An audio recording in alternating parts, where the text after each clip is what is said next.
Hay una moza y una moza que non se espanta de la muerte porque tiene padre y madre y sus 12 hermanos casados. Casa de 3 tabacades y un cortillo enladriado. En medio de aquel cortillo había un manzanale que da manzanas de amores en invierno y en verano. Adentro de aquel cortillo 7 grutas hay fraguada. En cada gruta y gruta hay echado cadenado. El huerco que fue ligero se entró por el cadenado. La moza y el huerco. There is a girl who does not fear death because she has her father and her mother and her 12 hunter brothers, a home of 3 floors and a barnyard farmhouse. In the middle of the farm, an apple tree that gives love apples in the winter and summer. In the farm, there are 7 grottos, each and every grotto secured. Death was light and slipped in through the lock. Death and the Girl. Sephardic Ballad. Prologue. Early spring. By the time Alex managed to get the blood out of her good wool coat, it was too warm to wear it. Spring had come on grudgingly. Pale blue mornings failed to deepen, turning instead to moist, sullen afternoons. And stubborn frost lined the road in high, dirty meringues. But sometime around mid-March, the slices of lawn between the stone paths of Old Campus began to sweat themselves free of snow, emerging wet, black, and tufty with matted grass. And Alex found herself notched into the window seat, in the rooms hidden on the top floor of 268 York, reading suggested requirements for Lethe candidates.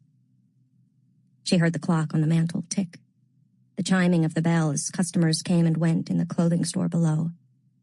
The secret rooms above the shop were affectionately known as the Hutch by Lethe members, and the commercial space beneath them had been at varying times a shoe store, a wilderness outfitter, and a 24-hour Wawa mini-mart with its own Taco Bell counter. The Lethe diaries from those years were filled with complaints about the stink of refried beans and grilled onions seeping up through the floor. Until 1995, when someone had enchanted the hutch and the back staircase that led down to the alley, so that they smelled always of fabric softener and clove. Alex had discovered the pamphlet of Lethe House guidelines sometime in the blurred weeks after the incident at the mansion on Orange. She had checked her email only once since then on the hutch's old desktop, seen the long string of messages from Dean Sandow, and logged off.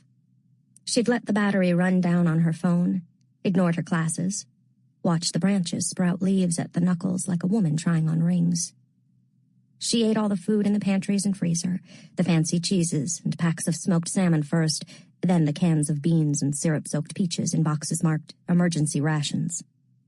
When they were gone, she ordered takeout aggressively, charging it all to Darlington's still-active account.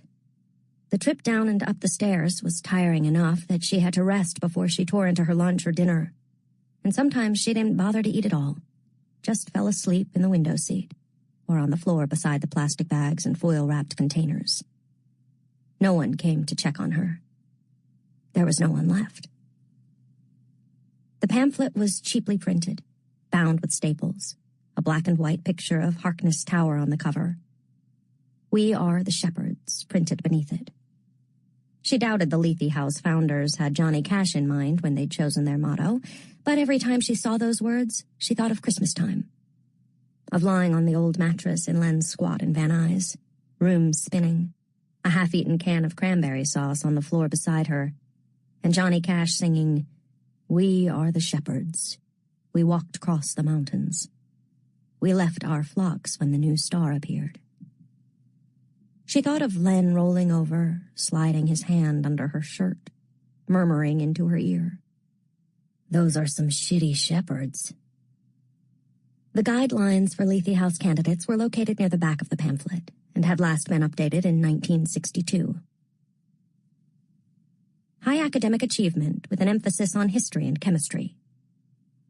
Facility with languages and a working knowledge of Latin and Greek. Good physical health and hygiene. Evidence of a regular fitness regimen encouraged. Exhibits signs of a steady character with a mind toward discretion.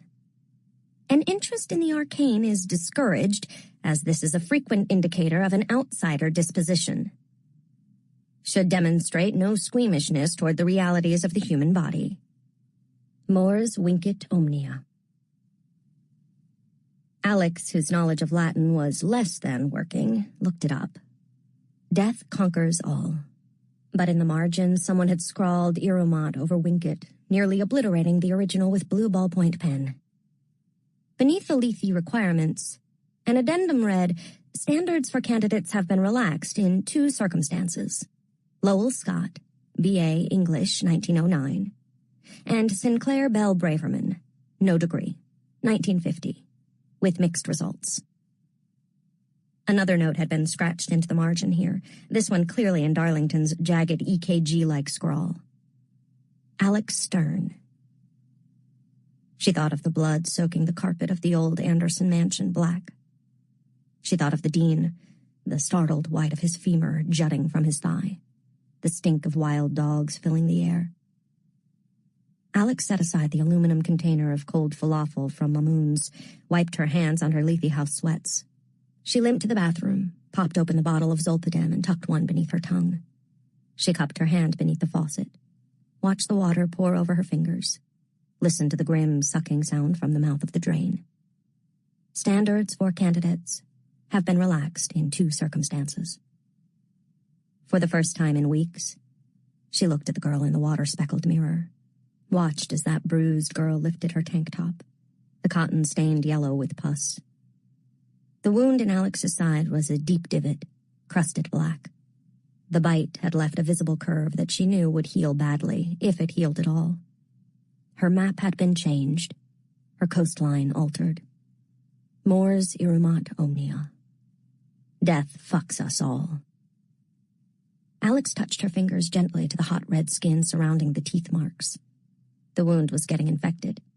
She felt some kind of concern, her mind nudging her toward self-preservation, but the idea of picking up the phone, getting a ride to the undergrad health center, the sequence of actions each new action would incite, was overwhelming, and the warm, dull throb of her body setting fire to itself had become almost companionable. Maybe she'd get a fever, start hallucinating.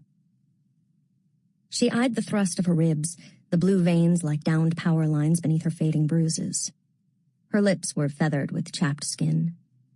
She thought of her name inked into the margins of the pamphlet. The 3rd circumstance. Results were decidedly mixed, she said, startled by the husky rattle of her voice. She laughed and the drain seemed to chuckle with her. Maybe she already had a fever. In the fluorescent glare of the bathroom light, she gripped the edges of the bite in her side and dug her fingers into it, pinching the flesh around her stitches until the pain dropped over her like a mantle, the blackout coming on in a welcome rush. That was in the spring. But the trouble had begun on a night in the full dark of winter, when Tara Hutchins died, and Alex still thought she might get away with everything. Skull and Bones, oldest of the landed societies, first of the 8 houses of the Vale, founded in 1832. The Bonesmen can boast more presidents, publishers, captains of industry, and cabinet members than any other society. For a full list of its alumni, please see Appendix C. And perhaps boast is the right word. The Bonesmen are aware of their influence and expect the deference of Leigh delegates. They would do well to remember their own motto, rich or poor, all are equal in death. Conduct yourself with the discretion and diplomacy warranted by your office and association with Leigh, but remember always that our duty is not to prop up the vanity of Yale's best and brightest, but to stand between the living and the dead. From The Life of Leigh, Procedures and Protocols of the 9th House. The Bonesmen fancy themselves titans among piss ants, and ain't that a bite? But who am I to quibble when the drinks are stiff and the girls are pretty? Leigh Day's Diary of George Pettit. Saybrook College, 56. 1. Winter. Alex hurried across the wide alien plain of Beinecke Plaza, boots thudding over flat squares of clean concrete. The giant cube of the rare books collection seemed to float above its lower story. During the day, its panels glowed amber. a burnished golden hive, less a library than a temple. At night, it just looked like a tomb. This part of campus didn't quite fit with the rest of Yale. No gray stone or Gothic arches, no rebellious little outcroppings of red brick buildings, which Darlington had explained were not actually colonial but only meant to look that way. He'd explained the reasons for the way Beinecke had been built, the way it was supposed to mirror and slot into this corner of the campus architecture, but it still felt like a 70s sci-fi movie to her, like the students should all be wearing unitards or too short tunics, drinking something called the extract, eating food in pellets. Even the big metal sculpture that she now knew was by Alexander Calder reminded her of a giant lava lamp in negative. "It's Calder," she murmured beneath her breath. That was the way people here talked about art. Nothing was by anyone. The sculpture is Calder, the painting is Rothko, the house is Neutra. And Alex was late. She had begun the night with good intentions, determined to get ahead of her modern British novel essay and leave with plenty of time to make it to the prognostication. But she'd fallen asleep in one of the Sterling Library reading rooms, a copy of Nostromo gripped loosely in her hand, feet propped on a heating duct. At 10:30, she'd woken with a start, drool trickling across her cheek. Her startled, "Shit!" had gone off like a shotgun blast in the quiet of the library, and she'd buried her face in her scarf as she slung her bag over her shoulder and made her escape. Now she cut through Commons, beneath the rotunda where the names of the war dead were carved deep into the marble, and stone figures stood vigil, peace, devotion, memory, and finally courage, who wore a helmet and shield and little else, and it always looked to Alex more like a stripper than a mourner. She charged down the steps and across the intersection of College and Grove. The campus had a way of changing faces from hour to hour and block to block so that Alex always felt as if she were meeting it for the first time. Tonight, it was a sleepwalker, breathing deep and even.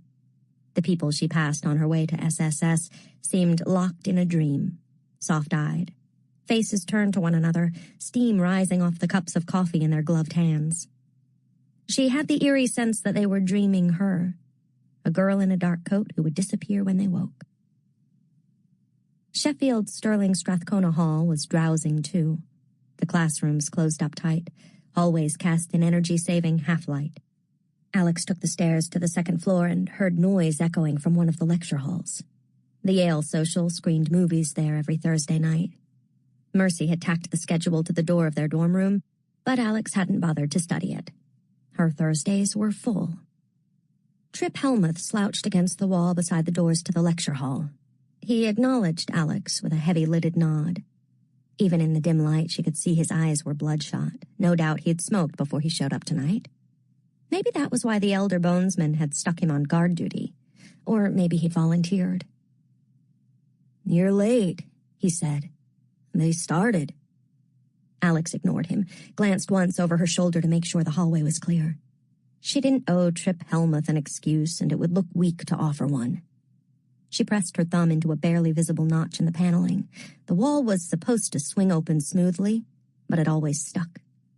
She gave it a hard nudge with her shoulder and stumbled as it jolted open. "Easy, killer," said Trip. Alex shut the door behind her and edged down the narrow passage in the dark.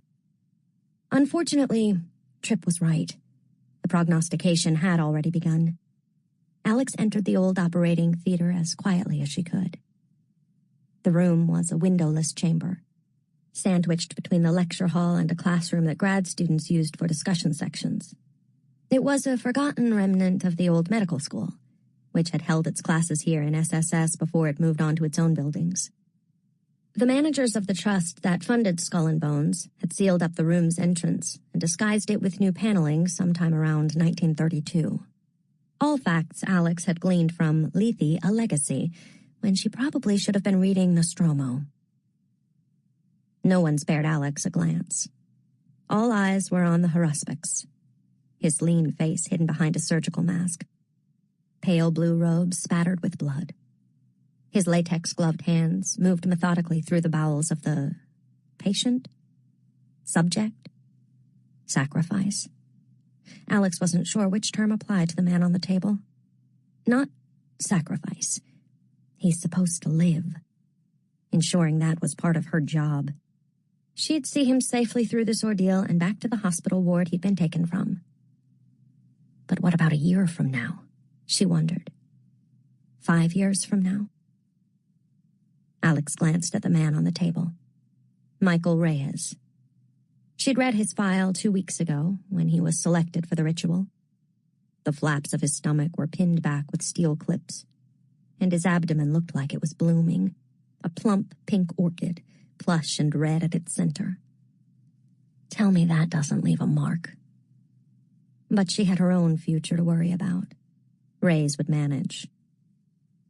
Alex averted her eyes, tried to breathe through her nose as her stomach roiled and coppery saliva filled her mouth.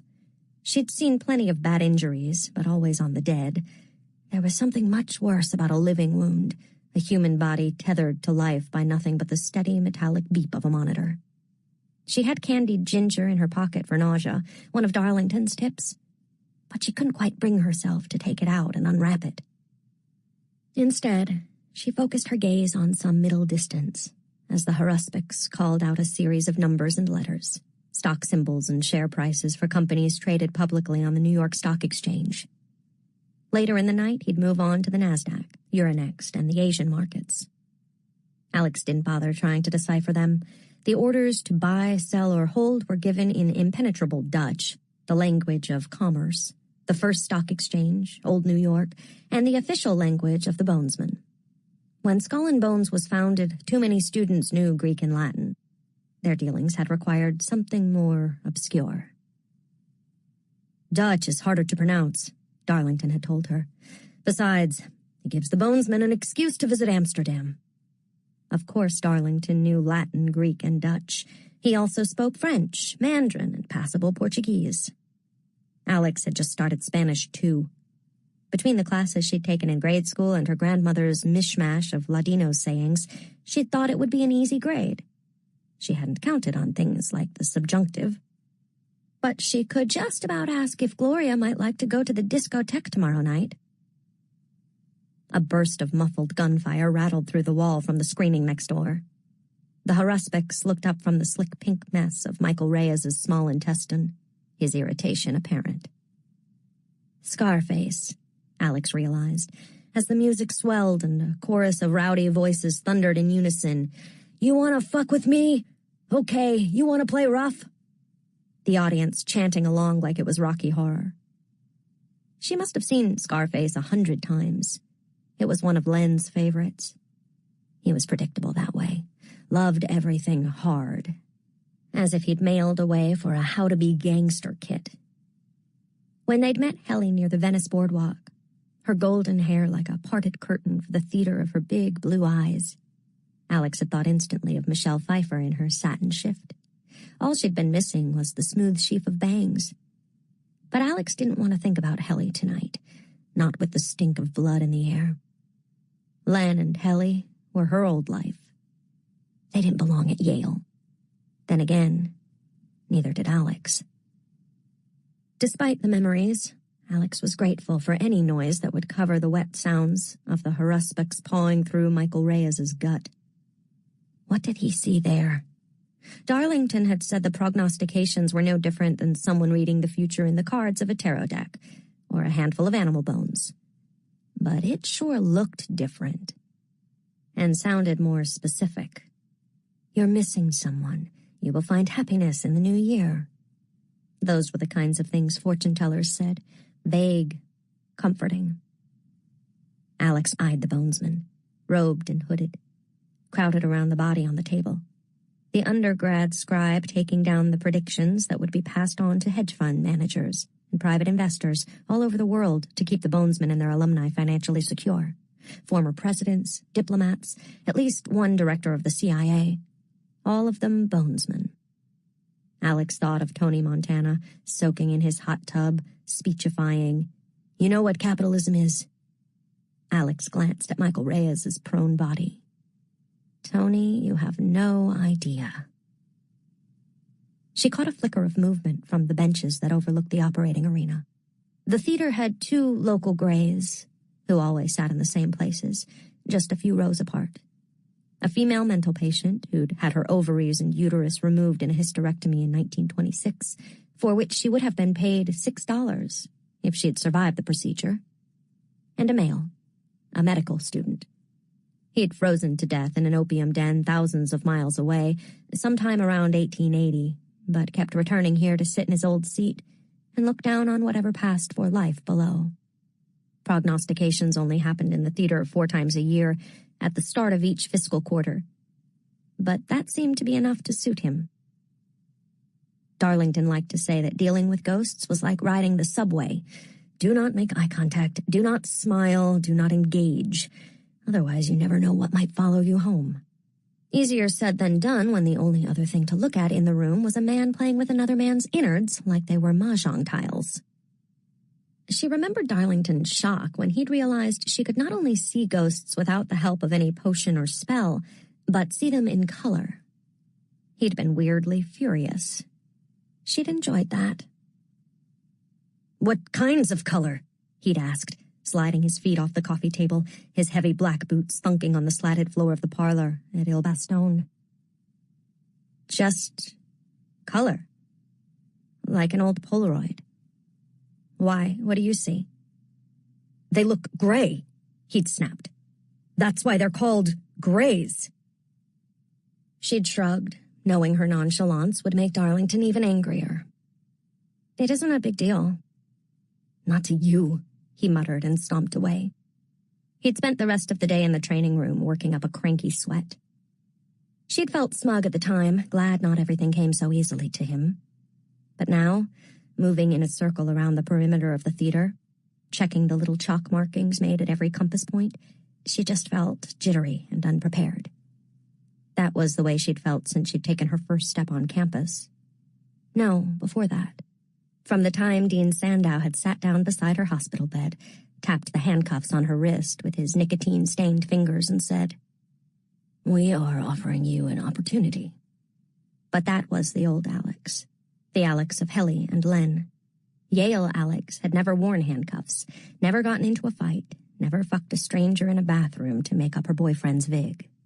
Yale Alex struggled but didn't complain. She was a good girl trying to keep up. And failing.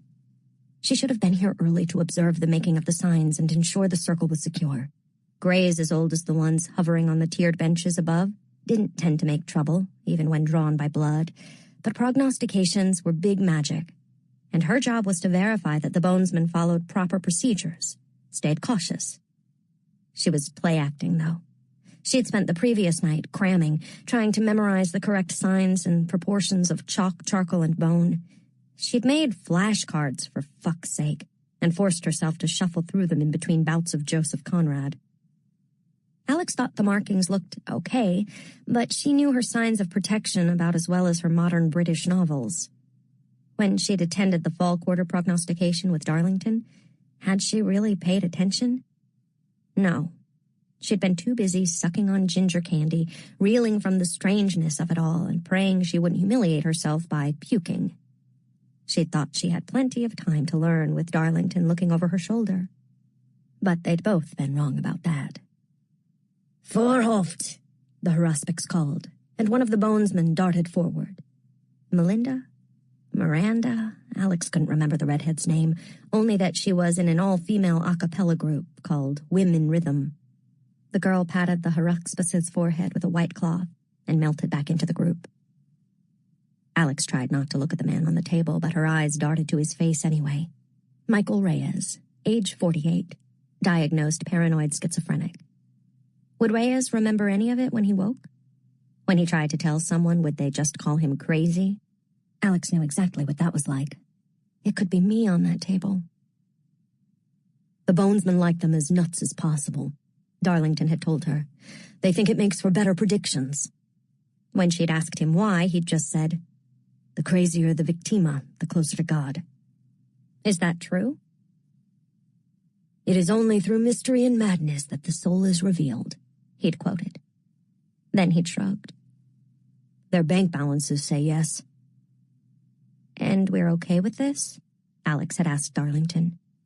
"With people getting cut open so Chauncey can redecorate his summer home?" "Never met a Chauncey," he'd said. "Still hoping." Then he'd paused, standing in the armory, his face grave. "Nothing is going to stop this. Too many powerful people rely on what the societies can do.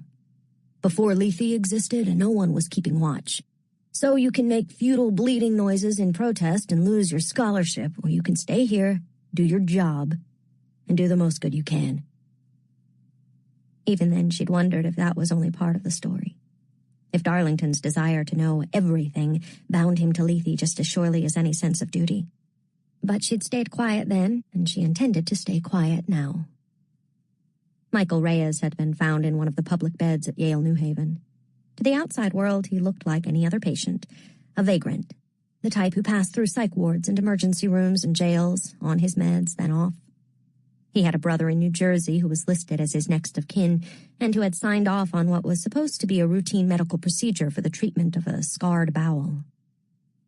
Reyes was cared for solely by a nurse named Jean Gadula, who'd worked 3 night shifts in a row. She didn't blink or cause a fuss when, through what appeared to be a scheduling error, she was slated for 2 more evenings in the ward. That week, her colleagues may or may not have noticed that she always came to work with a huge handbag. In it was stowed a little cooler that she used to carry Michael Reyes's meals, a dove's heart for clarity, geranium root, and a dish of bitter herbs.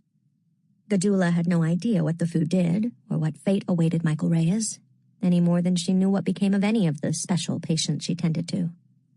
She didn't even know whom she worked for, only that once every month she received a much-needed check to offset the gambling debts her husband racked up at the Foxwoods blackjack tables. Alex wasn't sure if it was her imagination or if she really could smell the ground parsley speckling Reyes's insides, but her own stomach gave another warning flutter. She was desperate for fresh air, sweating beneath her layers. The operating theater was kept ice cold, fed by vents separate from the rest of the building, but the huge portable halogens used to light the proceedings still radiated heat. A low moan sounded. Alex's gaze shot to Michael Reyes, a terrible image flashing through her mind, Reyes waking to find himself strapped to a table, surrounded by hooded figures, his insides on the outside. But his eyes were closed, his chest rising and falling in steady rhythm. The moan continued, louder now. Maybe someone else was feeling sick? But none of the bonesmen looked distressed. Their faces glowed like studious moons in the dim theater, eyes trained on the proceedings. Still, the moan climbed, a low wind building, churning through the room and bouncing off its dark wood walls. No direct eye contact, Alex warned herself. Just look to see if the Greys... She choked back a startled grunt. The Greys were no longer in their seats. They leaned over the railing that surrounded the operating theater, fingers gripping the wood, necks craned, their bodies stretching toward the very edge of the chalk circle like animals straining to drink from the lip of a watering hole. "Don't look." It was Darlington's voice, his warning. "Don't look too closely." It was too easy for a Grey to form a bond, to attach itself to you. And it was more dangerous because she already knew these Greys' histories. They had been around so long that generations of Lethe delegates had documented their pasts, but their names had been redacted from all documents. "If you don't know a name," Darlington had explained, "you can't think it. And then you won't be tempted to say it. A name was a kind of intimacy." "Don't look." But Darlington wasn't here. The female Grey was naked, her small breasts puckered from the cold, as they must have been in death. She lifted a hand to the opened wound of her belly, touched the flesh there fondly, like a woman coyly indicating that she was expecting. They hadn't sewn her up. The boy, and he was a boy, skinny and tender-featured, wore a sloppy bottle green jacket and stained trousers. Greys always appeared as they had in the moment of death. But there was something obscene about them side by side, one naked, the other clothed. Every muscle in the Greys' bodies strained, their eyes wide and staring, their lips yawning open. The black holes of their mouths were caverns, and from them that bleak, keening rose, not really a moan at all, but something flat and inhuman. Alex thought of the wasp's nest she'd found in the garage beneath her mother's Studio City apartment one summer, the mindless buzz of insects in a dark place. The haruspics kept reciting in Dutch. Another bonesman held a glass of water to the scribe's lips as he continued his transcriptions. The smell of blood and herbs and shit hung dense in the air. The Greys arced forward, inch by inch, trembling, lips distended, their mouths too wide now as if their jaws had unhinged. The whole room seemed to vibrate. But only Alex could see them. That was why Lethe had brought her here. Why Dean Sandow had grudgingly made his golden offer to a girl in handcuffs. Still, Alex looked around, hoping for someone else to understand, for anyone to offer their help. She took a step back, heart rabbiting in her chest. Greys were docile, vague, especially Greys this old. At least Alex thought they were. Was this one of the lessons Darlington hadn't gotten to yet? She racked her brain for the few incantations Darlington had taught her last semester, spells of protection. She could use death words in a pinch. Would they work on Greys in this state? She should have put salt in her pockets, caramels to distract them, anything. Basic stuff, Darlington said in her head. Easy to master. The wood beneath the Greys' fingers began to bend and creak. Now the red-headed a cappella girl looked up, wondering where the creaking had come from. The wood was going to splinter. The signs must have been made incorrectly. The circle of protection would not hold. Alex looked right and left at the useless bonesmen in their ridiculous robes. If Darlington were here, he would stay and fight, make sure the Greys were contained and Reyes was kept safe. The halogens dimmed, surged. Fuck you, Darlington, Alex muttered beneath her breath, already turning on her heel to run. Boom. The room shook. Alex stumbled. The haruspics and the rest of the bonesmen looked at her, scowling. Boom. The sound of something knocking from the next world. Something big. Something that should not be let through. Is our Dante drunk? Muttered the haruspics. Boom. Alex opened her mouth to scream, to tell them to run before whatever was holding that thing back gave way. The moaning dropped away suddenly, completely, as if stoppered in a bottle. The monitor beeped. The lights hummed. The Greys were back in their seats, ignoring each other, ignoring her. Beneath her coat, Alex's blouse clung wetly to her, soaked through with sweat. She could smell her own sour fear thick on her skin. The halogens still shone hot and white. The theater pulsed heat like an organ, suffused with blood. The bonesmen were staring. Next door, the credits rolled. Alex could see the spot where the Greys had gripped the railing, white slivers of wood splayed like corn silk. Sorry, Alex said. She bent at the knees and vomited onto the stone floor. When they finally stitched up Michael Reyes, it was nearly 3 a.m. The haruspics and most of the other bonesmen had left hours before to shower off the ritual and prepare for a party that would last well past dawn. The haruspics might head directly back to New York in the creamy leather seat of a black town car, or he might stay for the festivities and take his pick of willing undergrad girls or boys or both. She'd been told attending to the haruspics was considered an honor. And Alex supposed if you were high enough and drunk enough, it might feel like that was the case, but it sure sounded like being pimped out to the man who paid the bills. The redhead, Miranda, it turned out, like in The Tempest, had helped Alex clean up the vomit. She'd been genuinely nice about it, and Alex had almost felt bad for not remembering her name. Reyes had been transported out of the building on a gurney, cloaked in obfuscation veils that made him look like a bunch of AV equipment piled beneath protective plastic sheeting. It was the most risky part of the whole night's endeavor as far as the safety of the society went. Skull and Bones didn't really excel at anything other than prognostication, and of course the members of Manuscript weren't interested in sharing their glamours with another society. The magic binding Reyes's veils wobbled with every bump, the gurney coming into and out of focus, the blips and bleeps from the medical equipment and the ventilator still audible. If anyone stopped to take a close look at what was being wheeled down the hallway, the bonesmen would have some real trouble, though Alex doubted it would be anything they couldn't buy their way out of. She would check in on Reyes once he was back on the ward, and then again in a week to make sure he was healing without complications.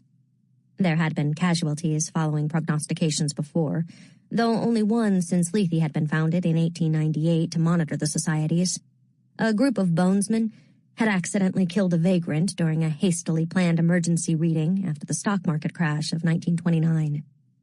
Prognostications had been banned for the next 4 years, and Bones had been threatened with the loss of its massive red stone tomb on High Street. "That's why we exist," Darlington had said, as Alex turned the pages listing the names of each victima and prognostication date in the Lethe records. "We are the shepherds, Stern." But he had cringed when Alex pointed to an inscription in one of the margins of Lethe a Legacy. "NMDH? No more dead hobos," he'd said on a sigh. So much for the noble mission of Lethe House. Still, Alex couldn't feel too superior tonight. Not when she'd been seconds from abandoning Michael Reyes to save her own ass. Alex endured a long string of jokes about her spewed dinner of grilled chicken and Twizzlers, and stayed at the theater to make sure the remaining bonesmen followed what she hoped was proper procedure for sanitizing the space. She promised herself she'd return later to sprinkle the theater with bone dust. Reminders of death were the best way to keep Greys at bay. It was why cemeteries were some of the least haunted places in the world. She thought of the ghosts' open mouths, that horrible drone of insects. Something had been trying to slam its way into the chalk circle. At least, that was how it had seemed. Greys, ghosts, were harmless. Mostly. It took a lot for them to take any kind of form in the mortal world. And to pass through the final veil? To become physical? Capable of touch? Capable of damage? They could. Alex knew they could. But it was close to impossible. Even so, there had been hundreds of prognostications in this theater, and she'd never heard of any Greys crossing over into physical form or interfering. Why had their behavior changed tonight? If it had. The greatest gift Lethe had given Alex was not the full ride to Yale, the new start that had scrubbed her past clean like a chemical burn. It was the knowledge, the certainty, that the things she saw were real and always had been. But she'd lived too long wondering if she was crazy to stop now. Darlington would have believed her. He always had. Except Darlington was gone. Not for good, she told herself. In a week, the new moon would rise and they would bring him home. Alex touched her fingers to the cracked railing, already thinking about how to phrase her description of the prognostication for the Lethe House records. Dean Sandow reviewed all of them, and she wasn't anxious to draw his attention to anything out of the ordinary.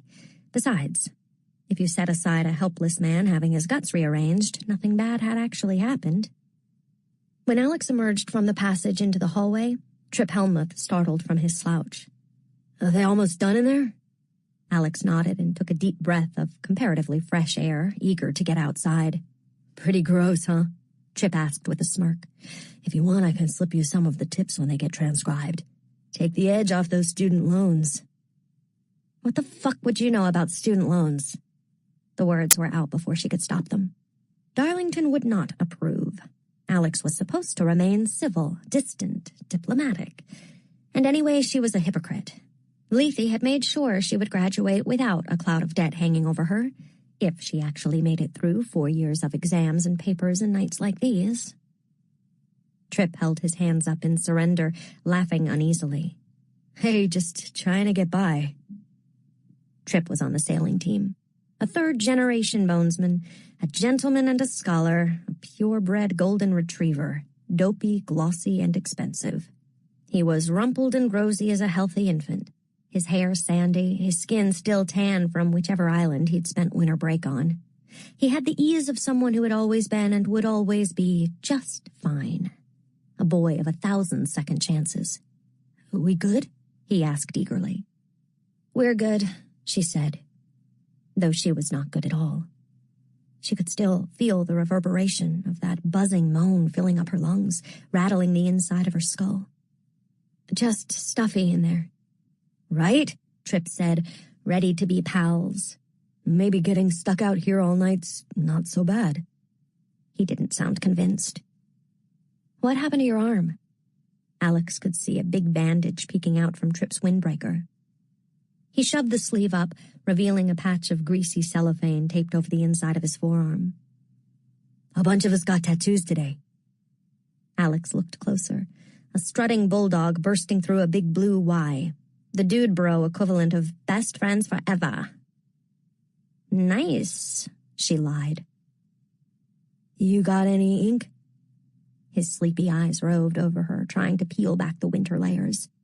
No different than the losers who had hung around Ground Zero, fingers brushing her clavicle, her biceps, tracing the shapes there. So what does this one mean? Nope, not my thing. Alex wrapped her scarf around her neck. I'll check in on Reyes on the war tomorrow. Huh? Oh, right. Good. Where is Darlington anyway? He already sticking you with the shit jobs?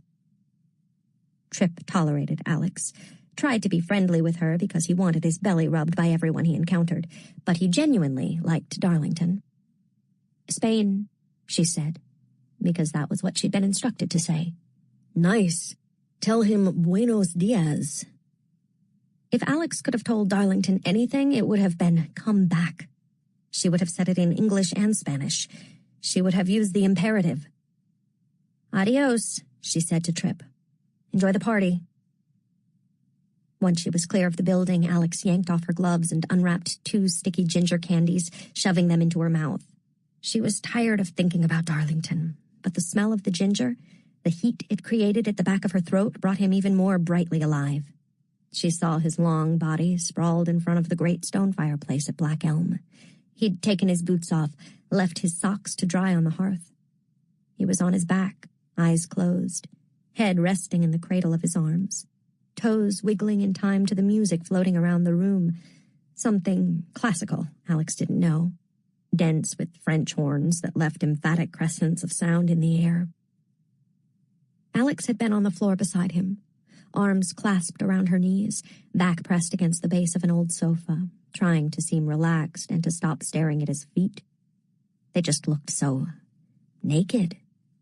He'd cuffed his black jeans up, keeping the damp off his skin, and those slender white feet, hair dusting the toes, had made her feel a little obscene, like some sepia-toned pervert driven mad by a glimpse of ankle.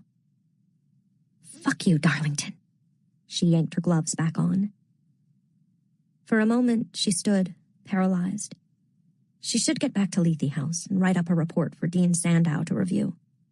But what she really wanted was to flop down on the narrow bottom bunk of the room she shared with Mercy and cram in all the sleep she could before class. At this hour, she wouldn't have to make any excuses to curious roommates. But if she slept at Lethe, Mercy and Lauren would be clamoring to know where and with whom she'd spent the night. Darlington had suggested making up a boyfriend to justify her long absences and late nights.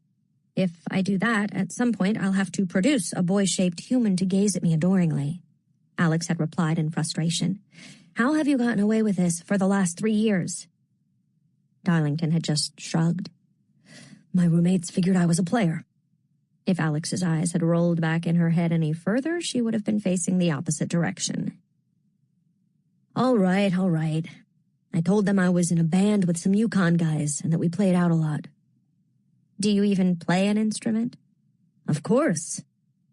Cello, upright bass, guitar, piano, and something called an oud. Hopefully, Mercy would be fast asleep when Alex got back to the room and she could slip inside to retrieve her basket of shower things and head down the hall without notice. It would be tricky. Any time you tampered with the veil between this world and the next, it left a stink that was something like the electrical crackle of ozone after a storm, coupled with the rot of a pumpkin left too long on a windowsill. The first time she'd made the mistake of returning to the suite without showering, she'd actually had to lie about slipping in a pile of garbage to explain it. Mercy and Lauren had laughed about it for weeks.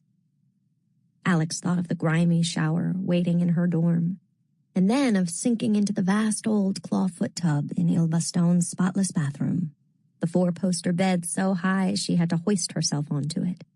Supposedly, Lethe had safe houses and hidey holes all over the Yale campus. But the two Alex had been introduced to were the Hutch and Il Bastone.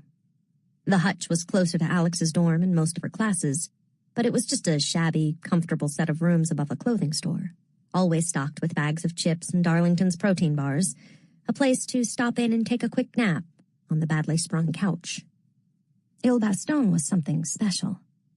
A 3-story mansion nearly a mile from the heart of campus that served as Leith's main headquarters. Oculus would be waiting there tonight, the lamps lit, with a tray of tea, brandy, and sandwiches. It was tradition, even if Alex didn't show up to enjoy them. But the price of all that luxury would be dealing with Oculus, and she just couldn't handle Dawes's clenched jaw silences tonight. Better to return to the dorms with the stink of the night's work on her. Alex crossed the street and cut back through the rotunda. It was hard not to keep looking behind her, thinking of the Greys standing at the edge of the circle with their mouths stretched too wide, black pits humming that low insect sound. What would have happened if that railing had broken? If the chalk circle hadn't held? What had provoked them? Would she have had the strength or the knowledge to hold them off? Passapunto, passamundo. Alex pulled her coat tighter, tucking her face into her scarf, her breath humid against the wool, hurrying back past Beinecke Library. If you get locked in there during a fire, all of the oxygen gets sucked out, Lauren had claimed. To protect the books. Alex knew that was bullshit. Darlington had told her so. He'd known the truth of the building, all of its faces, that it had been built to the Platonic ideal. The building was a temple, employing the same ratios used by some typesetters for their pages. The building was a book, that its marble had been quarried in Vermont. The building was a monument. The entrance had been created so that only one person was permitted to enter at a time, passing through the rotating door like a supplicant. She remembered Darlington pulling on the white gloves worn to handle rare manuscripts, his long fingers resting reverently on the page. It was the same way Len handled cash. There was a room in Beinecke, hidden on... She couldn't remember which floor. And even if she could have, she wouldn't have gone. She didn't have the balls to descend into the patio, touch her fingers to the window in the secret pattern, enter in the dark. This place had been dear to Darlington. There was no place more magical. There was no place on campus she felt more like a fraud. Alex reached for her phone to check the time, hoping it wasn't much past 3. If she could get washed up and into bed by 4, she'd still be able to get 3.5 solid hours before she had to be up and across campus again for Spanish. This was the math she ran every night. Every moment. How much time to try to get the work done? How much time to rest? She could never quite make the numbers work. She was just scraping by, stretching the budget, always coming up a little short. And the panic clung to her, dogging her steps. Alex looked at the glowing screen and swore. It was flooded with messages. She'd put the phone on silent for the prognostication and forgotten to switch it back on. The texts were all from the same person. Oculus, Pamela Dawes, the grad student who maintained the Leigh residences and served as their research assistant. Pammy, though only Darlington called her that. Call in. Call in. Call in. The texts were all timed exactly 15 minutes apart. Either Dawes was following some kind of protocol, or she was even more uptight than Alex had thought. Alex considered just ignoring the messages. But it was a Thursday night, the night the societies met, and that meant that some little shit had gotten up to something bad. For all she knew, the shape-shifting idiots at Wolf's Head had turned themselves into a herd of buffalo and trampled a bunch of students coming out of Branford. She stepped behind one of the columns supporting the Beinecke cube to shelter from the wind and dialed. Dawes picked up on the first ring. Oculus speaking. Dante replies, Alex said, feeling like a jackass. She was Dante. Darlington was Virgil. That was the way Leigh was supposed to work, until Alex made it to her senior year and took on the title of Virgil to mentor an incoming freshman. She'd nodded and matched Darlington's small smile when he told her their code names. He'd referred to them as offices, pretending she got the joke. Later, she'd looked them up and discovered that Virgil had been Dante's guide as he descended into hell. More Leigh humor wasted on her. "There's a body at Payne Whitney," said Dawes. "Centurion is on site." "A body?" Alex repeated, wondering if fatigue had damaged her ability to understand basic human speech. "Yes." "Like a dead body?" "Yes." Dawes was clearly trying to sound calm, but her breath caught, turning the single syllable into a musical hiccup. Alex pressed her back against the column, the cold of the stones seeping through her coat, and felt a stab of angry adrenaline spike through her. "Are you messing with me?" That was what she wanted to ask. That was what this felt like, being fucked with, being the weird kid who talked to herself, who was so desperate for friends she agreed when Sarah McKinney pleaded, "Can you meet me at Tres Muchachos after school? I want to see if you can talk to my grandma. We used to go there a lot and I miss her so much." The kid who stood outside the shittiest Mexican restaurant in the shittiest food court in the valley by herself until she had to call her mom to ask her to pick her up because no one was coming. Of course, no one was coming. This is real, she reminded herself. And Pamela Dawes was a lot of things, but she wasn't a Sarah McKinney-style asshole. Which meant someone was dead. And she was supposed to do something about it? Was it an accident? Possible homicide. Dawes sounded like she'd been waiting for just this question.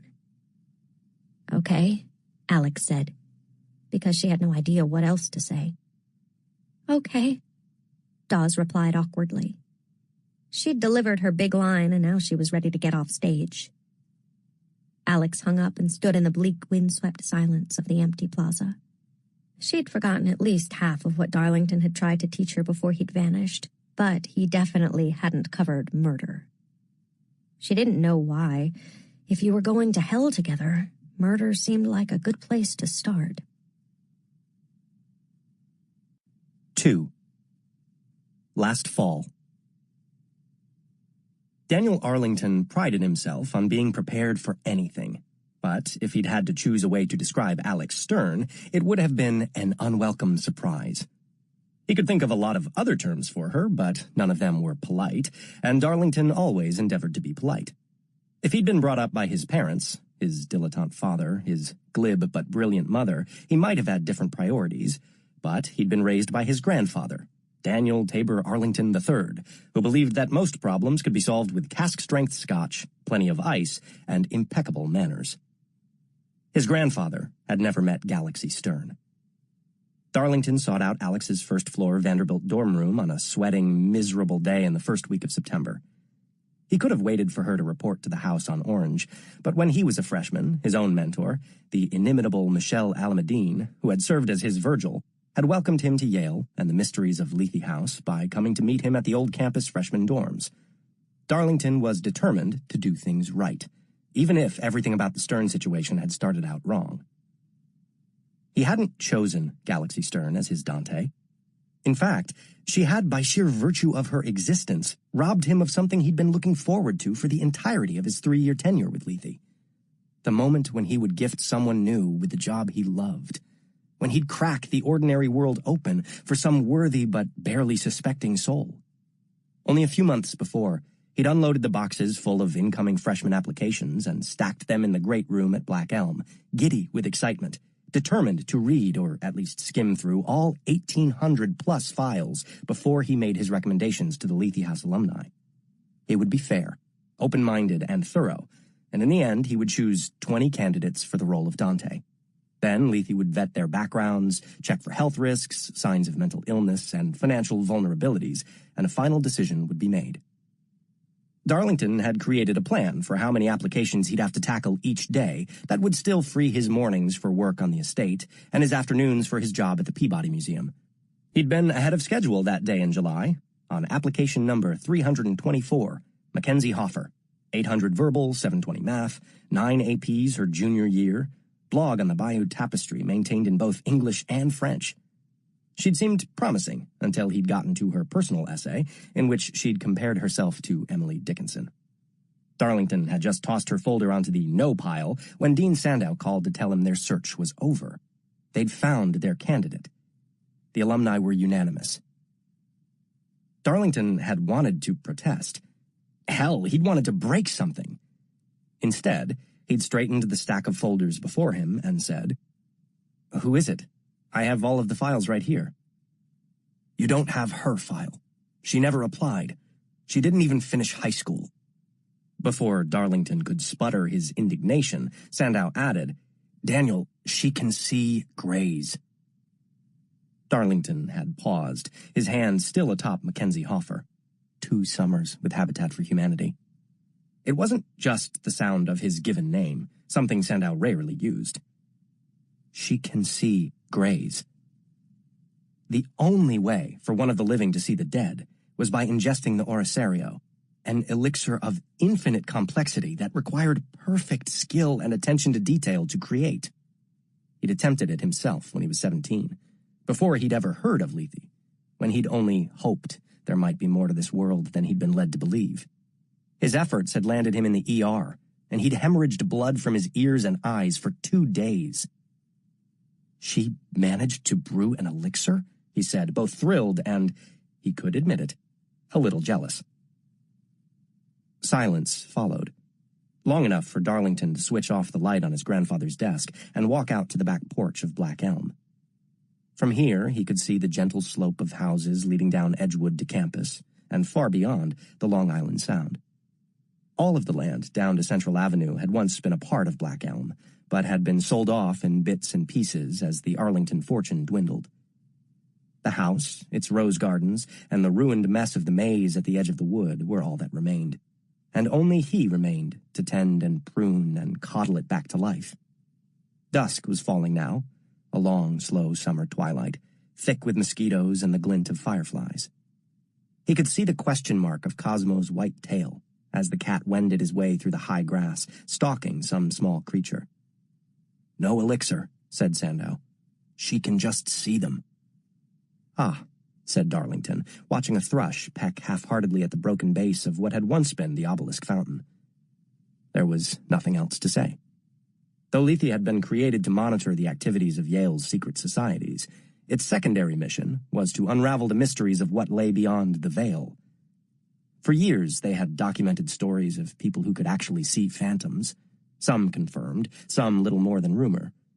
So if the board had found a girl who could do these things, and they could make her beholden to them, well, that was that.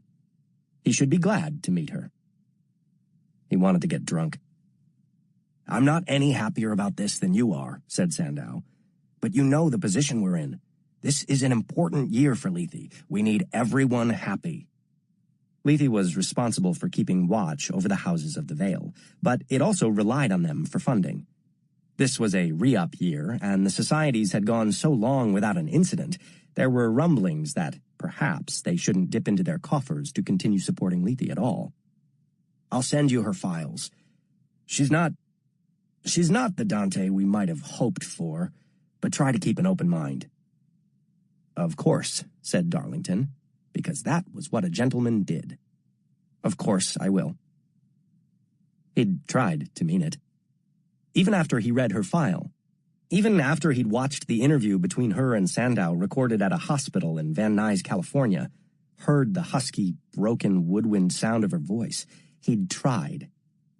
She'd been found naked and comatose at a crime scene, next to a girl who hadn't been lucky enough to survive the fentanyl they'd both taken. The details of it were all more sordid and sad than he could have fathomed, and he'd tried to feel sorry for her. His Dante, the girl he would gift with the keys to a secret world, was a criminal, a drug user, a dropout who cared about none of the things he did. But he'd tried. And still, nothing had prepared him for the shock of her presence in that shabby Vanderbilt common room.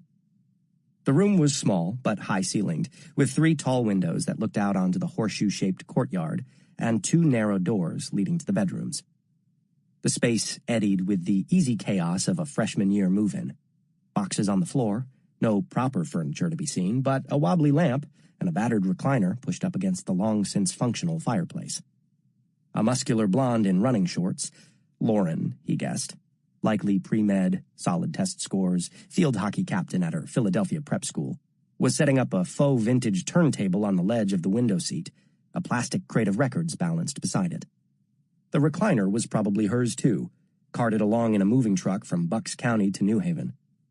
Anna Breen, Huntsville, Texas, STEM scholarship, choir leader, sat on the floor trying to assemble what looked like a bookshelf. This was a girl who would never quite fit. She'd end up in a singing group or maybe get heavily into her church. She definitely wouldn't be partying with her other roommates.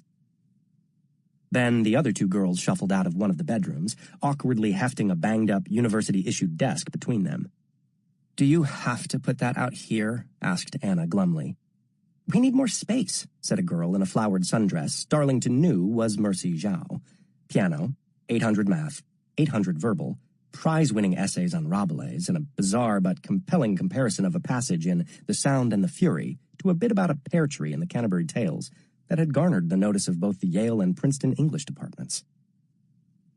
And then, Galaxy Stern.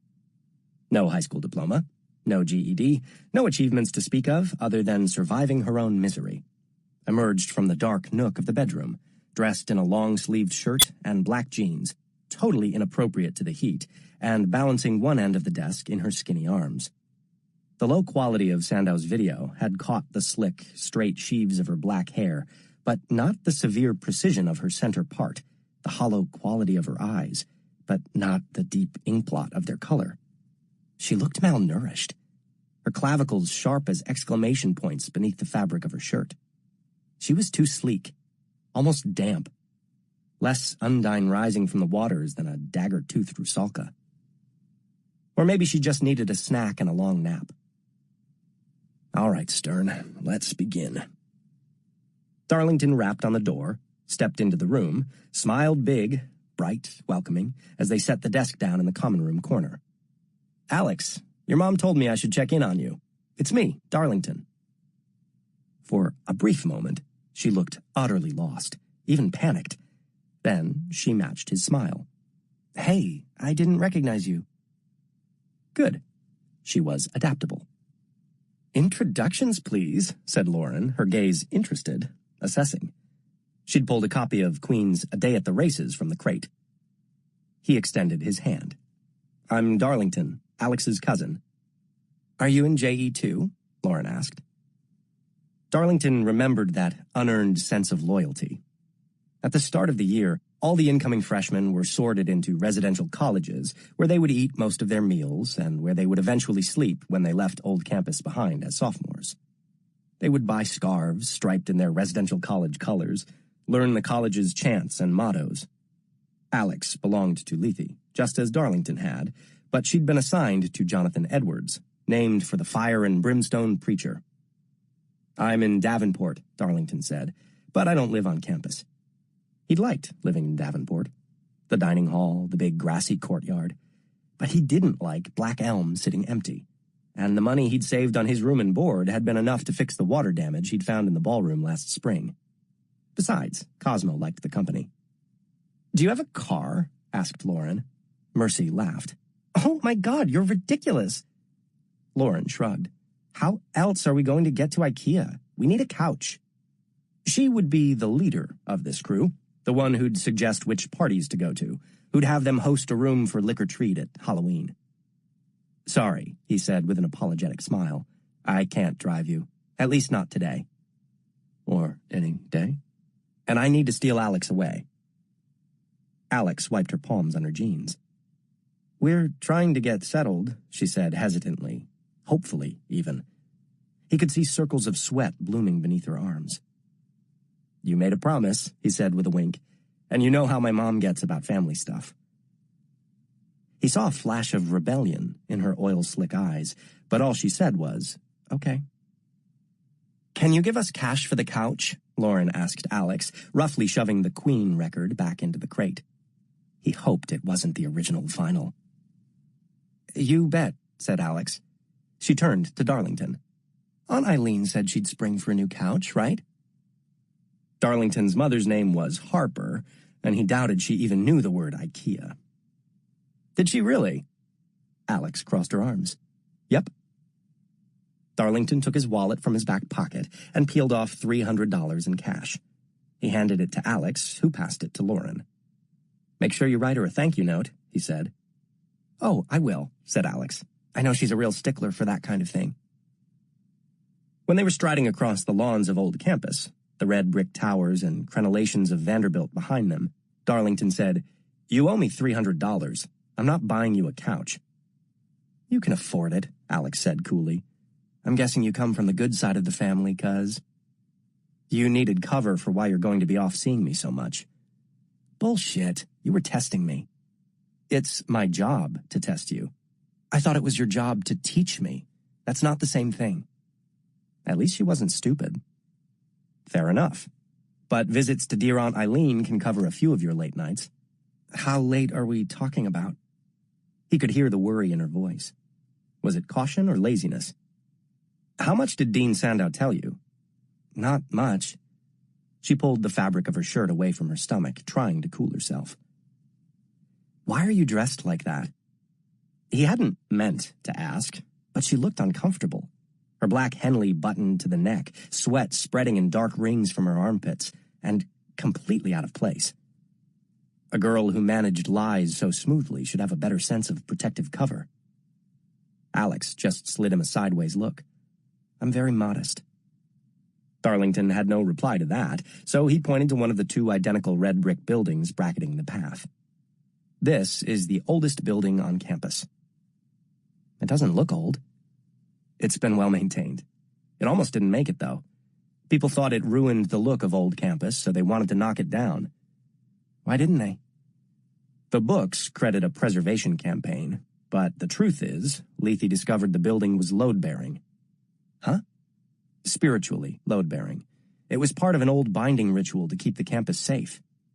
They turned right, down a path that would lead them toward the ersatz medieval portcullis of Phelps Gate. That's what the whole college used to look like.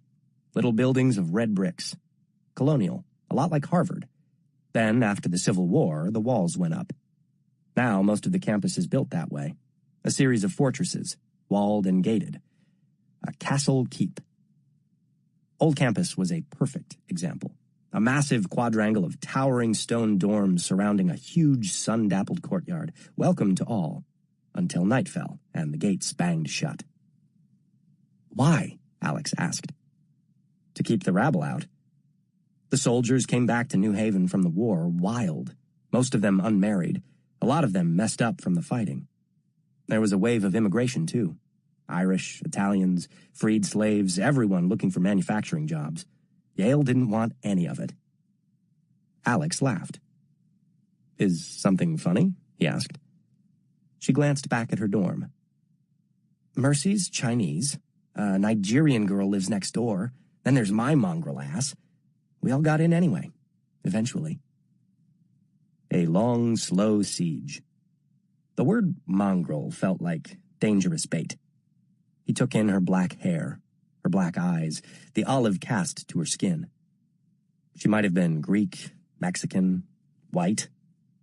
"Jewish mother, no mention of a father, but I assume you had one." "Never knew him." There was more here, but he wasn't going to push. We all have spaces we keep blank. They'd reached Phelps Gate, the big echoing archway that led onto College Street and away from the relative safety of Old Campus. He didn't want to get sidetracked. They had too much literal and figurative ground to cover.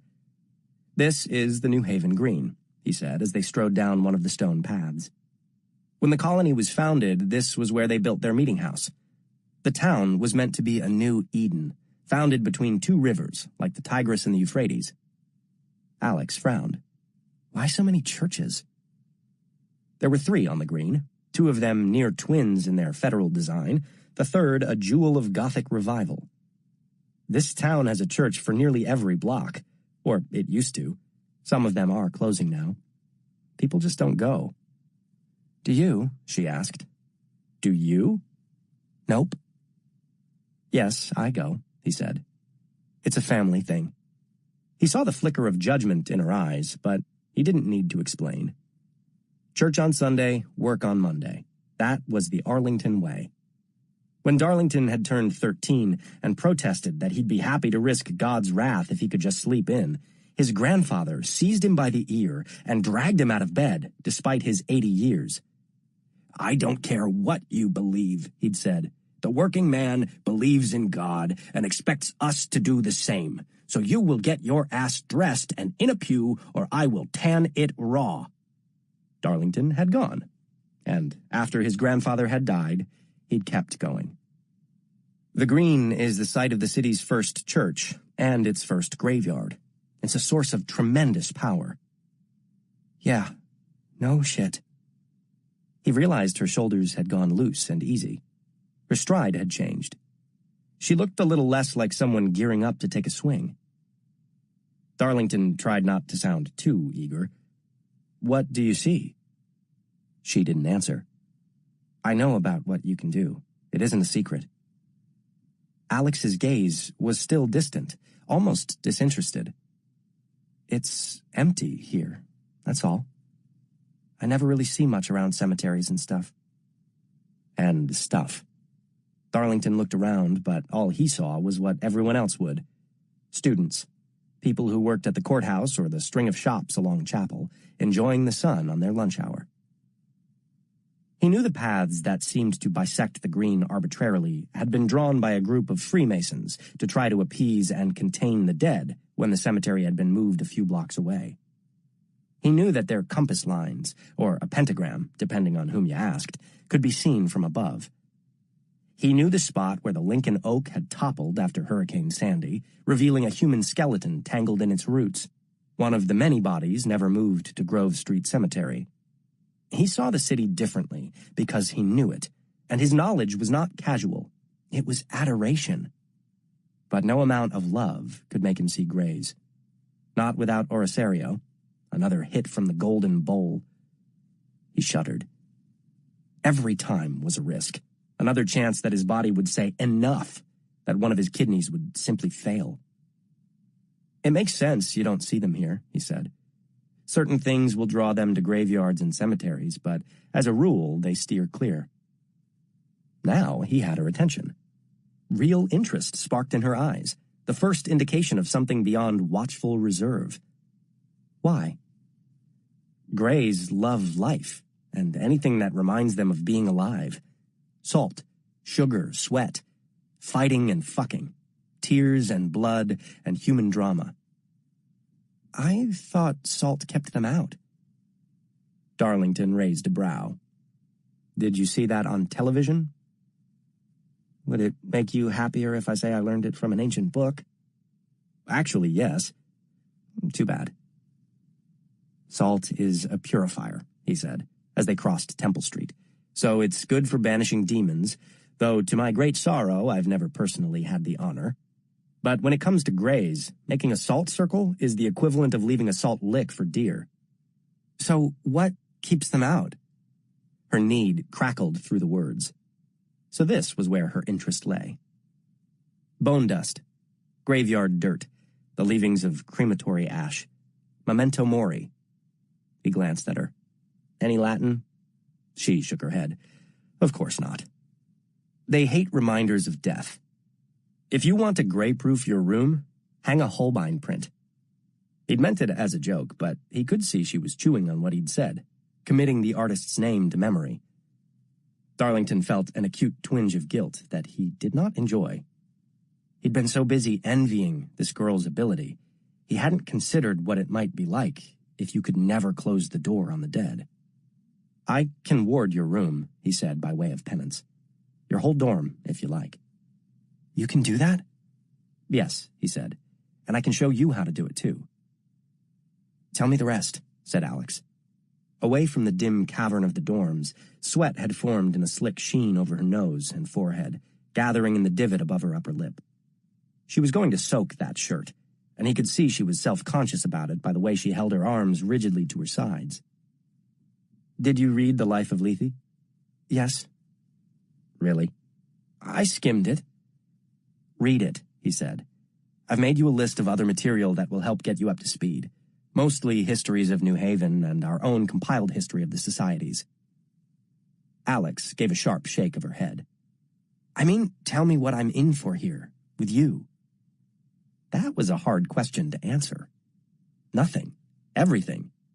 Lethe was meant to be a gift, but could it be to her? There was too much to tell. They left the green, and he saw tension snap back into her shoulders, though there was still nothing his eyes could see to warrant it. They passed the row of banks clustered along Elm, looming over Kababian's, the little red rug store that had somehow thrived in New Haven for over 100 years, then turned left up Orange. They were only a few blocks from campus proper now, but it felt like miles. The bustle of student life vanished, as if stepping into the city was like falling off a cliff. The streets were a mess of new and old, gently weathered townhouses, barren parking lots, a carefully restored concert hall, the gargantuan high-rise of the housing authority. "Why here?" Alex asked when Darlington didn't answer her previous question. "What is it about this place that draws them?" The short answer was who knows, but Darlington doubted that would cast him or Lethe in the most credible light. In the early 1800s, magic was moving from the old world to the new, leaving Europe along with its practitioners. They needed some place to store their knowledge and preserve its practices. No one's certain why New Haven worked. They tried in other places too, Darlington said with some pride. Cambridge, Princeton. New Haven was where the magic caught and held and took root. Some people think it's because the veil is thinner here, easier to pierce. You can see why Lethe is happy to have you on board. At least some of Lethe. You may be able to offer us answers. There are Greys that have been here far longer than the university. And these practitioners thought it would be smart to teach all this magic to a bunch of college kids? Contact with the uncanny takes a toll. The older you get, the harder it is to endure that contact. So each year, the societies replenish the supply with a new tap, a new delegation. Magic is quite literally a dying art, and New Haven is one of the few places in the world where it can still be brought to life. She said nothing. Was she scared? Good. Maybe she would actually read the books he assigned instead of skimming them.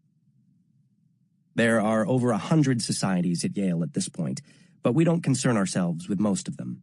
They get together for dinners, tell their life stories, do a little community service. It's the ancient 8 that matter, the landed societies, the houses of the Vale. They're the ones that have held their tombs continuously. Tombs? I'm betting you've already seen some of them. Clubhouses, though they look more like mausoleums. Why don't we care about the other societies? She asked. We care about power, and power is linked to place. Each of the houses of the Vale grew up around a branch of the arcane and is devoted to studying it, and each built their tomb over a nexus of power. Except for Berzelius, and no one cares about Berzelius. They'd founded their society in direct response to the growing magical presence in New Haven, claiming the other houses were charlatans and superstitious dilettantes, dedicating themselves to investments in new technologies and the philosophy that the only true magic was science. They'd managed to survive the stock market crash of 1929 without the help of prognostication, and limped along until the crash of 1987, when they'd been all but wiped out. As it happened, the only true magic was magic. A nexus, Alex repeated. They're all over campus? The nexes? Nexuses. Think of magic like a river. The nexuses are where the power eddies, and it's what allows the society's rituals to function successfully. We've mapped 12 in the city. Tombs have been built on 8 of them. The others are on sites where structures already exist, like the train station, and where it would be impossible to build. A few societies have lost their tombs over time. They can study all they want. Once that connection is broken, they don't accomplish much.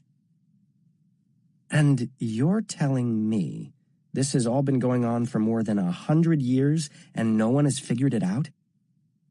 The ancient 8 have yielded some of the most powerful men and women in the world. People who literally steer governments, the wealth of nations, who forge the shape of culture. They've run everything from the United Nations to Congress to the New York Times to the World Bank.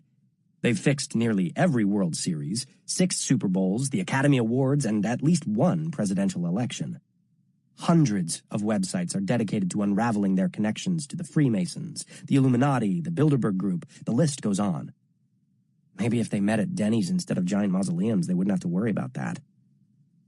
They had arrived at Ile Baston, Lethe House, 3 stories of red brick and stained glass, built by John Anderson in 1882 for an outrageous sum, and then abandoned barely a year later. He'd claimed he was being chased out by the city's high tax rates. Lethe's records told a different story, one that involved his father and the ghost of a dead cigar girl. Ile Baston didn't sprawl like Black Elm. It was a city house, bracketed closely on both sides by other properties, tall but contained in its grandeur. "They're not worried," said Darlington. "They welcome all of the conspiracy theories and tinfoil hat-wearing loons. Because they like feeling interesting. Because what they're really doing is so much worse." Darlington pushed open the black wrought iron gate and saw the porch of the old house straighten slightly, as if in anticipation. "After you." As soon as the gate shut, darkness enveloped them. From somewhere beneath the house, a howl sounded, high and hungry. Galaxy Stern had asked what she was in for. It was time to show her. 3. Winter. Who dies at the gym? After her call with Dawes, Alex backtracked across the plaza. She'd been to Payne Whitney Gymnasium exactly once, when she'd let Mercy drag her to a salsa class, where a white girl snugly packed into taut black pants had told her to pivot, pivot, pivot. Darlington had encouraged her to use the free weights and to build up her cardio. "For what?" Alex had asked. "To better yourself." Only Darlington could say something like that with a straight face. But then again, he ran 6 miles every morning and swept into rooms on a cloud of physical perfection. Every time he showed up at the Vanderbilt suite, it was as if someone had run an electric current through the floor. Lauren, Mercy, even silent, frowning Anna would sit up a little straighter, looking bright-eyed and slightly frantic as a bunch of well-groomed squirrels. Alex would have liked to be immune to it. The pretty face, his lean frame, the easy way he occupied space as if he owned it. He had a way of distractingly brushing the brown hair back from his forehead that made you want to do it for him. But Darlington's lure was offset by the healthy fear he instilled in her. At the end of the day, he was a rich boy in an ice coat who could capsize her without even meaning to. That first day at the mansion on Orange, he'd set jackals on her. Jackals. He'd given a sharp whistle, and they'd leapt from the bushes near the house, snarling and cackling. Alex had screamed. Her legs had tangled, and she'd turned to run, and she'd fallen to the grass, nearly impaling herself on the low iron fence. But early on in her time with Len, she'd learned to always watch the person in charge. That changed from room to room, house to house, deal to deal. But it always paid to know who could make the big decisions. That was Darlington. And Darlington didn't look scared. He looked interested. The jackals were stalking toward her, slavering, teeth bared and backs bent. They looked like foxes. They looked like the coyotes that ran the Hollywood Hills. They looked like hounds. "We are the shepherds." "Darlington," she said, forcing calm into her voice. "Call off your fucking dogs." He'd spoken a series of words she didn't understand, and the creatures had slunk back into the bushes, all of their aggression vanishing, bouncing on their paws and nipping at one another's heels. He'd had the gall to smile at her as he'd offered her an elegant hand. The Van Nuys girl inside her longed to slap it away, jab her fingers into his windpipe, and make him sorry. But she forced herself to take his hand, let him help her up. It had been the start of a very long day. When Alex had finally returned home to the dorms, Lauren waited all of 60 seconds before pouncing with, "So, does your cousin have a girlfriend?" They were sitting around the new coffee table, trying to get its legs not to wobble as they pushed in little plastic screws. Anna had vanished off somewhere, and Lauren had ordered pizza. The window was open, letting in the bare beginnings of a breeze as twilight fell. And Alex felt like she was watching herself from the courtyard. A happy girl, a normal girl, surrounded by people with futures who assumed she had a future too. She had wanted to hold on to that feeling, to keep it for herself. "You know, I have no idea." She'd been so overwhelmed, she hadn't had a chance to be curious. "He smells like money," said Mercy. Lauren threw an Allen wrench at her. "Tacky." "Don't start dating my cousin," Alex said, because that was the kind of thing these girls said. "I don't need that mess." On this night, with the wind clawing to get into her winter coat, Alex thought of that girl, illuminated in gold, sitting in that sacred circle. It was the last moment of peace she could remember. Only 5 months had passed, but it felt much longer. She cut left, shadowed by the white columns that ran along the south side of the vast dining hall that everyone still called Commons, though it was supposed to be the Schwartzman Center now. Schwartzman was a bonesman, class of 1969, and had managed the notoriously successful private equity fund, the Blackstone Group. The center was the result of a $150 million donation to the university, a gift and a kind of apology for stray magic that had escaped an unsanctioned ritual and caused bizarre behavior and seizures in half the members of the Yale Precision Marching Band during a football game with Dartmouth. Alex thought of the Greys in the operating theater, mouths gaping. It had been a routine prognostication. Nothing should have gone wrong. But something most definitely had, even if she was the only one who knew it. And now she was supposed to contend with a murder?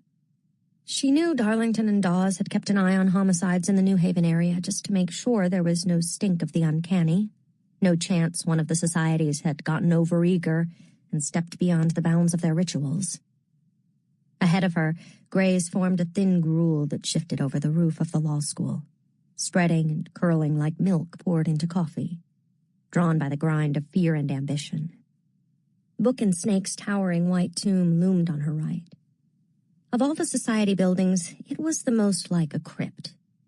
Greek pediment, Ionic columns, pedestrian stuff, Darlington had said. He saved his admiration for the Moorish screens and scrollwork of scroll and key, the severe mid-century lines of manuscript. But it was the fence surrounding Book and Snake that always drew Alex's eye, black iron crawling with snakes. "The symbol of Mercury, god of commerce," Darlington had said. God of thieves. Even Alex knew that one. Mercury was the messenger. Ahead of her lay Grove Street Cemetery. Alex glimpsed a cluster of grays gathered by a grave near the entrance. Someone had probably left cookies for a lost relative or something sugary as a fan offering for one of the artists or architects buried there. But the rest of the cemetery, like all cemeteries at night, was empty of ghosts. During the day, grays were called to the salt tears and fragrant flowers of mourners, gifts from the living left for the dead. She'd learned they loved anything that reminded them of life. The spilled beer and raucous laughter of frat parties, the libraries at exam time, dense with anxiety, coffee, and open cans of sweet, syrupy Coke. Dorm rooms, staticky with gossip, panting couples, mini fridges stuffed with food going to rot, students tossing in their sleep, dreams full of sex and terror. That's where I should be, Alex thought, in the dorm, showering in the grimy bathroom, not walking by a graveyard in the dead of night. The cemetery gates had been built to look like an Egyptian temple, their fat columns carved with lotus blossoms, the plinth emblazoned with giant letters. "The dead shall be raised."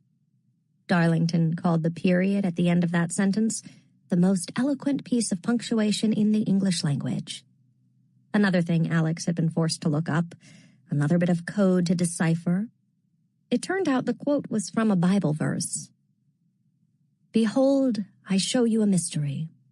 We shall not all sleep, but we shall all be changed in a moment, in the twinkling of an eye, at the last trumpet. For the trumpet shall sound, and the dead shall be raised incorruptible, and we shall be changed." Incorruptible.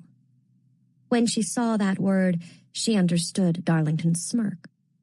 The dead would be raised, but as for incorruptibility, Grove Street Cemetery was making no promises. In New Haven, it was best not to hope for guarantees. The scene in front of Payne Whitney Gym reminded Alex of the operating theater, police floodlights illuminating the snow, throwing the shadows of onlookers against the ground in stark lines.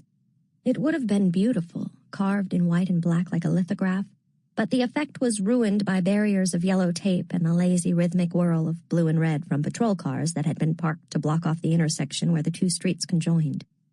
The activity seemed to be focused on the triangle of orphaned land at its center. Alex could see a coroner's van with its bay doors open, uniformed officers standing at attention along the perimeter, men in blue jackets, who she thought might be forensics based on the television she'd watched. Students who had emerged from their dorms to see what was happening despite the late hour. Her time with Len had left her wary of cops. When she was younger, he'd gotten a kick out of having her help with deliveries because no uniform, campus security or LAPD, was going to stop a chubby kid in braids looking for her big sister on a high school campus. But as she'd gotten older, she'd lost the look of someone who belonged in wholesome places. Even when she wasn't carrying, she'd learned to keep well clear of cops. Some of them just seemed to smell the trouble on her. But now she was walking toward them, smoothing her hair with a gloved hand, just another student. Centurion wasn't hard to spot. Alex had met Detective Abel Turner exactly once before. He'd been smiling, gracious, and she'd known in an instant that he hated not only her but also Darlington and everything related to Lethe.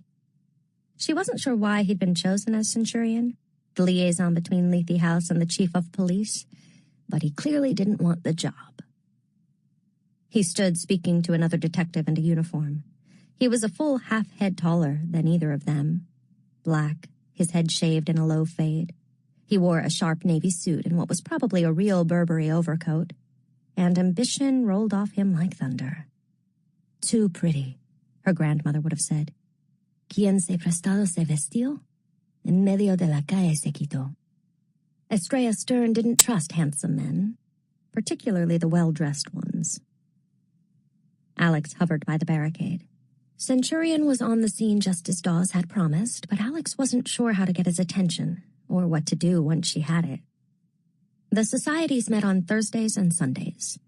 No ritual of any real risk was allowed without Lethe House delegates present, but that didn't mean someone hadn't gone off script.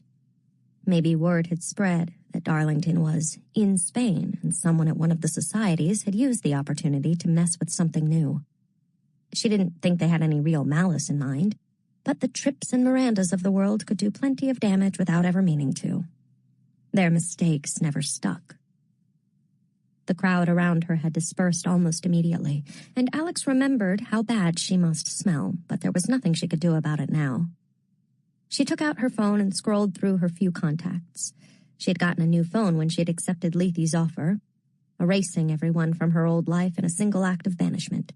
So it was a short list of numbers. Her roommates, her mom, who texted every morning with a series of happy faces, as if emoji were their own incantation. Turner was in there too, but Alex had never texted him, never had cause to. "I'm here," she typed, then added, "It's Dante," on the very good possibility that he hadn't bothered to add her to his contacts. She watched as Turner drew his phone from his pocket, read the message. He didn't look around. Her phone buzzed a second later. "I know." Alex waited for 10 minutes. 20. She watched Turner finish his conversation, consult a woman in a blue jacket, walk back and forth near a marked-off area where the body must have been found. A cluster of grays was milling around by the gym. Alex let her eyes skim over them, landing nowhere, barely focused. A few were local grays who could always be found in the area. A rower who had drowned off the Florida Keys but who now returned to haunt the training tanks. A heavy-set man who had clearly once been a football player. She thought she glimpsed the bridegroom, the city's most notorious ghost and a favorite of murder nerds and haunted New England guidebooks. He had reputedly killed his fiancée and himself in the offices of a factory that had once stood barely a mile from here. She didn't let her gaze linger to confirm it. Payne Whitney was always a beacon for grays, steeped in sweat and endeavor, full of hunger and fast-beating hearts. "When did you first see them?" Darlington had asked on the day they'd first met, the day he'd set the jackals on her. Darlington knew 7 languages. He could fence. He knew Brazilian jiu-jitsu and how to rewire an electrical box, could quote poetry and plays by people Alex had never heard of. But he always asked the wrong questions. Alex checked her phone. She'd lost another hour. At this point, she probably shouldn't even bother going to sleep. She knew she wasn't high on Turner's list of priorities, but she was in a bind. She typed, "My next call is to Sandow." It was a bluff, one Alex almost hoped Turner wouldn't fall for. If he refused to speak to her, she'd happily snitch on him to the dean, but at a more civilized hour. First, she'd go home and get 2 glorious hours of sleep. Instead, she watched Turner take his phone from his pocket, shake his head, and then saunter over to where she stood. His nose wrinkled slightly, but all he said was, "Miss Stern, how can I help you?" Alex didn't really know, but he'd given her plenty of time to formulate a response. "I'm not here to make trouble for you. I'm here because I was told to be." Turner gave a convincing chuckle. "We all have jobs to do, Miss Stern." "Pretty sure you wish your job entailed wringing my neck right now." "I understand that, but it's Thursday night." "Preceded by Wednesday, followed by Friday."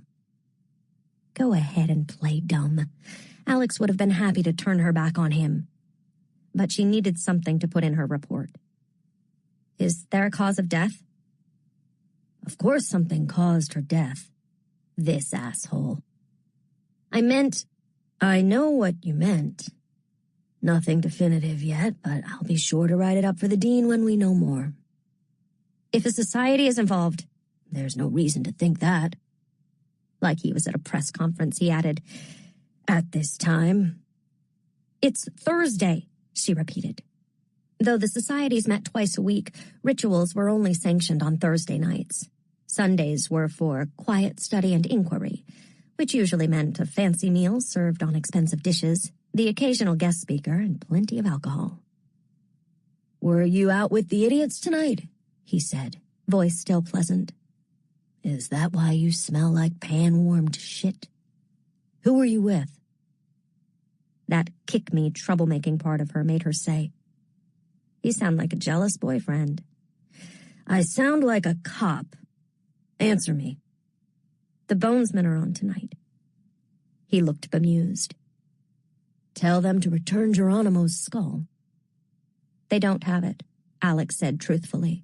A few years back, Geronimo's heirs had brought suit against the society, but it had come to nothing. The Bonesman did have his liver and small intestine in a jar, but she didn't feel this was the moment to point that out. "Where's Darlington?" Turner asked. "Spain." "Spain?" For the first time, Turner's mild expression gave way. "Study abroad." "And he left you in charge?" "Sure did." "He must have a lot of faith in you." "Sure does." Alex flashed him her most winning grin, and for a second she thought Detective Turner might smile back because it took a con to know a con. But he didn't. He'd had to be careful for too long. "Where are you from, Stern?" "Why?" "Look," he said, "you seem like a nice girl." "No," said Alex. "I don't." Turner raised a brow, cocked his head to the side, assessing, then nodded, conceding the point. "All right," he said. "You have a job to do tonight, and so do I. You did your part. You talked to me. You'll let Sandow know a girl died here. A white girl who's going to get plenty of attention without you getting in our way. We're going to keep this far from the university and all the rest." He gave a wave of his hand as if he were distractedly swatting a fly instead of shooing away a century-old cabal of ancient magics. "You've done your bit and you can go home. That's what you want, isn't it?" Hadn't Alex just thought that very thing? Even so, she hesitated, feeling Darlington's judgment heavy on her. "I do, but Dean Sandow will want—" Turner's mask slipped, the fatigue of the night and his anger at her presence suddenly visible. She's town, Stern. Back the fuck off. She's town. Not a student. Not connected to the societies. Let it go. Yeah, Alex said. That's fine. Turner smiled, dimples appearing in his cheeks. Boyish, pleased, almost a real smile. There you go. He turned away from her, sauntered back to his people. Alex glanced up at the gray Gothic cathedral of Payne Whitney. It didn't look like a gym, but nothing here looked like what it was. That's what you want, isn't it? Detective Abel Turner understood her in a way Darlington never had. Good, better, best. That was the trajectory that got you to this place. What Darlington and probably all the rest of these eager, effortful children couldn't understand was that Alex would have happily settled for less than Yale. Darlington was all about the pursuit of perfection, something spectacular. He didn't know how precious a normal life could be, how easy it was to drift away from average. You started sleeping until noon, skipped one class, one day of school, lost one job, then another. Forgot the way that normal people did things. You lost the language of ordinary life, and then, without meaning to, you crossed into a country from which you couldn't return. You lived in a state where the ground always seemed to be slipping from beneath your feet, with no way back to someplace solid. It didn't matter that Alex had witnessed the delegates of Skull and Bones predict commodities futures using Michael Reyes's guts, or that she'd once seen the captain of the lacrosse team turn himself into a vole. He'd squealed, and then she could have sworn it, pumped his tiny pink fist. Lethe was Alex's way back to normal. She didn't need to be exceptional. She didn't even need to be good. Just good enough. Turner had given her permission. Go home. Go to sleep. Take a shower. Get back to the real world of trying to pass your classes and make it through the year. Her grades from first semester had been bad enough to land her in academic probation. She's town. Except the societies like to shop town girls and boys for their experiments. It was the whole reason Lethe existed, or a big part of it. And Alex had spent most of her life as town. She eyed the coroner's van, parked half on and half off the sidewalk. Turner's back was still to her. The mistake people made when they didn't want to get noticed was to try to look casual, so instead, she strode toward the van with purpose, a girl who needed to get to the dorms. It was late, after all. When she rounded the back of the vehicle, she shot one quick glance in Turner's direction, then slipped into the wide V of the open van doors as a uniformed coroner turned to her. "Hey," she said. He remained in a half-crouch, face wary, body blocking the view behind him. Alex held up one of the 2 gold coins she kept tucked in the lining of her coat. "You dropped this." He saw the glint, and without thinking, reached out to take it. His response part courtesy, part trained behavior. Someone offered you a boon, you accepted. But it was also a magpie impulse, the lure of something shiny. She felt a little like a troll in a fairy tale. "I don't think," he began. But as soon as his fingers closed over the coin, his face went slack, the compulsion taking hold.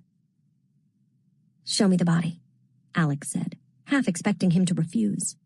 She had seen Darlington flash one at a security guard before, but she'd never used a coin of compulsion herself. The coroner didn't even blink, only backed further into the van and offered her his hand. She clambered up behind him with a quick glance over her shoulder and shut the doors. They wouldn't have much time. All she needed was for the driver, or worse, Turner, to come knocking on the door and find her there, having a chat over a corpse. She also wasn't sure how long the compulsion would last. This particular bit of magic had come from manuscript. They specialized in mirror magic, glamours, persuasion. Any object could be enchanted, the most famous being a condom that had convinced a philandering Swedish diplomat to hand over a cache of sensitive documents. The coins took tremendous magic to generate, so they were kept in tight supply at Lethe, and Alex had been stingy with her allotted 2. Why was she squandering one now? As Alex joined the coroner in the enclosed space, she saw his nostrils flare at her smell. But his fingers were already on the zipper of the body bag. The the coin clutched in his other hand. He was moving too quickly, as if in fast forward, and Alex had the urge to tell him to just stop for a second. But then the moment passed, and he was pulling the body bag open, the black vinyl splitting like the skin of a fruit. "Jesus," breathed Alex. The girl's face was fragile, blue-veined. She wore a white cotton camisole, torn and puckered where the knife had entered and retreated, again and again. The wounds were all centered on her heart, and she'd been struck with enough force that it looked as if her sternum had started to give way, the bones fracturing in a shallow, bloody crater. Alex was suddenly sorry she hadn't taken Turner's strongly worded advice and gone home. This didn't look like a ritual gone wrong. It looked personal. She swallowed the bile that rose in her throat and forced herself to inhale deeply.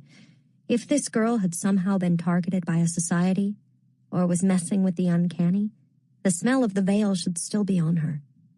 But with Alex's own stink filling the ambulance, it was impossible to tell. "It's the boyfriend." Alex glanced at the coroner. Compulsions were supposed to make anyone under their power eager to please. "How do you know?" she asked. "Turner said so. They've already picked him up for questioning. He has priors." "For what?" "Dealing and possession. So does she." Of course she did.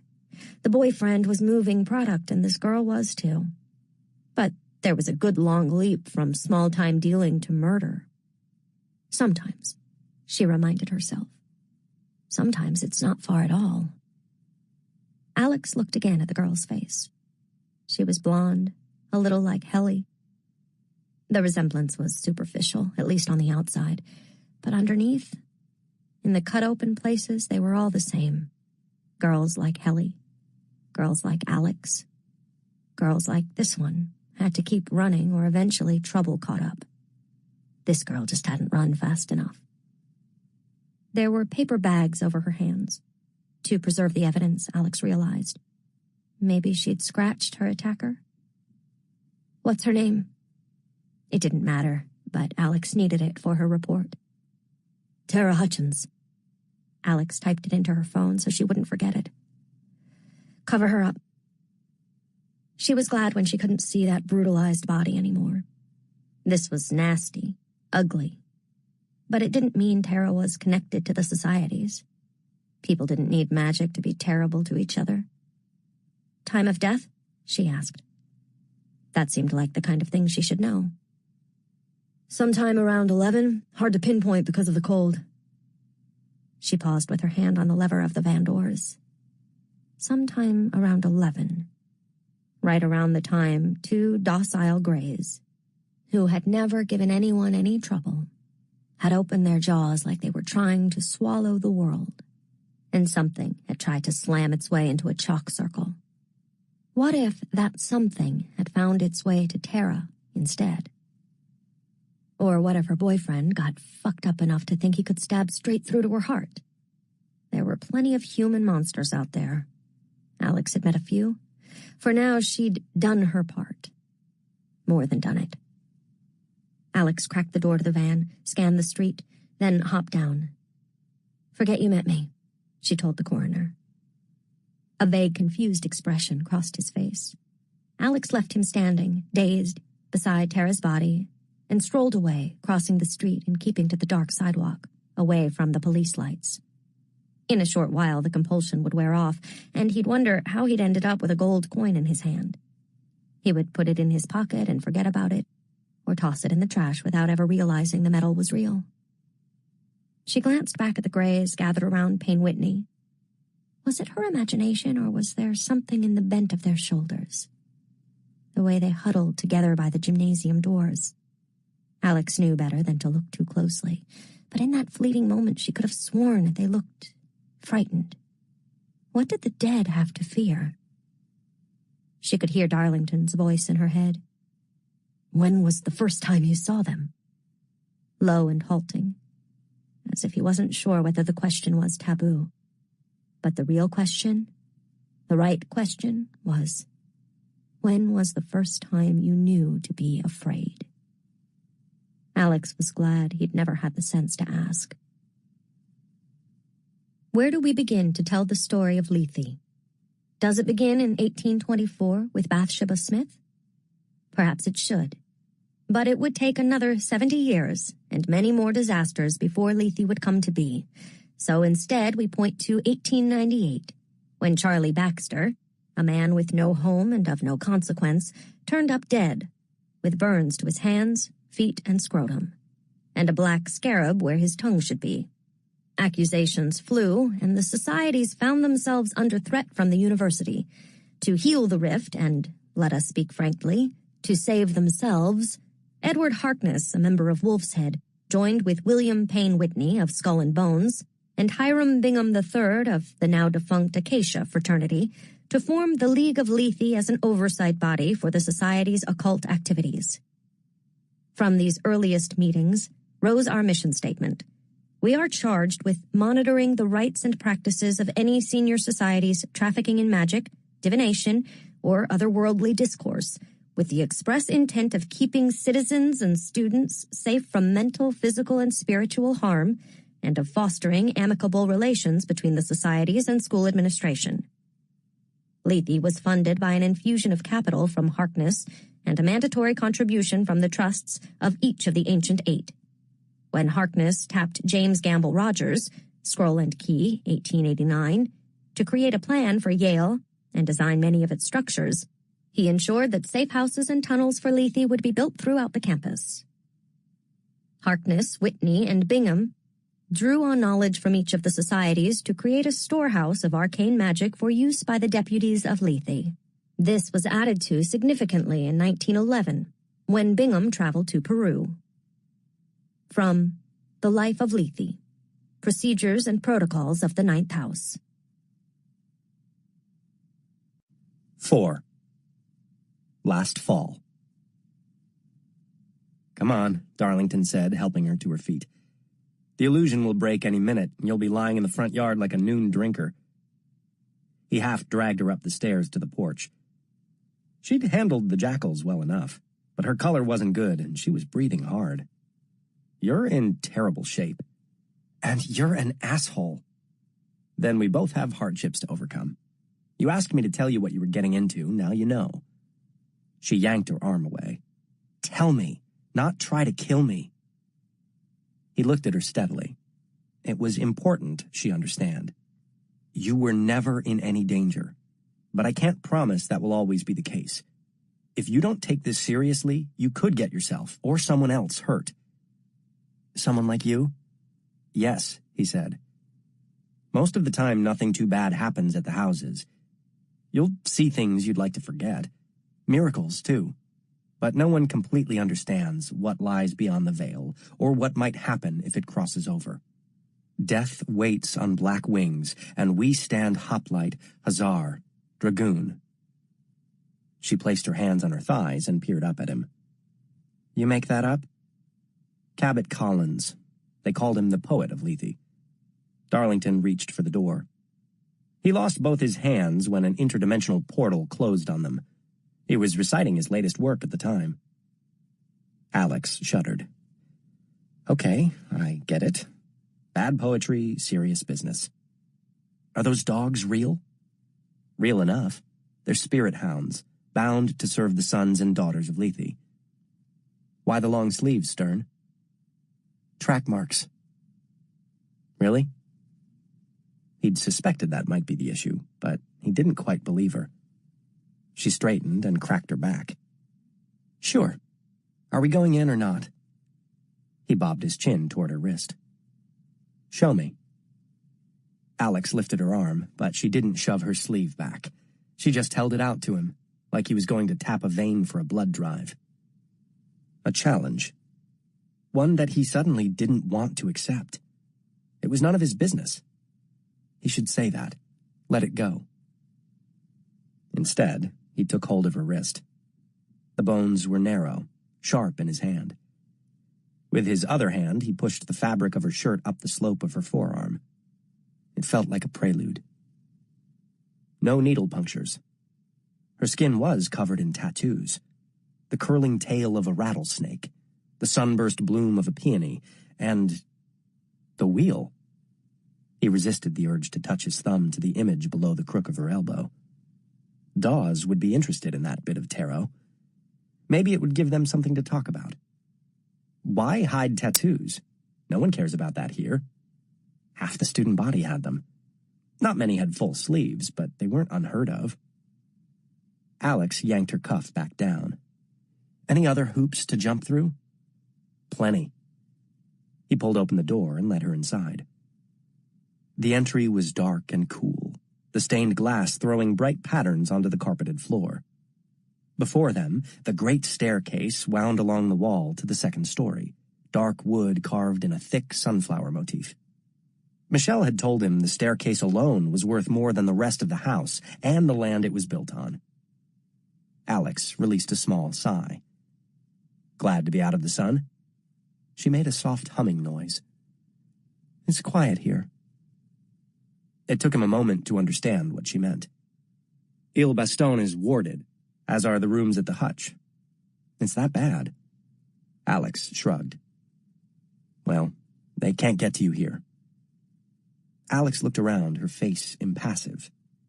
Was she unimpressed by the soaring entry, the warm wood and stained glass, the scent of pine and cassis that always made stepping into the house feel a bit like Christmas?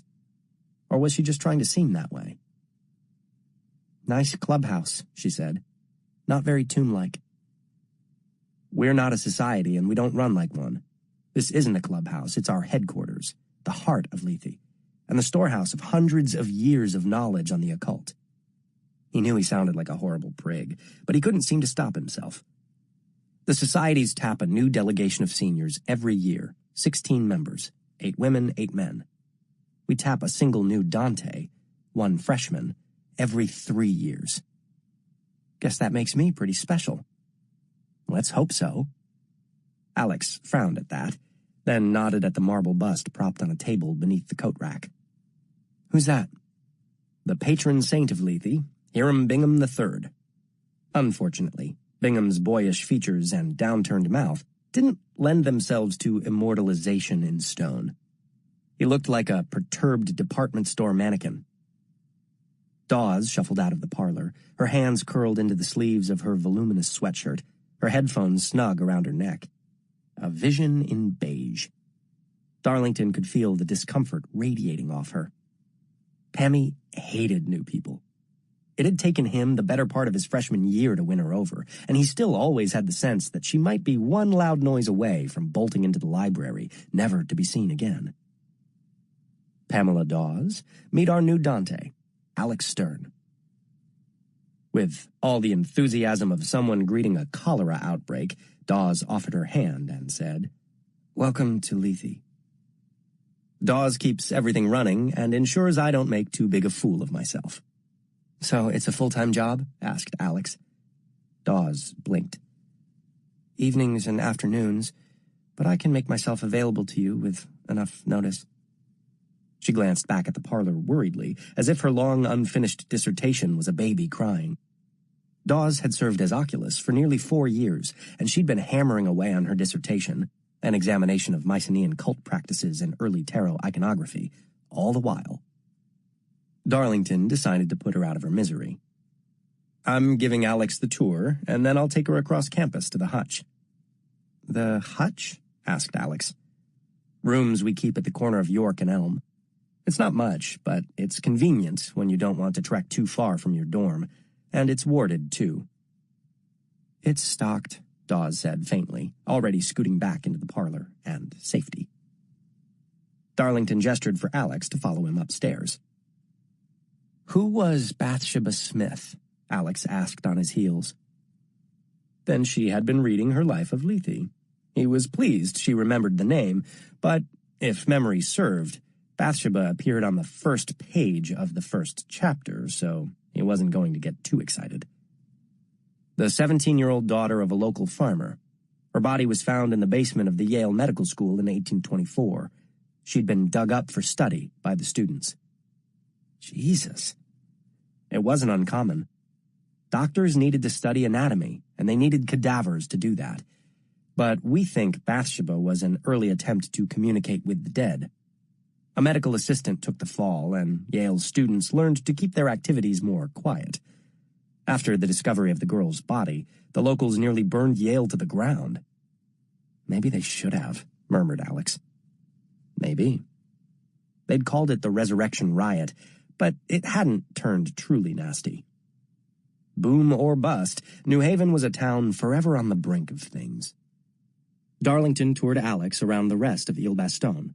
The grand parlor, with the old map of New Haven above the fireplace, the kitchen and pantry, the downstairs training rooms, and the second-floor armory, with its wall of apothecary drawers, all of them stocked with herbs and sacred objects. It was left to Dawes to make sure they were kept well supplied, that any perishable items were freshened or disposed of before they turned foul, and to maintain any artifacts that required it. Cuthbert's pearls of protection had to be worn for a few hours every month, or they lost both their luster and their power to protect the wearer from lightning strikes. A Lethe alum named Lee DeForest, who had once been suspended as an undergrad for causing a campus-wide blackout, had left Lethe with countless inventions, including the revolution clock, which showed an accurate to-the-minute countdown to armed revolt in countries around the globe. It had 22 faces and 76 hands, and had to be wound regularly or it would simply begin screaming. Darlington pointed out the stores of bone dust and graveyard dirt with which they would provision themselves on Thursday nights, and the rare vials of perdition water, said to come from the 7 rivers of hell, and that were to be used only in case of emergency. Darlington had never had cause to tap into any of them, but he kept hoping. At the center of the room sat Hiram's crucible, or, as the delegates of Lethe like to call it, the Golden Bowl. It was the circumference of a tractor wheel and made of beaten 22-karat gold. For years, Lethe knew there were ghosts in New Haven. There were hauntings, rumors of sightings, and some of the societies had managed to pierce the veil through seances and summonings. But Lethe knew there was more, a secret world operating beside ours and frequently interfering with it. Interfering with it how? Alex asked, and he could see the narrow line of her shoulders tighten, that slightly hunched fighter's stance. At the time, no one was sure. They suspected that the presence of Greys in sacred circles and temple halls was disrupting the spells and rituals of the societies. There were signs that stray magic loosed from rituals by the interference of Greys could cause anything from a sudden frost 10 miles away to violent outbursts in schoolchildren. But Lethe had no proof, and no way to prevent it. Year after year they attempted to perfect an elixir that would allow them to see spirits, experimenting on themselves through sometimes deadly trial and error. Still, they had nothing to show for their work. Until Hiram's crucible. Alex ran her finger against the gilded edge of the basin. It looks like a sun. Many of the structures in Machu Picchu were dedicated to the worship of the sun god. This thing came from Peru? Alex asked. You don't need to look so surprised. I know where Machu Picchu is. I can even find Texas on a map if you give me enough time. You'll have to forgive my lack of familiarity with the curriculum of the Los Angeles School District, or your interest in same. Forgiven. Maybe, thought Darlington. But Alex Stern looked like the type to hold a grudge. Hiram Bingham was one of the founding members of Lethe. He discovered Machu Picchu in 1911, though that word tends to ruffle feathers, since the locals were perfectly aware of its existence. When Alex said nothing, he added, he was also rumored to be the inspiration for Indiana Jones. Nice, said Alex. Darlington held back a sigh. Of course that would be what got her attention. Bingham stole about 40,000 artifacts. And brought them back here? Yes, to Yale, to be studied at the Peabody. He said they would be returned after 18 months. It took literally 100 years for Peru to get them back. Alex flicked her finger against the crucible, and it emitted a low hum. They forget this in the return shipment? It seems pretty hard to miss. The crucible was never documented because it was never given to Yale. It was brought to Lethe. Stolen goods. Very much so, I'm afraid. But it's the key to the Orasario. The problem with Lethe's elixir wasn't the recipe, it was the vessel. So, it's a magical mixing bowl? Such a little heathen. I might not put it that way, but yes. And it's gold all the way through? Before you think about trying to run off with it, keep in mind that it weighs twice as much as you do, and that the whole house is warded against theft. If you say so. With his luck, she'd find a way to roll the crucible down the stairs into the back of a truck and melt it down for earrings. The elixir has plenty of other names besides Oracerio, he said. The Golden Trial, Hiram's Bullet. Every time a member of Lethe drinks it, every time the crucible is used, he takes his life in his hands. The mixture is toxic, and the process incredibly painful. But we do it, again and again, for a glimpse behind the veil. I get it, said Alex.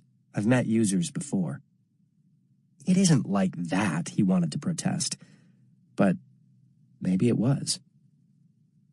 The rest of the tour was uneventful.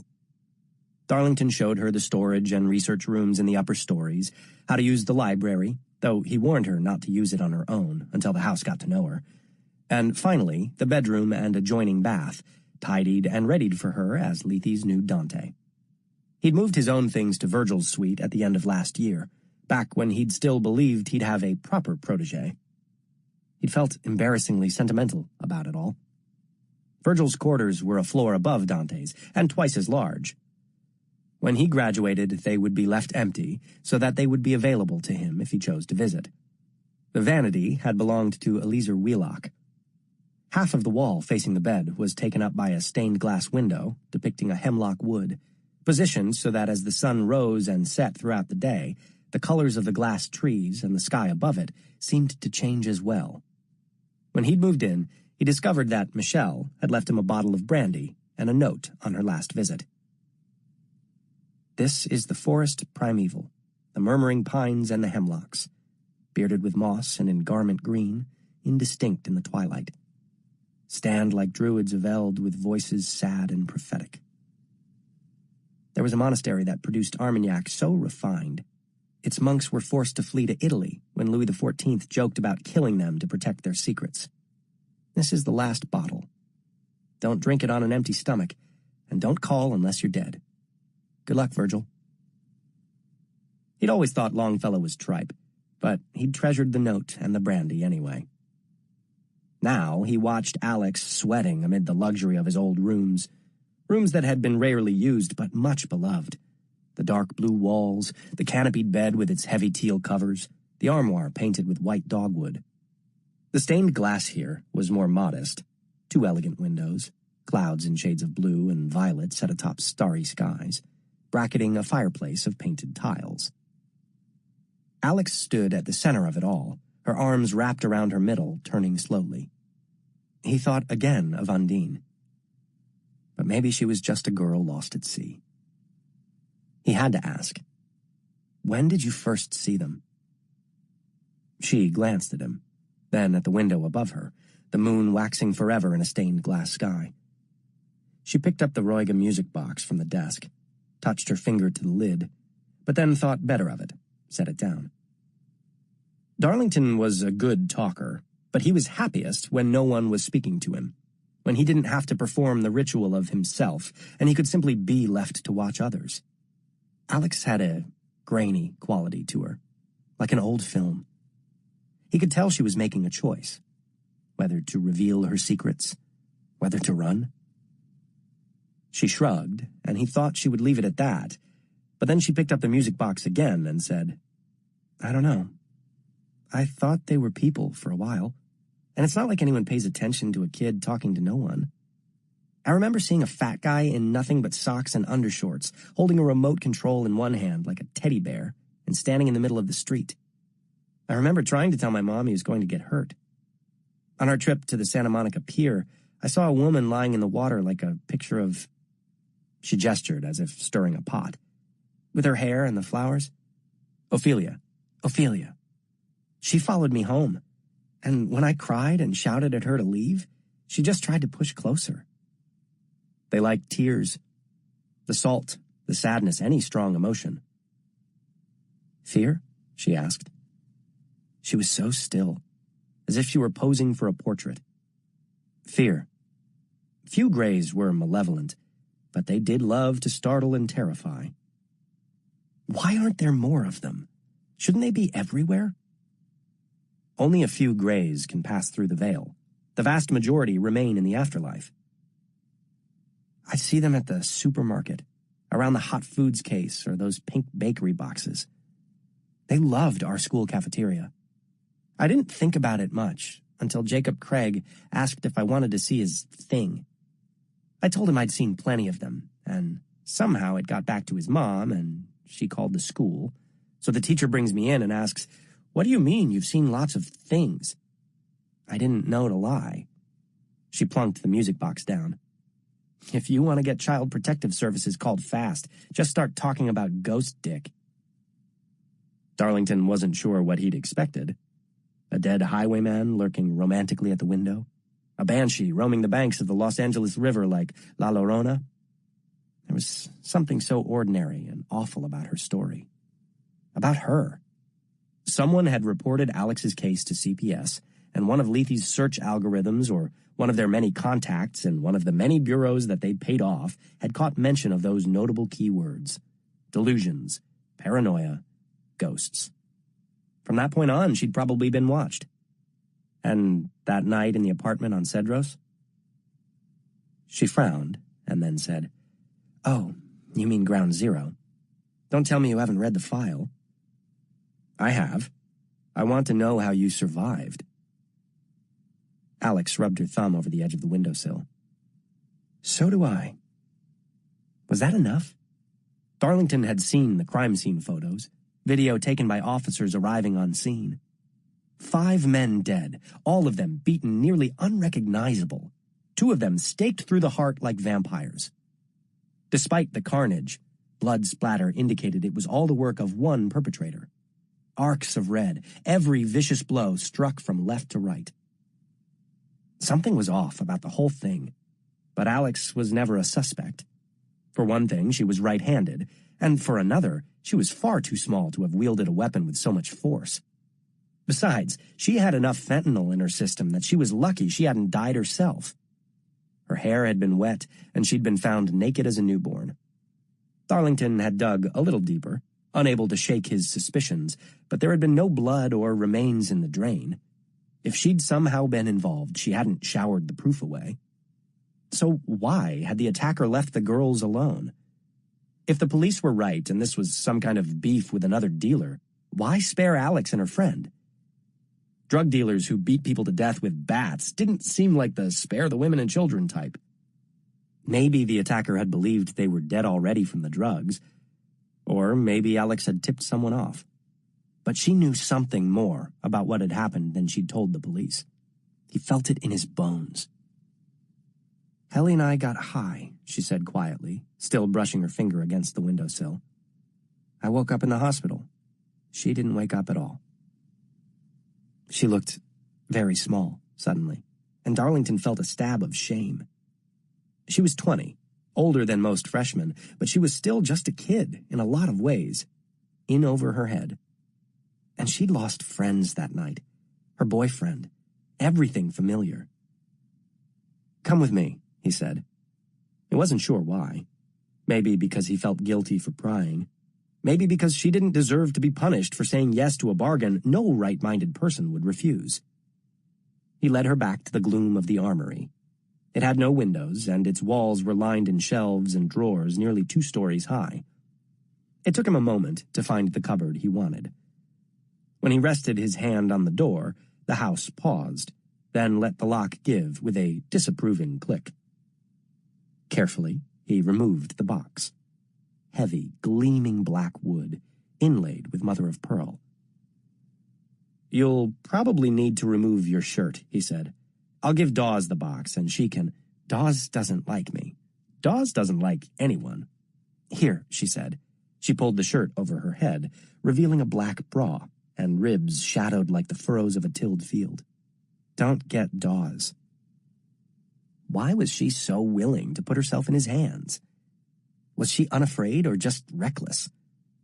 Neither trait boded well for her future at Lethe. But he had the sense that it was neither of those things.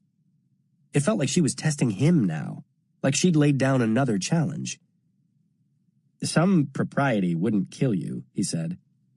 "Why take the chance? Usually when a woman takes her clothes off in front of me, I have some warning." Alex shrugged, and the shadows moved over her skin. "Next time I'll light the signal fires." "That would be best." Tattoos covered her from wrist to shoulder and spread beneath her clavicles. They looked like armor. He opened the box's lid. Alex drew in a sudden breath and skittered backward. "What's wrong?" he asked. She'd retreated nearly halfway across the room. "I don't like butterflies." "They're moths." They perched in even rows in the box, soft white wings fluttering. "Whatever." "I'll need you to stay still," he said. "Can you?" "Why?" "Just trust me, it will be worth it." He considered.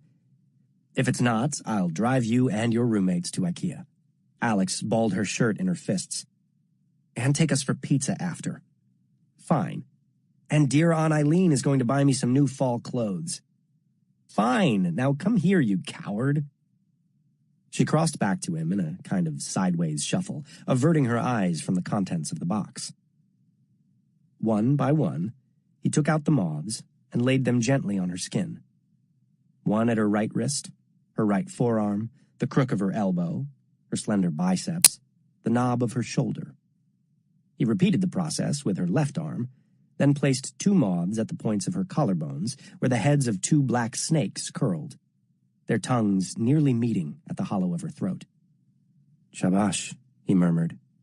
The moths beat their wings in unison. "Uvarat." They flapped their wings again and began to turn gray. "Memash." With each beat of their wings, the moths grew darker, and the tattoos started to fade. Alex's chest rose and fell in jagged, rapid bursts. Her eyes were wide with fear, but as the moths darkened and the ink vanished from her skin, her expression changed, opened. Her lips parted. She's seen the dead, he thought. She's witnessed horrors, but she's never seen magic. This was why he had done it. Not because of guilt or pride, but because this was the moment he'd been waiting for. The chance to show someone else wonder. To watch them realize that they had not been lied to. That the world they'd been promised as children was not something that had to be abandoned. That there really was something lurking in the wood. Beneath the stairs. Between the stars. That everything was full of mystery. The moths beat their wings again. Again, until they were black, then blacker. One by one, they tipped from her arms and dropped to the floor in a faint patter. Alex's arms were bare, stripped of all sign of the tattoos, though in places where the needle had gone deep, he could still discern faint ridges. Alex held her arms out, breath coming in gasps. Darlington gathered the moths' fragile bodies, placing them gently in the box. "Are they dead?" she whispered. "Ink drunk." He shut the lid and placed the box back in the cupboard. This time, the lock's click seemed more resigned. He and the house were going to have a discussion. Address moths were originally used for transporting classified material. Once they drank a document, they could be sent anywhere, in a coat pocket or a box of antiques. Then they'd be placed on a fresh sheet of paper and would recreate the document to the word, as long as the recipient knew the right incantation. "So, we could put my tattoos on you? They might not fit quite right, but we could." "Just be careful," he waved a hand. "In the throes. Human saliva reverses the magic." "Only human?" "Yes, feel free to let a dog lick your elbows." Then she turned her gaze on him. In the shadows of the room, her eyes looked black, wild. "Is there more?" He didn't have to ask what she meant. Would the world keep unraveling, keep spilling its secrets? "Yes, there's plenty more." She hesitated. "Will you show me?" "If you let me." Alex smiled then, a small thing. a glimpse of the girl lurking inside her. A happy, less haunted girl. That was what magic did. It revealed the heart of who you'd been before life took away your belief in the possible. It gave back the world all lonely children longed for. That was what Lethe had done for him. Maybe it could do that for Alex as well. Months later, he would remember the weight of the moths' bodies in his palm. He would think of that moment and how foolish he had been to think he knew her at all. 5. Winter. The sky was already fading into gray when Alex finally made it back to Old Campus.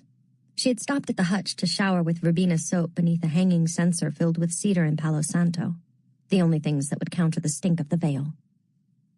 She had spent so little time in Lethe places by herself. She had always been with Darlington, and she still expected to see him tucked into the window seat with a book. Expected to hear him grumble that she'd used all of the hot water. He'd suggested leaving clothes there and at Il Bastone, but Alex already had so little to wear that she couldn't afford to stash an extra pair of jeans and one of her 2 bras someplace other than her ugly school-issue dresser. So when she stepped out of the bathroom into the narrow dressing room, she had to opt for Lethe House sweats. The Lethe spirit hound embroidered at the left breast and right hip, a symbol meaningless to anyone but society members. Darlington's own clothes still hung there. A Barber jacket, a striped Davenport college scarf, fresh jeans neatly folded and creased, perfectly broken-in engineer boots, and a pair of Sperry topsiders just waiting for Darlington to slip into them. She'd never seen him wear them, but maybe you had to have a pair in case your preppy card got pulled. Alex left a green desk lamp burning at the hutch. Dawes wouldn't like it, but she couldn't quite bear to leave the rooms in darkness. She was unlocking the door to the Vanderbilt entryway when a text arrived from Dean Sandow. "Have confabbed with Centurion. Rest easy." She wanted to throw her phone across the courtyard. Rest easy? If Sandow intended to handle the murder directly, why had she wasted her time and her coin of compulsion visiting the crime scene? She knew the dean didn't trust her. Why would he? He'd probably been up with a cup of chamomile tea when he got the news of Tara's death. His big dog asleep on his feet, waiting by the phone to make sure nothing went horribly wrong at the prognostication and Alex didn't humiliate herself or Lethe. Of course he wouldn't want her anywhere near a murder. Rest easy. Everything else went unsaid. I don't expect you to handle this. No one expects you to handle this. No one expects you to do anything but keep from drawing unwanted attention until we get Darlington back.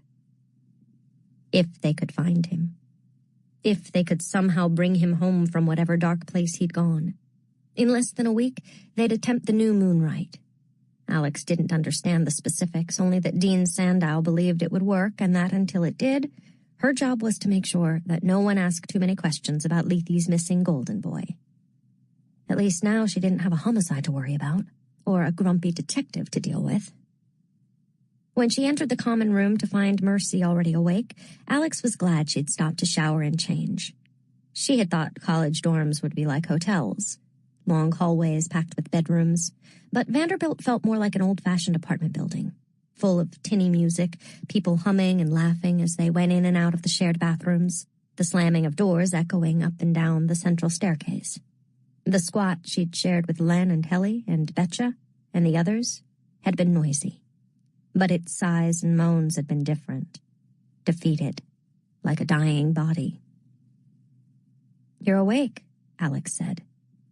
Mercy glanced up from her copy of To the Lighthouse, its pages thick with pastel sticky notes. Her hair was in an elaborate braid, and instead of bundling up in their ratty afghan, she'd thrown a silk robe patterned with blue hyacinths over her jeans.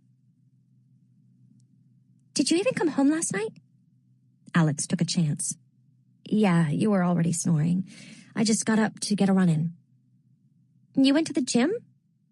Are the showers even open this early?" "For crew and stuff." Alex wasn't actually sure this was true, but she knew Mercy cared less about sports than just about anything. Besides, Alex didn't own running shoes or a sports bra, and Mercy never asked about that.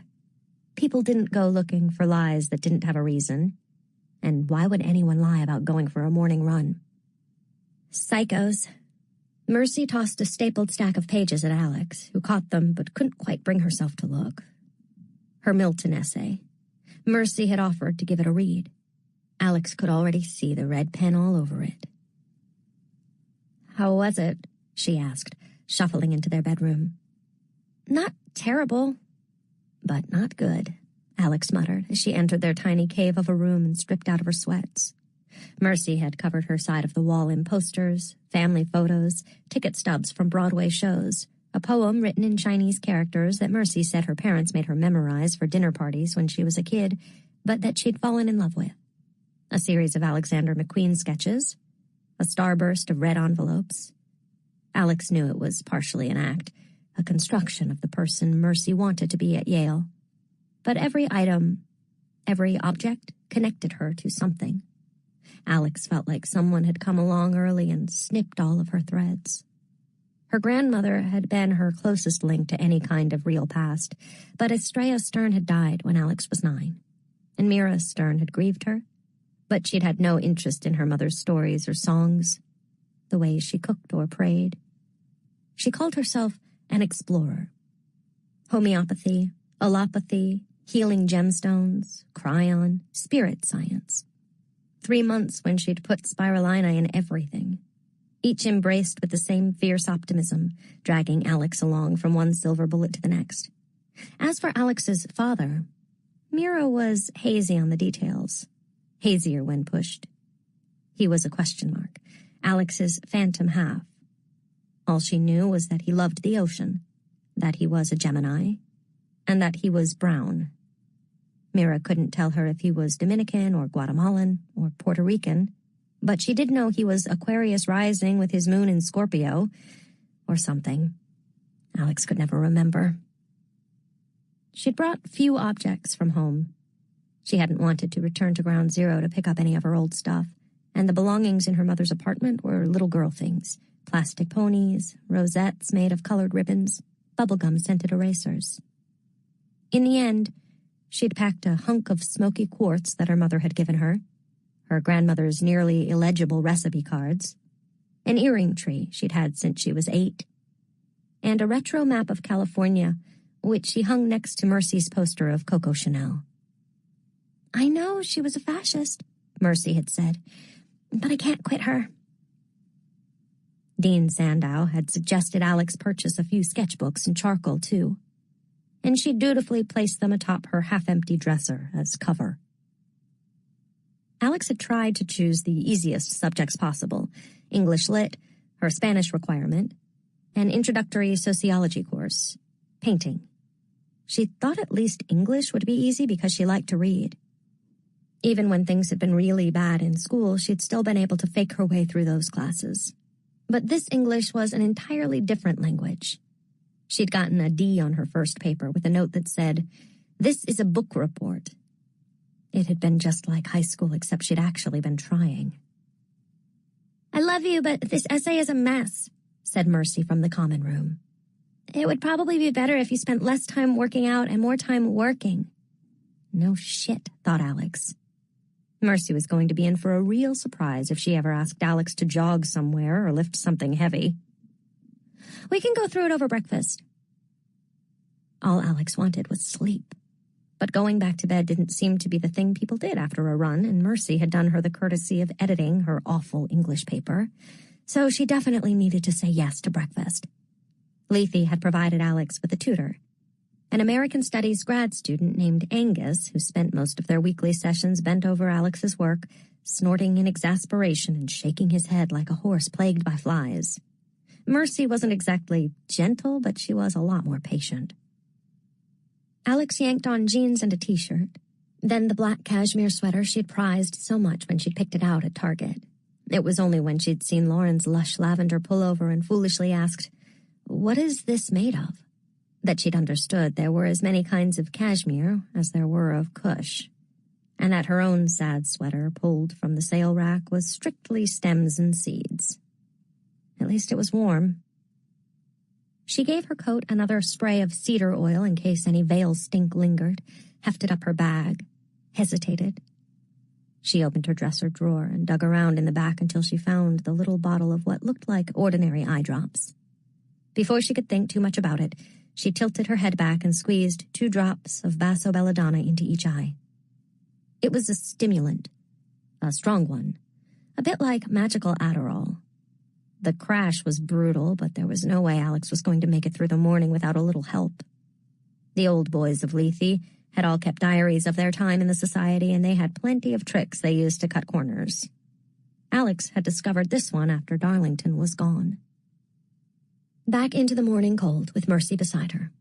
Alex always liked to walk from Old Campus to the J.E. dining hall. But the quad looked less beautiful with a gray day on it. At night, the grubby packs of snow gleamed vague and white. But now they were grimy and brown at the edges, heaps of dirty sheets ready for the wash. Harkness Tower loomed over it all like a melting candle, its chimes sounding the hour. It had taken Alex a few weeks to realize why Yale looked wrong to her. It was the complete lack of glamour. In L.A., even in the Valley, even on its worst days, the city had style. Even Alex's mother in her purple eyeshadow and chunks of turquoise. Even their dumpy apartment with its shawls over the lamps. Even her no-money friends gathered at backyard barbecues, recovering from the night before, girls in tight shorts, midriffs bare, long hair swinging to the small of the back, boys with shaved heads or silky topknots or thick dreads. Everything, everybody had a look. But here, the colors seemed to blur. There was a kind of uniform, jocks in backward baseball caps and long loose shorts they wore regardless of the chill, keys on lanyards that they swung like dandies, girls in jeans and quilted jackets, theater kids with crests of sink-dyed Kool-Aid-colored hair. Your clothes, your car, the music pumping from it were supposed to tell people who you were. Here it was like someone had filed down all of the serial numbers, wiped away the fingerprints. Who are you? Alex would sometimes think, looking at another girl in a navy peacoat, pale face like a waning moon beneath a wool cap, ponytail lying like a dead animal over her shoulder. Who are you? Mercy was an exception. She favored wild florals paired with a seemingly endless parade of eyeglasses that she wore on glittery strings around her neck, and that Alex had yet to see her use. Today, she'd opted for a brocade coat embroidered with poinsettias that made her look like the world's youngest eccentric grandma. When Alex had raised her brows, Mercy had just said, "I like loud." They entered the Jonathan Edwards common room, warm air closing over them in a gust. Winter light slatted over the leather couches in watery squares, all of it a coy, falsely humble prelude to the soaring rafters and stone alcoves of the dining hall. Beside her, Mercy laughed. "I only see you smile like that when we're going to eat." It was true. If Beinecke was Darlington's temple, then the dining hall was where Alex worshipped daily. At the squat in Van Nuys, they'd lived on Taco Bell and Subway when they were flush, cereal, sometimes dry, sometimes soaked in soda if she got desperate, when they were broke.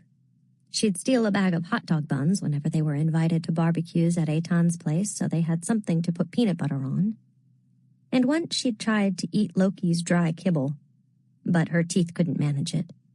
Even when she'd lived with her mom, it had been all frozen food, boil-in-a-bag rice dishes, then weird shakes and nutrition bars after Mira got suckered into selling Herbalife. Alex had brought protein pudding mix to school for weeks. The idea that there could be hot food just waiting for her 3 times a day was still shocking. But it made no difference what she ate or how much of it. It was as if her body, starved for so long, was ravenous now. Every hour her stomach would growl, chiming like the Harkness bells. Alex always took 2 sandwiches with her for the day, and a stack of chocolate chip cookies wrapped in a napkin. The supply of food in her backpack was like a security blanket. If this all ended, if it all got taken away, she wouldn't go hungry for at least a couple of days. "It's a good thing you work out so much," Mercy noted as Alex shoveled granola into her mouth. Except, of course, she didn't, and eventually her metabolism would stop cooperating, but she just didn't care.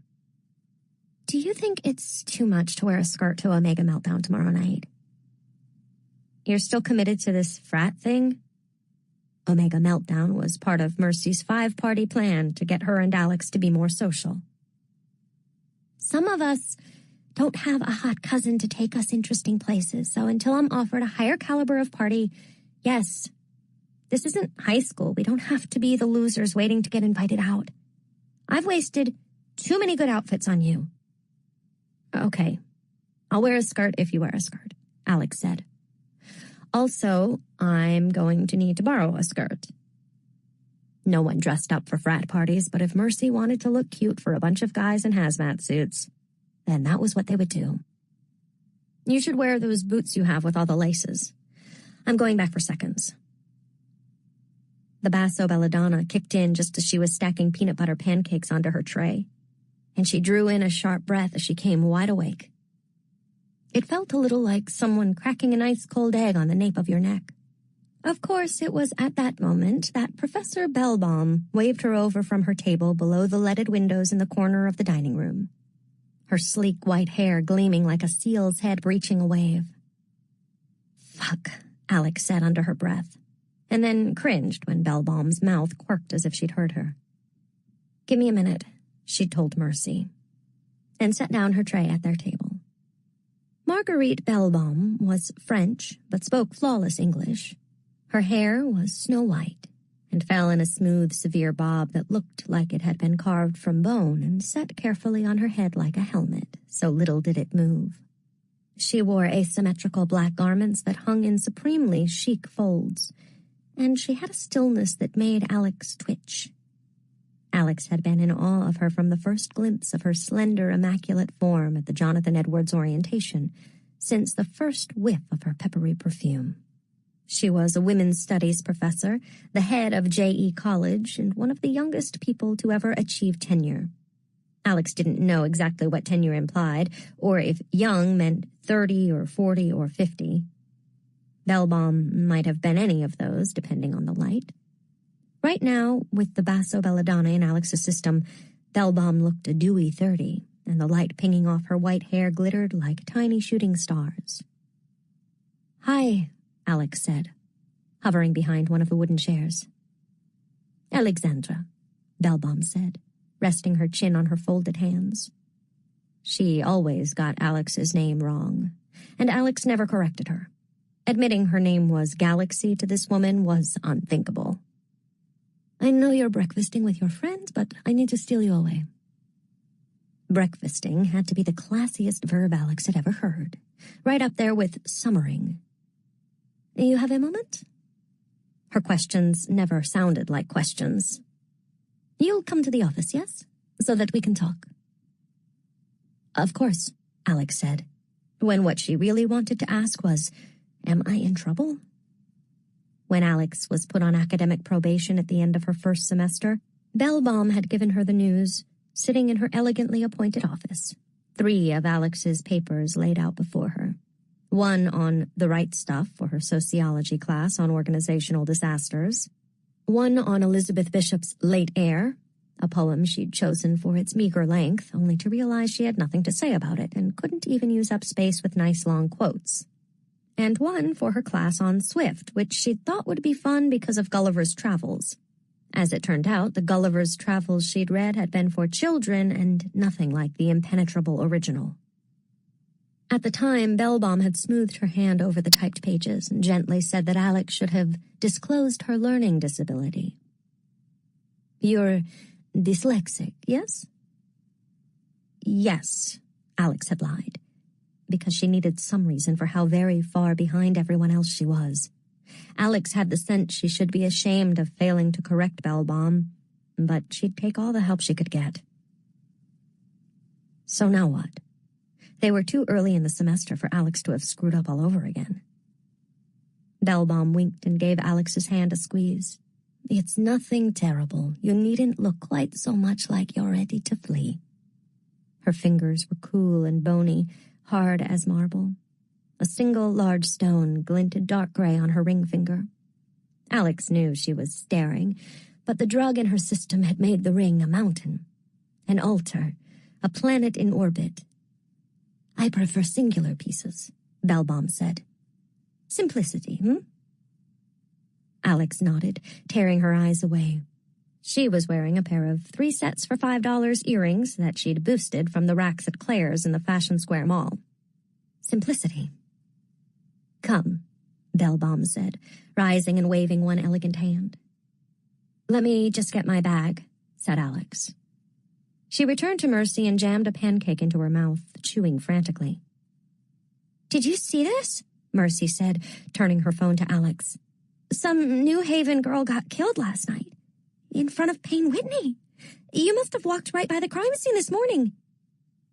Damn, said Alex, casting cursory eyes over the screen of Mercy's phone. I saw the lights. I just thought there was a car accident. So scary. She was only 19. Mercy rubbed her arms. What does La Belle Bellbaum want? I thought we were going to edit your paper. The world glittered. She felt awake, able to do anything. Mercy was being generous, and Alex wanted to work with her before the buzz began to fade, but there was nothing she could do about it. Bellbaum has time now, and I need to talk to her about my schedule. I'll meet you back in the room. That bitch can lie like she's breathing, Len had once said of Alex. He'd said a lot of things before he died. Alex trailed the professor out of the dining hall and across the courtyard to her office. She felt shitty leaving Mercy behind. Mercy was from a wealthy suburb of Chicago. Her parents were both professors, and she'd written some kind of crazy paper that had impressed even Darlington. She and Alex had nothing in common, but they'd both been the kid with nobody to sit next to in the cafeteria, and Mercy hadn't laughed when Alex had mispronounced Goethe. Around her and Lauren, it was easier to pretend to be the person she was supposed to be here. Still, if La Belle Bellbaum demanded your presence, you didn't argue. Bellbaum had 2 assistants who rotated at the desk outside of her office. This morning it was the very peppy, very pretty Colin Cottrey. He was a member of Scroll and Key and some kind of chem prodigy. Alex, he exclaimed, like she was a much-anticipated guest at a party. Colin's enthusiasm always seemed genuine, but sometimes its sheer wattage made her want to do something abruptly violent, like put a pencil through his palm. Bellbaum just draped her elegant coat on the rack and beckoned Alex to her sanctum. Tea, Colin? Bellbaum inquired. Of course, he said, beaming less like an assistant than an acolyte. Thank you, love. Coat, mouthed Colin. Alex shucked off her jacket. She'd once asked Colin what Bellbaum knew about the societies. Nothing, he'd said. She thinks it's all old boy elitist bullshit. She wasn't wrong.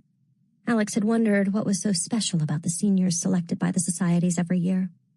She thought there must be something magical about them, but they were just favorites. Legacies, high achievers, charisma queens, the editor of the Daily News, the quarterback of the football team, some kid who had staged a particularly edgy production of Equus that no one wanted to see. People who would go on to run hedge funds and startups and get executive producer credits. Alex followed Bellbaum inside, letting the calm of the office settle over her.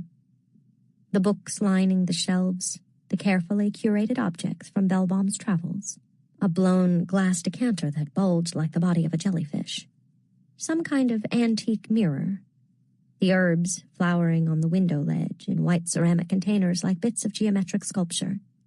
Even the sunlight seemed more gentle here. Alex took a deep breath. Too much perfume? Bellbaum asked with a smile.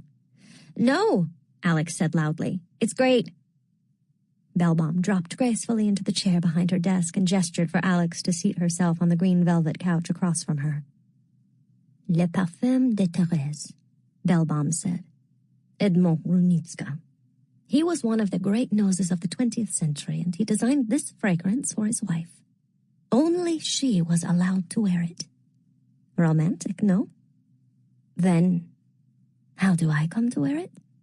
Well, they both died, and there was money to be made, so Frederick Mal put it on the market for us peasants to buy. Peasant was a word poor people didn't use, just like classy was a word that classy people didn't use. But Bellbaum smiled in a way that included Alex, so Alex smiled back in a way she hoped was just as knowing. Colin appeared, balancing a tray laden with a tea set the color of red clay, and placed it on the edge of the desk. "Anything else?" he asked hopefully. Bellbaum shooed him away. "Go do important things." She poured out the tea and offered a cup to Alex. "Help yourself to cream and sugar if you like. Or there's fresh mint." She rose and broke a small sprig from the herbs on the sill. "Mint, please," Alex said, taking the sprig and echoing Bellbaum's movements, crushing the leaves, dropping them into her own cup. Bellbaum sat back, took a sip. Alex did the same, then hit a flinch when it burned her tongue. "I take it you heard the news about that poor girl." "Tara?" Bellbaum's slender brows rose. "Yes, Tara Hutchins." "Did you know her?" "No," Alex said, annoyed at her own stupidity. "I was just reading about her." "A terrible thing. I will say a more terrible thing and admit that I'm grateful she was not a student. It does not diminish the loss in any way, of course." "Of course." But Alex was fairly sure Bellbaum was saying exactly that. "Alex, what do you want from Yale?" "Money." Alex knew Marguerite Bellbaum would find such an answer hopelessly crude. "When did you first see them?" Darlington had asked. Maybe all rich people ask the wrong questions. For people like Alex, it would never be, "What do you want?" It was always just, "How much can you get?" Enough to survive? Enough to help her take care of her mother when shit fell apart the way it always did? Alex said nothing, and Bellbaum tried again. "Why come here and not to an art school?" Lethe had mocked up paintings for her, created a false trail of successes and glowing recommendations to excuse her academic lapses. "I'm good, but I'm not good enough to make it."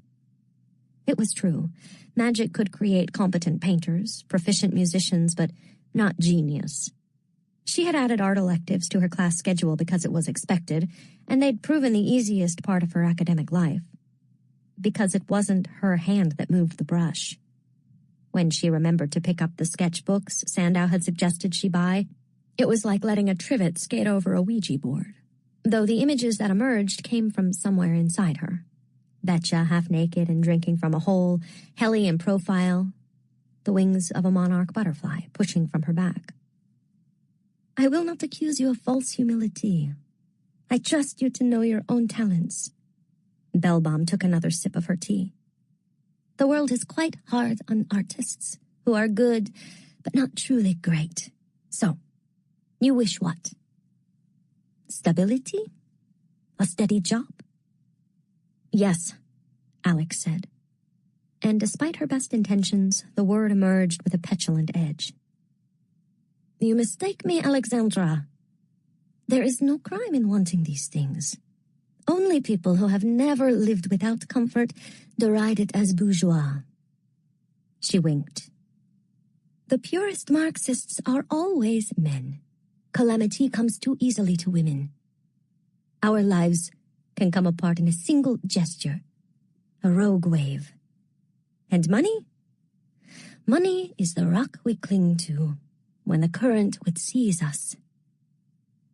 "Yes," said Alex, leaning forward. This was what Alex's mother had never managed to grasp. Mira loved art and truth and freedom. She didn't want to be a part of the machine. But the machine didn't care. The machine went on grinding and catching her up in its gears. Bellbaum set her cup in its saucer. "So, once you have money, once you can stop clinging to the rock and climb atop it, what will you build there? When you stand upon the rock, what will you preach?" Alex felt all of the interest go out of her. Was she really supposed to have something to say, some wisdom to impart? Stay in school? Don't do drugs. Don't fuck the wrong guys. Don't let the wrong guys fuck with you. Be nice to your parents even if they don't deserve it because they can afford to take you to the dentist. Dream smaller. Don't let the girl you love die. The silence stretched. Alex gazed at the mint leaves floating in her tea. Well, said Professor Bellbaum on a sigh, I ask you these things because I don't know how else to motivate you, Alex. Do you wonder why I care? Alex hadn't, actually. She'd just assumed Bellbaum took her job as the head of JE seriously, that she looked out for all of the students under her care. But she nodded anyway. We all began somewhere, Alex. So many of these children have had too much handed to them. They've forgotten how to reach. You are hungry, and I respect hunger. She tapped her desk with 2 fingers. But hungry for what? You're improving, I see that. You've gotten some help, I think. And that's good. You're clearly a smart girl. The academic probation is worrisome. But what worries me more is that the classes you're choosing show no real pattern of interest other than ease. You cannot simply get by here. Can and will, thought Alex. But all she said was, I'm sorry. She meant it. Bellbaum was looking for some secret potential to unlock, and Alex was going to disappoint her. Bellbaum waved away the apology. Think about what you want, Alex. It may not be something you can find here. But if it is, I will do what I can to help you stay. This was what Alex wanted. The perfect piece of this office, the gentle light through the windows, the mint and basil and marjoram growing in lacy clusters. Have you given any thought to your summer plans? Asked Bellbaum. Would you consider staying here? Coming to work for me? Alex's head snapped up. What could I possibly do for you? Bellbaum laughed. Do you think Isabel and Colin are performing complicated tasks? They maintain my calendar, do my filing, organize my life, so I don't have to. I have no doubt you could manage it. There's a summer composition program that I think might get your writing where it needs to be to continue here. You could begin to think about what you might consider as a career path. I don't want to see you left behind, Alex. A summer to catch up, to catch my breath. Alex was good at odds. She'd had to be. Before you walked into a deal, you had to know if you would walk out. And she knew the chance that she could bob and weave her way through 4 years of Yale was unlikely. With Darlington around, it had been different. His help had given her an edge, made this life manageable, possible. But Darlington was gone. Who knew for how long? And she was so damn tired of treading water. Bellbaum was offering her 3 months to breathe, to recover, make a plan, gather her resources, to become a real Yale student. Not just someone playing the part on Leithy's dime. How would that work? Alex asked. She wanted to set down her cup, but her hand was shaking badly enough she was afraid it would clatter. Show me you can continue to improve. Finish the year strong, and the next time I ask you what you want, I expect an answer. You know about my salon?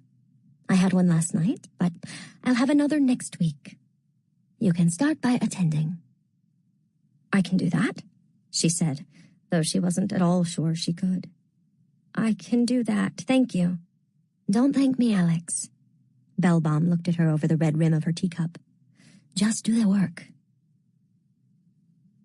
Alex felt light as she drifted out of the office and waved to Colin. She found herself in the silence of the courtyard. It was like this sometimes. All of the doors would close, no one passing through on their way to class or a meal, all the windows shut tight against the cold. And you'd be left in a pocket of silence. Alex let it pool around her, imagined that the buildings surrounding her had been abandoned. What would the campus be like in the summer? Quiet like this? Humid and unpopulated? A city under glass? Alex had spent her winter break holed up at Hilbastone, watching movies on the laptop Leithy had bought for her, afraid Dawes would appear. She had Skyped with her mom and only ventured out for pizza and noodles. Even the Grays had vanished, as if without the students' excitement and anxiety, they had nothing to draw them to campus. Alex thought of the stillness, the late mornings that summer might bring. She could sit behind that desk where Colin and Isabel sat, brew tea, update the JE website, do whatever had to be done. She could pick her courses, ones that had syllabi that didn't change much. She could do the reading ahead of time, take the composition course, so she wouldn't have to lean on Mercy so much anymore, assuming Mercy wanted to room with her next year. Next year. Magical words. Bellbaum had built Alex a bridge to a possible future. She just had to cross it. Alex's mother would be disappointed when she didn't go home to California. Or would she? Maybe it was easier this way. When Alex had told her mother she was going to Yale, Mira had looked at her with such sadness that it had taken Alex a long moment to understand her mother thought she was high. Guiltily, Alex snapped a picture of the empty courtyard and texted it to her mom. Cold morning. Meaningless, but evidence that she was okay and here. Proof of life. She popped into the bathroom before she headed to class, ran her fingers through her hair. She and Helly had loved wearing makeup, spending their rare bits of spare cash on glitter, eyeliner, and lip gloss. She missed it sometimes. Here, makeup meant something different. It sent a signal of effort that was unacceptable. Alex endured an hour of Spanish, too. Dull but manageable because all it required of her was memorization. Everyone was chattering about Tara Hutchins, though no one called her by name. She was the dead girl, the murder victim, the townie who got stabbed. People were talking about crisis lines and emergency therapy for anyone triggered by the event. The TA who led her Spanish class reminded them to use the campus walking service after dark. I was right near there. I was there like an hour before it happened. I walk by there every day. Alex heard the same things repeated again and again. There was worry, some embarrassment, another bit of proof that no matter how many chain stores moved in, New Haven would never be Cambridge. But no one seemed truly afraid.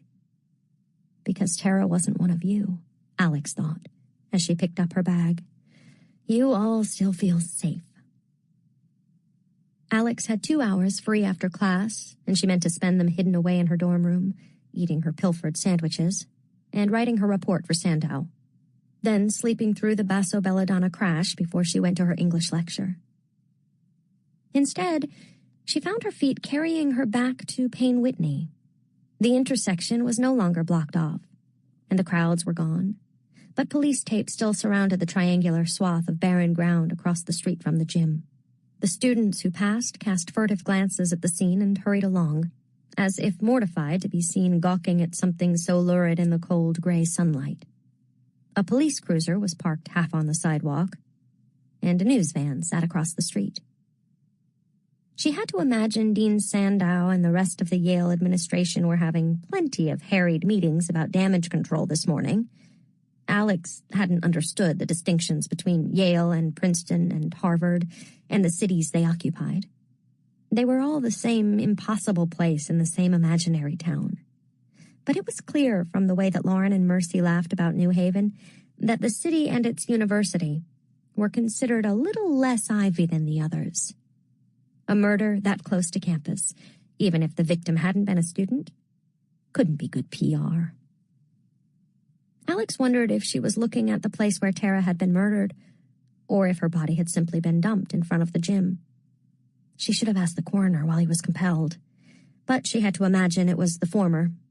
If you wanted to get rid of a body, you didn't drop it in the middle of a busy intersection. An image of Helly's shoe, that pink jelly sandal slipping from her painted toes, flashed through Alex's mind. Helly's feet had been wide, the toes crammed together, the skin thick and calloused. The only unbeautiful part of her. What am I doing here? Alex didn't want to get any closer to where the body had been. It was the boyfriend, that's what the coroner had told her. He was a dealer. They'd gotten into some kind of argument. The wounds had been extreme, but if he'd been high, who knew what might have been going on in his head? Still, there was something bothering her about the scene. Last night, she'd approached from Grove Street. But now she was on the other side of the intersection, directly across from the Baker Hall dorms and the empty icy ground where Tara had been found. From this angle, there was something familiar about the way it all looked. The two streets, the stakes driven into the earth where Tara had died or been abandoned. Was it just seeing it in the daylight without the crowds that made it seem different? A false sense of déjà vu? Or maybe the basso belladonna was playing tricks on her as it left her system. The Lethe journals were full of warnings on just how powerful it was. Alex thought of Helly's shoe hanging for a brief moment from her toe, then dropping to the apartment floor with a thunk. Len turned to Alex, struggling with the weight of Helly's limp body, his hands cupped beneath her armpits. Betcha had Helly's knees tucked against his hip as if they were swing dancing. "Come on," Len said. "Open the door, Alex. Let us out." Let us out. She shook the memory away and glanced at the cluster of grays in front of the gym. There were less of them today, and their mood, if they'd ever really had a mood, had returned to normal. The bridegroom was still there, though. Despite her best attempts to ignore him, the ghost was hard to miss. Crisp trousers, shiny shoes, a handsome face like something out of an old movie, big dark eyes and black hair swept back from his brow in a soft wave, the effect spoiled only by the big bloody pockmark of a gunshot wound to his chest. He was an actual haunter, a gray who could pass through the layers of the veil and make his presence felt, rattling windshields and setting off car alarms in the parking garage that stood where his family's carriage factory had once been, and where he'd killed his fiancée and then himself. It was a favorite stop on ghost tours of New England.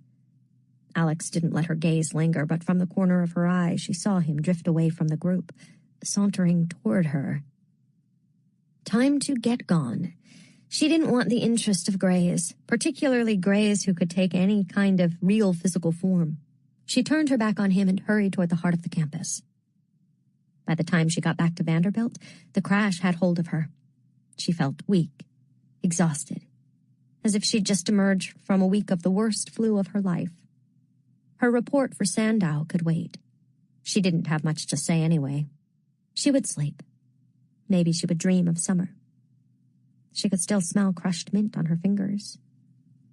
She closed her eyes and saw Helly's face, her pale brows bleached by the sun, vomit clinging to her lip. It was Tara Hutchins's fault. Blondes always made Alex think of Helly. But why had the crime scene looked so familiar? What had she seen in that forlorn patch of dead earth bracketed by the flow of traffic? Nothing. She'd just had too many late nights. Too much Darlington whispering in her ear. Tara was nothing like Helly. She was like a bad knockoff, generic to Helly's name brand. "No," said a voice in her head. And it was Helly, standing on a skateboard, rocking back and forth on those wide feet, her balance impeccable. Her skin was ashen. Her bikini top was spattered with clumps of her last meal. "She's me. She's you without a second chance." Alex fought her way back from the tide of sleep. The room was dark, little light filtering in from the single narrow window. Helly was long gone, and so were the people who had hurt her. But someone had hurt Tara Hutchins, too. Someone who hadn't been punished. Not yet. Leave it to Detective Turner. That was what the survivor said. Rest easy. Let it go. Focus on your grades. Think of this summer. Alex could see the bridge that Bellbaum had built.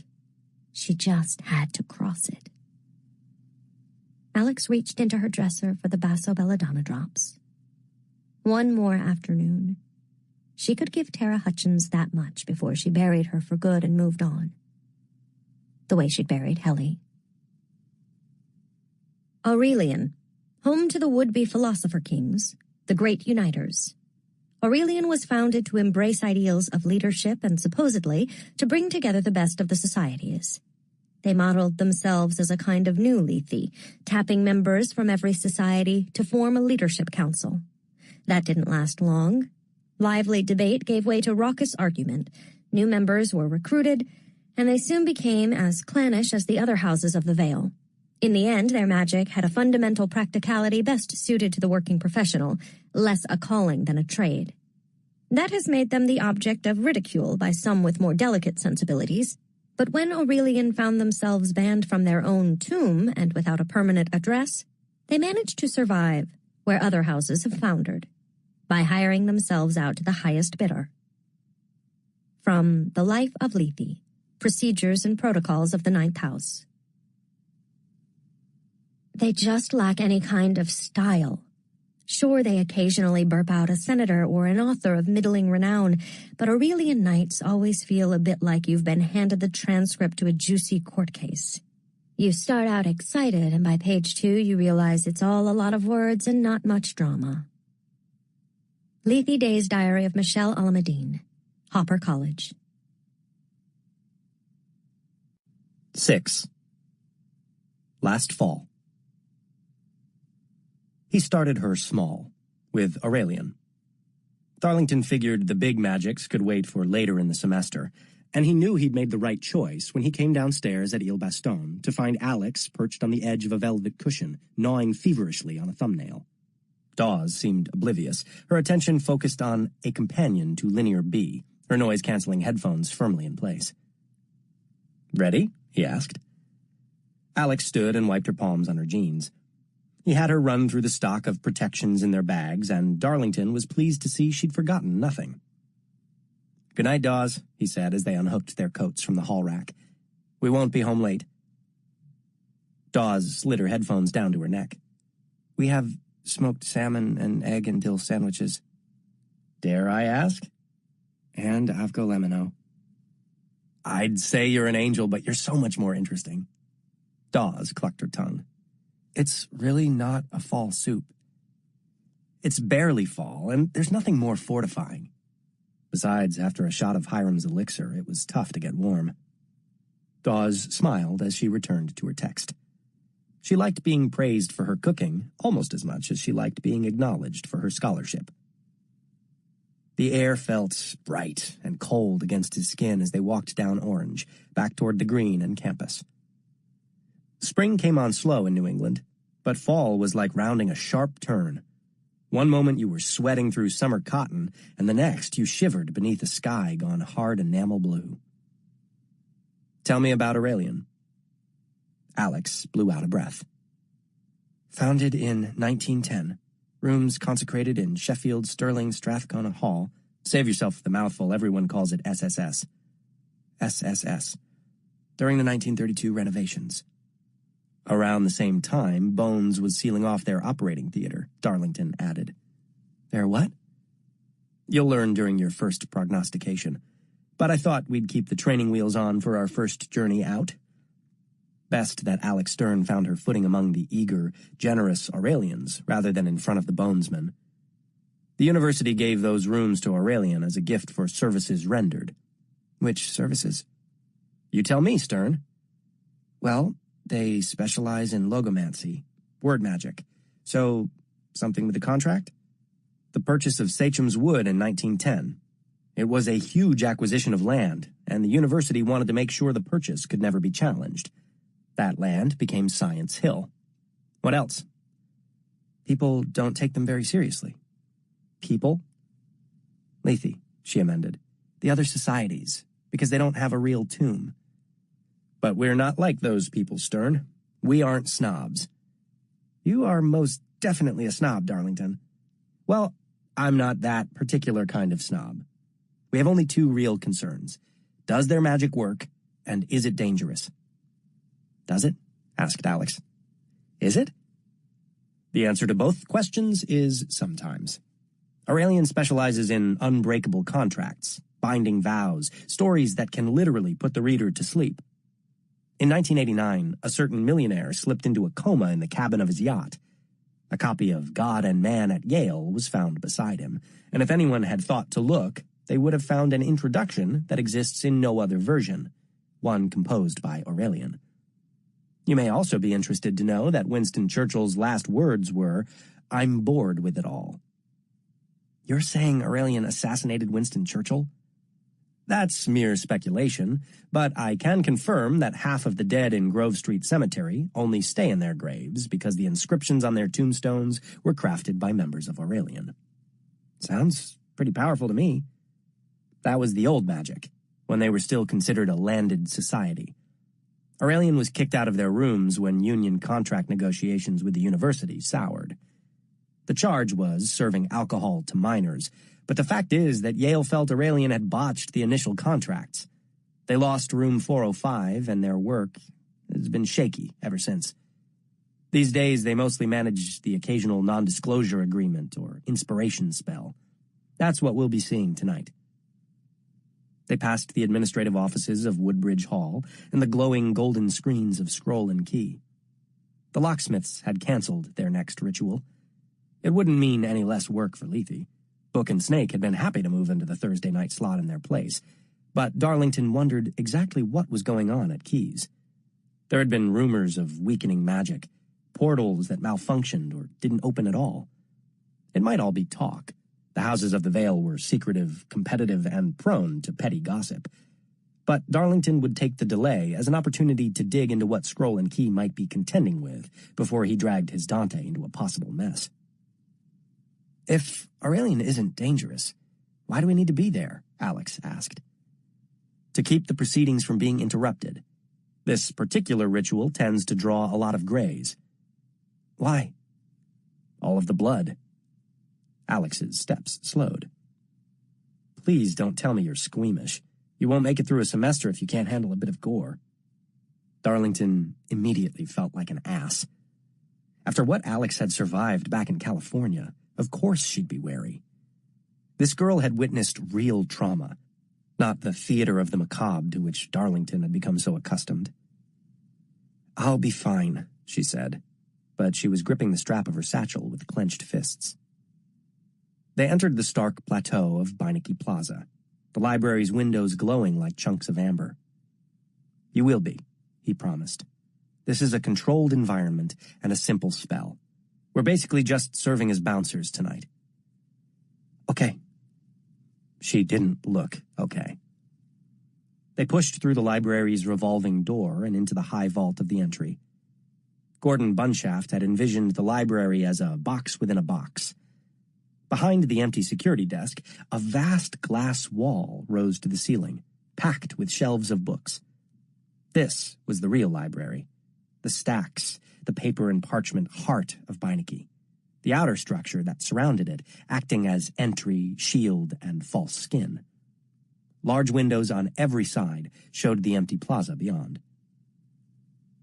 A long table had been set up not far from the security desk, a comfortable distance away from the cases, where rotating exhibits from the library's collections were displayed, and where the Gutenberg Bible was housed in its own little glass cube, lit from above. A single page of it was turned every day. God, he loved this place. The Aurelians were milling around the table, already in their ivory robes, chatting nervously. That giddy energy alone was probably enough to start drawing grays. Josh Zielinski, the delegation's current president, broke away from the group and hurried over to greet them. Darlington knew him from several American Studies seminars. He had a mohawk, favored oversized overalls, and talked a lot. A woman in her 40s trailed him, tonight's emperor, the alumna selected to supervise the ritual. Darlington recognized her from a rite Aurelian had conducted the previous year to draw up governing documents for her condo board. Amelia, he said, reaching for the name. A pleasure to see you again. She smiled and glanced at Alex. Is this the new you? It was the same thing they'd asked Michelle Alameddine when she'd taken him around his freshman year. Meet our new Dante. Alex is from Los Angeles. Nice, said Zielinski. Do you know any movie stars? I once swam naked in Oliver Stone's pool. Does that count? Was he there? No. Zielinski looked genuinely disappointed. We'll start at midnight, said Amelia. That gave them plenty of time to set up a perimeter around the ritual table. For this rite, we can't block the Greys out completely, Darlington explained as he and Alex walked a wide circle around the table, choosing the path of the boundary they would create. The magic requires that the channels with the veil remain open. Now, tell me first steps. He'd assigned her excerpts from Fowler's Bindings, and also a short treatise on portal magic from the early days of Scroll and Key. Bone dust, or graveyard dirt, or any memento mori to form the circle. Good, said Darlington. We'll use this tonight. He handed her a stick of chalk made from compressed crematory ash. It will allow us to be more precise in our markings. We'll leave channels open at each compass point. And then what? Then we work the doors. The Greys can disrupt the ritual, and we don't want this kind of magic breaking loose. Magic needs resolution. Once this particular rite begins, it will be looking for blood, and if the spell gets free of the table, it could literally slice some nice law student studying a block away in two. One less lawyer to plague the world, but I'm told lawyer jokes are passé.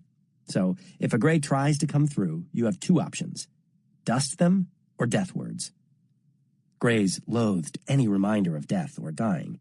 Lamentations, dirges, poems about grief or loss. Even a particularly well-phrased mortuary ad could do the trick. How about both? Asked Alex. There's really no need.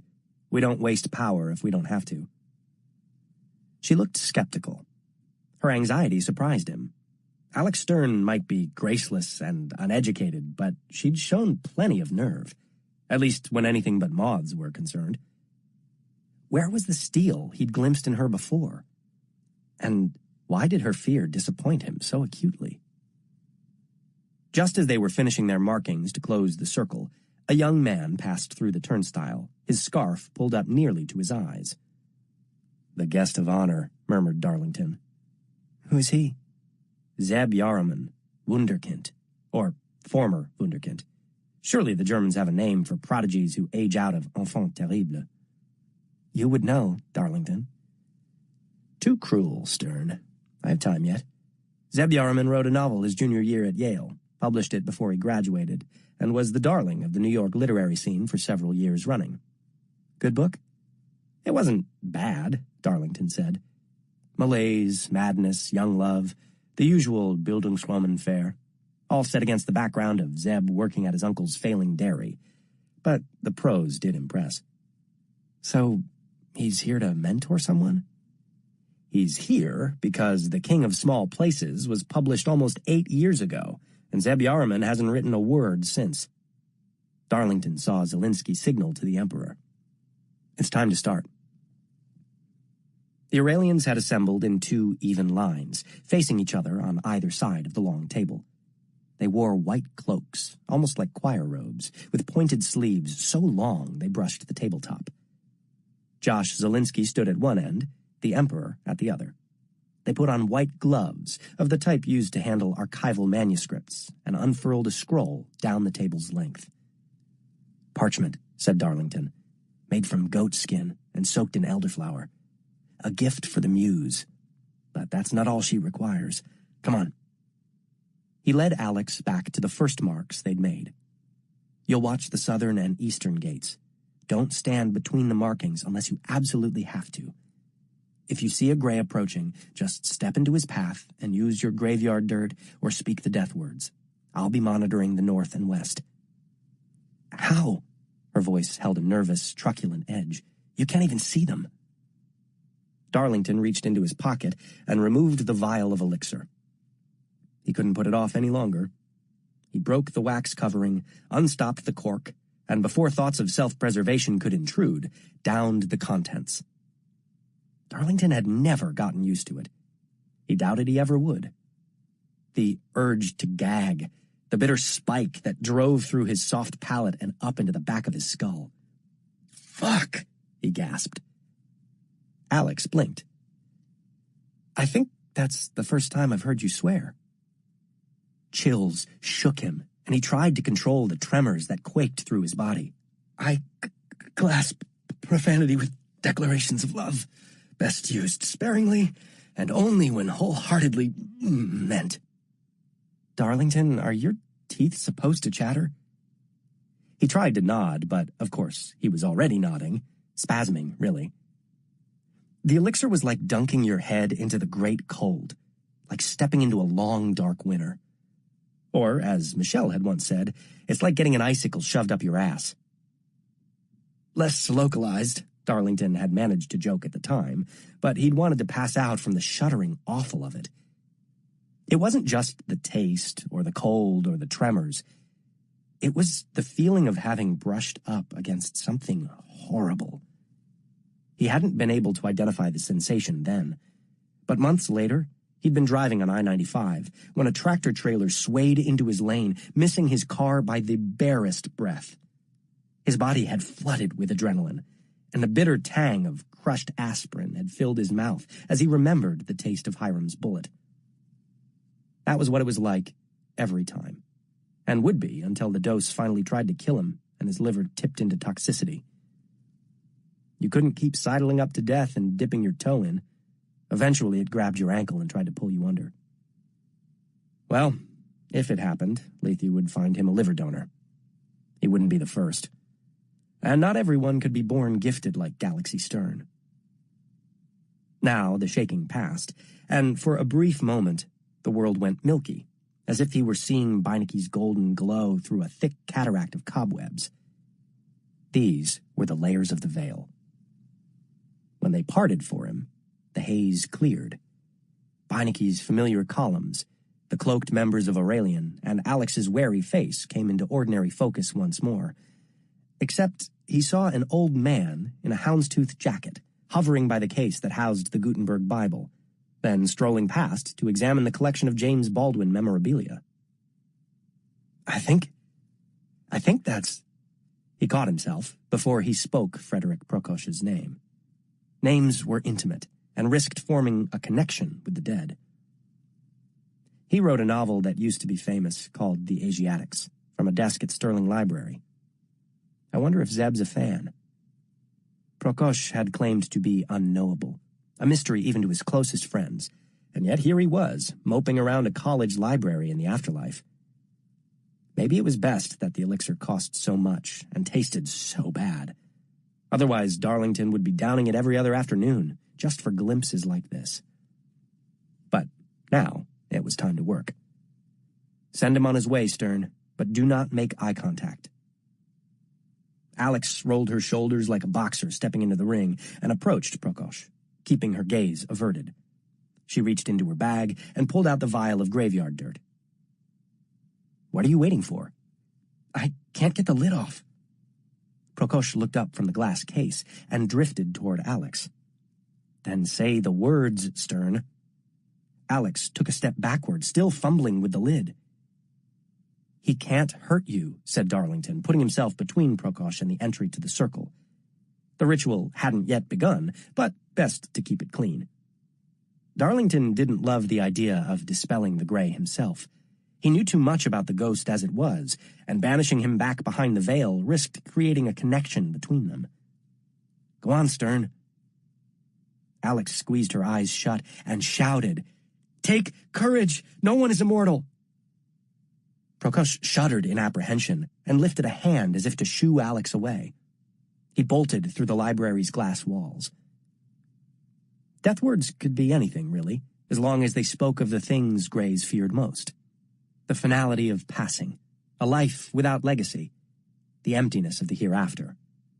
Darlington had given Alex some of the simplest to recall, from the Orphic lamellae found in Thessaly. See, said Darlington. Easy. He glanced at the Aurelians, a few of whom were giggling at Alex's ardent declaration, though you needn't shout. But Alex didn't seem to care about the attention she'd drawn. Her eyes were alight, staring at the place where Prokosch had been moments before.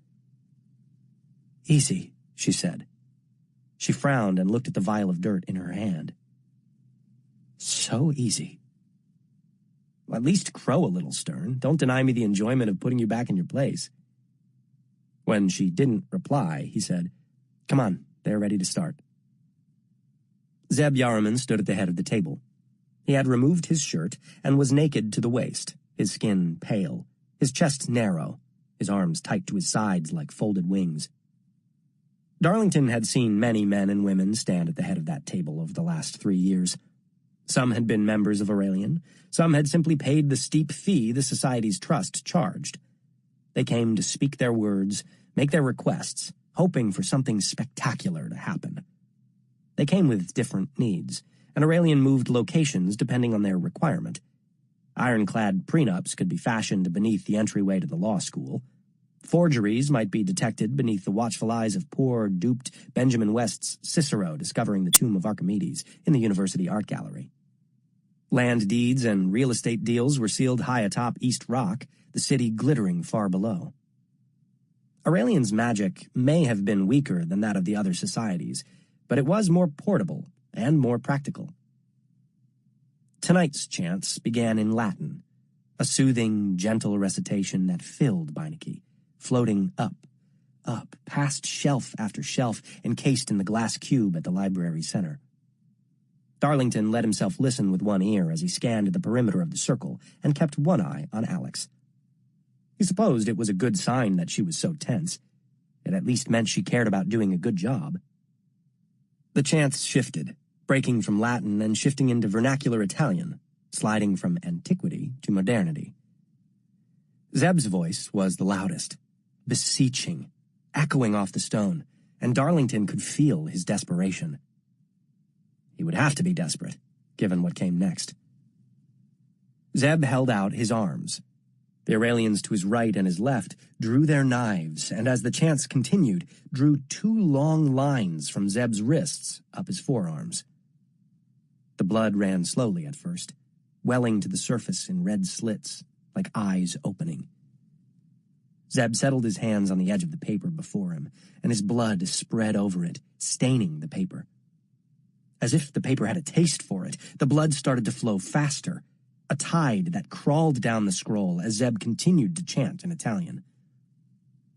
As Darlington had known they would, the grays began to appear, drifting through the walls, drawn by blood and hope. When at last the blood tide reached the end of the parchment, the Aurelians each lowered their sleeves, letting them brush the soaked paper. Zeb's blood seemed to climb up the fabric as the sound of the chanting rose. Not a single language now, but all languages. Words drawn from the books surrounding them, above them, tucked away in climate-controlled vaults beneath them. Thousands upon thousands of volumes. Memoirs and children's stories, postcards and menus, poetry and travelogues. Soft, rounded Italian, speared by the spiky sounds of English, the chugging of German, whispery threads of Cantonese. As one, the Aurelians slammed their hands down on the blood-soaked parchment.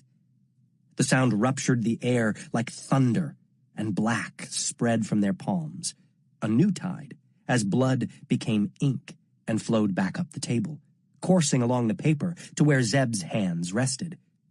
He screamed when the ink entered him, zigzagging up his arms in a scrawl, line upon line, word upon word, a palimpsest that blackened his skin, slowly crawling in looping cursive up to his elbows. He wept and shuddered and wailed his anguish, but kept his hands flat to the paper. The ink climbed higher, to his bent shoulders, up his neck, over his chest, and in the same instant entered his head and his heart. This was the most dangerous part of the ritual, when all of Aurelian would be most vulnerable and the Greys would be most eager.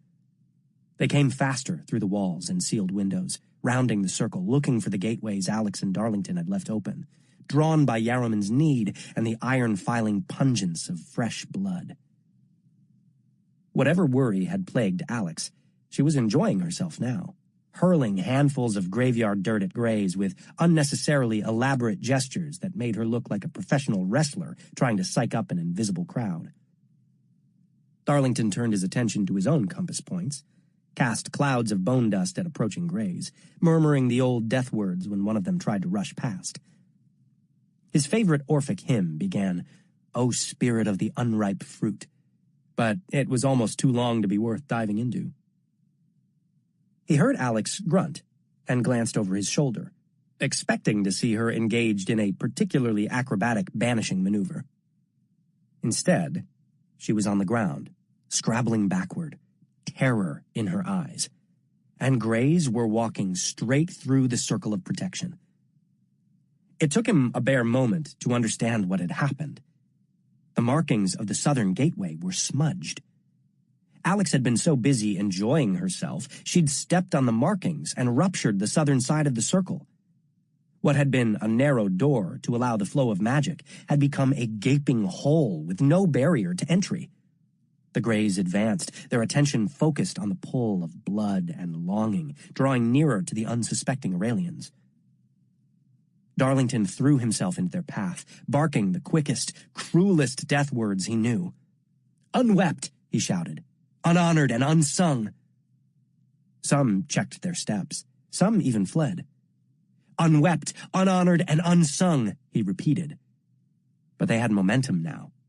A mass of Greys that only he and Alex could see, dressed in clothes of every period, some young, some old, some wounded and maimed, others whole. If they reached the table, the ritual would be disrupted. Yaroman would certainly die, and he might well take half of Aurelian with him. The magic would spring wild.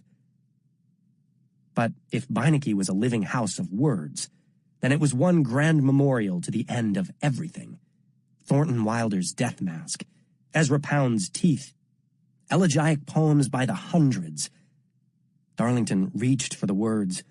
Hart Crane on Melville, Ben Jonson on the death of his son, Robert Louis Stevenson's Requiem. His mind scrambled for purchase. Start somewhere. Start anywhere. A wanton bone, I sing my song and travel where the bone is blown. Good Lord. When taxed with staving off the uncanny, how did he somehow resort to Foley's poem about a skeleton having sex? A few of the Greys peeled off, but he needed something with some damn gravitas. Horace. Winter will come on and break the lower sea on the rocks while we drink summer's wine. Now they slowed. Some covered their ears. See in the white of the winter air, he cried. The day hangs like a rose. It droops down to the reaching hand. Take it before it goes. He lifted his hands before him, as if he could somehow push them back. Why couldn't he remember the first verse of the poem? Because it hadn't interested him. Why try to know the future which cannot be known? Winter will come on, he repeated. But even as Darlington pushed the Greys back through the ruptured gate and reached for the chalk, he looked through the glass walls of the library. A horde was assembling. A tide of Greys visible through the glass walls surrounding the building. He was not going to be able to fix the markings in time. Alex was still on the ground, shaking so hard he could see her trembling even from a distance. When the magic got free, it might kill them both first. Take courage, she said again and again. Take courage. That's not enough. The Greys rushed toward the library. Mors vincit omnia, Darlington cried, falling back on the words printed in every Lethe manual. The Emperor and the Aurelians had looked up from the table. Only Zeb Yaroman was still lost to the agonies of the ritual, deaf to the chaos that had entered the circle. Then, a voice pierced the air, high and wobbling, not speaking, but singing. Pariome mi madre en una noche oscura. Alex was singing, the melody hitching on her sobs. Ponime por nombre, niña sin fortuna. My mother gave birth to me on a dark night and called me the girl with no fortune. Spanish, but slanted, some kind of dialect. Ya crecen las hierbas y dan amarillo. Triste mi corazón vive con suspiro. He didn't know the song, but the words seemed to slow the Greys' steps. The leaves are growing and turning gold. My heavy heart beats and sighs. More, said Darlington. I don't know the rest of the song, Alex yelled. The Greys moved forward. Say something, Stern. We need more words. Quien no sabe de mar, no sabe de mal. She didn't sing these words. She shouted them again and again. He who knows nothing of the sea knows nothing of suffering. The line of greys outside stumbled, looked over their shoulders. Something was moving behind them. "Keep going," he told her. "Quien no sabe de mar, no sabe de mal." It was a wave, a massive wave, rising from nowhere over the plaza. But how? She wasn't even speaking death words. He who knows nothing of the sea knows nothing of suffering. Darlington wasn't even sure what the words meant. The wave rose, and new words came to Darlington from Virgil, the real Virgil, from the eclogues. "Let all become mid-ocean," he declared. The wave climbed higher, blotting out the buildings in the sky beyond. "Farewell, ye woods. Headlong from some towering mountain peak, I will throw myself into the waves. Take this as my last dying gift." The wave crashed, and greys were scattered over the stone tiles of the plaza. Darlington could see them through the glass, bobbing like chunks of ice in the moonlight. Hastily, Darlington redrew the marks of protection, strengthening them with heaps of graveyard dirt. "What was that?" he said. Alex was staring out at the fallen greys, her cheeks still wet with tears. It was just something my grandmother used to say." Ladino. She'd been speaking Spanish and Hebrew, and he wasn't sure what else. It was the language of diaspora, the language of death. She'd gotten lucky. They both had. He offered her his hand. "You're all right?" he asked. Her palm was cold, clammy in his as she rose. "Yes," she said, but she was still shaking. "Fine, I'm sorry, Do not say another word until we're back at Il Baston. And for God's sake, don't apologize to anyone until we're out of here." Zelinsky was striding toward them, the Emperor close behind. The ritual had ended, and they looked furious, though also a bit like clan members who'd gone for a stroll and forgotten their hoods. "What the hell were you doing?" said Amelia. "You almost ruined the ritual with your shouting. What happened here?" Darlington whirled on them, blocking their view of the smudged marks and summoning every bit of his grandfather's authority. "Why don't you tell me?" Zelinsky stopped short. His sleeves, now clean and white again, flapped gently as he dropped his arms. "What? Have you performed this ritual before?" "You know we have," snapped Amelia. "Exactly in this way?" "Of course not. The ritual always changes a bit depending on the need. Every story is different." Darlington knew he was on shaky ground, but better to go on the offense than to make Lethe look like a bunch of amateurs. "Well, I don't know what Zeb has in mind for his new novel, but he almost unleashed a whole host of phantoms on your delegation." Zelinsky's eyes widened. "There were greys here?" "An army of them." "But she was screaming." "You put my Dante and me at risk," said Darlington. "I'm going to have to report this to Dean Sandow. Aurelian shouldn't be tampering with forces." No, please," Zelinsky said, putting his palms up as if to tamp down a fire. "Please, this is our first ritual as a delegation. Things were bound to get a little tricky. We're campaigning to get our rooms in SSS back." "She could have been hurt," said Darlington, bristling with blue blood indignation. "Killed." "This is a donation year, isn't it?" said Amelia. We can make sure it's a generous one." "Are you trying to bribe me?"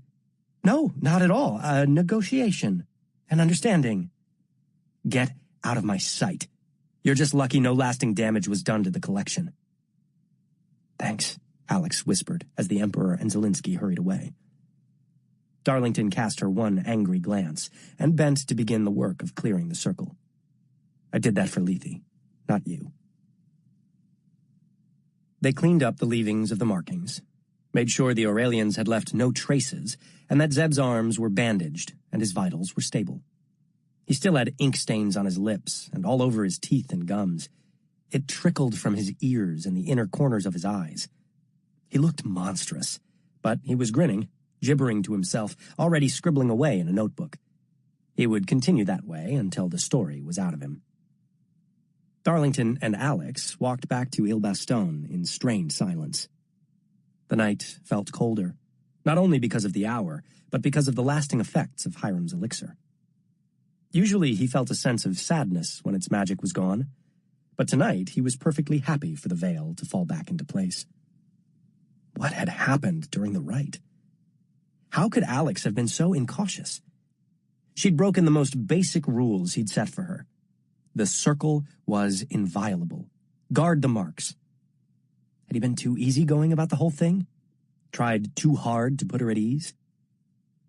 When they entered Il Baston, the entry lights flickered, as if the house could sense their mood. Dawes was exactly where they'd left her, in front of the fireplace. She glanced up and seemed to shrink more deeply into her sweatshirt before returning to her array of index cards, happy to turn her back on human conflict. Darlington drew off his coat and hung it by the door, then headed down the hall to the kitchen, not waiting to see if Alex would follow. He turned on the burner to heat Dawes's soup and took the sandwich platter from the refrigerator, setting it down with a loud clatter. A bottle of Syrah had been decanted, and he poured himself a glass, then sat and watched Alex, who had slumped into a chair at the kitchen table, her dark eyes trained on the black and white tiles of the floor. He made himself finish his glass of wine, poured another, and at last said, "Well, what happened?" "I don't know," she murmured, her voice barely audible. "Not good enough. You are literally of no use to us if you can't handle a few grays. They weren't coming at you. They were. 2 of those gates were mine to guard, remember?" She rubbed her arms. "I just wasn't ready. I'll do better next time." "Next time will be different, and the next, and the next. There are 6 functioning societies, and each has different rituals." "It wasn't the ritual." "Was it the blood?" "No, one of them grabbed me. You didn't say that was going to happen. Darlington couldn't believe what he was hearing. "You're saying one of them touched you?" "More than one. That isn't possible. I mean," he set down his wine, ran his hands through his hair. "Rarely. So rarely. Sometimes in the presence of blood, or if the spirit is particularly moved. That's why true hauntings are so rare."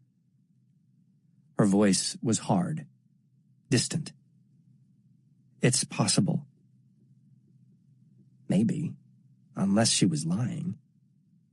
"You need to be ready next time. You weren't prepared. And whose fault is that?" Darlington sat up straighter. "I beg your pardon.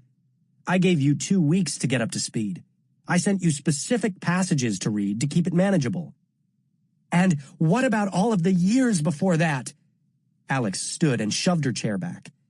She paced into the breakfast room, her black hair reflecting the lamplight, energy sparking off her. The house gave a warning groan. She wasn't sad or ashamed or worried. She was mad. "Where were you?" she demanded. "All you wise men of Lethe with your spells and your chalk and your books. Where were you when the dead were following me home? When they were barging into my classrooms, my bedroom, my damn bathtub? Sando said you'd been tracking me for years, since I was a kid.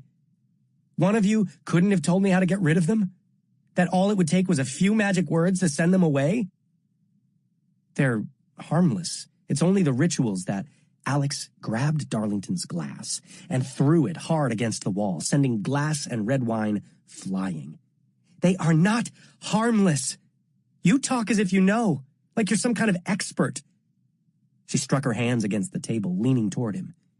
"You have no idea what they can do." "Are you done? Or would you like another glass to break?" "Why didn't you help me?" said Alex, her voice nearly a growl. "I did. You were about to be buried under a sea of grays, if you recall." "Not you." She waved her arm, indicating the house. "Sandow, Lethe, someone." She covered her face with her hands. "Take courage. No one is immortal. Do you know what it would have meant to me to know those words when I was a kid? It would have taken so little to change everything. But no one bothered. Not until I could be useful to you." Darlington did not like to think he had behaved badly. He did not like to think that Lethe had behaved badly. We are the shepherds. And yet they'd left Alex to face the wolves. She was right. They hadn't cared. She'd been someone for Lethe to study and observe from afar. He told himself he was giving her a chance, being fair to this girl who had washed up on his shore. But he'd let himself think of her as someone who had made all of the wrong choices and stumbled down the wrong path. It hadn't occurred to him that she was being chased. After a long moment, he said, "Would it help to break something else?" She was breathing hard. "Maybe." Darlington rose and opened a cupboard, then another, and another, revealing shelf after shelf of Lenox, Waterford, Limoges, glassware, plates, pitchers, platters, butter dishes, gravy boats, thousands of dollars worth of crystal and china. He took down a glass, filled it with wine, and handed it to Alex. "Where would you like to start?" 7. Winter. There had to be a Leigh protocol for murder, a series of steps she should follow that Darlington would have known to follow. He probably would have told her to enlist Dawes' help, but Alex and the grad student had never managed to do much more than politely ignore each other. Like almost everyone else, Dawes had loved shiny penny Darlington. He'd been the only person who seemed totally at ease talking to her, who had managed it without any of the awkwardness that hung over Dawes like one of her bulky, indeterminately colored sweatshirts. Alex was pretty sure Dawes blamed her for what had happened at Rosenfeld Hall. And though Dawes had never said much to Alex, her silence had taken on a new hostility of slammed cupboards and suspicious glares. Alex didn't want to talk to Dawes any more than she had to, so she would consult the Leigh library instead. Or you could just leave this whole thing alone, she thought, as she climbed the steps to the mansion on Orange. A week from now, Darlington might be back beneath this very roof. He might emerge from the new moon right, whole and happy and ready to turn his magnificent brain to the problem of Tara Hutchins's murder. Or maybe he'd have other things on his mind. There was no key to get into Ile Baston. Alex had been introduced to the door the first day Darlington brought her to the house, and now it released a creaky sigh as she entered. It had always hummed happily when Darlington was with her. At least it hadn't sicked a pair of jackals on her. Alex hadn't seen the Leigh hounds since that first morning, but she thought about them every time she approached the house, wondering where they slept, and if they were hungry, if spirit hounds even needed food. In theory, Dawes had Fridays off, but she could almost always be counted on to be burrowed into the corner of the first-floor parlor with her laptop. That made her easy to avoid. Alex slipped down the hall to the kitchen, where she found the plate of last night's sandwiches Dawes had left covered with a damp towel on the top shelf of the fridge. She shoved them into her mouth, feeling like a thief, but that just made the soft white bread, the cucumber coins, and thinly sliced salmon spiked with dill taste better. The house on Orange had been acquired by Leigh in 1888, shortly after John Anderson abandoned it, supposedly trying to outrun the ghost of the cigar girl his father had murdered. Since then, Ile Baston had masqueraded as a private home, a school run by the Sisters of St. Mary's, a law office, and now as a private home perpetually awaiting renovation. But it had always been Leigh. A bookcase stood in the second-floor hallway beside an antique secretary and a vase of dried hydrangea. This was the entry to the library. There was an old panel in the wall beside it that supposedly controlled a stereo system, but it only worked about half the time, and sometimes the music coming through the speakers sounded so tinny and far away it made the house feel more empty. Alex drew the Albemarle book from the third shelf. It looked like an ordinary ledger, bound in stained cloth, but its pages crackled slightly as she opened it, and she swore when a low thrum of electricity jolted through her. The book retained echoes of a user's most recent request, and as Alex flipped to the last page of entries, she saw Darlington's scrawl and the words, Rosenfeld Hall Schematics. The date was December 10th, the last night Daniel Arlington had been seen alive. Alex took a pen from the top of the secretary, wrote out the date, and then Leigh House Protocols. Homicide. She slid the book back onto the shelf between Stover at Yale and a battered copy of New England Cookery, Volume 2. She'd never seen any sign of Volume 1. The house gave a disapproving groan, and the shelf shook slightly. Alex wondered if Dawes was too deep in her work to notice, or if she would be turning her eyes to the ceiling, speculating on what Alex might be up to. When the bookcase stopped rattling, Alex gripped its right side and pulled. It swung out from the wall like a door, revealing a 2-story circular chamber lined with bookshelves. Though it was still afternoon, the sky through the glass dome above her glowed the luminous blue of early dusk. The air felt slightly balmy, and she could smell orange blossoms in the air. Lethe had a limited amount of room, so the library had been rigged with a telescope portal, using magic borrowed from Scroll and Key and deployed by the late Lethe delegate Richard Albemarle when he was still only a Dante. You wrote down the subject you sought in the Albemarle book, placed it in the bookcase, and the library would kindly retrieve a selection of volumes from the Lethe House collection, which would be waiting for you when you swung open the secret door. The full collection was located in an underground bunker in an estate in Greenwich, and was heavily weighted toward the history of the occult, New Haven, and New England. It had an original printing of Heinrich Kramer's Malleus Maleficarum, and 52 different translations of its text. The complete works of Paracelsus, the secret diaries of Aleister Crowley and Francis Bacon, a spell book from the Zoroastrian fire temple in Choctaw, a signed photo of Calvin Hill, and a first edition of William F. Buckley's God and Man at Yale, along with a spell written on a Yankee Doodle napkin that revealed the book's secret chapters. But good luck finding a copy of Pride and Prejudice, or a basic history of the Cold War that didn't focus entirely on the faulty magic used in the wording of the Eisenhower Doctrine. The library was also a little temperamental. If you weren't specific enough in your request, or if it couldn't find books on your desired subject, the shelf would just keep shaking and eventually start to give off heat and emit a high, frantic whine until you snatched the Albemarle book and murmured a soothing incantation over its pages while gently caressing its spine. The portal magic also had to be maintained through a series of elaborate rites conducted every 6 years. "What happens if you guys miss a year?" Alex had asked when Darlington first showed her how the library worked. "It happened in 1928. And all of the books from the collection crowded into the library at once, and the floor collapsed on Chester Vance's Oculus."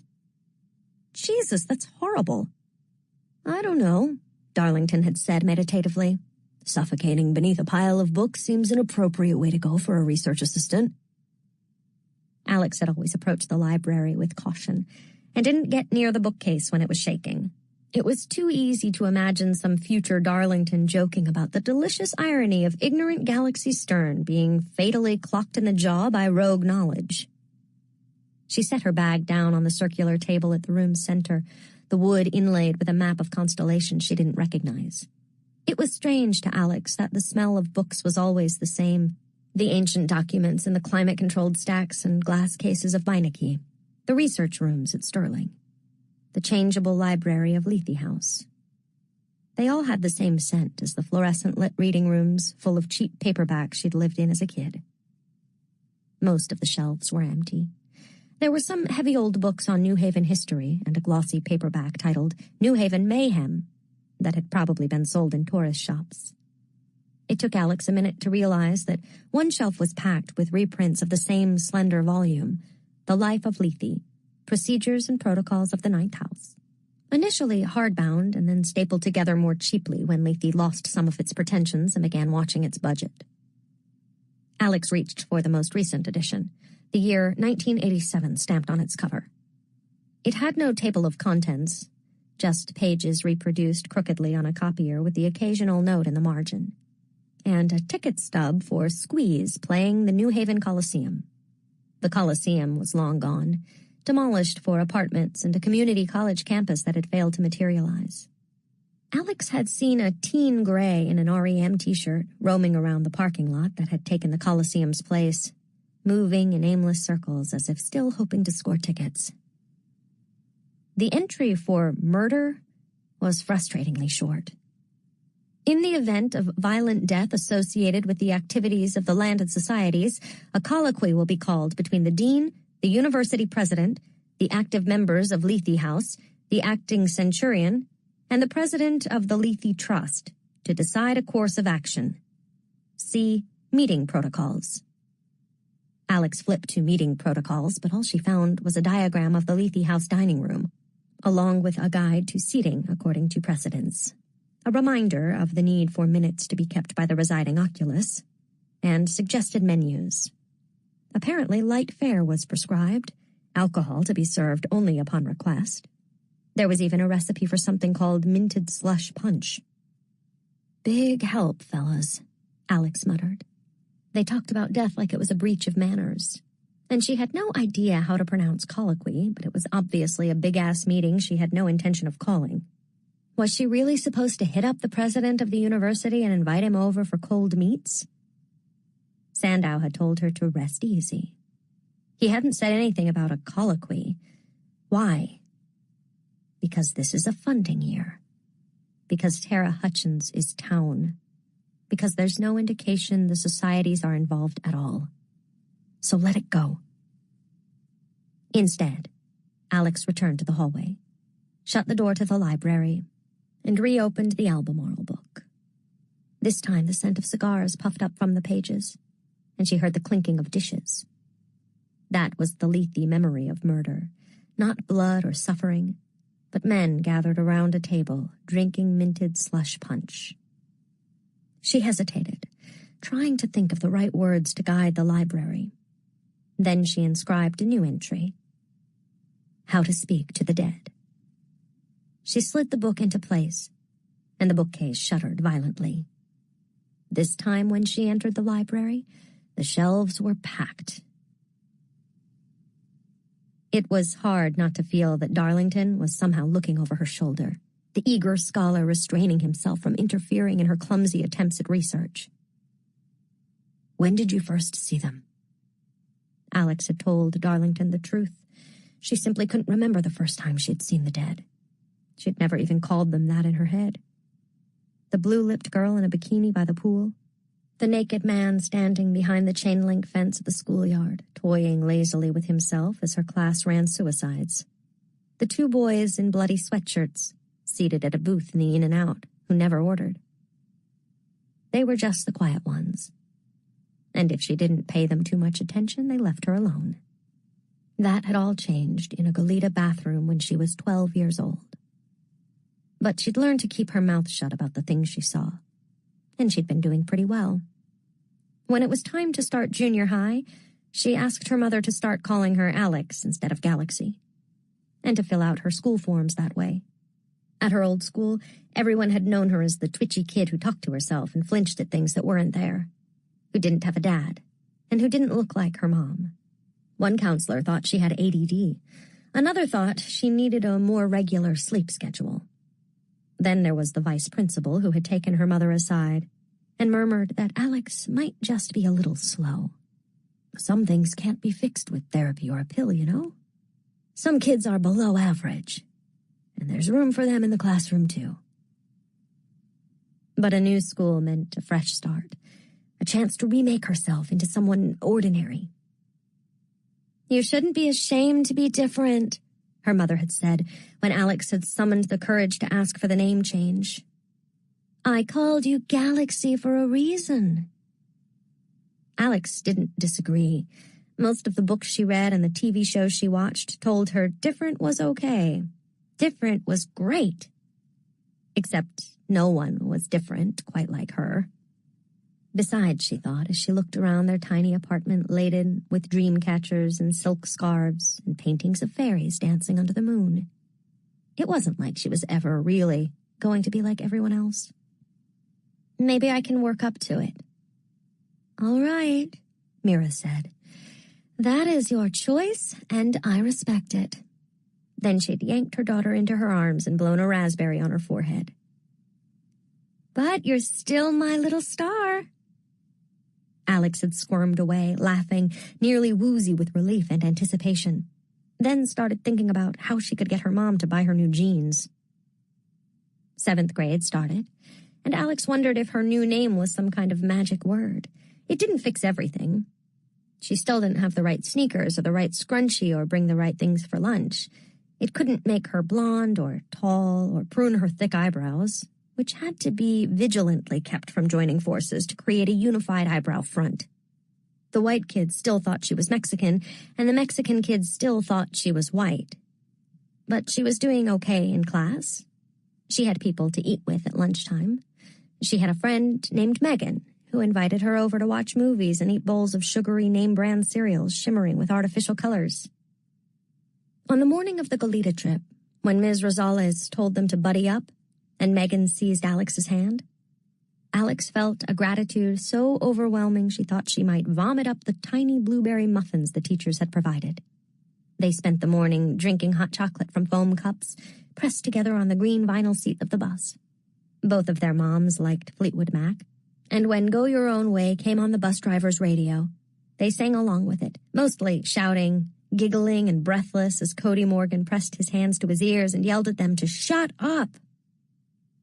It took nearly 3 hours to get to the Butterfly Reserve, and Alex savored every minute of the drive. The grove itself was nothing special, a pretty sprawl of eucalyptus trees, lined by dusty paths, and a guide who talked about the eating habits and migration patterns of monarchs. Alex glimpsed a slender woman walking through the grove, her arm hanging from her body by the barest scrap of tendon, and quickly looked away, just in time to see a blanket of orange wings gust up from the trees as the monarchs took flight. She and Megan ate their lunches shoulder to shoulder on picnic tables near the entrance, and before they got back on the buses, everyone went to use the bathrooms. They were low slab buildings with damp concrete floors, and both Megan and Alex gagged when they entered. "Forget it," said Megan. "I can hold it till we get back." But Alex had to go. She chose the cleanest metal stall, laid toilet paper carefully on the seat, pulled down her jean shorts, and froze. For a long moment, she wasn't sure what she was looking at. The blood was nearly dry, and so brown that she had trouble understanding it was blood. She'd gotten her period. Wasn't she supposed to have cramps or something? Megan had gotten hers over the summer and had lots of thoughts about tampons and pads and the importance of ibuprofen. The only important thing was that the blood hadn't soaked through to her shorts. But how was she supposed to make it through the ride home? "Megan!" she shouted. But if anyone else was in the bathroom, they'd already cleared out. Alex felt her panic rise. She needed to get to Ms. Rosales before everyone was seated and ready to go. She would know what to do. Alex wound a bunch of toilet paper around her hand and tucked the makeshift pad into her ruined underwear, then pulled up her shorts and shoved out of the stall. She yelped. A man was standing there, his face a mottled mess of bruises. She was relieved when she realized he was dead. A dead man in the girls' bathroom was a lot less scary than a living one. She balled her fists and pushed through him. She hated going through them. Sometimes she got flashes of memory, but this time she just felt a blast of cold. She hurried to the sinks and quickly washed her hands. Alex could sense he was still there, but she refused to meet his gaze in the mirror. She felt something brush the small of her back. In the next second, her face was jammed up against the mirror. Something shoved her hips against the porcelain ledge of the sink. She felt cold fingers tugging on the waistband of her shorts. Alex screamed. She kicked out, struck solid flesh and bone, felt the grip on her shorts loosen. She tried to shove back from the sink, glimpsed her face in the mirror, a blue barrette sliding from her hair. Saw the man, the thing that had hold of her. "You can't do that," she thought. "You can't touch me." It wasn't possible. It wasn't allowed. None of the quiet ones could touch her. Then she was face down on the concrete floor. She felt her hips jerked backwards, her panties yanked down, something nudging against her, pushing into her. She saw a butterfly lying in a puddle beneath the sink, one wing flapping listlessly as if it were waving to her. She screamed and screamed. That was how Megan and Ms. Rosales found her, on the bathroom floor, shorts crumpled around her ankles, panties at her knees, blood smeared over her thighs and a lump of blood-soaked toilet paper wadded between her legs as she sobbed and thrashed, hips humped up and shuddering. Alone. Ms. Rosales was beside her, saying, "Alex, sweetheart!" And the thing that had been trying to get inside her was gone. She never knew why he stopped, why he fled, but she'd clung to Ms. Rosales, warm and alive and smelling of lavender soap. Ms. Rosales sent Megan out of the bathroom. She dried Alex's tears and helped her clean up. She had a tampon in her purse and told Alex how to put it in. Alex followed her instructions, still shaking and crying. She didn't want to touch down there. She didn't want to think about him trying to push in. Ms. Rosales sat beside her on the bus, gave her a juice box. Alex listened to the sounds of the other kids laughing and singing, but she was afraid to turn around. She was afraid to look at Megan. On that long bus ride back to school, in the long wait at the nurse's office, all she had wanted was her mother to be wrapped up in her arms and taken home, to be safe in their apartment, bundled in blankets on the couch, watching cartoons. By the time her mother arrived and finished her whispered conversations with the principal and the school counselor and Ms. Rosales, the halls had cleared and the school was empty. As Mira led her out to the parking lot through the echoing quiet, Alex wished she were still small enough to be carried. When they got home, Alex showered as quickly as possible. She felt too vulnerable, too naked. What if he came back? What if something else came for her? What was to stop him, to stop any of them from finding her? She'd seen them walk through walls. Where could she ever be safe again? She left the shower running and slipped into the kitchen to burrow through their junk drawer. She could hear her mother murmuring on the phone in her bedroom. "They think she may have been molested," Mira said. She was crying. "That she's acting out now because of it. I don't know. I don't know. There was that swim coach at the Y. He always seemed a little off, and Alex didn't like going to the pool. Maybe something happened?" Alex had hated the pool because there was a quiet kid with the left side of his skull caved in who liked to hang around the rusted podium where the diving board had once been. She rooted around in the drawer until she found the little red pocket knife. She took it with her into the shower, setting it on the soap dish. She didn't know if it would do any good against one of the quiet ones, but it made her feel a little better. She washed quickly, dried off, and changed into pajamas, then went out into the living room to curl up on the couch, her wet hair wrapped in a towel. Her mother must have heard the shower turn off because she emerged from her bedroom a few moments later. "Hey, baby," she said softly. Her eyes were red. "Are you hungry?" Alex kept her eyes on the TV screen. "Can we have real pizza?" "I can make you pizza here. Don't you want almond cheese?" Alex said nothing. A few minutes later, she heard her mother on the phone ordering from Amici's. They ate watching TV, Mira pretending not to watch Alex. Alex ate until her stomach hurt, then ate some more. It was too late for cartoons, and the shows had switched to the bright sitcom stories of teenage wizards and twins living in lofts that everyone at school pretended they were too old for. Who are these people? Alex wondered. Who are these happy, frantic, funny people? How are they so unafraid? Her mother nibbled on a piece of crust. Then, at last, she reached for the remote and hit mute. "Baby," she said. "Galaxy. Alex. Alex, can you talk to me? Can we talk about what happened?" Alex felt a hard burble of laughter pushing at her throat, making it ache. If it got free, would she laugh or cry?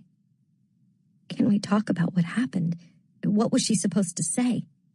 A ghost tried to rape me? Maybe he did rape me? She wasn't sure when it counted, how far inside he had to be.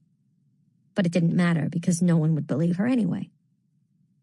Alex clutched the pocket knife in her pajama pocket. Her heart was suddenly racing. What could she say? Help me. Protect me. Except no one could. No one could see the things hurting her. They might not even be real. That was the worst of it. What if she'd imagined it all? She might just be crazy. And then what? She wanted to start screaming and never stop. "Baby." Her mother's eyes were filling with tears again. "Whatever happened, it's not your fault. You know that, right? You? I can't go back to school." "Galaxy." "Mama," Alex said, turning to her mother, grabbing her wrist, needing her to listen. "Mama, don't make me go." Mia tried to draw Alex into her arms. "Oh, my little star." Alex did scream then. She kicked at her mom to keep her away. "You're a fucking loser!" She shrieked again and again until her mother was the one crying and Alex locked herself in her room, sick with shame. Mira let Alex stay home for the rest of the week. She had found a therapist to take Alex in for a session, but Alex had nothing to say. Mira pleaded with Alex, tried to bribe her with junk food and TV hours, and then at last said, "You talk to the therapist or you go back to school." So the following Monday, Alex had gone back to school. No one spoke to her. They barely looked at her. And when she found spaghetti sauce smeared on her gym locker, she knew that Megan had told.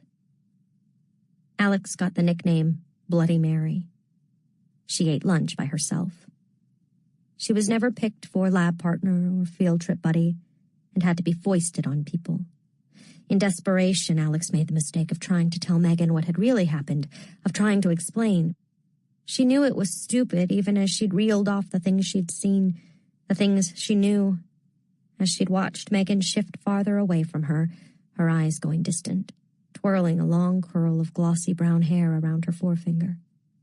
But the more Megan drew away, the longer her silence stretched, the more Alex talked, as if somewhere in all of those words was a secret code, a key that would get back the glimmer of what she'd lost. In the end, all Megan said was, "Okay, I have to go now." Then she'd done what Alex knew she would and repeated it all. So when Sarah McKinney begged Alex to meet her at Tres Muchachos to talk to the ghost of her grandmother, Alex had known it was probably a setup, one big joke. But she went anyway, still hoping, and found herself sitting in the food court trying not to cry. That's when Mosh had looked over from the counter at Hot Dog on a Stick and taken pity on her. Mosh was a senior with dyed black hair and 1,000 silver rings on her corpse-white hands. She knew all about mean girls. And she invited Alex to hang out with her friends in the parking lot of the mall. Alex hadn't been sure how to act. So she stood with her hands in her pockets until Mosh's boyfriend offered her the bong they were passing around. "She's 12 years old," Mosh had said. "She's stressed, I can see it, and she's cool, right?" Alex had seen older kids at her school take drags on joints and cigarettes. She and Megan had pretended to smoke, so she at least knew you weren't supposed to blow it out like a cigarette. She clamped her lips on the bong and drew in the smoke, tried to hold it, coughed loud and hard. Mosh and her friends broke into applause. "See?" said Mosh's boyfriend. "This kid is cool. Pretty, too." "Don't be a creep," said Mosh. "She's just a kid." "I didn't say I wanted to fuck her. What's your name, anyway?" "Alex." Mosh's boyfriend held his hand out. He had leather bracelets on both wrists, a smattering of dark hair on his forearms. He didn't look like the boys in her grade. She shook his hand and he gave her a wink. "Nice to meet you, Alex. I'm Len." Hours later, crawling into bed, feeling both sleepy and invincible, she realized she hadn't seen a single dead anything since the smoke first hit her lungs. Alex learned it was a balance. Alcohol worked, oxy, anything that unwound her focus. Valium was the best. It made everything soft and wrapped her in cotton. Speed was a huge mistake, Adderall especially, but Molly was the worst of all.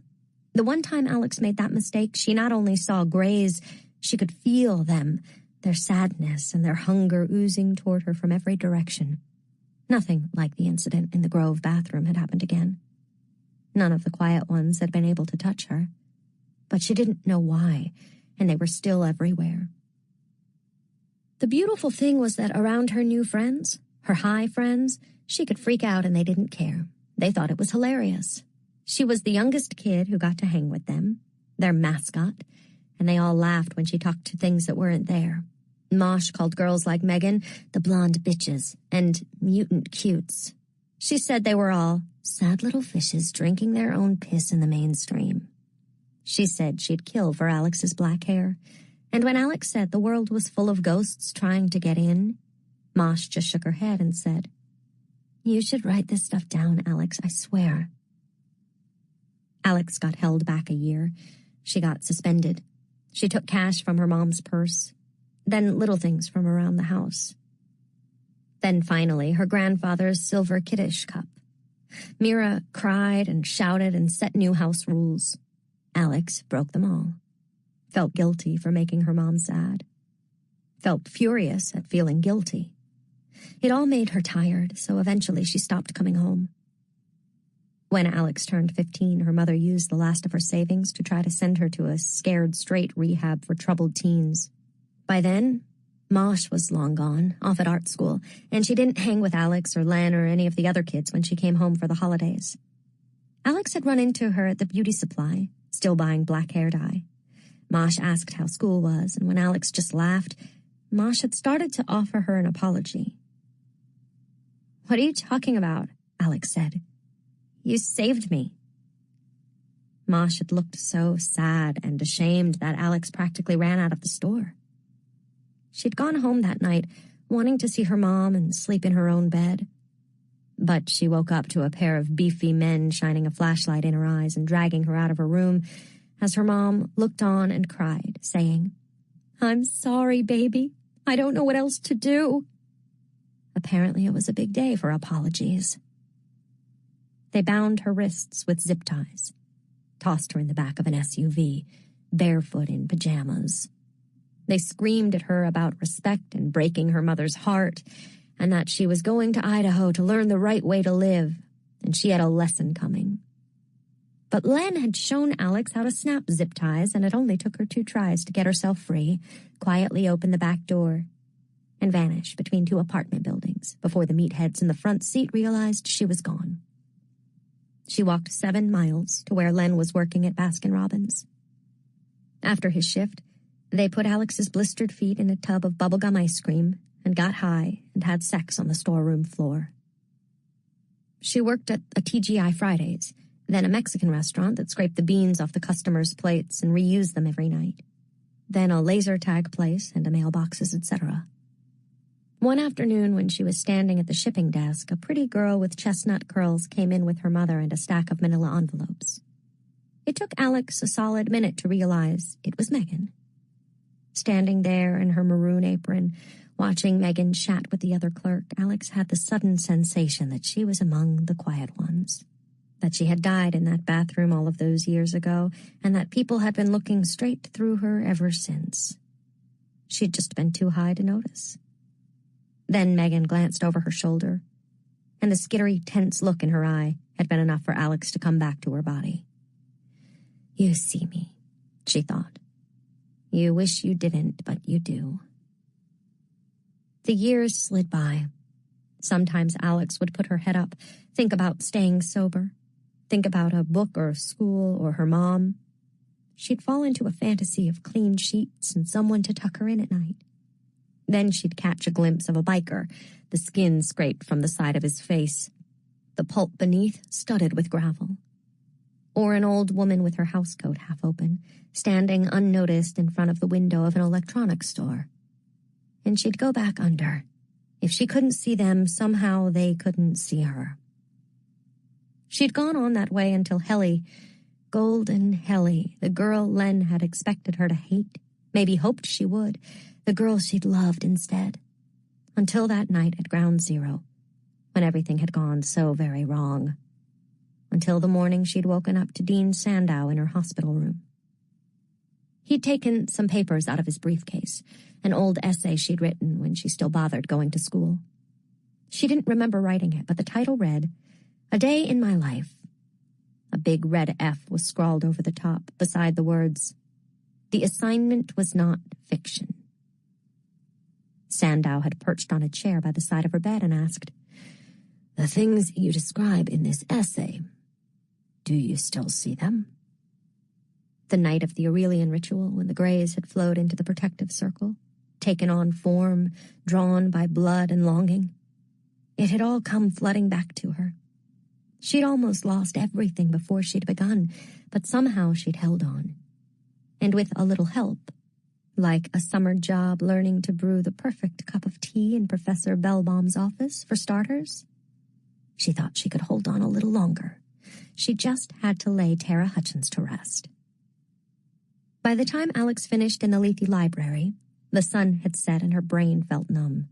She made the initial mistake of not limiting the retrieved books to English, and even after she'd reset the library, there were a baffling number of hard-to-parse texts on the shelf, academic papers and treatises that were simply too dense for her to pull apart.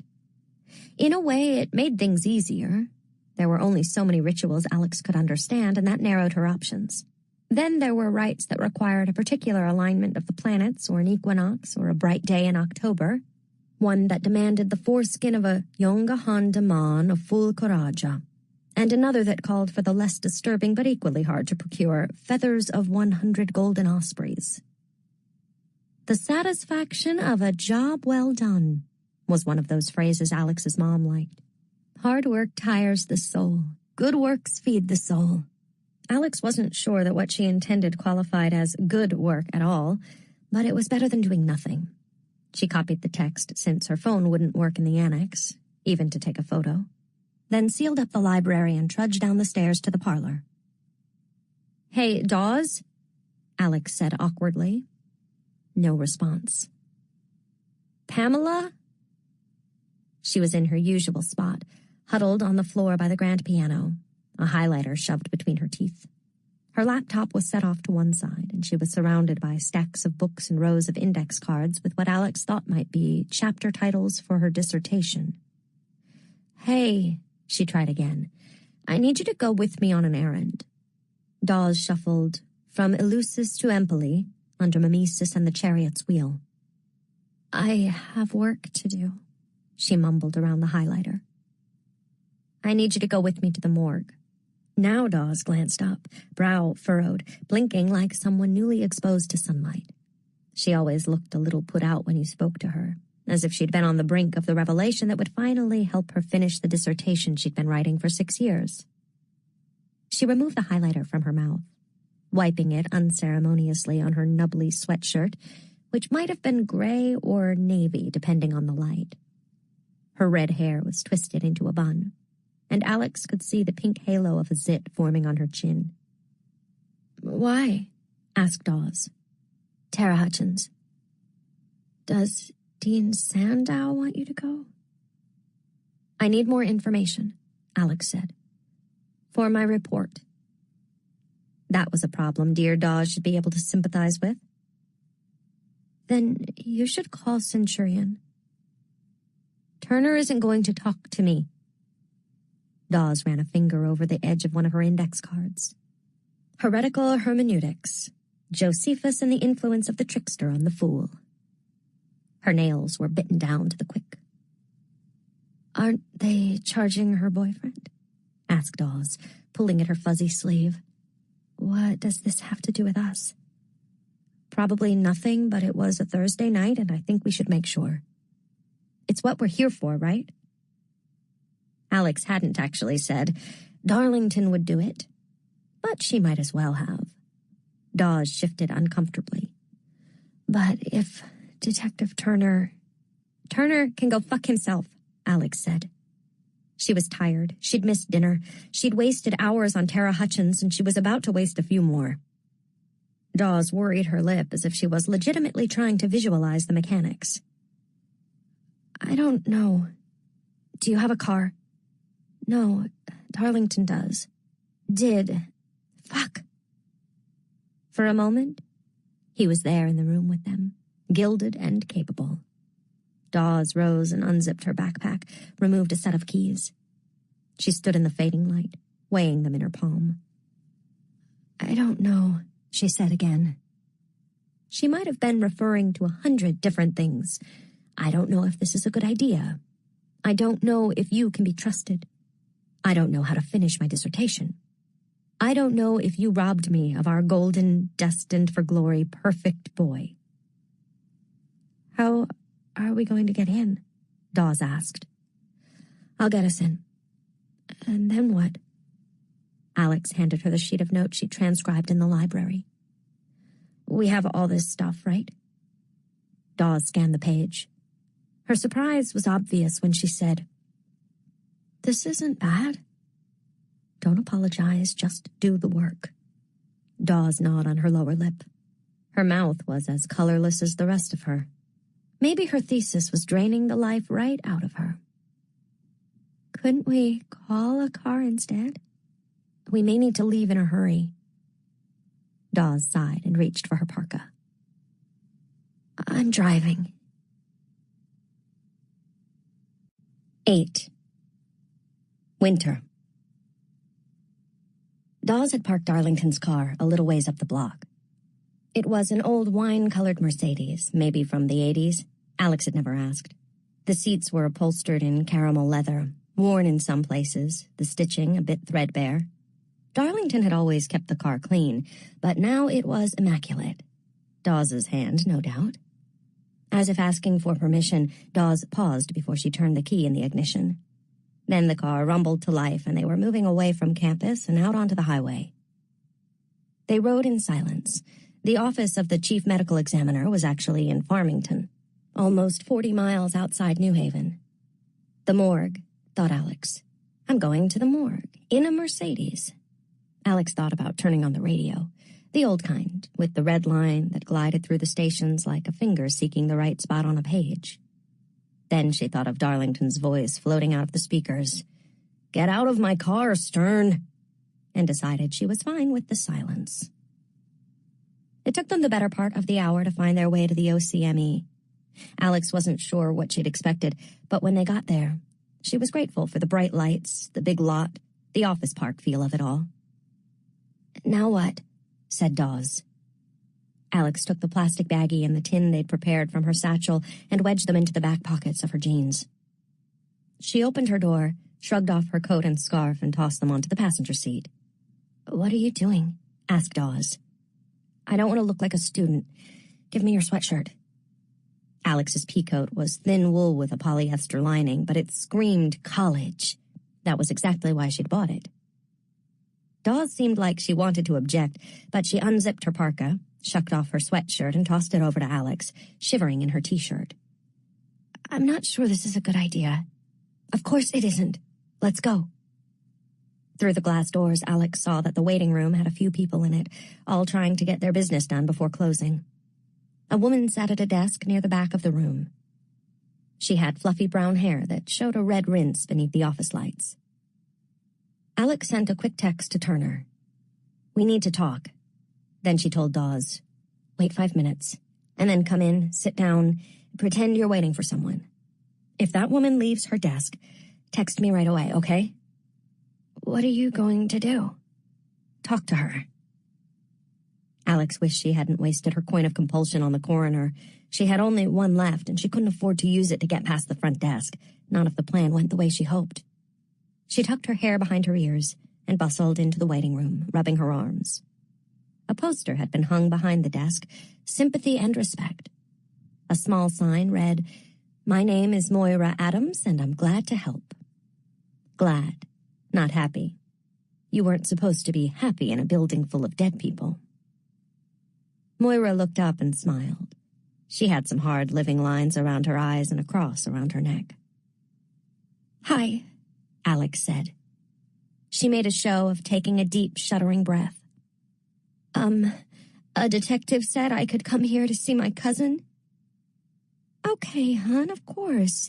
What's your cousin's name?" "Tara Ann Hutchins." The middle name had been easy enough to come by online. The woman's face grew wary. Tara Hutchins had been in the news. She was a homicide victim, the kind that could draw crazies.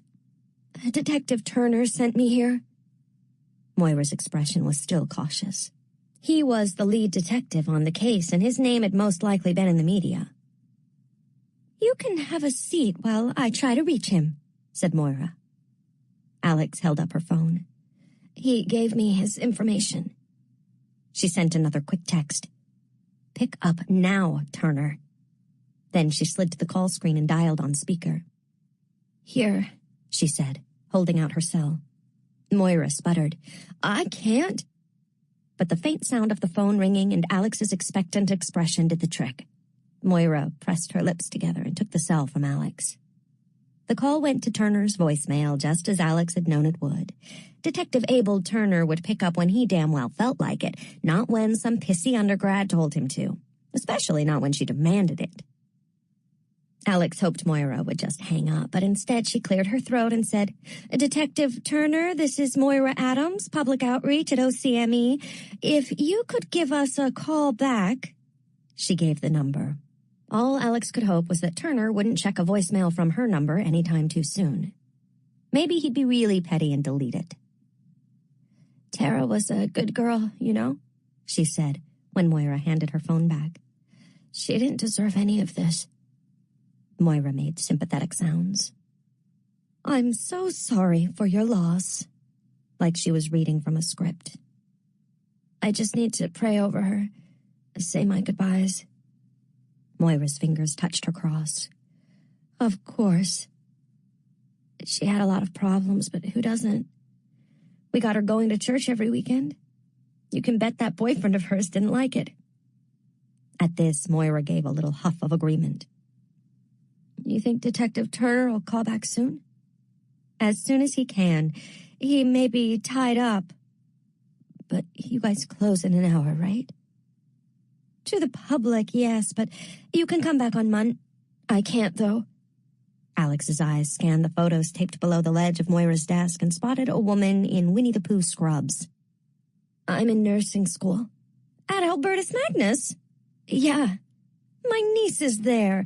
Allison Adams? A real pretty girl with red hair? That's her, Moira said with a smile. I can't miss class. They're so tough. I don't think I've ever been this tired. I know, Moira said ruefully. They're running Allie ragged. I just need to be able to tell my mama I said goodbye to her.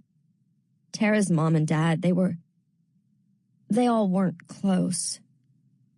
Alex was flat out guessing now, but she suspected Moira Adams had her own story about girls like Tara Hutchins. If I could just see her face, say goodbye. Moira hesitated, then reached forward and gave her hand a squeeze. I can have someone take you down to see her. Just have your ID ready and... It can be hard, but prayer helps. It always does, said Alex fervently. Moira pressed a button, and a few minutes later an exhausted-looking coroner in blue scrubs appeared and waved Alex through. It was cold on the other side of the double doors, the floors tiled in heather gray, the walls a melted cream. Sign in here, he said, gesturing to the clipboard on the wall. I'll need photo ID, cell phones, cameras, and all recording devices in the bin. You can retrieve them when you return. Sure, said Alex. Then she held out her hand, gold glinting beneath the fluorescence. I think you dropped this. The room was larger than she'd expected, and ice cold. It was also unexpectedly noisy, the dripping of a faucet, the hum of the freezers, the rush of the air conditioner. Though it was silent in another way. This was the last place Grays would come. To hell with Bellbaum. She should intern at the morgue this summer. The tables were metal, as were the basins and the hoses coiled above them, and the drawers, flat squares slotted into two of the walls like filing cabinets. Had Helly been cut up in a place like this? It wasn't like the cause of death had been a mystery. Alex wished she had her coat, or Dawes's parka, or a shot of vodka. She needed to work fast. The compulsion would give her about 30 minutes to get her work done and get out. But it didn't take her long to find Tara, and though the drawer was heavier than she'd expected, it slid out smoothly. There was something worse about seeing her like this a second time, as if they knew each other. Looking at Tara now, Alex could see it had only been the blonde hair that made her think of Helly. Helly had been strong. Her body remembered the soccer and softball she'd played in high school. And she could surf and skateboard like a girl out of 17 magazine. This girl was built like Alex, ropey but weak. Tara's knees looked brownish-gray. There was stubble near her bikini area, red razor bumps like a rash. She had a tattoo of a parrot at her hip, and below it was written Key West in looping scrawl. Her right arm had an ugly, realistic portrait of a young girl on it. A daughter? A niece? Her own face as a child? There was a pirate flag and a ship on cresting waves, a Betty Page zombie girl in heels and black lingerie. The cameo on Tara's inner arm looked newer, the ink fresh and dark, though the text was nearly illegible in that tired Gothic font. Rather die than doubt. Song lyrics, but Alex couldn't remember what they were from. She wondered if her own tattoos would reappear if she died, or if the art would live inside the address moths forever. Enough stalling. Alex took out her notes. The first part of the ritual was easy. A chant. Sangue saltido. But you couldn't just say the words. You had to sing them. It felt utterly obscene to do in that empty, echoing room, but she made herself sing the chant. Sangue saltido. Salire, saltare. No tune was specified, only allegro. It was on her second round through that she realized she was singing words to the tune of the Twizzlers jingle. So chewy, so fruity, so happy, and oh so juicy. But if that's what it took to make the blood dance... She knew it was working when Tara's lips began to pink. Now things were going to get worse. The blood chant was only intended to start Tara's circulation and loosen rigor so that Alex could get her mouth open. Alex took hold of Tara's chin, trying to ignore the newly warm, pliant feel of her skin, and wiggled the girl's jaw open. She took the scarab from the plastic bag in her back pocket and placed it gently on Tara's tongue. Then she took the tin from her other pocket and began to trace waxy patterns over Tara's body with the balm inside, trying to think about anything but the dead skin beneath her fingertips. Feet, shins, thighs, stomach, breasts, collarbone.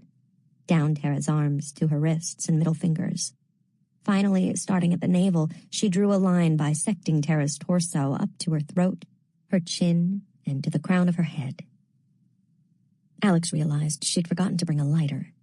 She needed fire. There was a desk next to the door, beneath a messy whiteboard. The big drawers were locked, but the narrow top drawer slid open. A pink plastic lighter lay beside a pack of Marlboros. Alex took the lighter and held the flame just above the places she'd applied the balm, retracing her path up Tara's body. As she did, a faint haze appeared over the skin, like heat rising off blacktop, the air seeming to wave and shimmer.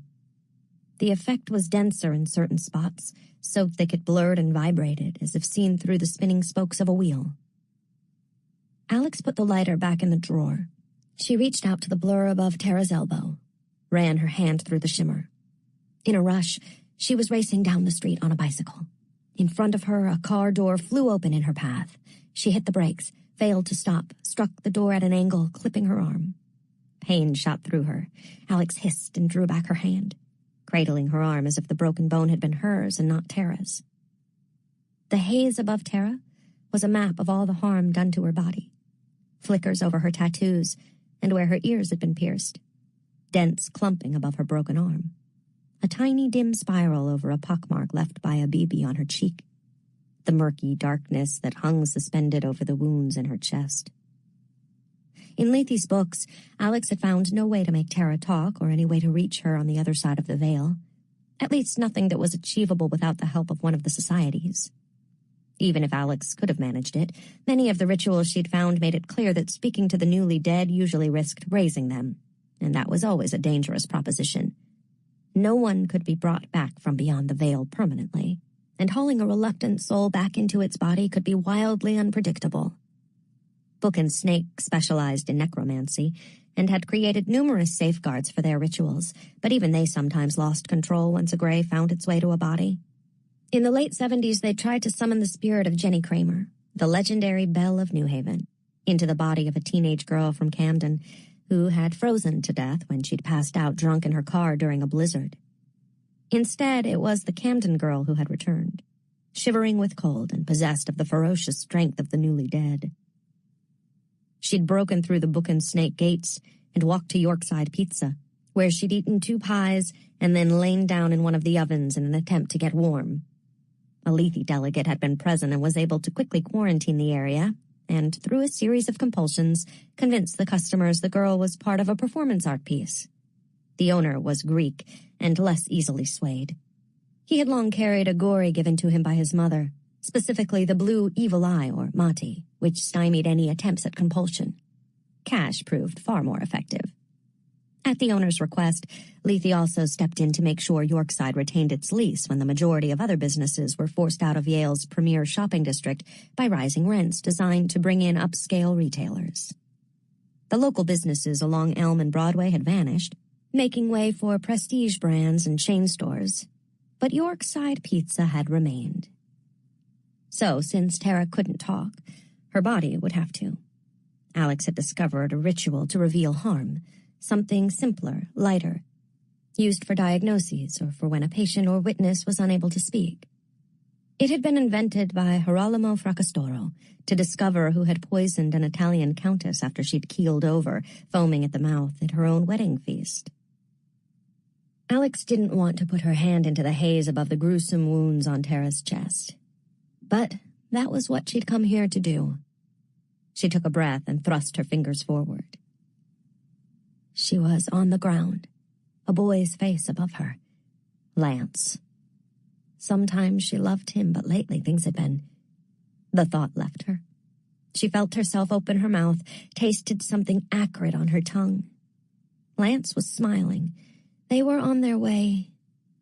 Where? She felt only excitement, anticipation, the world beginning to blur.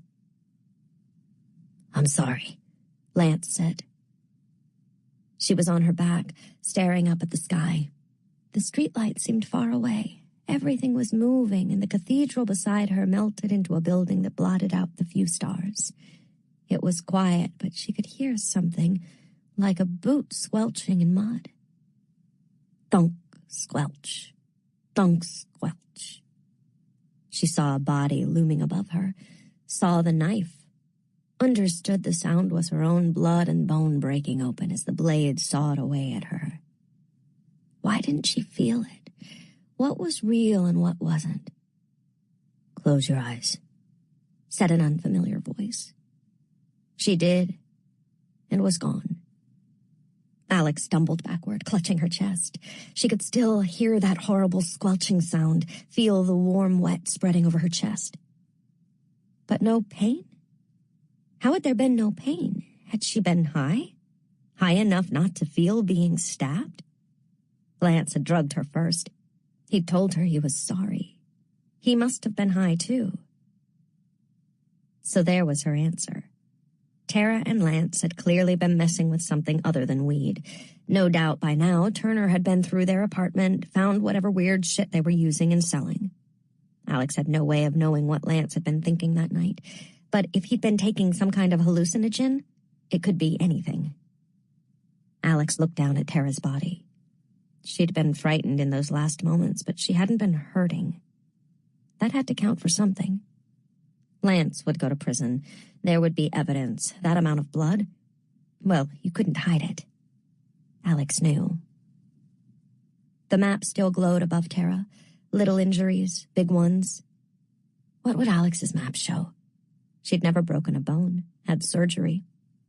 But the worst damage didn't leave a mark. When Helly died, it was as if someone had cut into Alex's chest, cracked her open like balsa wood. What if it really had been like that, and she'd had to walk down the street bleeding, trying to hold her ribs together, her heart and her lungs and every part of her open to the world? Instead, the thing that had broken her had left no mark, no scar for her to point to and say, "This is where I ended." No doubt that was true for Tara, too. There was more pain locked inside her that no glowing map would reveal.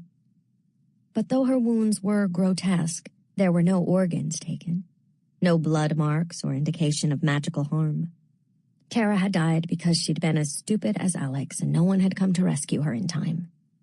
She hadn't found Jesus or yoga, and no one had offered her a scholarship to Yale. It was time to leave. She had her answers. This should be enough to appease Helly's memory and Darlington's judgment, too. But something was still tugging at her. That sense of familiarity she'd felt at the crime scene that had nothing to do with Tara's blonde hair or the sad parallel tracks of their lives. "Should we go?" she asked the coroner, standing in the corner in his scrubs, looking vaguely at nothing. "Whatever you like," he said. Alex closed the drawer. "I think I'd like to sleep for 18 hours, Alex said on a sigh. "Walk me out and tell Moira everything went fine." She opened the door and strolled straight into Detective Abel Turner. He seized her arm and drove her backward into the room, slamming the door behind him. "What the living fuck do you think you're doing?" "Hey," Alex said cheerfully. "You made it." The coroner hovered behind him. "Are we going?" he asked. "Stay there a minute," said Alex. "Turner, you're going to want to let go of me." "You don't tell me what I want, and what the hell is wrong with him?" "He's having a good night," said Alex, her heart pounding in her chest. Abel Turner did not lose his cool. He was always smiling, always calm, but something in Alex liked him better this way. "Did you lay hands on that girl?" he said, fingers digging into her skin. "Her body is evidence, and you are tampering with it. That's a crime." Alex thought about kneeing Turner in the nuts, but that wasn't what you did with a cop, so she went limp. Completely limp. It was a strategy she'd learned to use with Len. "What the hell?" He tried to hold her up as she slumped against him, then released her. "What is wrong with you?" He wiped his hand on his arm as if her weakness were catching. "Plenty," Alex said. She managed to right herself before she actually fell, making sure to stay out of his reach. "What kind of stuff were Tara and Lance getting into?" "I beg your pardon?" She thought of Lance's face floating above her. "I'm sorry." What had they been using that final night together? What were they dealing? Acid? Molly? I know it wasn't just pot. Turner's eyes narrowed, his old, smooth demeanor slipping back into place. "Like everything else related to this case, that is none of your business." Were they dealing to students? To the societies? They had a long roster. Who? Turner shook his head. "Let's go, now." He reached for her arm, but she sidestepped him. "You can stay here," Alex told the coroner. "The handsome Detective Turner will see me out." "What did you do to him?" Turner muttered as they stepped into the hall. "Freaky shit." "This isn't a joke, Ms. Stern." As he hustled her down the hall, Alex said, "I'm not doing this for fun either. Do you get that? I don't like being Dante. You don't like being Centurion. But these are our jobs, and you're screwing it up for both of us." Turner looked slightly put out by that. Of course, it wasn't really true. Sandow had told her to stand down. Rest easy. They stepped into the waiting room. Dawes was nowhere to be seen. "I told your friend to wait in the car," said Turner. "At least she has the sense to know when she fucks up." And not a single warning. Dawes was a crap lookout. Moira Adams smiled from the desk. "You get your moment, hon?" Alex nodded. "I did, thank you. I'll have your family in my prayers. Good night, Detective Turner." "You do some freaky shit to her, too?" Turner asked as they stepped into the cold. Alex rubbed her arms miserably. She wanted her coat. "Didn't have to. I told Sandow I'd keep him up to date. If I thought any of the young psychopaths under your care were connected, I would be pursuing it." Alex believed that. "There could be things you're not seeing." "There's nothing to see. Her boyfriend was arrested near the scene. The neighbors heard some ugly arguments the last few weeks. There's blood evidence linking him to the crime. He had powerful hallucinogens in his system." "What exactly?" "We're not sure yet." Alex had stayed away from any kind of hallucinogen after she realized they just made the Greys more terrifying, but she'd held plenty of hands during good and bad trips, and she had yet to meet the mushroom that could make you feel like you weren't being stabbed to death. "Do you want him to get away with it?" Turner said. "What?" The question startled her. "You tampered with a corpse. Tara's body is evidence. If you mess around with this case enough, it could mean Lance Grosang doesn't go away for this. Do you want that?" "No," Alex said. "He doesn't get away with it." Turner nodded. "Good." They stood in the cold. Alex could see the old Mercedes idling in the lot, one of the only remaining cars. Dawes's face was a dim smudge behind the windshield. She raised her hand in what Alex realized was a limp wave. "Thanks, Pammy." It was long past time to let this go. Why couldn't she? She tried one last play. "Just give me a name. Lethe will find out eventually. If the societies are messing around with illegal substances, we should know. And then we can move on to kidnapping, insider trading, and did cutting someone open to read their innards fall under assault? They'd need a whole new section of the penal code to cover what the societies dabbled in. We can investigate without stepping on your murder case." Turner sighed, his breath pluming white in the cold. There was only one society name in her contacts. Trip Helmuth. We're in the process of clearing him. I saw him last night. He's a bonesman. He was working the door at a prognostication. That's what he said. Was he there the whole night? I don't know, she admitted. Tripp had been banished to the hallway to stand guard. It was true that once a ritual started, people rarely went in or out, only when someone got faint or sick or if something had to be fetched for the haruspics. Alex thought she remembered the door opening and closing a few times, but she couldn't be certain. She'd been worrying about the chalk circle and trying not to vomit. But it was hard to believe Tripp could have skipped out on the ritual, gotten all the way to Payne Whitney, murdered Tara, and gotten back on duty without anyone knowing. Besides, what homicidal beef could he have with Tara? Tripp was rich enough to buy himself out of any kind of trouble Tara or her boyfriend might have tried to make for him, and it wasn't Tripp's face Alex had seen hovering above Tara with a knife. It was Lance's. Do not talk to him, Turner said. I'll send you and the dean the info once we lock in his alibi. You stay away from my case. And away from your career? That's right. The next time I find you anywhere you're not supposed to be, I'll arrest you on the spot. Alex couldn't help the dark bubble of laughter that burst from her. You're not going to arrest me, Detective Turner. The last place you want me is in a police station making noise. I'm messy, and Lethe is messy, and all you want is to get through this without our mess getting on those expensive shoes. Turner gave her a long, steady look. I don't know how you ended up here, Ms. Stern, but I know the difference between quality goods and what I find on the bottom of my shoe. And you are most definitely not quality. Thanks for the talk, Turner. Alex leaned in, knowing the stink of the uncanny was radiating off her in heavy waves. She gave him her sweetest, warmest smile. And don't grab me like that again. I may be shit, but I'm the kind that sticks. 9. Winter. Alex parted with Dawes near the Divinity School at a sad horseshoe-shaped apartment building in the grad school ghetto. Dawes hadn't wanted to leave the car in Alex's care, but she had papers to grade that were already late, so Alex said she would return the Mercedes to Darlington's home. She could tell Dawes wanted to refuse, papers be damned. Be careful, and you shouldn't... But Dawes just trailed off. And Alex had the startling realization that Dawes had to defer to her in this situation.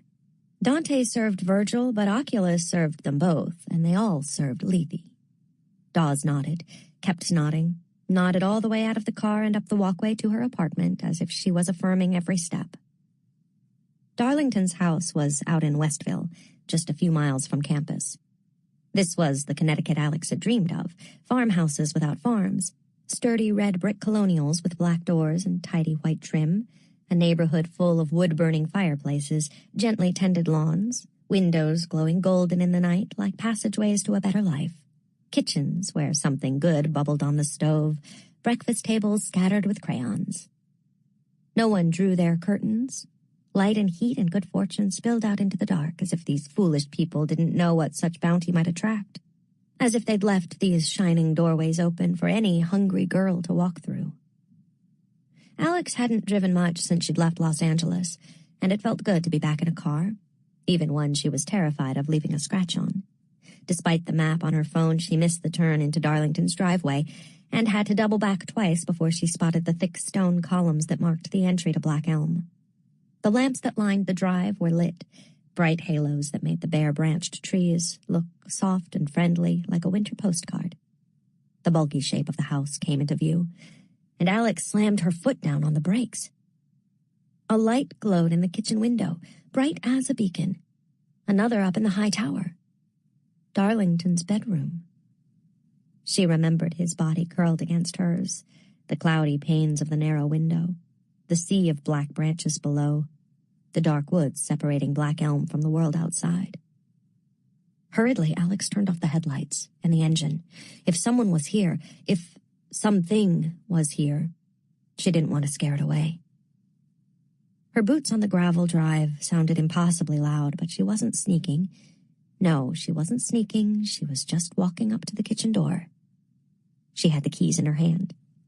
She was welcome here. It could be his mom or dad, she told herself. She didn't know much about Darlington's family, but he had to have one. Another relative. Someone else Sandow had hired to look after the place when Dawes was busy. All of those things were more likely, but he's here, her heart insisted, pounding so hard in her chest she had to pause at the door, make herself breathe more steadily. He's here. The thought pulled her along like a child who had hold of her sleeve. She peered in through the window, safe in the dark. The kitchen was all warm wood and patterned blue tiles. The tiles are delved. A big brick hearth and copper pots gleaming from their hooks. Mail was stacked on the kitchen island, as if someone had been in the middle of sorting it. He's here. Alex thought of knocking, fumbled with the keys instead. The second one turned in the lock. She entered, gently shut the door behind her. The merry light of the kitchen was warm, welcoming, reflected back in flat copper pans, caught in the creamy green enamel of the stove that someone had installed in the 50s. "Hello?" she said, her voice a breath. The sound of the keys dropping onto the counter made an unexpectedly loud jangle. Alex stood guiltily in the middle of the kitchen, waiting for someone to chastise her, maybe even the house. But this was not the mansion on Orange with its hopeful creaks and disapproving sighs. Darlington had been the life of this place. And without him, the house felt huge and empty, a shipwreck hull. Ever since that night at Rosenfeld Hall, Alex would catch herself hoping that maybe this was all a test, one given to every Lethe House apprentice, and that Dawes and Sandow and Turner were all in on it. Darlington was in his third-floor bedroom hiding out right now. He'd heard the car in the driveway, he'd raced up the stairs and was huddled there in the dark, waiting for her to leave. The murder could be part of it, too. There was no dead girl. Tara Hutchins would come waltzing down the stairs herself when this was all over. They just had to be sure Alex could handle something serious on her own. It was absurd. Even so, that voice persisted. He's here. Sandow had said he might still be alive, that they could bring him back. He'd said all they needed was a new moon, the right magic, and everything would be the way it had been before. But maybe Darlington had found his own way back. He could do anything. He could do this. She drifted farther into the house. The light from the driveway cast a yellow dimness over the rooms, the butler's pantry with its white cupboards full of dishes and glasses, the big walk-in freezer with its metal door so like the one at the morgue, the formal dining room with its mirror-shine table like a dark lake in a silent glade, and then the vast living room with its big black window looking out over the dim shapes of the garden, the humps of hedges and skeletal trees. There was another smaller room off the main living room full of big couches, a TV, gaming consoles. Len would have wet himself over the size of the screen. It was very much a room he would have loved. Maybe the only thing he and Darlington had in common. Well, not the only thing. Most of the rooms on the second floor were closed up. "This was where I ran out of money," he'd told her, his arms slung across her shoulders as she'd tried to move him along. The house was like a body that had cut off circulation to all but the most vital parts of itself in order to survive. An old ballroom had been turned into a kind of makeshift gym. A speed bag hung from the ceiling on a rack. Big metal weights, medicine balls, and fencing foils were stacked on the wall, and heavy machines loomed against the windows like bulky insects. She followed the stairs to the top floor and wound her way down the hall. The door to Darlington's room was open. He's here. Again, the certainty came at her, but worse this time. He'd left the light on for her. He wanted her to find him. He would be sitting in his bed, long legs crossed, bent over a book, dark hair falling over his forehead. He would look up, cross his arms. "It's about time." She wanted to run toward that square of light, but she forced herself to take measured steps. A bride approaching an altar, her certainty draining away. The refrain of, "He's here," shifting from one step to the next until she realized she was praying, "Be here, be here, be here." The room was empty. It was small compared to the lodgings at Ilbastone. A strange round room that had clearly never been meant to be a bedroom and somehow reminded her of a monk's chamber. It looked exactly as she had last seen it. The desk pushed against one curved wall, a yellowing newspaper clipping of an old roller coaster taped above it, as if it had been forgotten there. A mini fridge, because of course Darlington wouldn't want to stop reading or working to go downstairs for sustenance. A high-backed chair placed by the window for reading. There were no bookshelves, only stacks and stacks of books piled at varying heights, as if he had been in the process of walling himself in with colored bricks. The desk lamp cast a circle of light over an open book. Meditations on the Tarot, a journey into Christian Hermeticism. Dawes. Dawes had come to see the house, to sort the mail, to take the car out. Dawes had come to this room to study, to be closer to him, maybe to wait for him. She'd been called away suddenly, left the lights on, assumed she'd be back that evening to take care of it. But Alex had been the one to return the car. It was that simple. Darlington was not in Spain. He was not home. He was never coming home. And it was all Alex's fault. A white shape cut through the dark from the corner of her vision. She leapt backward, knocking over a pile of books, and swore. But it was just Cosmo, Darlington's cat. He prowled the edge of the desk, nudging up against the warmth of the desk lamp. Alex always thought of him as Bowie Cat because of his marked-up eye and streaky white fur that looked like one of the wigs Bowie had worn in Labyrinth. He was stupid affectionate. All you had to do was hold your hand out and he would nuzzle your knuckles.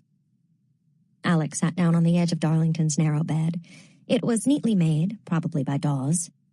Had she sat here, too? Slept here? Alex remembered Darlington's delicate feet, his scream as he'd vanished. She held her hand down, beckoning to the cat. "Hey, Cosmo." He stared at her with his mismatched eyes, the pupil of the left like an ink blot. "Come on, Cosmo. I didn't mean for it to happen." "Not really." Cosmo patted across the room. As soon as his small, sleek head touched Alex's fingers, she began to cry. Alex slept in Darlington's bed and dreamed that he was curled behind her on the narrow mattress.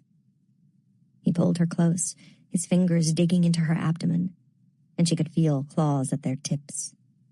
He whispered in her ear, "I will serve you till the end of days." "And love me?"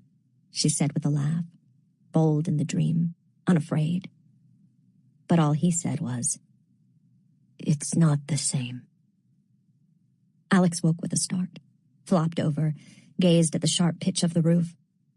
The trees beyond the window striping the ceiling in shadow and hard winter sun. She'd been scared to try fiddling with the thermostat, so she'd bundled herself in 3 of Darlington's sweaters and an ugly brown hat she'd found on top of his dresser, but that she'd never seen him wear. She remade the bed, then headed downstairs to fill Cosmo's water dish and eat some fancy nuts and twigs dry cereal from a box in the pantry.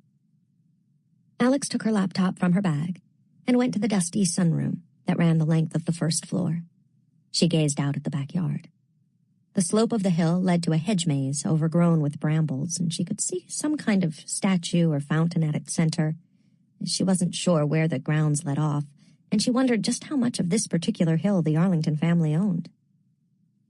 It took her nearly 2 hours to write up her report on the Tara Hutchins murder. Cause of death, time of death, the behavior of the Greys at the Skull and Bones prognostication. She had hesitated over that last, but Lethe had brought her here for what she could see, and there was no reason for her to lie about it. She mentioned the information she'd gleaned from the coroner and from Turner in his capacity as centurion, noting Tripp's name coming up, and also Turner's belief that the bonesman was not involved. She hoped Turner wouldn't mention her visit to the morgue. At the end of the incident report, there was a section titled Findings. Alex thought for a long time, her hand idly stroking Cosmo's fur as he purred beside her on the old wicker love seat. In the end, she said nothing about the strange feeling she'd had at the crime scene, or that she suspected Tara and Lance were probably dealing to other members of the other societies. Centurion will update Dante on his findings, but at this time, all evidence suggests this was a crime committed by Tara's boyfriend while under the influence of powerful hallucinogenics, and that there is no connection to Lethe or the Houses of the Vale. She read through twice more for punctuation, and to try to make her answers sound as Darlingtonish as possible. Then she sent her report to Sandow, with Dawes CC'd. Cosmo meowed plaintively as Alex slipped out the kitchen door. But it felt good to leave the house behind her, breathe the icy air. The sky was bright blue, scrubbed clean of clouds, and the gravel of the drive glittered. She put the Mercedes in the garage, then walked to the end of the driveway and called a car.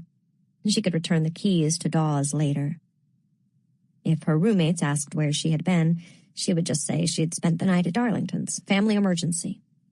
The excuse had long since worn thin, but there would be fewer late nights and unexplained absences from now on.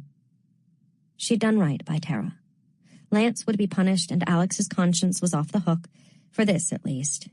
Tonight she'd nurse a beer while her roommate got shit-faced on peppermint schnapps via ice luge at Omega Meltdown, and tomorrow she'd spend all day catching up on her reading. She had the driver drop her in front of the fancy mini-mart on Elm. It wasn't until she was already inside the store that she realized she was still wearing Darlington's hat. She slid it off her head, then jammed it back on. It was cold. She didn't need to be sentimental about a hat. Alex filled her basket with Chex Mix, Twizzlers, sour gummy worms. She shouldn't be spending so much money, but she craved the comfort of junk food. She reached into the drinks case, rooting back for a chocolate milk with a better expiration date, and felt something brush her hand, fingertips caressing her knuckles.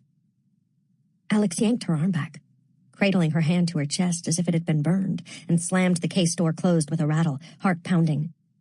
She stepped back from the case, waiting for something to come crashing through.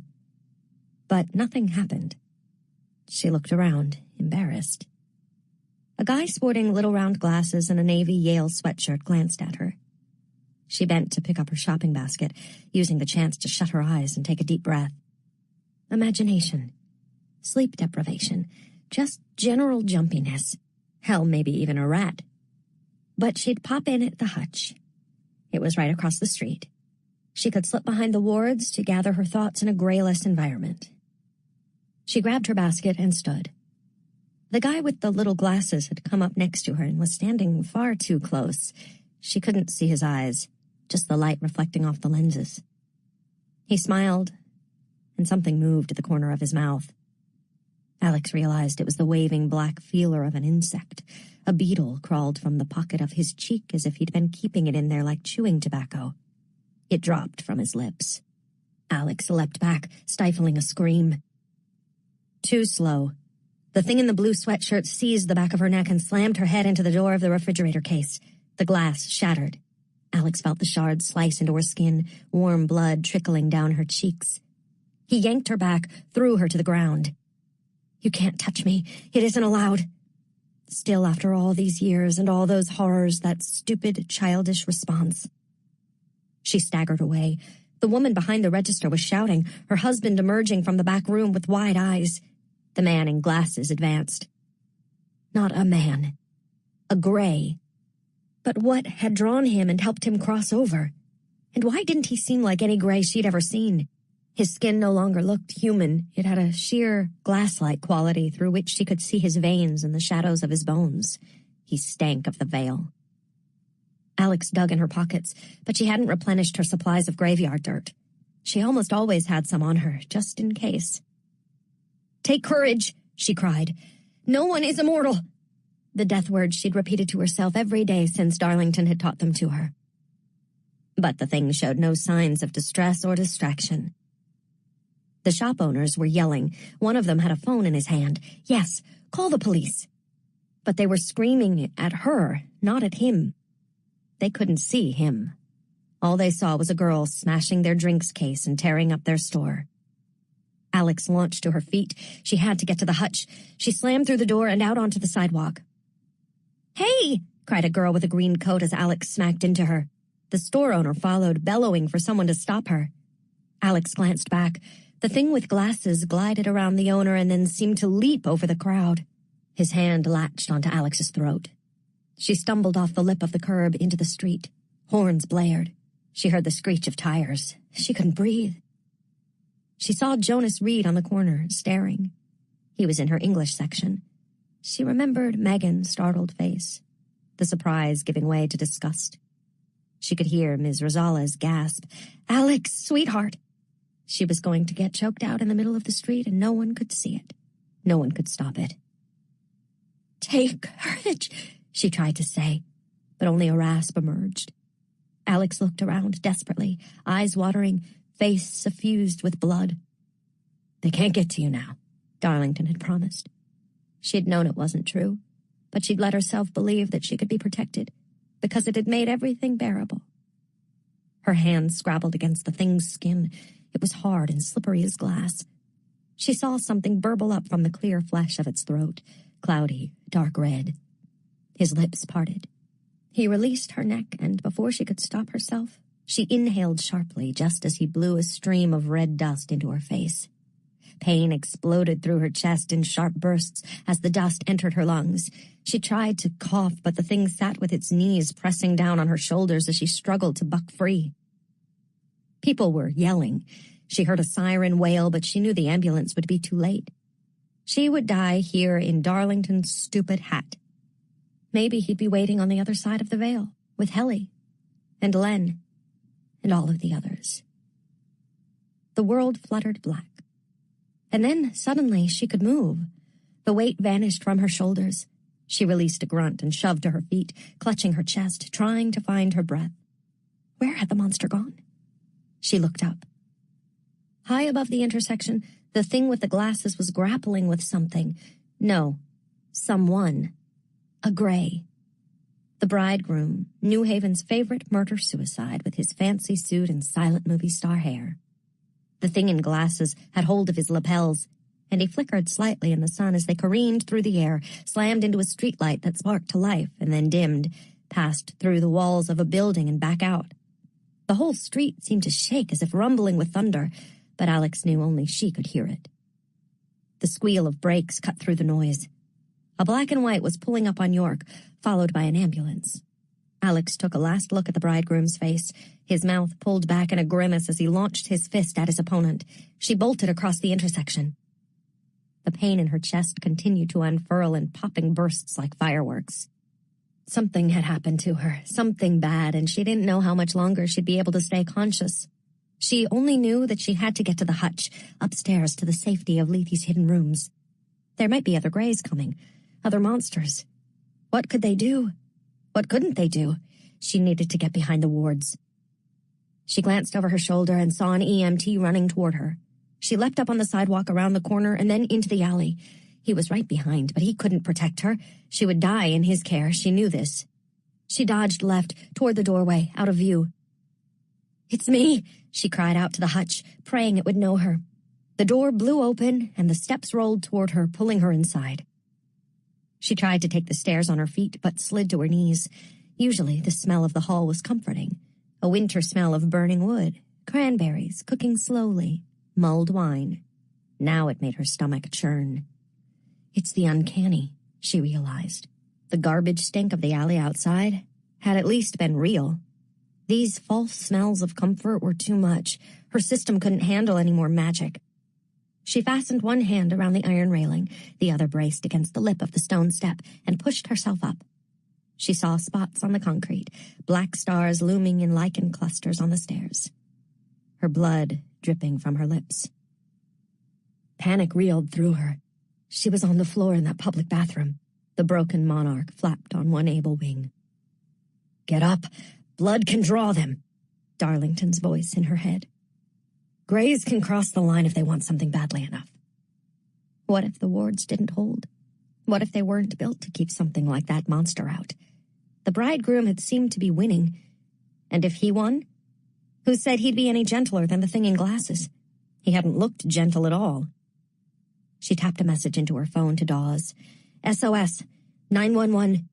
There was probably some code she was supposed to use for bleeding from the mouth, but Dawes would just have to make do. If Dawes was at Ilbastone and not here at the hutch, Alex was going to die on these stairs.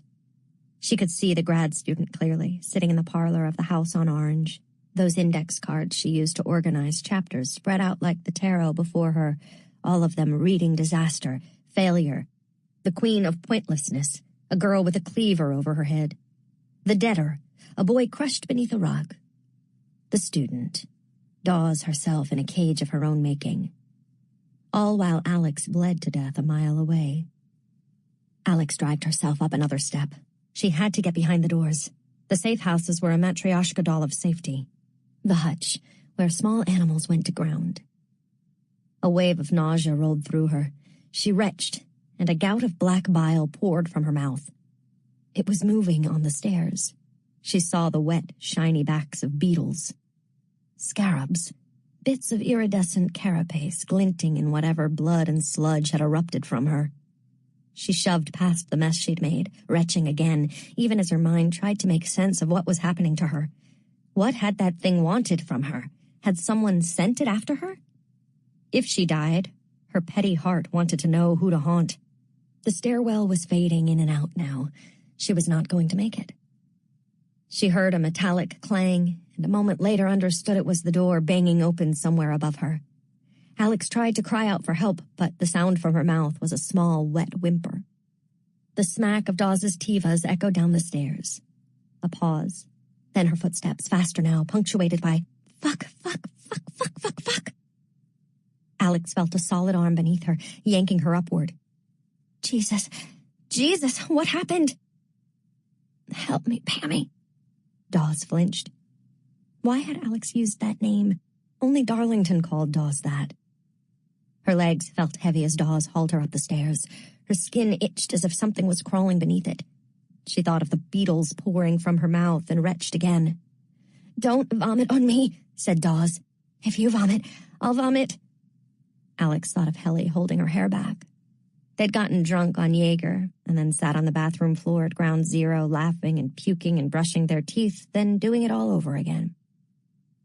"Move your legs, Alex," Helly said.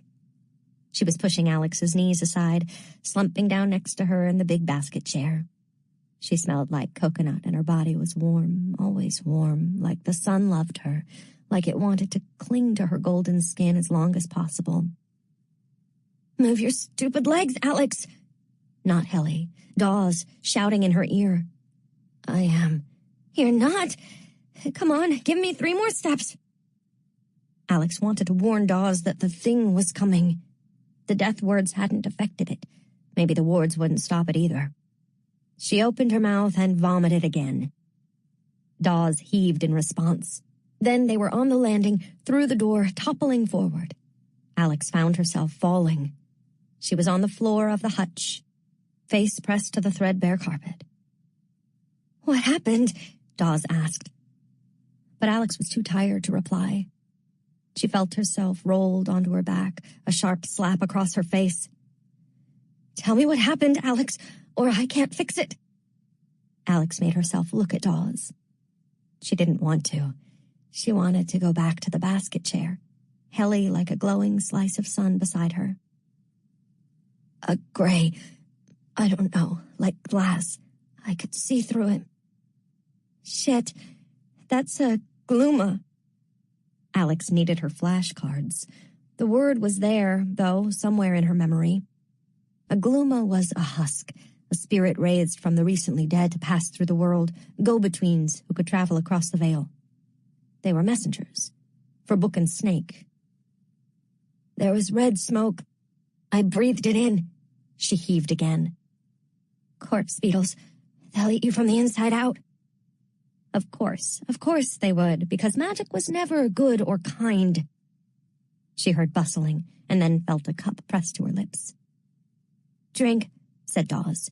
It's going to hurt like hell and blister the skin right off your throat, but I can heal that.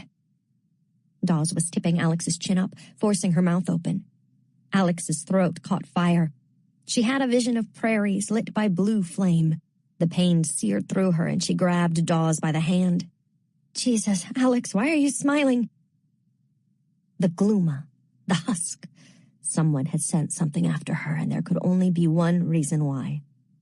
Alex was onto something. They knew she had gone to see Tara's body. But who? Book and Snake? Skull and Bones? Whoever it was had no reason to think she would stop with a visit to the morgue. They didn't know the choice she'd made, that the report had already been filed. Alex had been right.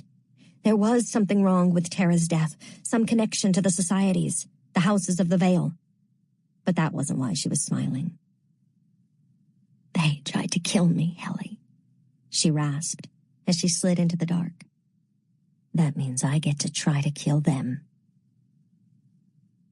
Manuscript, the young upstart among the houses of the Vale, but arguably the society that has weathered modernity best.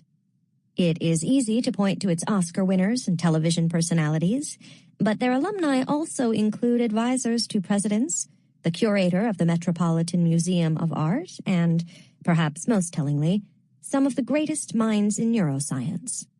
When we speak of manuscript, we talk of mirror magic, illusions, great glamours of the type that can make a star.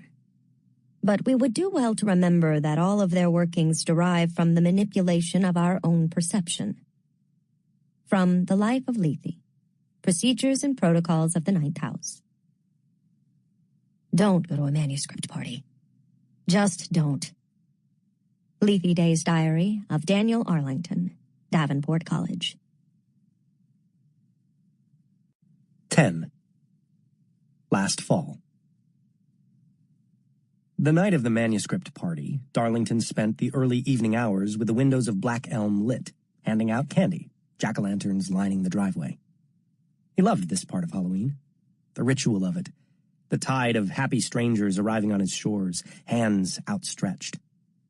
Most times, Black Elm felt like a dark island, one that had somehow ceased to appear on any chart.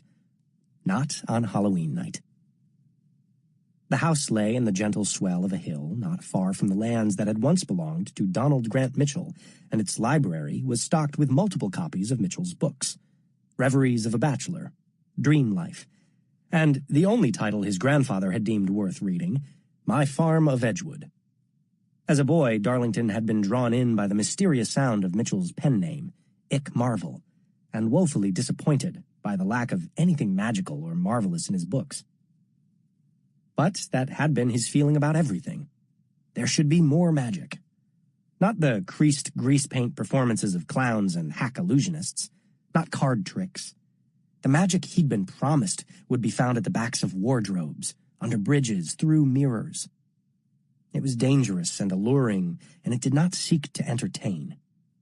Maybe if he'd been raised in an ordinary house with quality insulation and a neatly mowed front yard, instead of beneath Black Elm's crumbling towers, with its lakes of moss, its sudden, sinister spikes of foxglove, its seeping mist that crawled up through the trees in the autumn dusk, maybe then he would have stood a chance.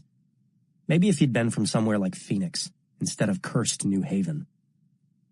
The moment that doomed him hadn't even really belonged to him. He was 11 years old, at a picnic organized by the Knights of Columbus, which their housekeeper Bernadette had insisted on bringing him to because boys need fresh air. Once they'd arrived at Lighthouse Point, she sequestered herself beneath a tent with her friends and a plate of deviled eggs and told him to go play.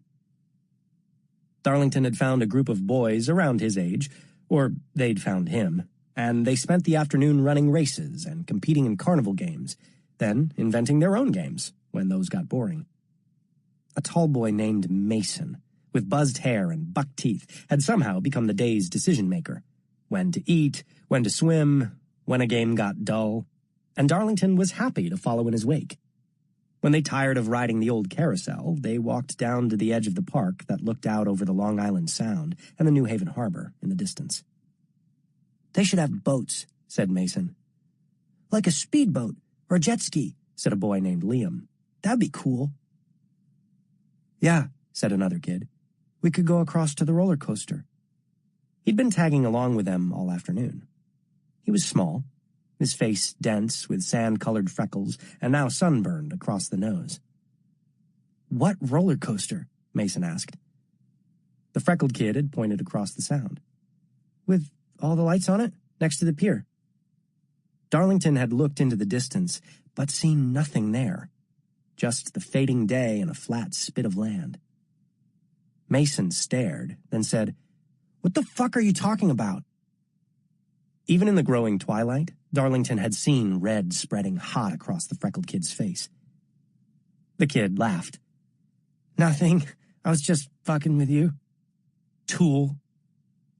They'd walked down to the thin sliver of beach to run back and forth in the waves, and the moment had been forgotten. Until months later, when Darlington's grandfather opened his paper at the breakfast table, and Darlington saw the headline, "Remembering Savin Rock." Beneath it was a picture of a big wooden roller coaster jutting into the waters of the Long Island Sound. The caption read, "The legendary Thunderbolt, a favorite at Savin Rock Amusement Park, destroyed by a hurricane in 1938. Darlington had cut the picture from the paper and taped it above his desk. That day at Lighthouse Point, that sunburned, freckled boy had seen the old roller coaster.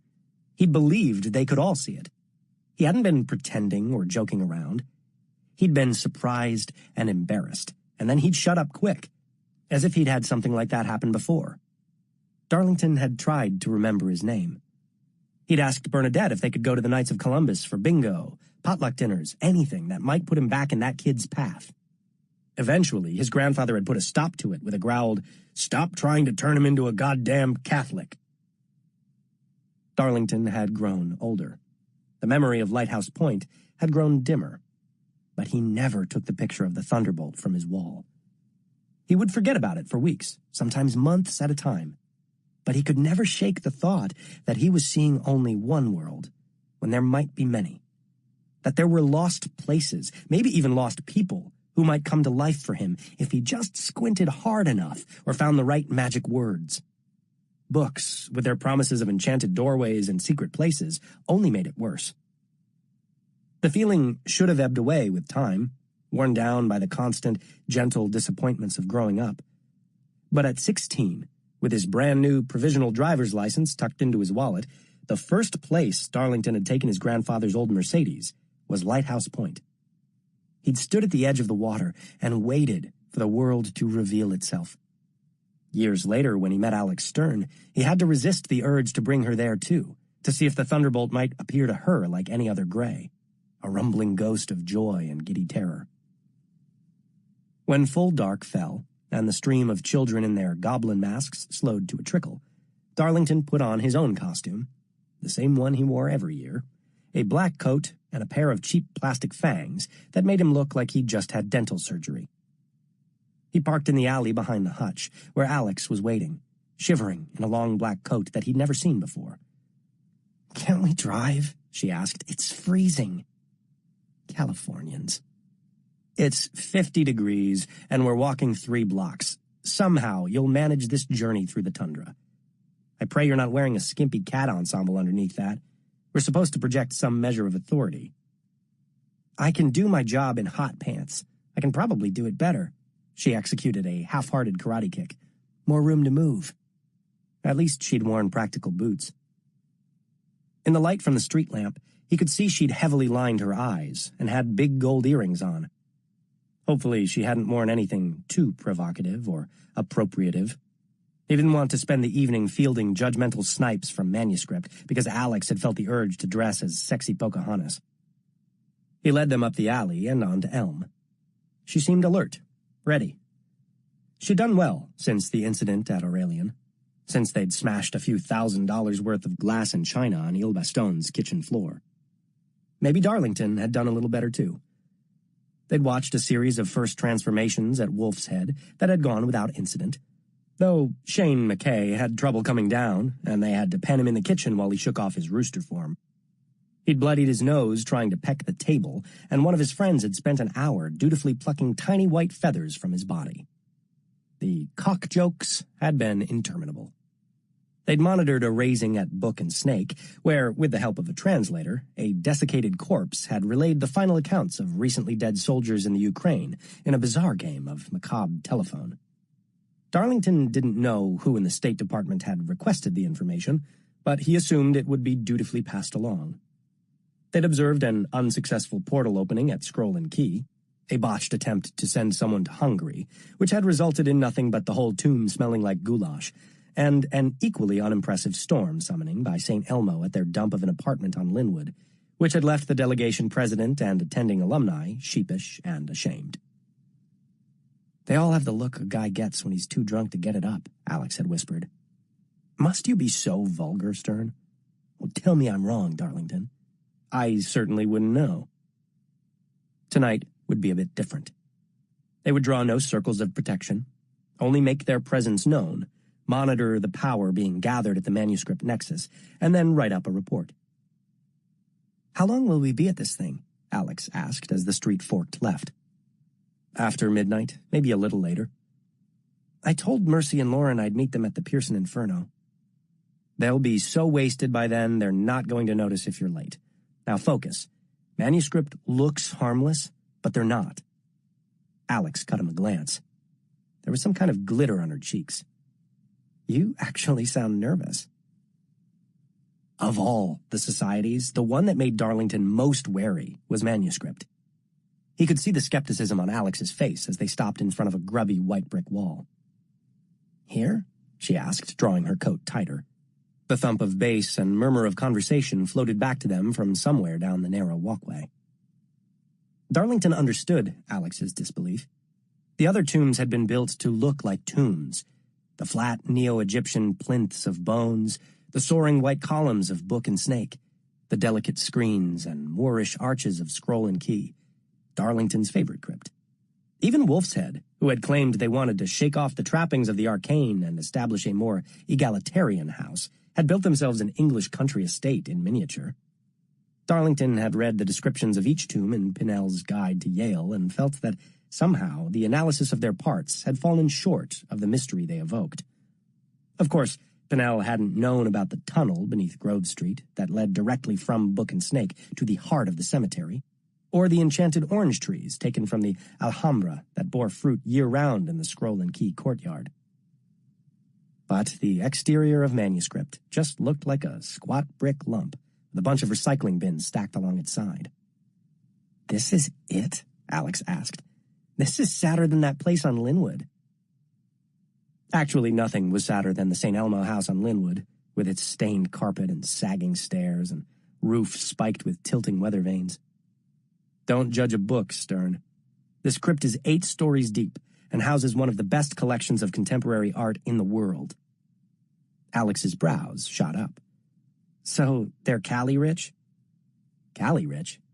In L.A., the really loaded guys dress like bums, like they need everyone to know they live at the beach."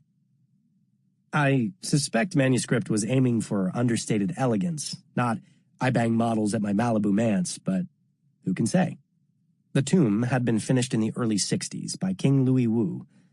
Darlington had never managed more than a grudging respect for mid-century architecture. Despite his best attempts to admire its severe lines, its clean execution, it always fell flat for him. His father had openly mocked his son's bourgeois taste for turrets and gabled roofs.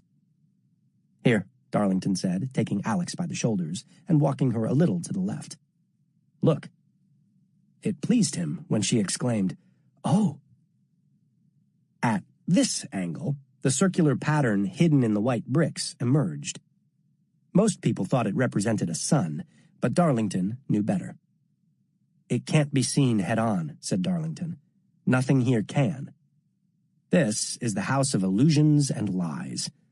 Keep in mind just how charismatic some of these people can be. Our job is to make sure that no one gets too out of line and no one gets hurt. There was an incident in 1982. "What kind of incident?" "A girl ate something at one of these parties and decided she was a tiger." Alex shrugged. "I watched Salome Nils pull feathers out of a guy's butt in the Wolf's Head kitchen. Pretty sure it could be worse." She never stopped thinking she was a tiger. What? Wolf's Head is all about changing the physical, relinquishing human form, but retaining human awareness. Manuscript specializes in altering consciousness. Messing with your head. That girl's parents still have her in a cage in upstate New York. It's a pretty nice setup. Acres to run on, raw meat twice a day. She got out once and tried to maul their mailman. Hell on a manicure. She had him down on the ground and was chewing on his calf. We covered it up as a mental breakdown. Manuscript paid for all of her care and was suspended from activity for a semester. Harsh justice. I didn't say it was fair, Stern. Not much is. But I'm telling you, you cannot trust your own perception tonight. Manuscript's magics are all about tricking the senses. Don't eat or drink anything. Keep your wits about you. I don't want to have to send you upstate with your own ball of yarn. They followed a cluster of girls dressed in corsets and zombie makeup down the narrow alley and in through the side door. Henry VIII's wives. Anne Boleyn's neck was covered in sticky-looking fake blood. Kate Masters perched on a stool by the door with a hand stamp, but Darlington snatched Alex's wrist before she could offer it up. "You don't know what's in the stamp die," he murmured. "You can just let us through, Kate." "Coat room to the left." She winked, red glitter sparkling on her lids. She was dressed as poison ivy, construction paper leaves stapled onto a green bustier. Inside, the music thumped and wailed, the heat of bodies washing over them in a gust of perfume and moist air.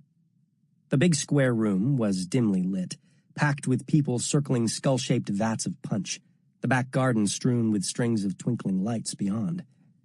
Darlington was already starting to sweat. "Doesn't look so bad," said Alex. "Remember what I said? The real party is down below." "So 9 levels total? 9 circles of hell?" "No, it's based around Chinese mythology. 8 is considered the luckiest number, so 8 secret levels. The staircase represents a divine spiral." Alex shucked off her coat. Beneath it, she wore a black sheathed dress. Her shoulders were strewn with a cascade of silver stars. "What are you supposed to be?" he asked. "A girl in black with a lot of eye makeup on?" She pulled a crown of plastic flowers sprayed with silver paint from her coat pocket and settled it on her head. "Queen Mab." "You didn't strike me as a Shakespeare fan." "I'm not. Lauren got a Puck costume from the Dramit closet. Mercy's going as Titania, so she shoved me in this and said I could be Mab." "You know, Shakespeare called Mab the fairy's midwife." Alex frowned. "I thought she was the queen of the night." "That, too. It suits you." Darlington had meant it to be a compliment, but Alex scowled. "It's just a dress." "What have I been trying to tell you?" Darlington said. "Nothing is ever just anything." And maybe he wanted her to be the kind of girl who dressed as Queen Mab, who loved words and had stars in her blood. "Let's walk the first floor before we tackle what lies beneath." It didn't take them long. Manuscript had been built on the open floor plans popular in the 50s and 60s, so there were few rooms or passages to investigate, at least on this level. "I don't get it," Alex murmured as they glanced around the scrubby backyard. It was too crowded for comfort, but nothing out of the ordinary seemed to be happening. If tonight is so special to Manuscript, why perform a rite with so many people around? "It's not a rite precisely. It's a culling. But that's the problem with their magic. It can't be practiced in seclusion. Mirror magic is all about reflection and perception. A lie isn't a lie until someone believes it. It doesn't matter how charming you are if there's no one to charm. Everybody on this floor is powering what happens below. Just by having a good time? By trying to. Look around. What do you see? People in costumes, horns, false jewels, adorning themselves in tiny layers of illusion. They stand up straighter, suck in their stomachs, say things they don't mean, indulge in flattery. They commit 1,000 small acts of deception, lying to each other, lying to themselves, drinking to the point of delusion to make it easier. This is a night of compacts between the seers and the seen, a night when people enter false bargains willingly, hoping to be duped and to dupe in turn for the pleasure of feeling brave or sexy or beautiful or simply wanted, no matter how fleetingly. Darlington, are you telling me manuscript is powered by beer goggles? You do have a way of cutting straight to it, Stern. Every weekend night, every party is a series of these bargains, but Halloween compounds it all. These people enter the pact when they walk through that door, full of anticipation. Even before that, when they put on their wings and horns, he shot her a glance, and glitter. Didn't someone say love is a shared delusion? Cynical, Darlington. Doesn't suit you at all. Call it magic if you prefer. Two people reciting the same spell. Well, I like it, said Alex. It looks like a party from a movie. But the Greys are all over it. He knew that, and yet it still surprised him. After so long, he felt he should be able to sense their presence in some way. Darlington tried to step back, see this place as Alex did, but it just looked like a party. Halloween was a night when the dead came alive because the living were more alive. Happy children high on candy, angry teenagers with eggs and shaving cream tucked into their hoodies, drunk college students in masks and wings and horns giving themselves permission to be something else. Angel, demon, devil, good doctor, bad nurse. The sweat and excitement, the oversugared punches loaded with fruit and grain alcohol. The Greys could not resist. Who's here? He asked. Her dark brows shot up. You want specifics? I'm not asking you to endanger yourself for the sake of my curiosity, just an overview. 2 by the sliding glass door, 5 or 6 in the yard, 1 by the entry, right behind that girl working the door, a whole herd of them clumped by the punch. Impossible to tell how many. She hadn't missed a beat. She was aware of them because she was afraid of them. The lower floors are all warded. You don't have to worry about that tonight. He led her to the top of the stairs, where Doug Farr was leaning against the banister, making sure no one without an invite proceeded below. Blood magic is strictly regulated on Halloween. It's too appealing to the dead. But tonight, manuscript will siphon off all the desire and abandon of the holiday to power their rights for the rest of the year. Partying is that powerful? Anderson Cooper is actually 5 foot 4 inches tall, weighs 2 bills, and talks with a knee-deep Long Island accent. Alex's eyes widened. Just be careful. Darlington, Doug said. The gentleman of Lethe. You stuck here all night? Just the next hour, and then I'm going to go get high as fuck. Nice, said Darlington, and glimpsed Alex rolling her eyes. Other than the night they'd gotten drunk after the disastrous Aurelian ritual, he'd never seen her take even a sip of wine. He wondered if she partied with her roommates, or if she'd chosen to stay mostly clean after what had happened to her friends in Los Angeles. Who's this? Doug said, and Darlington found himself annoyed by Doug's lazy perusal of Alex's costume. Your date or your Dante? Alex Stern. She's the new me. She'll be watching over all you dullards when I finally get out of here. He said it because they expected him to. But Darlington would never leave the city. He'd fought too hard to remain here, to hold on to Black Elm. He would take a few months to travel, visit the remnants of the library cave in Dunhuang, make a pilgrimage to the monastery at Mont Saint-Odile. He knew Lethe expected him to apply to graduate school, maybe take a research position in the New York office, but that wasn't what he really wanted. New Haven needed a new map, a map of the unseen, and Darlington wanted to be the one to draw it. And maybe, in the lines of its streets, the quiet of its gardens, the deep shadow of East Rock, there would be an answer to why New Haven had never become a Manhattan or a Cambridge.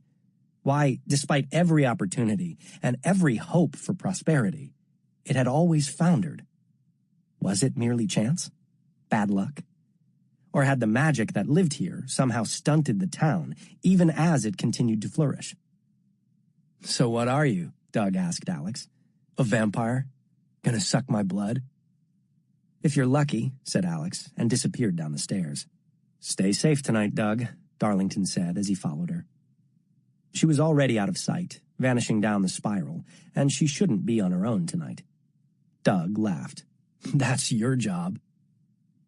The blast of a fog machine struck him full in the face, and he nearly stumbled. He waved the mist away, annoyed.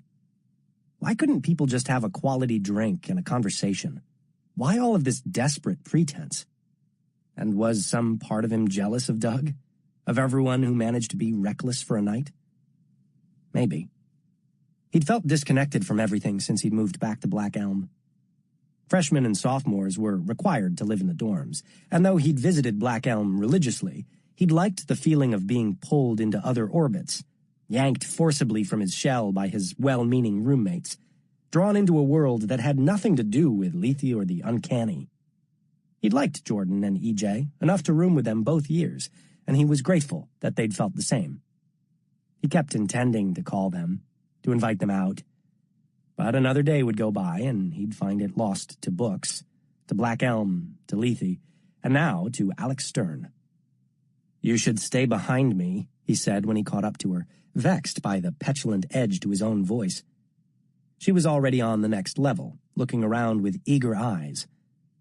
This floor resembled the VIP section of a nightclub, the lights dimmer, the bass muted, but there was a dreamy quality to it all, as if every person and every item in the room was limed in golden light.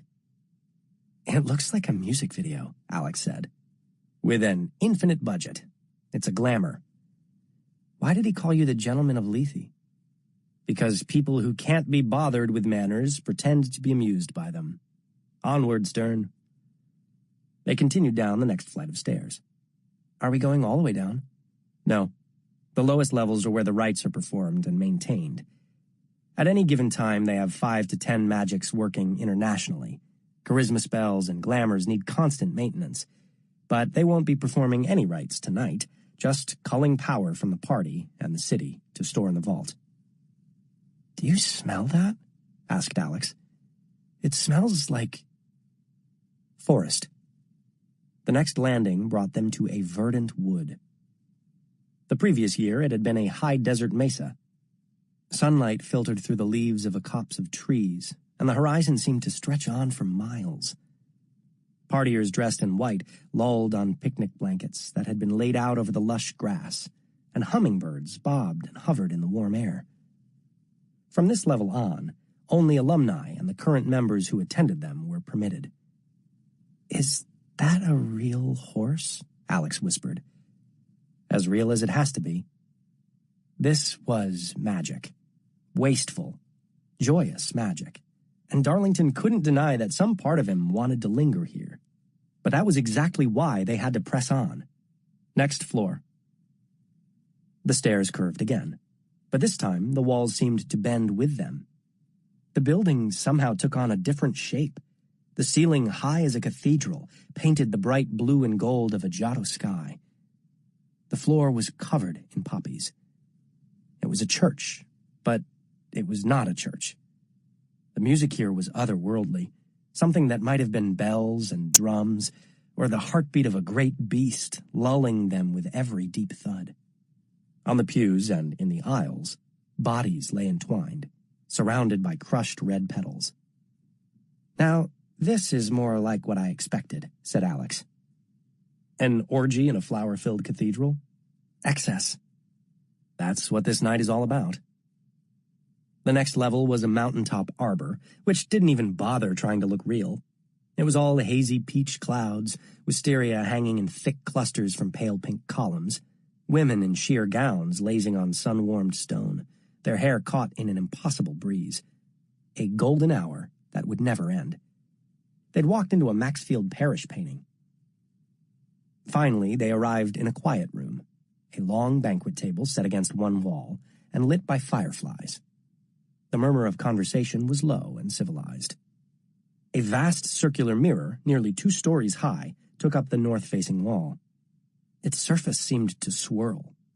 It was like looking into a huge cauldron being stirred by an invisible hand.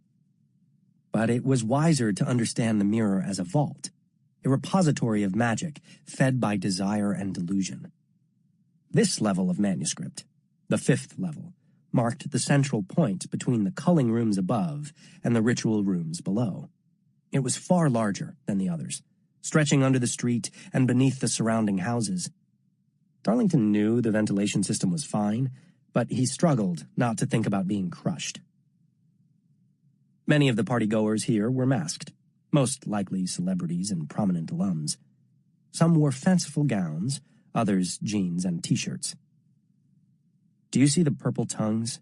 Darlington asked, bobbing his chin toward a boy covered in glitter, pouring wine, and a girl in cat ears and little else carrying a tray. "They've taken Merity, the drug of service. It's taken by acolytes to give up their will.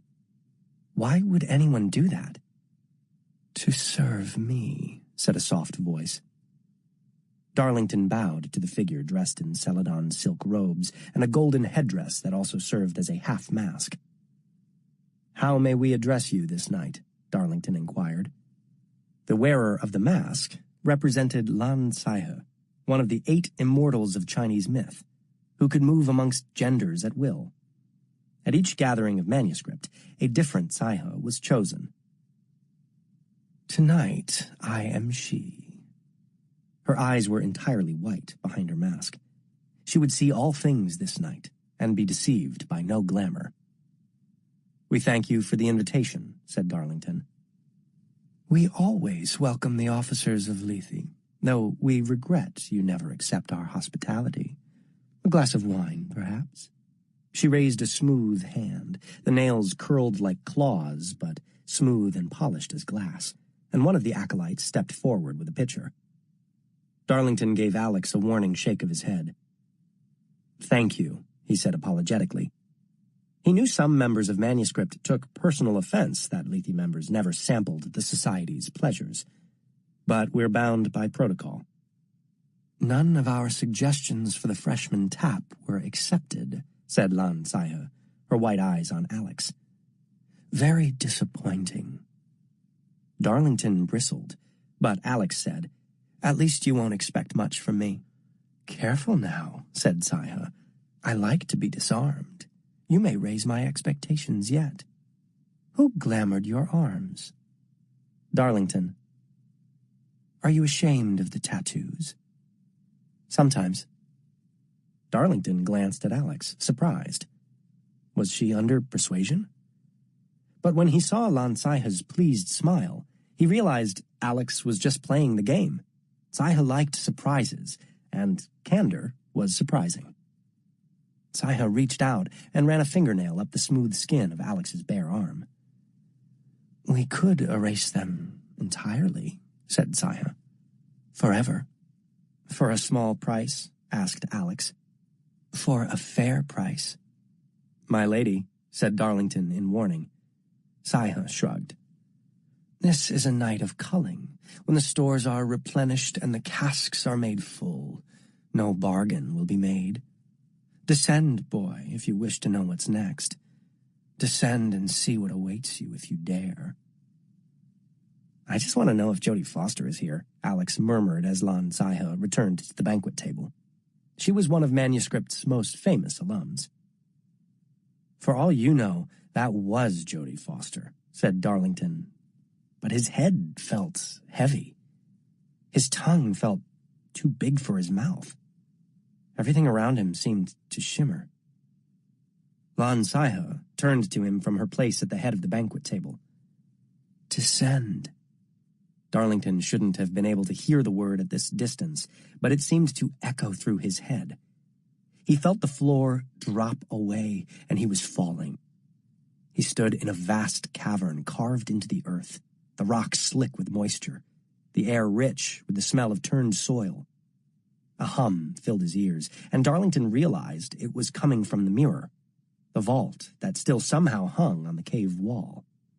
He was in the same room, but he was not. He looked into the mirror's swirling surface, and the mists within it parted, the hum rising, vibrating through his bones. He shouldn't look. He knew that. You should never look into the face of the uncanny. But had he ever been able to turn away? No, he'd courted it, begged for it. He had to know. He wanted to know everything. He saw the banquet table reflected in the mirror, the food upon it going to rot, the people around it still shoveling spoiled fruit and meat into their mouths, along with the swirling flies. They were old, some barely strong enough to lift a cup of wine or a withering peach to their cracked lips. All but Lansaiha, who stood illumined by fire, the golden headdress aflame, her gown glowing ember red, the features of her face changing with each breath. High priestess, hermit, hierophant. For a moment, Darlington thought he glimpsed his grandfather there. He could feel his body quaking, felt dampness on his lips, touched his hand to his face, and realized his nose had started to bleed. "Darlington?" Alex's voice. And in the mirror, he saw her. But she looked the same. She was still Queen Mab. No, this time she really was Queen Mab. Night ebbed and flowed around her in a cape of glittering stars. Above the oil-black sheaf of her hair, a constellation glowed, a wheel, a crown.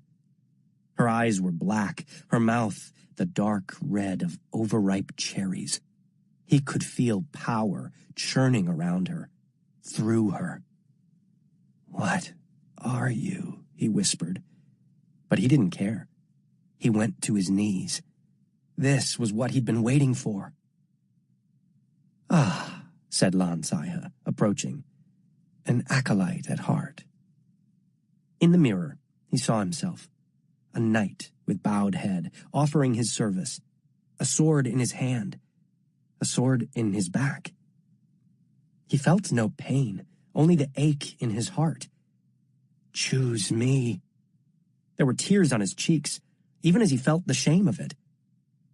She was no one, a girl who had lucked into a gift, who had done nothing to earn it. She was his queen. "Darlington," she said. But that was not his true name any more than Alex was hers. If only she would choose him. If only she would let him. She touched her fingers to his face, lifted his chin. Her lips brushed his ear. He didn't understand it. He only wanted her to do it again. Stars poured through him, a cold and billowing wave of night. He saw everything. He saw their bodies entwined. She was above him and beneath him all at once, her body splayed and white as a lotus flower. She bit his ear. Hard. Darlington yelped and flinched back, sense flooding through him. "Darlington," she snarled, "get your shit together." And then he saw himself. He'd hiked up her skirt. His hands were braced on her white thighs. He saw the masked faces around them, sensed their eagerness as they leaned forward, eyes glittering. Alex was looking down at him, gripping his shoulders, trying to shove him away. The cavern was gone. They were in the banquet room. He fell backward, letting her skirt drop, his erection throbbing valiantly in his jeans before humiliation washed over him. What the hell had they done to him? And how? "The mist," he said, feeling like the worst kind of fool, his mind still spinning, his body buzzing with whatever he had inhaled. He'd walked straight through the blast of that fog machine and hadn't thought twice about it. Lansaiha grinned. "You can't blame a god for trying." Darlington used the wall to push to his feet, keeping clear of the mirror. He could still feel its hum vibrating through him. He wanted to rage at these people. Interfering with representatives of Lethe was strictly prohibited, a violation of every code of the societies. But he also just wanted to get clear of manuscript before he humiliated himself further. Everywhere he looked, he saw masked and painted faces. "Come on," said Alex, taking his arm and leading him up the stairs, forcing him to walk ahead of her. He knew they should stay, see the night past the witching hour, make sure nothing got past the forbidden floors or interfered with the culling. He couldn't. He needed to get free, Now. The stairs seemed to go on forever, turning and turning until Darlington had no idea how long they'd been climbing.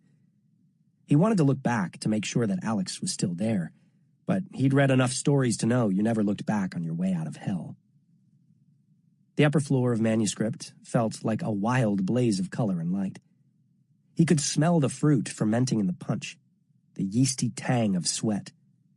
The air felt sticky and warm against his skin. Alex shook his arm and pulled him along by his elbow. All he could do was stumble after. They burst into the cold night air as if they'd slid through a membrane. Darlington inhaled deeply, feeling his head clear a little. He heard voices and realized Alex was talking to Mike Awolowo, the manuscript delegation president. Kate Masters was beside him. She was covered in flowering vines. They were going to consume her. No, she was just dressed as poison ivy, for God's sake. Unacceptable, Darlington said. His lips felt fuzzy. Alex kept one hand on his arm. I'll handle it. Stay here. They'd made it down the street to the hutch. Darlington leaned his head against the Mercedes. He should pay attention to what Alex was saying to Kate and Mike, but the metal felt cool and forgiving against his face. Moments later, they were getting into his car, and he was mumbling the address for Black Elm. Mike and Kate peered through the passenger window as the car drove off. They're afraid you're going to report them, Alex said. Damn right I will. They're going to eat a huge fine, a suspension. I told him I'd handle the write-up. You will not. You can't be objective about this. No, he couldn't. In his head, he was kneeling again, face pressed to her thighs, desperate to get closer. The thought of it made him instantly hard again, and he was grateful for the dark. What do you want me to say in the report? Alex asked. All of it, Darlington muttered miserably. It isn't a big deal, she said. It had been a big deal, though. He had felt... Desire wasn't even the right word for it. He could still feel her skin under his palms, the heat of her against his lips through the thin fabric of her panties. What the hell was wrong with him? I'm sorry, he said. That was unforgivable. You got wasted and acted a fool at a party. Relax. If you don't want to continue working with me... Shut up, Darlington, Alex said. I'm not doing this job without you. She got him back to Black Elm and put him to bed. The house was ice cold, and he realized his teeth were chattering. Alex lay down beside him with the covers pulled tight between them, and his heart hurt for the wanting of someone. Mike said the drug should be out of your system in about 12 hours. Darlington lay in his narrow bed, writing and rewriting angry emails in his head to the manuscript alumni and the Lethe board, losing the thread, overwhelmed by images of Alex lit by stars, the thought of that black dress sliding from her shoulders, then returning to his rant and a demand for action. The words tangled together, caught on the spokes of a wheel, the points of a crown. But one thought returned again and again as he tossed and turned, fell in and out of dreams, morning light beginning its slow bleed through the high tower window. Alex Stern was not what she seemed. 11. Winter. Alex woke abruptly. She was asleep, and then she was conscious and terrified, batting at the hands she could still feel around her neck.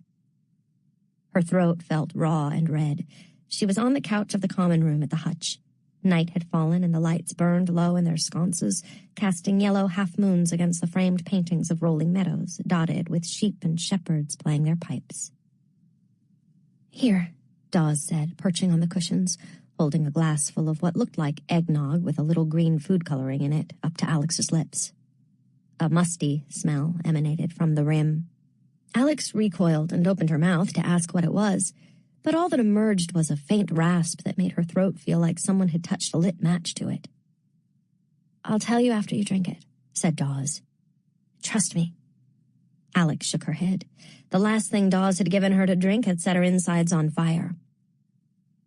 You're alive, aren't you? Dawes asked. Yes, but right now she wished she were dead. Alex pinched her nose, took the glass, and gulped. The taste was stale and powdery, the liquid so thick it almost choked her going down, but as soon as it touched her throat, the burning eased, leaving only a faint ache. She handed the glass back and wiped a hand over her mouth, shuddering slightly at the aftertaste. "Goat's milk and mustard seed thickened with spider eggs," Dawes said. Alex pressed her knuckles to her lips and tried not to gag. "Trust you?" Her throat was sore, but she could at least talk, and the raging fire inside her seemed to have banked. "I had to use brimstone to burn the beetles out of you. I'd say the cure was worse than the disease, but given that those things eat you from the inside out, I think that would be lying. They were used to clean corpses in ancient times, to empty bodies so that they could be stuffed with fragrant herbs." That crawling sensation had returned, and Alex had to clench her fists to keep from scratching at her skin. "What did they do to me? Will there be lasting damage?" Dawes rubbed her thumb against the glass. "I honestly don't know."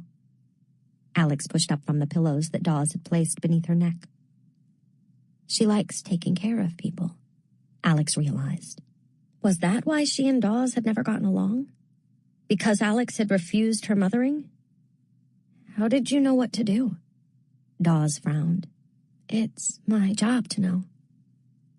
And Dawes was good at her job, simple as that. She seemed calm enough, but if she gripped that glass any harder, it was going to break in her hands. Her fingers were stained with rainbow splotches that Alex realized were the pale remnants of highlighter. "Did anything try to get in?" Alex wasn't even sure what that would look like. "I'm not sure. The chimes have been ringing off and on. Something's been brushing up against the wards." Alex rose and felt the room spin. She stumbled and made herself take Dawes' solicitous hand. Alex wasn't sure what she expected to see waiting outside. The Glooma's face looking back at her, light glinting off its glasses. Something worse. She touched her fingers to her throat and yanked the curtain back. The street to the left was dark and empty. She must have slept through the entire day. In the alley, she saw the bridegroom pacing back and forth in the yellow light of the street lamp. "What is it?" asked Dawes nervously. "What's there?" She sounded almost breathless. "Just a gray. The bridegroom."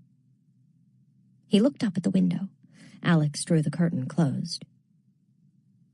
"You can really see him?" "I've only seen photos." Alex nodded. "He's very tousled, very mournful, very Morrissey." Dawes surprised her by singing, "And I wonder, does anybody feel the same way I do?" "And is evil," sang Alex quietly. "Just something you are or something you do." She meant it as a joke, a way to solidify the bare threads of camaraderie forming between them. But in the eerie, lamplit quiet, the words sounded menacing. "I think he saved my life. He attacked that thing." "The Glooma?" "Yeah," Alex shuddered. It had been so strong and seemingly immune to everything she'd thrown at it, which admittedly hadn't been much. "I need to know how to stop one of those things." "I'll pull whatever we have on them," said Dawes. "But you shouldn't form ties with Greys, especially a violent one." "We don't have a tie." "Then why did he help you?" "Maybe he wasn't helping me. Maybe he was trying to hurt the Glooma. I didn't exactly have time to ask." "I'm just saying—" "I know what you're saying," said Alex, then flinched when a low gong sounded. Someone had entered the stairwell. "It's okay," Dawes said. "It's only Dean Sandow." "You called Sandow?" "Of course," Dawes said, straightening. "You were nearly killed." "I'm fine." "Because a Grey interceded on your behalf." "Don't tell him that," Alex snarled before she could tame her response. Dawes drew back. "He needs to know what happened." "Don't tell him anything." Alex wasn't sure why she was so afraid of Sandow knowing what had gone down. Maybe it was just old habit. You didn't talk. You didn't tell. That was how CPS got called. That was how you got locked up, for observation. Dawes planted her hands on her hips. What would I tell him? I don't know what happened to you any more than I know what happened to Darlington. I'm just here to clean up your messes. Isn't that what they pay you for? Empty the fridge, a little light dusting, save my worthless life. Damn it. Dawes. But Sandow was already pushing open the door. He startled when he saw Alex by the window. You're up. Dawes said you were unconscious. Alex wondered what else Dawes had said. She took good care of me. Excellent, Sandow said, draping his overcoat on a bronze post shaped like a jackal's head and striding across the room to where the old-fashioned samovar sat in a corner. Sandow had been a Lethe delegate in the late 70s, and a very good one, according to Darlington. Brilliant on theory, but just as good on field work. He fashioned some original rights that are still on the books today. Sandow had returned to campus as an associate professor 10 years later, and since then, he had served as Lethe's liaison with the university president. Excluding a few alums who had been taps themselves, the rest of the administration and faculty knew nothing about Lethe, or the society's true activities. Alex could imagine Sandow happily working away in the Lethe library or fastidiously marking a chalk circle. He was a small, tidy man with the trim build of a jogger and silvery brows that steepled in the center of his forehead, giving him a permanent look of concern.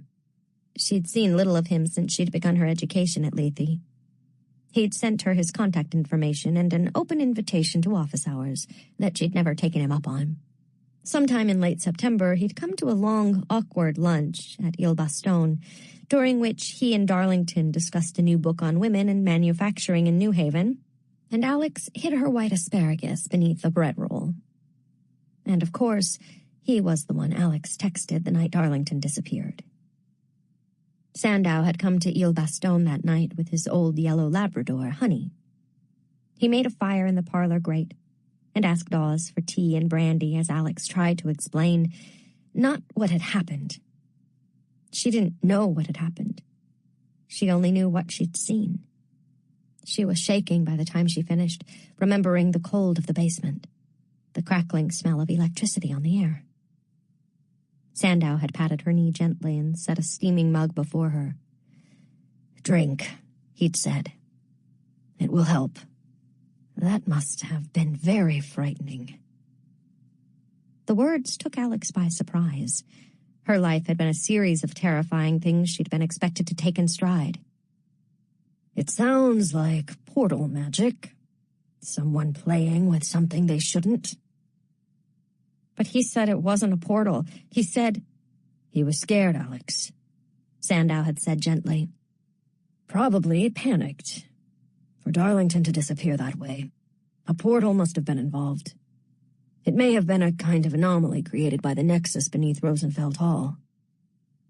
Dawes had drifted into the room, hovering behind the couch with her arms crossed tight, barely holding herself together while Sandow murmured about retrieval spells and the likelihood that Darlington simply had to be pulled back from wherever he'd gone. We'll need a new moon night, Sandow had said, and then we'll just call our boy home. Dawes burst out crying. Is he... Where is he? Alex had asked. Is he suffering? Is he scared? I don't know, said the dean. That will be part of the challenge for us. He sounded almost eager, as if presented with a delicious problem. A portal of the size and shape you described, stable enough to be maintained without practitioners present, can't have gone anywhere interesting. Darlington was probably transported to a pocket realm. It's like dropping a coin between the cushions of a couch. But he's trapped there. He probably isn't even aware he's gone. Darlington will come back to us thinking he was just in Rosenfeld and furious that he'll have to repeat the semester. There had been emails and text chains since then, Sandow's updates on who and what would be needed for the right, the creation of the Spain cover story, a flurry of apologetic and frustrated messages when the January new moon had to be scrapped due to Michelle Alameddin's schedule, followed by profound silence from Dawes. But that night, the night when Darlington had gone from the world, was the last time they'd all been in a room together. Sandow was the fire alarm they weren't supposed to pull without good cause. Alex was tempted to think of him as the nuclear option, but really, he was just a parent, a proper adult. Now, the dean stirred sugar into his cup. I appreciate your quick thinking, Pamela. We can't afford another. He trailed off. We just need to see the year out and... Again, he let his sentence dissolve as if he dunked it into his tea. And what? Alex nudged, because she really did wonder what was supposed to come next. Dawes was standing with her hands clasped, as if about to sing a choir solo, waiting. I've been thinking about that, said Sandow at last. He sank down into a wing-backed chair. We're ready for the new moon. I'll pick up Michelle Alameddine from the train station Wednesday night and bring her directly to Black Elm. I have every hope that the right will work and that Darlington will be back with us soon. But we also need to be prepared for the alternative. The alternative? Said Dawes. She sat down abruptly. Her face was tight. Angry, even. Alex couldn't pretend to understand the mechanics of what Dean Sandow had planned, but she would have bet Dawes did. It's my job. She was there to clean up the messes that invariably got made, and this was a big one.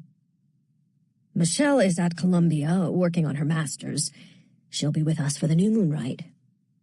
Alex, I think she could be persuaded to come up on the weekends and continue your education and training. That will reassure the alumni if we have to. He brushed his finger over his graying mustache. Bring them up to date. What about his parents? His family? The Arlingtons are estranged from their son. As far as anyone knows, Daniel Arlington is studying the nexus beneath San Juan de Gastalugache. If the right fails... If the right fails, we try again, said Dawes. Well, of course, said Sandow. And he seemed genuinely distressed. Of course. We try every avenue. We exhaust every possibility. Pamela, I'm not trying to be callous. He held out a hand to her. Darlington would do everything he could to bring one of us home. We'll do the same. But if the right failed, if Darlington couldn't be brought back, then what? Would Sandow tell the alumni the truth? Or would he and the board invent a tale that didn't sound like, we sent 2 college kids into situations we knew they couldn't handle and one died? Either way, Alex didn't like that it would be so easy for Leigh to close Darlington's chapter. He had been a lot of things, most of them annoying, but he had loved his job and Leigh House. It was cruel that Leigh couldn't love him back. This was the first time Sandow had even broached the possibility that Darlington wouldn't return, that he couldn't just be yanked from between the interdimensional cushions of a cosmic couch. Was it because they were only days away from trying? Sandow picked up the empty glass coated in film from the vile green milk drink. Axtapa. You were attacked by a gluma? His voice had been smooth, diplomatic, pensive when he discussed Darlington, his dean voice. But at the thought of a gluma, a deep crease appeared between his worried brows. That's right, Alex said solidly, though she still wasn't entirely sure what that implied. Then she made the leap. I think someone sent it after me. Maybe Book and Snake. Sandow huffed a disbelieving laugh. Why would they ever have cause to do something like that? Because Tara Hutchins is dead, and I think they had something to do with it. Sandow blinked rapidly, as if his eyes were defective camera lenses. Detective Turner says. This is what I think, not Turner. Sandow's gaze snapped to hers, and she knew he was surprised by the surety in her voice. But she couldn't afford the deferential dance she knew he would prefer. You've been investigating? I have. That isn't safe, Alex. You aren't equipped to. Someone had to. And Darlington was far away. Do you have evidence a society was involved? Book and Snake raises the dead. They use glumas. Glume, murmured Dawes. Glume, as messengers to talk to the dead. One of them attacked me. Seems like a solid theory. Alex, he said gently, a faint scold in his voice. We knew when you came here that someone of your abilities had never been in such a position. It's possible, likely even, that simply being here has disrupted systems we can only guess at. You're saying I triggered the Gluma attack? She hated the defensive edge in her voice. I'm not saying you did anything, said Sandow mildly. I'm just saying by dint of what you are, you may have brought this on. Dawes crossed her arms. That sounds a lot like she was asking for it, Dean Sandow. Alex couldn't quite believe what she was hearing. Pamela Dawes disagreeing with Dean Sandow on her behalf. Sandow set his mug down with a clatter. That's certainly not what I meant to imply. But that is the implication, said Dawes in a voice Alex had never heard her use before, clear and incisive. Her eyes were cold. Alex has indicated her own concerns regarding her assault, and instead of hearing her out, you've chosen to question her credibility. You may not have meant to imply anything, but the intent and the effect were to silence her. So it's hard not to think this stinks of victim blaming. It is the semantic equivalent of saying her skirt was too short. Alex tried not to smile. Dawes had leaned back in her chair, legs and arms crossed, head cocked to one side, somehow both angry and at ease. Sandow's face was flushed. He put his palms up as if trying to gentle a beast. Easy now. Pamela, I hope you know me better than that. Alex had never seen him so flustered. So, Dawes knew how to speak the Dean's language, the threats that counted. Someone sent that monster after me, Alex said, pushing the advantage Dawes had given her. And it isn't a coincidence that a girl died just days before. Tara's phone log showed calls to Trip Helmuth. That points to Bones. A Gluma just tried to murder me in the street. That might point to Book and Snake. Tara was killed on a Thursday night, a ritual night. And if you read my report, you know that at the same time someone was carving her up, I saw two formerly docile Greys completely lose their shit. Sandow's brows pinched further together, as if such language pained him. You, Lethe, brought me here for a reason. And I'm telling you that a girl is dead, and there's a connection to the societies. For a minute, just pretend I'm Darlington and try to take me seriously.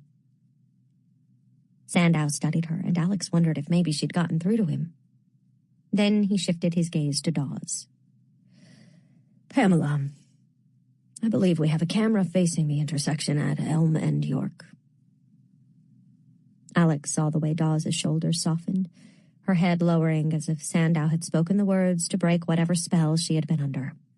She rose and retrieved her laptop. Alex felt something twist in her gut. Dawes struck a few keys on her computer, and the mirror on the far wall brightened. A moment later, the screen showed Elm Street teeming with cars and people, a sea of gray and darker gray. The timestamp in the corner read 11:50 a.m. Alex searched the tide of people moving along the sidewalk, but everyone just looked like a bulky lump in a coat.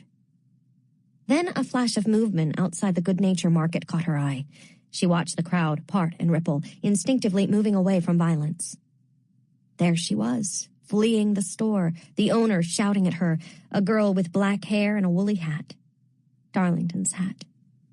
She must have lost it in the fight. The girl on the screen stepped off the sidewalk and into traffic, all of it in cold silence, a pantomime. Alex remembered the Gluma's furious grip as it had dragged her into the street. But there was no Gluma on the screen. Instead, she saw the dark-haired girl throw herself into the flow of cars, stumbling and wild, screaming and clawing at nothing. Then she was on her back. Alex's memory said the Gluma was on top of her. But the screen showed nothing at all, just her lying in the center of the street, as cars swerved to avoid her, her back bowing and flexing, her mouth wide, her hands clawing at nothing, convulsing. A moment later, she was on her feet, lurching toward the alley that ran behind the hutch. She saw herself look back once, eyes wide, face streaked with blood, mouth open in horror, the corners pulled down like the corners of a sail pulled taut.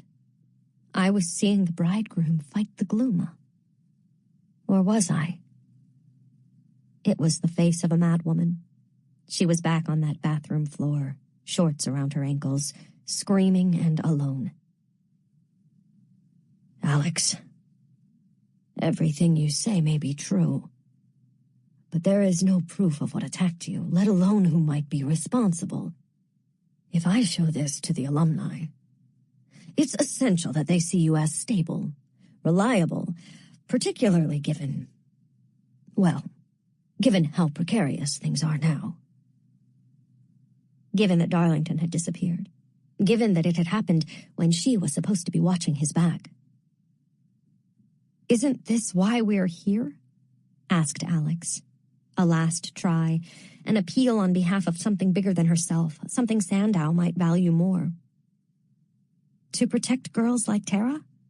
To make sure the societies don't just do whatever they want? Absolutely. But do you really believe you're equipped to investigate a homicide by yourself? There's a reason I told you to stand down. I'm trying to keep things as normal as they can be in a world where monsters live. The police are investigating the Hutchins murder. The girl's boyfriend has been arrested and is awaiting trial. Do you honestly think that if Turner found a connection to one of the societies, he wouldn't pursue it? No, admitted Alex. I know he would. Whatever she thought of him, Turner was a bloodhound with a conscience that never took the day off. If he does, we will absolutely be there to lend him support. And I promise to pass along everything you've learned. But right now, I need you to focus on getting well and staying safe. Dawes and I will both put our minds to what might have triggered the Glooma attack, and if there may be other disruptions caused by your ability. Your presence here on campus is an unknown factor, a disruptor. The behavior of those Greys during the prognostication, Darlington's disappearance, a violent death near campus, now a Glooma. Wait, said Alex. You think my being here had something to do with Tara getting killed? Of course not, said the dean. But I don't want to give the Lethe board reasons to start drawing those kinds of conclusions. And I can't afford to let you play amateur detective in a matter this serious. Our funding is up for review this year. We exist by the university's good graces, and we keep our lights on through the continued support of the other societies. We need their goodwill. He released a long breath. Alex, I don't mean to sound cold. The Hutchins murder is gruesome and tragic, and I'm absolutely going to monitor this situation. But we have to tread cautiously. The end of last semester, what happened at Rosenfeld changed everything. Pamela, do you want to see Lethe's funding pulled? No, Dawes whispered. If she spoke Sandow's language, Sandow was also fluent in Dawes. Lethe was her hiding place, her bunker. There was no way she was going to risk losing it. But Alex was only half paying attention to the dean's speech. She was staring at the old map of New Haven that hung above the mantel. It showed the original 9-square plan for the New Haven colony. She remembered what Darlington had said that first day as they crossed the green. This town was meant to be a New Eden, founded between two rivers, like the Tigris and the Euphrates. Alex looked at the shape of the colony, a wedge of land bracketed by West River and the Farmington Canal, two slender channels of water rushing to meet each other at the harbor. She finally understood why the crime scene had looked so familiar. The intersection where Tara Hutchins's body had been found looked just like the map. That slab of empty land in front of Baker Hall was like the colony in miniature. The streets that framed that plot of land were the rivers, flowing with traffic, joining at Tower Parkway. And Tara Hutchins had been found in the middle of it all, as if her punctured body lay at the heart of a new Eden. Her body hadn't just been dumped there.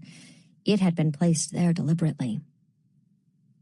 Honestly, Alex, Sandow was saying, what possible motive could any of these people have for hurting a girl like that? She didn't really know. She just knew that they had. Then someone had found out Alex visited the morgue. Whoever it was thought Alex knew Tara's secrets, at least some of them, and that she had enough magic at her disposal to learn more. They decided to do something about it. Maybe they'd been trying to kill her, or maybe discrediting her was enough. And the bridegroom? Why had he chosen to help her? Was he part of this somehow? Alex, I want you to thrive here, said Sandow. I want us to get through this difficult year, and I want all of our attention focused on the new moon rite and bringing Darlington home. Let's get through this, and then take stock. Alex wanted that too. She needed Yale. She needed her place here. But the dean was wrong. Tara's death hadn't been the easy, ugly thing that Sandow wanted it to be. Someone from the societies was involved, and whoever it was wanted to silence her. I'm in danger, she wanted to say. Someone hurt me, and I don't think they're finished. Help me. But what good had that ever done? Somehow Alex had thought this place was different, with all of its rules and rituals and Dean Sandow watching over them. We are the shepherds. But they were children at play. Alex looked at Sandow sipping his tea, one leg crossed over the other, light glinting off his shiny loafer as his knee bounced. And she understood that at some level he truly did not care what harm came to her. He might even be hoping for it. If Alex got hurt, if she vanished, she would take with her all the blame for what had happened to Darlington, and her short, disastrous tenure at Yale would be written off as an unfortunate mistake in judgment, an ambitious experiment gone wrong. He'd get his golden boy back at the new moon and make everything right. He wanted to be comfortable. And wasn't Alex the same? Dreaming of a peaceful summer and mint in her tea, while Tara Hutchins lay cold in a drawer? Rest easy. She'd been ready to do just that. But someone had tried to hurt her. Alex felt something dark inside her uncoil. You're a flat beast, Helly had once said to her. Got a little viper lurking in there ready to strike. A rattler, probably. She'd said it with a grin, but she'd been right. All this winter weather and polite conversation had put the serpent to sleep, its heartbeat slowing as it grew lazy and still, like any cold-blooded thing. I want us to get through this too, said Alex, and she smiled for him. A cowed smile, an eager smile. His relief gusted through the room like a warm front. The kind that New Englanders welcome, and that Angelinos know means wildfires. Good, Alex. Then we will. He rose and put on his coat, his striped scarf. I'll submit your report to the alumni, and I'll see you and Dawes Wednesday night at Black Elm. He gave her shoulder a squeeze. Just a few more days, and everything will be back to normal. Not for Tara Hutchins, you ass. She smiled again. See you Wednesday. Pamela, I'll send you an email on refreshments. Nothing fancy. We're expecting 2 representatives from Aurelian along with Michelle. He gave Alex a wink. You're going to love Michelle Alameddine. She was Darlington's Virgil, an absolute genius. Can't wait, said Alex, returning the dean's wave as he saw himself out. When the door shut, she said, Dawes, how tough is it to talk to the dead? Not difficult at all if you're in Book and Snake. They're last on my list. I try not to ask for help from people who might want to kill me. Limits your options, Dawes muttered to the floor. Ah, Dawes, I like you bitchy. Dawes shifted uncomfortably and tugged at her murky gray sweatshirt. She closed the laptop. Thanks for backing me with the dean, and for saving my life. Dawes nodded at the carpet. So what are my other options if I need to talk to someone on the other side of the veil? The only one I can think of is Wolf's Head. The shapeshifters? Do not call them that. Not if you're looking for favors. Alex crossed to the window, pulled open the curtain. Is he still there? Dawes said from behind her. He is there. Alex, what are you doing? Once you let him in, you know the stories about him, what he did to that girl. Open the door, Alex. I know he saved my life, and he wants my attention. Relationships have been built on less. The rules of Lethe House were opaque and convoluted. Catholic, Darlington had said, Byzantine. Still, the big stuff wasn't tough to remember. Leave the dead to the dead. Turn your eyes to the living. But Alex needed allies, and Dawes wasn't going to be enough. She knocked on the window. Below, on the street, the bridegroom looked up. His dark eyes met hers in the light from the street lamp. She did not look away. Wolf's Head, fourth of the Houses of the Vale, though Berzelius would argue the point. Members practice therianthropy and consider simple shape-shifting to be base magic. They focus instead on the ability to retain human consciousness and characteristics while in animal form, primarily used for intelligence gathering, corporate espionage, and political sabotage. Wolf's Head was a major recruitment ground for the CIA in the 1950s and 60s. It can take days for someone to shake off the traits of an animal after a shifting ritual. Keep discussions of an important or sensitive nature around animals to a minimum. From The Life of Leigh, Procedures and Protocols of the Ninth House. I'm tired and my heart won't stop racing.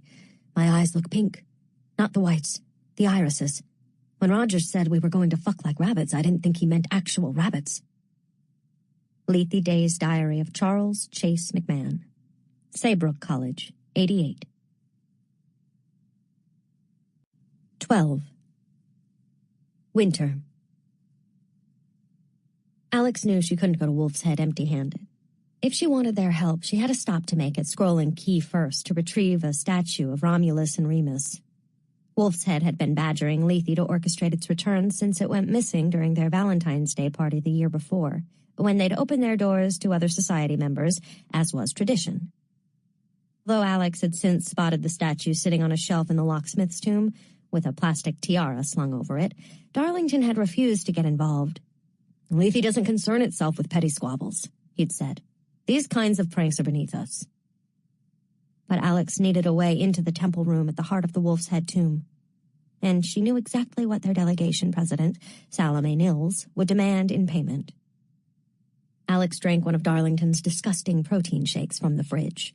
She was hungry, which Dawes claimed was a good sign, but her throat couldn't tolerate anything solid yet. She wasn't eager to leave the safety of the wards when she didn't know exactly what had happened to the Gluma, but she couldn't just sit still. Besides, whoever had sent the Gluma thought she was laid up somewhere being consumed by corpse beetles from the inside out. As for her public fit in the middle of Elm Street, at least there hadn't been too many witnesses, and aside from Jonas Reed, it was unlikely any of them knew her.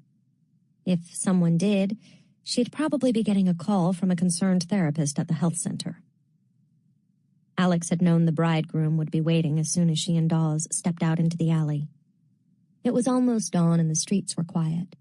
Her protector followed them all the way to Scroll and Key, where she found a harried locksmith writing a paper and convinced him to let her into the tomb to look for a scarf Darlington had left behind during the last rite they'd observed. Leigh was usually permitted entry to the tombs only on ritual nights and during sanctioned inspections. Gets chilly in Andalusia, she told him. The locksmith hovered in the doorway, eyes on his phone as Alex pretended to search. He swore when the bell beside the front door rang again. Thank you, Dawes. Alex nabbed the statue and shoved it into her satchel. She glanced at the round stone table where the delegation gathered to work their rites, or try to. A quote was carved into the table's edge, one she'd always liked. Have power on this dark land to lighten it, and power on this dead world to make it live. Something about those words rang a bell, but she couldn't pry the memory loose. She heard the front door slam and hurried out of the room, thanking the locksmith, now muttering about drunk partiers who couldn't find their damn dorms, on her way out. There was a very good chance Scroll and Key would point the finger at her once they noticed the statue was missing, but she would just have to deal with that later.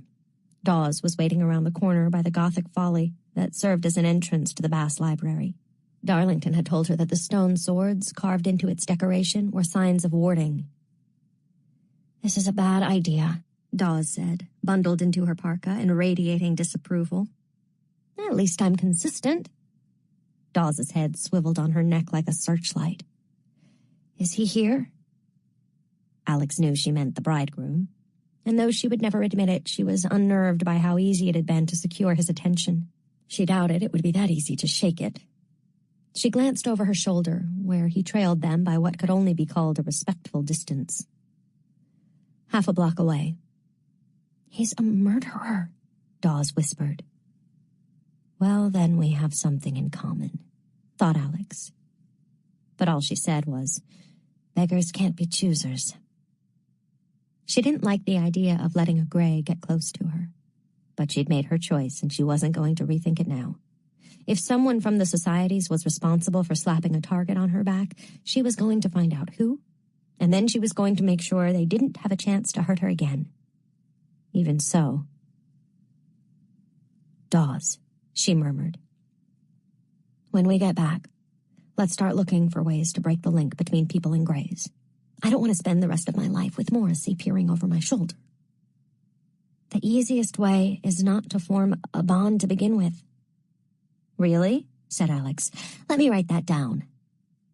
The Wolf's Head tomb was only a few doors away from the hutch, a grand gray manor house, fronted by a scrubby garden and surrounded by a high stone wall. It was one of the most magical places on campus. The alley that horseshoed around it was bordered by old fraternity houses, sturdy brick structures long ago ceded to the university, ancient symbols of channeling carved into the stone above their doorways, beside unremarkable clusters of Greek letters. The alley acted as a kind of moat where power gathered in a thick, crackling haze. Passing through, most people wrote off the shiver that seized them to a shift in weather or a bad mood, then forgot as soon as they had moved on to the Yale Cabaret or the AFAM Center.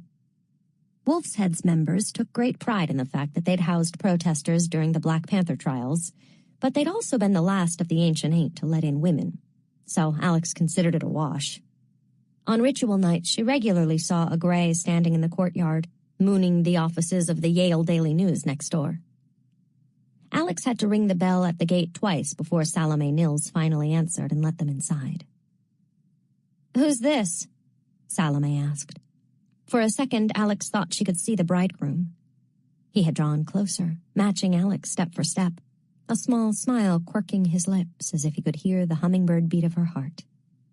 Then she realized Salome was talking about Dawes. Most people in the societies probably had no idea Pamela Dawes even existed. "She's assisting me," said Alex. But Salome was already leading them into the dark foyer. The bridegroom followed. The tombs were kept unwarded to allow the easy flow of magic, but that meant grays could come and go as they pleased. It was what made Lethe's protections necessary during rites. "Do you have it?" Salome asked. The interior was nondescript. Slate floors, dark wood, leaded windows overlooking a small interior courtyard where an ash tree grew. It had been there long before the university and would probably still be stretching its roots when the stones around it crumbled to dust. A magnetic board by the door showed which delegation members were currently at the tomb, a necessity given the size of the place. They were listed by their Egyptian god names, and only Salome's Ankh, labeled Kefren, had been moved to the at-home column. "Got it," said Alex, pulling the statue from her bag. Salome seized it with a happy shriek. "Perfect! Keys is going to be so pissed when they realize we got it back." "What does it do?" Alex asked, as Salome led them back into another dark room, this one with an elongated lozenge of a table at its center, surrounded by low chairs. The walls were lined with glass cases full of Egyptian curios and depictions of wolves. "It doesn't do anything," Salome said with a withering look. She set the statue back in the case. "It's the principle of the thing. We invited them into our house, and they shat on our hospitality." "Right," said Alex. "That's awful." But she felt that angry rattle inside her twitch, vibrating against her sternum. Someone had just tried to kill her, and this princess was playing stupid games. "Let's get this started." Salome shifted her weight. "Listen, I really can't open up the temple without approval from the delegation. Not even alumni are allowed in." Dawes released a small humming sigh. She was clearly relieved at the prospect of turning right around to go home. That wasn't going to happen. We had a deal. Are you actually trying to run game on me? Alex asked. Salome grinned. She didn't feel the least bit bad about it, and why would she? Alex was a freshman, an apprentice, clearly out of her element. She'd been nothing but quiet and deferential around Salome and the Wolf's Head delegation, always letting Darlington, the real presence, the gentleman of Lethe, do the talking. Maybe if Lethe had rescued her from her life sooner, she could have been that girl. Maybe if the Gluma hadn't attacked and Dean Sandow hadn't ignored her, she could have kept pretending to be her. I got you your stupid figurine, said Alex. You owe me. Except you weren't really supposed to do that, were you? So, most drug deals were done on credit. You got your supply from someone with the real connections. You proved you could move it for a good price. Maybe next time you got the chance at a bigger bite. You know why your boy is amateur, and will stay amateur? Eitan had asked Alex in his heavy accent once. He'd hiked a thumb at Len, who was giggling over a bong while Betcha played Halo beside him. He's too busy smoking my product to make anyone but me rich. Len was always scraping by, always coming up a little short. When Alex was 15, she'd come back to Len without his money, confused and flustered by the investment banker she'd met in the parking lot of the Sherman Oaks Sports Authority. Len usually handled him, leaving sweet-faced Alex to do runs at the colleges and malls. But Len had been too hungover that morning, so he'd given her bus fare. And she'd ridden the RTD down to Ventura Boulevard. Alex didn't know what to say when the banker told her he was short on cash. That he didn't have the money right then, but he was good for it. She'd never had someone flat-out refuse to pay. The college kids she dealt with called her Little Sis, and sometimes they even invited her to smoke up with them. Alex had expected Len to be pissed, but he'd been furious in a way she'd never seen before. Frightened, screaming it was on her, and she was going to have to answer to Eitan. So she'd found a way to pay back the money. She'd gone home for the weekend and stolen her grandmother's garnet earrings to hawk. Had gotten a shift at Club Joy, the worst of the strip clubs, full of losers who barely tipped and owned by a tiny guy called King who wouldn't let you out of the dressing room without copping a feel first. It was the only place willing to take her on with no ID and nothing to fill her bikini. Some guys like that, King had said before shoving his hand in her top. But not me. She'd never come back short again. Now she looked at Salome Nils, lean and smoothed face, a Connecticut girl who rode horses and played tennis, her heavy bronze ponytail tucked over one shoulder like an expensive pelt. Salome, how about you rethink your position? How about you and your spinster aunt run home? Salome was taller than Alex. So Alex grabbed her by the lower lip, hard, and yanked. The girl squeaked and bent at the waist, flailing her arms. Alex! Dawes yelped, hands pressed to her chest like a woman pretending to be a corpse. Alex wrapped her arm around Salome's neck, looping her into a chokehold, a grip she'd learned from Minky, who was only 4'5", and the one girl at Club Joy who King never messed with. Alex fastened her fingers around the pear-shaped diamond drop that hung from Salome's ear. She was aware of Dawes' shocked presence, of the bridegroom stepping forward, as if chivalry demanded he do so. The way the very air around them was shifting, changing, the haze dissipating, so that Salome and Dawes and maybe even the gray could see her clearly for the first time. Alex knew it was probably a mistake. Better not to be noticed, to keep your head down. Remain the quiet girl, in over her head, but no threat to anyone. But, like most mistakes, it felt good. I really like these earrings, she said softly. How much did they cost? Alex, Dawes protested again. Salome scrabbled at Alex's forearm. She was strong from sports like squash and sailing, but she'd never had anyone lay hands on her, probably never seen a fight outside of a movie theater. You don't know, right? They were a present from your dad on your sweet 16, or on graduation or some shit like that. Alex jostled her, and Salome squeaked again. Here's what's going to happen. You're going to let me into that room, or I'm going to tear these things out of your ears and shove them both down your throat, and you can choke on them. It was an empty threat. Alex wasn't in the business of wasting a nice pair of diamonds, but Salome didn't know that. She started crying. "Better," Alex said. "We understand each other?" Salome gave a frantic nod of her head, the sweaty skin of her throat bobbing against Alex's arm. Alex released her. Salome backed away, hands held out in front of her. Dawes had pressed her fingers to her mouth, and even the bridegroom looked disturbed. She'd managed to scandalize a murderer. "You're insane," said Salome, touching her fingertips to her throat. "You can't just—" The snake inside Alex stopped twitching and uncoiled. She curled her hand into the sleeve of her coat and slammed it through the glass case where they kept their little trinkets. Salome and Dawes shrieked. They both took another step back.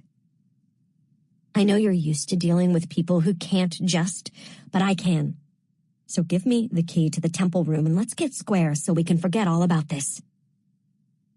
Salome hovered, poised on the tips of her toes, framed by the doorway. She looked so light, so impossibly slender, as if she might simply lose contact with the ground and float up to the ceiling to bob there like a party balloon. Then something shifted in her eyes, all of that Puritan pragmatism seeping back into her bones. She settled on her heels. "Whatever," she muttered, and fished her keys from her pocket, slipping one from the ring and setting it on the table. "Thank you," Alex winked. "Now we can be friends again." "Psycho." "So I hear," said Alex. But crazy survived. Alex snatched up the key. "After you, Dawes?" Dawes passed through to the hallway, keeping a wide distance between herself and Alex, eyes on the floor. Alex turned back to Salome. "I know you're thinking that as soon as I'm in the temple, you're going to start making calls, try to get me jammed up." Salome folded her arms. "I think you should do that. Then I'll come back and use that wolf statue to knock your front teeth in." The bridegroom shook his head. "You can't just—" "Salome," Alex said, shaking her finger. "Those words again." But Salome clenched her fists. "You can't just do things like that. You'll go to jail." "Probably," said Alex, "but you'll still look like a brother-fucking hillbilly." "What is wrong with you?" Dawes spat as Alex joined her at the nondescript door that led to the temple room, the bridegroom trailing behind. "I'm a bad dancer and I don't floss. What's wrong with you?" Now that the wave of adrenaline had passed, remorse was setting in. Once a mask was off, you couldn't just slide it back into place. Salome wouldn't be calling the cavalry. Alex felt pretty sure of that. But she felt equally certain that the girl would talk. Psycho, crazy bitch. Whether she would be believed was another thing entirely. Salome had said it herself. You can't just. People here didn't behave the way that Alex had. The more pressing concern was how good Alex felt, like she was breathing easy for the first time in months, free from the suffocating weight of the new Alex she'd tried to construct. But Dawes was breathing hard, as if she'd done all the work. Alex flipped a light switch, and flames flared to life in the gas lanterns along the red and gold walls, illuminating an Egyptian temple built into the heart of the English manor house. An altar was laden with skulls, taxidermied animals, and a leather ledger signed by each of the delegation's members before the start of a ritual. At the center of the back wall was a sarcophagus, topped with glass. A desiccated mummy, pilfered from a Nile Valley dig inside. It was all almost too expected. The ceiling was painted to look like a vaulted sky, acanthus leaves and stylized palms at the corners, and a stream cut through the center of the room, fed by a sheet of water that toppled from the edge of the balcony above, the echo overwhelming. The bridegroom drifted across the stream, as far from the sarcophagus as he could get. "I'm leaving," Salome shouted from down the hall. "I don't want to be here if something goes wrong." "Nothing's going to go wrong," Alex called back. They heard the front door slam. "Dawes," What did she mean if something goes wrong? Did you read the ritual? Dawes asked, as she walked the perimeter of the room, studying its details. Parts of it. Enough to know it could put her in touch with the bridegroom. You have to cross into the borderland between life and death. Wait, I'm going to have to die? She really should start doing the reading. Yes. And come back? I mean, that's the idea. And you're going to have to kill me? Timid Dawes, who at the first sign of violence had curled into a corner like a hedgehog in a sweatshirt? You okay with that? It's not going to look good for you if I don't make it back. Dawes expelled a long breath. So make it back. The bridegroom's face was bleak, but that was sort of his look. Alex contemplated the altar. So, the afterlife is Egypt? Of all the religions, the ancient Egyptians got it right? We don't really know what the afterlife is like. This is one way into one borderland. There are others. They're always marked by rivers. Like Lethe to the Greeks? Actually, to the Greeks, Styx is the border river. Lethe is the final boundary the dead must cross. The Egyptians believed the sun died on the western banks of the Nile every day, so to journey from its eastern bank to the west is to leave the world of the living behind. And that was the journey Alex would have to make. The river, bisecting the temple, was symbolic, hewn of stone mined from the ancient limestone tunnels beneath Tura, hieroglyphs from the Book of Emerging Forth into Night, carved into the sides and base of the channel. Alex hesitated. Was this the crossroads? Was this the last foolish thing she would do? And who would be there to greet her in the beyond? Helly? Maybe Darlington? Len and Betcha? Their skulls crushed in, that cartoonish look of surprise still stuck on Len's face. Or maybe they'd be made whole somewhere on the other shore. If she died, would she be able to cross back through the veil and spend an eternity flitting around campus? Would she end up back home, doomed to haunt some dump in Van Nuys? So make it back. Make it back or leave Dawes holding her dead body and Salome Nils to share the blame. The last thought wasn't entirely unpleasant. All I have to do is drown? That's all, said Dawes, without a hint of a smile. Alex unbuttoned her coat and drew off her sweater, while Dawes shed her parka, drawing 2 slender green reeds from her pockets. Where is he? She whispered. The bridegroom? Right behind you. Dawes flinched. Kidding. He's by the altar, doing his brooding thing. The bridegroom's scowl deepened.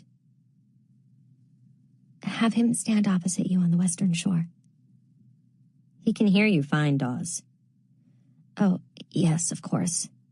Dawes made an awkward gesture and the bridegroom drifted to the other side of the stream. It was narrow enough that he crossed it with a single long step. Now you both kneel. Alex wasn't sure if the bridegroom would be so quick to follow instructions, but he did. They knelt.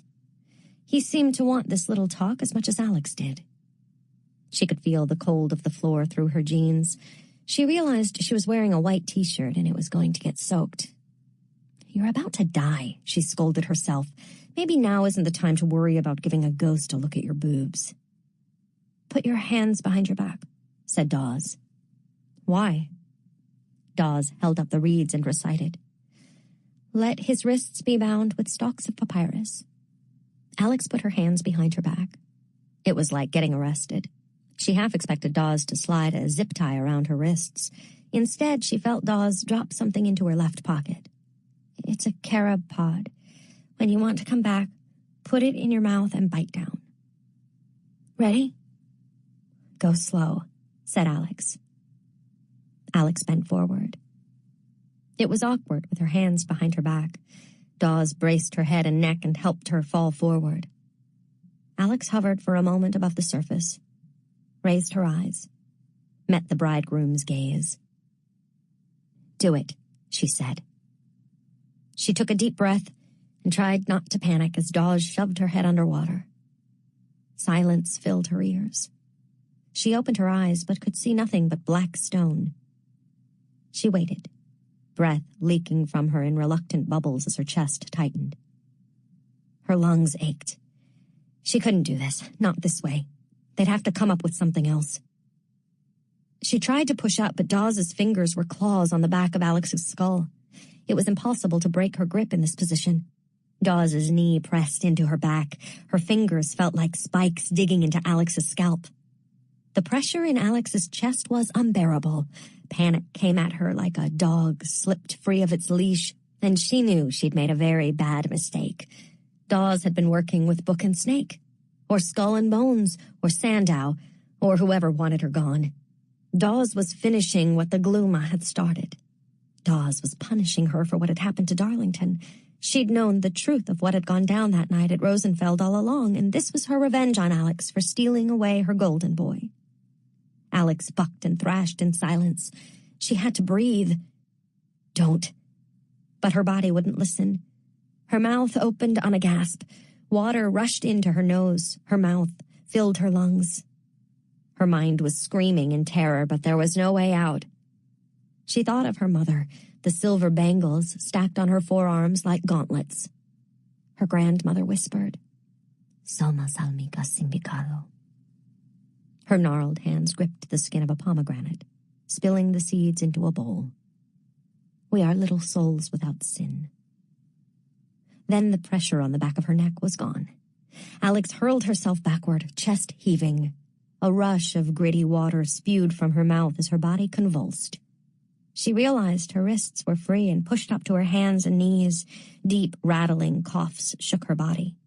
Her lungs burned as she gulped at the air. Screw Dawes. Screw everyone. She was sobbing, unable to stop. Her arms gave way and she fell to the floor, flopped onto her back, sucking in breath, and wiped a wet sleeve over her face, trailing snot and tears. And blood. She'd bitten her tongue. She squinted up at the painted ceiling. There were clouds moving across it, gray against the indigo sky. Stars glinted above her in strange formations. They were not her constellations. Alex forced herself to sit up. She touched her hand to her chest, rubbing it gently, still coughing, trying to get her bearings. Dawes was gone. Everything was gone. The walls, the altar, the stone floors. She sat on the banks of a great river that flowed black beneath the stars. The sound of the water a long exhalation. A warm wind moved through the reeds. Death is cold, thought Alex. Shouldn't it be cold here? Far across the water, she could see a man's shape moving toward her from the opposite shore. The water parted around the bridegroom's body. So he had a true physical form here. Had she stepped behind the veil then? Was she truly dead? Despite the balmy air, Alex felt a chill creep through her as the figure drew closer. He had no reason to harm her. He'd saved her. But he's a killer, she reminded herself. Maybe he just misses murdering women. Alex didn't want to go back into the water, not when her chest still rattled with the memory of that violent pressure and her throat was raw from coughing. But she had come here with a purpose. She rose, scrubbed the sand from her palms, and waded into the shallows, her boots squelching in the mud. The river rose, warm against her calves, the current pulling gently at her knees, then her thighs, then her waist. She drifted past the spiky bowls of lotus flowers, resting gently on the surface, still as a table setting. The water tugged at her hips, the current strong. She could feel the silt shift beneath her feet. Something brushed against her in the water, and she glimpsed starlight glinting off a shiny ridged back. She flinched backward as the crocodile passed, a single golden eye rolling toward her as it submerged. To her left, another black tail flicked through the water. "They cannot harm you." The bridegroom stood only a few yards away. "But you must come to me, Miss Stern." To the center of the river, where the dead and the living might meet. She didn't like that he knew her name. His voice was low and pleasant, the accent almost English but broader in the vowels, a little like someone imitating a Kennedy. Alex waded in farther until she stood directly in front of the bridegroom. He looked just as he had in the living world, silver light clinging to the sharp lines of his elegant face, caught in his dark mussed hair, except here she was close enough to see the creases of the knot in his necktie, the sheen of his coat. The bits of bone and gore that had splattered the white fabric of his shirt were gone. He was clean here, free of blood or wound. A boat slid past, a slim craft topped by a pavilion of billowing silks. Shadows moved behind the fabric, dim shapes that were men one moment and jackals the next. A great cat lady at the edge of the boat, its paw playing with the water.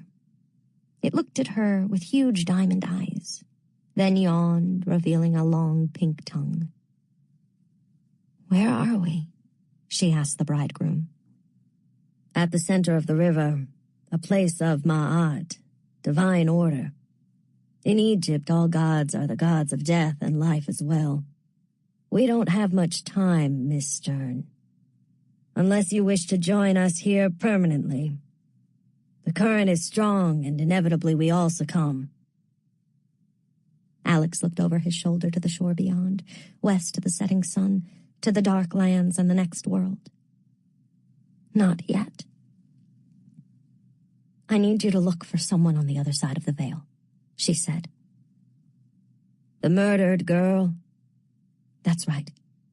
Her name is Tara Hutchins." "No small feat. This is a crowded place." "But I'm betting you're up to the task. And I'm guessing that you want something in return.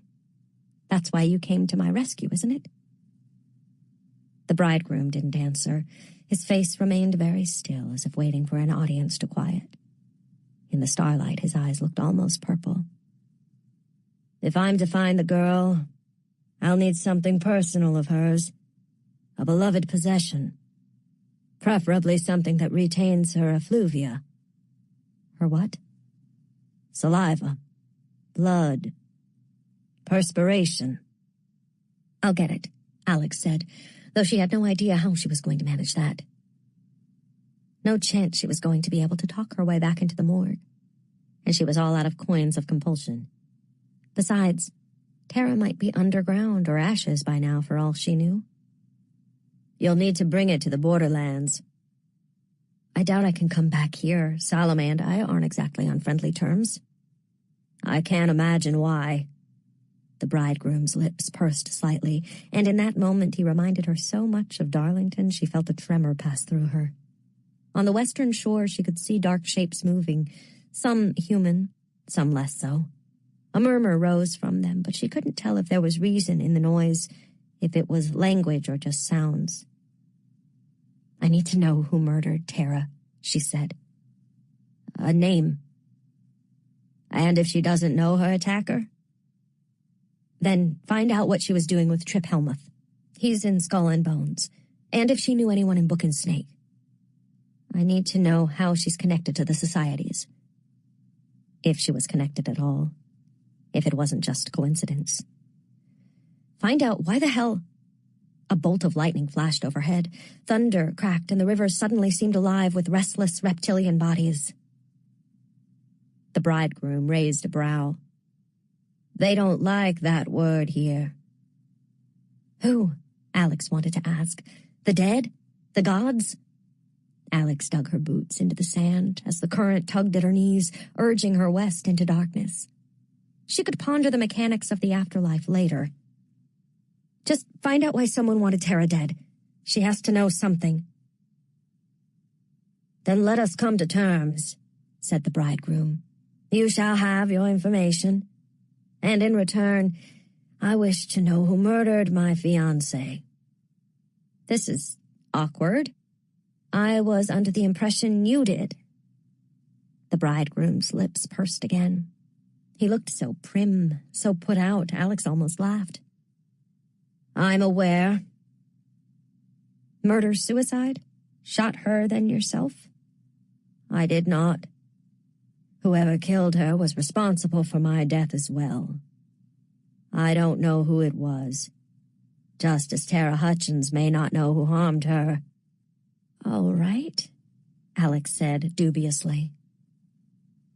"Then why not ask your fiancée what she saw?"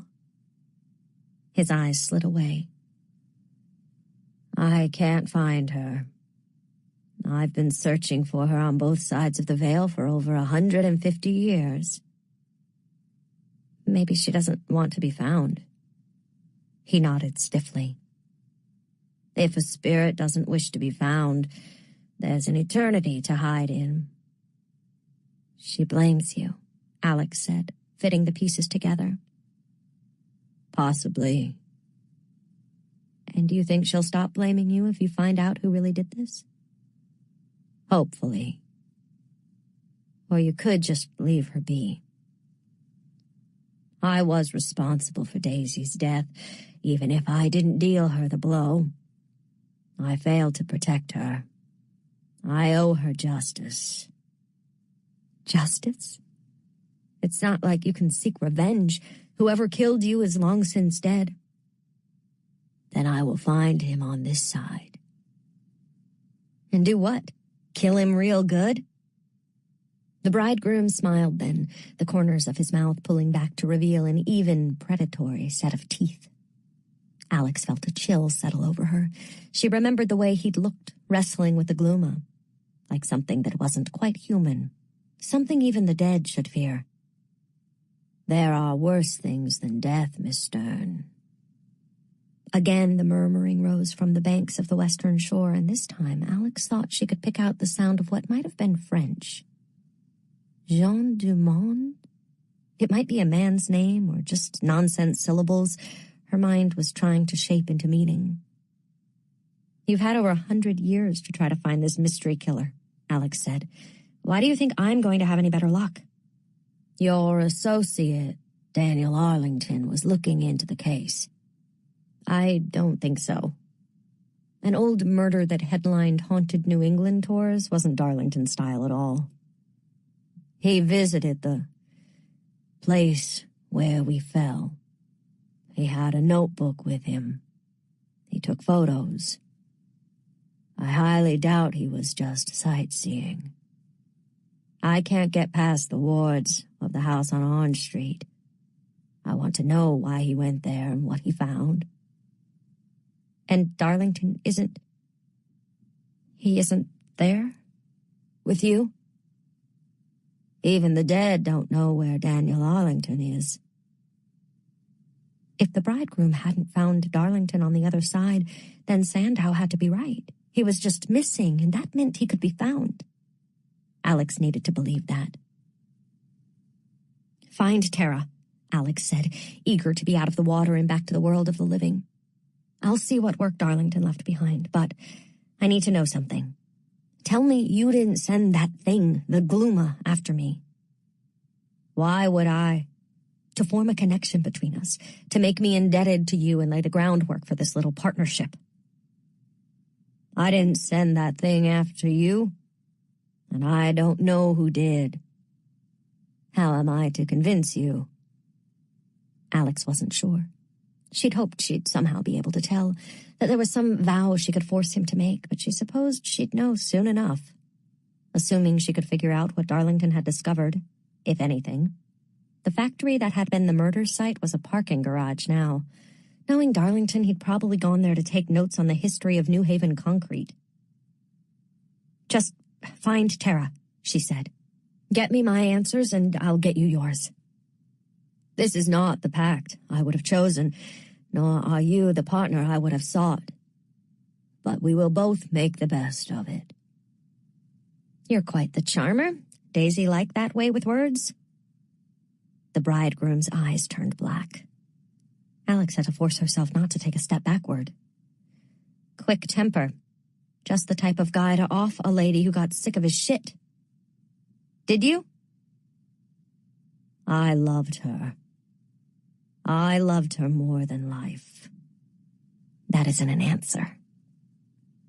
He took a deep breath, summoning his composure, and his eyes returned to their normal state.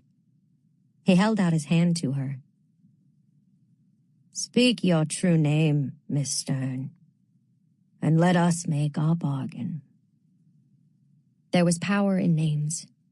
It was why the names of Greys were blacked from the pages of Lethe's records.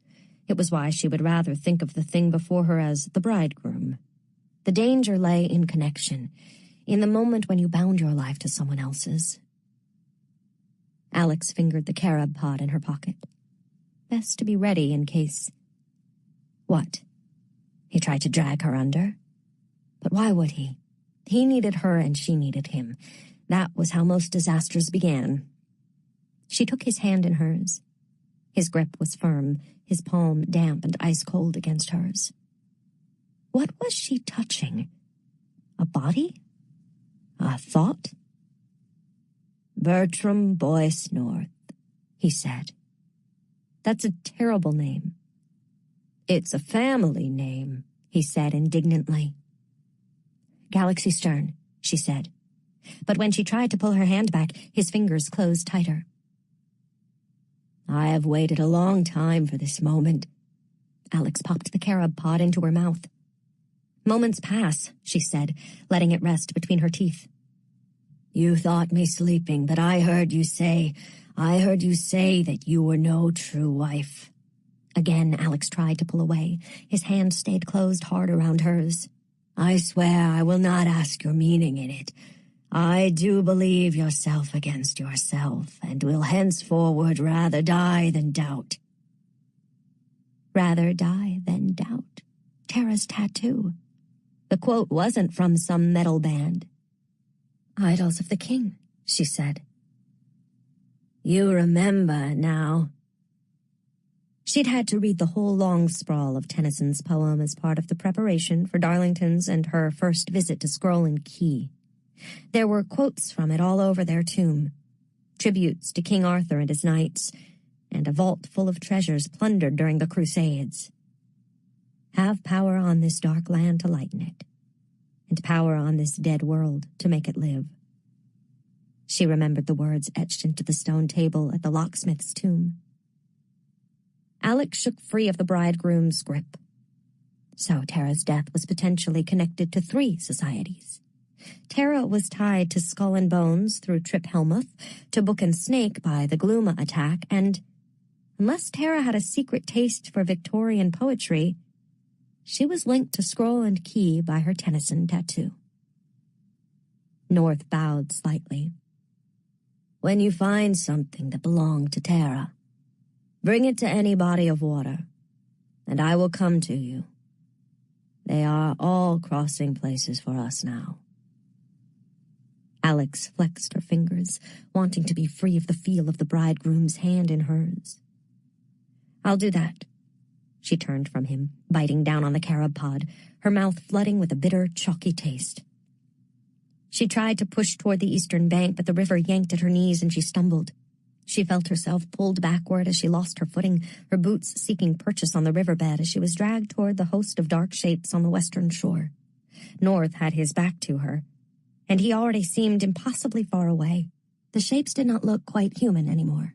The shapes were too tall, too lean, their arms long and bent at wrong angles like insects. She could see their heads silhouetted against the indigo sky, noses lifted as if scenting her, jaws opening and closing. "North!" she shouted. But North did not break his stride. "The current claims us all in the end," he called without turning. "If you want to live, you have to fight." Alex gave up trying to find the bottom. She wrenched her body toward the east and swam, kicking hard, fighting the current as she plunged her arms into the water. She turned her head to gasp for breath, the weight of her shoes drawing her down, her shoulders aching. Something heavy and muscular bumped her, driving her back. A tail lashed her leg. Maybe the crocodiles couldn't harm her, but they could do the river's work. Fatigue sat leaden in her muscles. She felt her pace slow. The sky had gone dark. She couldn't see the shore any longer, wasn't even sure she was swimming in the right direction. If you want to live. And wasn't that the worst of it? She did want to live and always had. "Hell!" she shouted. "Goddamn hell!" The sky exploded with forked lightning, a little blasphemy to light the way. For a long, horrible moment, there was only black water. And then she spotted the eastern shore. She drove forward, plowing her hands through the water until, at last, she let her legs drop. The bottom was there, closer than she'd thought. She crawled through the shallows, crushing lotus blossoms beneath her sodden body, and slumped down on the sand. She could hear the crocodiles behind her, the low engine rumble of their open mouths. Would they nudge her back to the river's grasp? She dragged herself a few more feet, but she was too heavy. Her body was sinking into the sand, the grains weighing her down, filling her mouth, her nose, drifting beneath her eyelids.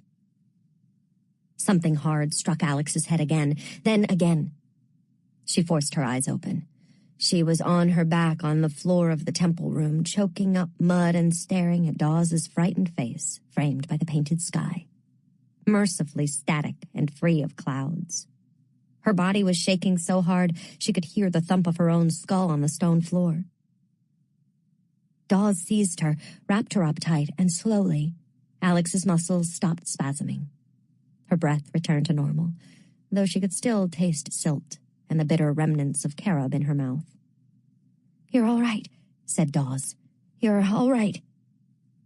And Alex had to laugh because the last thing she would ever be was all right. "Let's get out of here," she managed. Dawes slung Alex's arm around her shoulders with surprising strength and pulled her to her feet. Alex's clothes were bone dry, but her legs and arms felt wobbly, as if she'd tried to swim a mile. She could still smell the river, and her throat had the raw, fish-slick feel of water going up her nose. "Where do I leave the key?" asked Dawes. "By the door," said Alex. "I'll text Salome." "That seems so civil." "Never mind. Let's break a window and pee on the pool table." Dawes released a breathy giggle. "It's okay, Dawes.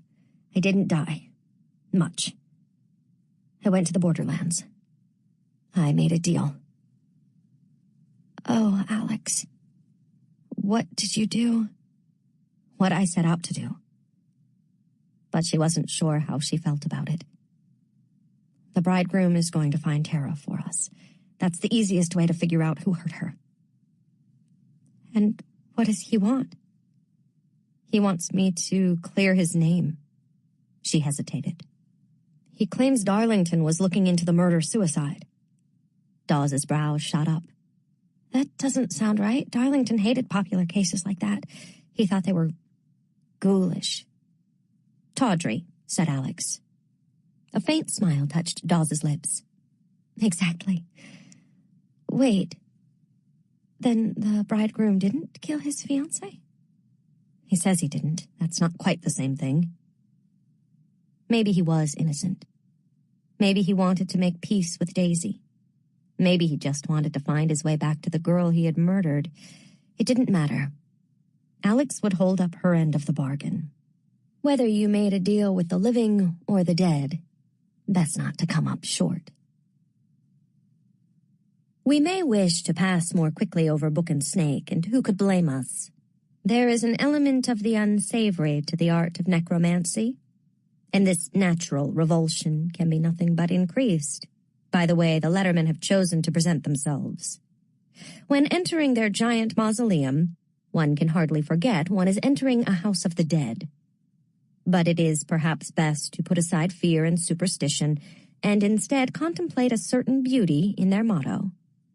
Everything changes, nothing perishes. In truth, the dead are rarely raised beneath their showy pediments. No, the bread and butter of the letterman is intelligence, gathered from a network of dead informants who traffic in all manner of gossip and who needn't listen at keyholes when they can simply walk unseen through walls. From The Life of Leigh, Procedures and Protocols of the Ninth House. Tonight, Bobby Woodward coaxed the location of an abandoned speakeasy from what looked like little more than the remnants of a spine, a broken jawbone, and a hunk of hair. There is no amount of jazz-age bourbon that can make me forget that sight. Lethe Day's Diary of Butler Romano, Saybrook College, 65. 13. Last fall. Darlington had woken from the manuscript party with the worst shame hangover of his life. Alex showed him a copy of the report she'd sent. She'd kept the details murky, and though he wanted to be the kind of person who demanded a strict adherence to the truth, he really wasn't sure he could look Dean Sandow in the eye if the specifics of his humiliation were known. He'd showered, made Alex breakfast, then called a car to take them both back to the hutch so he could pick up the Mercedes. He returned to Black Elm in the old car, the images of the previous night a blur in his head. He collected the pumpkins along the drive and put them in the compost pile, raked the leaves from the back lawn. It felt good to work. The house suddenly seemed very empty, in a way it hadn't in a long time. He'd brought few people to Black Elm. When he'd invited Michelle Alameddine to see the place his freshman year, she'd said, "This place is crazy. How much do you think it's worth?" He hadn't known how to answer. Black Elm was an old dream. Its romantic towers raised by a fortune made on the soles of vulcanized rubber boots. The first Daniel Tabor Arlington, Darlington's great-great-great-grandfather, had employed 30,000 people in his New Haven plant. He'd bought up art and iffy antiquities, purchased a 6,000-square-foot vacation cabin on a New Hampshire lake, given out turkeys at Thanksgiving. The hard times had begun with a series of factory fires and ended with the discovery of a process to successfully waterproof leather. Arlington rubber boots were sturdy and easy to mass manufacture, but miserably uncomfortable. When Danny was 10, he'd found a heap of them in the Black Elm attic, shoved into a corner as if they'd misbehaved. He dug through until he found a matched pair and used his T-shirt to wipe the dust off them. Years later, when he took his first hit of Hiram's elixir and saw his first gray, pale and leached of color as if still shrouded in the veil, he would remember the look of those boots covered in dust. He'd intended to wear the boots all day, stomping around Black Elm and mucking about in the gardens, but he only lasted an hour before he pulled them off and shoved them back into their pile. They'd given him a keen understanding of why, as soon as people had been offered another option for keeping the wet off their feet, they'd taken it. The boot factory had closed and stood empty for years, like the Smoothie Girdle factory, the Winchester and Remington plants, the Blake brothers and Rooster carriages before them. As he grew older, Darlington learned that this was always the way with New Haven. It bled industry, but stumbled on, bleary and anemic, through corrupt mayors and daft city planners, through misguided government programs and hopeful but brief infusions of capital. "This town, Danny," his grandfather liked to say, a common refrain, sometimes bitter, sometimes fond. "This town." Black Elm had been built to look like an English manor house, one of the many affectations adopted by Daniel Tabor Arlington when he made his fortune. But it was only in old age that the house really became convincing, the slow creep of time and ivy accomplishing what money could not.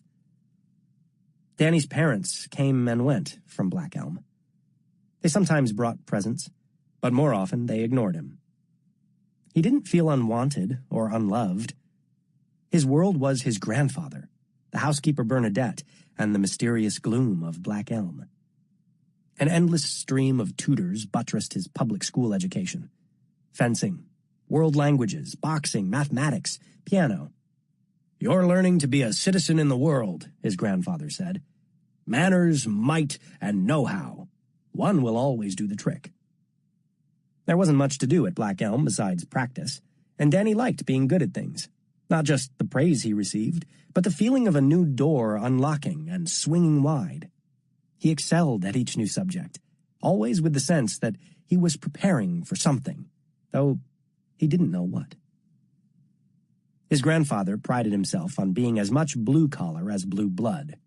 He smoked Chesterfield cigarettes, the brand he'd first been given on the factory floor, where his own father had insisted he spend his summers, and he ate at the counter at Clark's Luncheonette, where he was known as the Old Man. He had a taste for both Marty Robbins and what Danny's mother described as the histrionics of Puccini. She called it his Man of the People act. There was little warning when Danny's parents came to town. His grandfather would just say, "Set the table for 4 tomorrow, Bernadette. The layabouts are gracing us with their presence." His mother was a professor of Renaissance art. He wasn't entirely sure what his father did. Micro-investing, portfolio building, foreign market hedges. It seemed to change with every visit, and it never seemed to be going well. What Danny did know was that his parents lived off his grandfather's money, and that the need for more of it was the thing that lured them back to New Haven. "The only thing," his grandfather would say, and Danny did not quite have the heart to argue. The conversations around the big dinner table were always about selling Black Elm, and became more urgent as the neighborhood around the old house began to come back to life.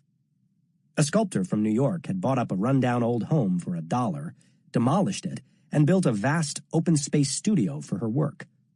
She'd convinced her friends to follow, and Westville had suddenly started to feel fashionable. "This is the time to sell," his father would say, "when the land is finally worth something." "You know what this town is like," his mother said. "This town. It won't last. We don't need this much space. It's going to waste. The upkeep alone costs a fortune. Come to New York. We could see you more often. We could get you into a doorman building, or you could move someplace warm. Danny could go to Dalton or board at Exeter." His grandfather would say, "Private schools turn out pussies. I'm not making that mistake again." Danny's father had gone to Exeter. Sometimes Danny thought his grandfather liked toying with the layabouts. He would examine the scotch in his glass, lean back, prop his feet by the fire if it was winter, contemplate the green cloud formations of the elm trees that loomed over the back garden in the summer. He would seem to think on it. He would debate the better places to live, the upside to Westport, the downside to Manhattan. He'd expound on the new condominiums going up by the old brewery, and Danny's parents would follow wherever his fancies led, eagerly, hopefully, trying to build a new rapport with the old fellow. The first night of their visits always ended with, "I'll think on it," his father's cheeks rosy with liquor, his mother gamely clutching her cocoon of plush cashmere around her shoulders. But by the close of day 2, the layabouts would start to get restless, irritable. They'd push a little harder, and his grandfather would start to push back. By the 3rd night, they were arguing, the fire in the grate sparking and smoking when no one remembered to add another log. For a long time, Danny wondered why his grandfather kept playing this game. It wasn't until he was much older, when his grandfather was gone, and Danny was alone in the dark towers of Black Elm, that he realized his grandfather had been lonely. That his routine of the diner and collecting rents and reading Kipling might not be enough to fill the dark at the end of the day. That he might miss his foolish son. It was only then, lying on his side in the empty house, surrounded by a nest of books, that Darlington understood how much Black Elm demanded and how little it gave back. The layabout's visits always ended the same way, his parents departing in a flurry of indignation and the scent of his mother's perfume. Caron Poivre, Darlington had learned on a fateful night in Paris the summer after sophomore year, when he'd finally worked up the courage to ask Angelique Brun for a date, and arrived at her door to her looking glorious in black satin, her pulse points daubed with the expensive stink of his miserable youth. He'd claimed a migraine and cut the evening short. Danny's parents had insisted they would take Danny away, that they'd enroll him in private school, that they'd bring him back to New York with them. At first, Danny had been thrilled and panicked by these threats. But soon he'd come to understand they were empty blows aimed at his grandfather. His parents couldn't afford expensive schools without Arlington money, and they didn't want a child interfering with their freedom. Once the layabouts had gone, Danny and his grandfather would go to dinner at Clark's, and his grandfather would sit and talk with Tony about his kids and look at family photos, and they'd extol the value of good, honest work. And then his grandfather would grab Danny's wrist. "Listen," he would say, his eyes roomy and wet when he looked this close. "Listen. They'll try to take the house when I die. They'll try to take it all. You don't let them." "You're not going to die," Danny would say. And his grandfather would wink and laugh and reply, "Not yet." Once, installed in a red booth, the smell of hash browns and steak sauce thick in the air, Danny had dared to ask, "Why did they even have me?" "They liked the idea of being parents," his grandfather said, waving his hand over the leavings of his dinner. "Showing you off to their friends." "And then they just dumped me here?" "I didn't want you raised by nannies. I told them I'd buy them an apartment in New York City if they left you with me." That had seemed okay to Danny at the time, because his grandfather knew best, because his grandfather had worked for a living. And if maybe some part of him wondered if the old man had just wanted another shot at raising a son, had cared more about the Arlington line than what might be best for a lonely little boy, the rest of him knew better than to walk down that dark hall. As Danny got older, he made it a point to be out of the house when the layabouts came to town. He was embarrassed by the idea of hanging around, hoping for a gift or a sign of interest in his life. He'd grown tired of watching them play out the same drama with his grandfather and seeing them indulged. "Why don't you leave the old man alone and go back to wasting your time and his money?" he sneered at them on his way out of the house. "When did the little prince become so pious?" his father had retorted. "You'll know what it's like when you fall out of favor." But Darlington never had the chance. His grandfather got sick. His doctor told him to stop smoking, change the way he ate, said he could buy himself a few more months, maybe even a year. Danny's grandfather refused. He would have things his way or not at all. A nurse was hired to live in the house. Daniel Tabor Arlington grew grayer and more frail. The layabouts came to stay, and suddenly Black Elm felt like enemy territory. The kitchen was full of his mother's special foods, stacks of plastic containers, little bags of grains and nuts that crowded the counters. His father was constantly pacing through the ground floor rooms, talking on his cell phone about getting the house assessed, probate law, tax law. Bernadette was banished in favor of a cleaning crew that appeared twice a week in a dark green van and used only organic products. Danny spent most of his time at the museum, or in his room with the door locked, lost in books he consumed like a flame eating air, trying to stay alight. He practiced his Greek, started teaching himself Portuguese. His grandfather's bedroom was crowded with equipment. IVs to keep him hydrated, oxygen to keep him breathing, a hospital bed beside the huge four-poster to keep him elevated. It looked like a time traveler from the future had taken over the dim space. Whenever Danny tried to talk to his grandfather about what his parents were doing, about the real estate agent who had come to walk the property, his grandfather would seize his wrist and glance meaningfully at the nurse. "She listens," he hissed.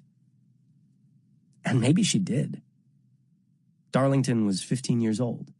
He didn't know how much of what his grandfather said was true, if the cancer was speaking or the drugs. "They're keeping me alive so they can control the estate, Danny." "But your lawyer, you think they can't make him promises?" "Let me die, Danny. They'll bleed Black Elm dry." Danny went out alone to sit at the counter at Clark's, and when Leona had set a dish of ice cream in front of him, he'd had to press the heels of his hands against his eyes to keep from crying. He'd sat there until they needed to close, and only then taken the bus home. The next day, they found his grandfather cold in his bed. He'd slipped into a coma and could not be revived. There were furious whispered conversations, closed doors, his father yelling at the nurse. Danny had spent his days at the Peabody Museum. The staff didn't mind. There was a whole herd of kids who got dumped there during the summers. He'd walked through the mineral room, communed with the mummy and the giant squid, and Cretan's raptor, tried to redraw the reptile mural.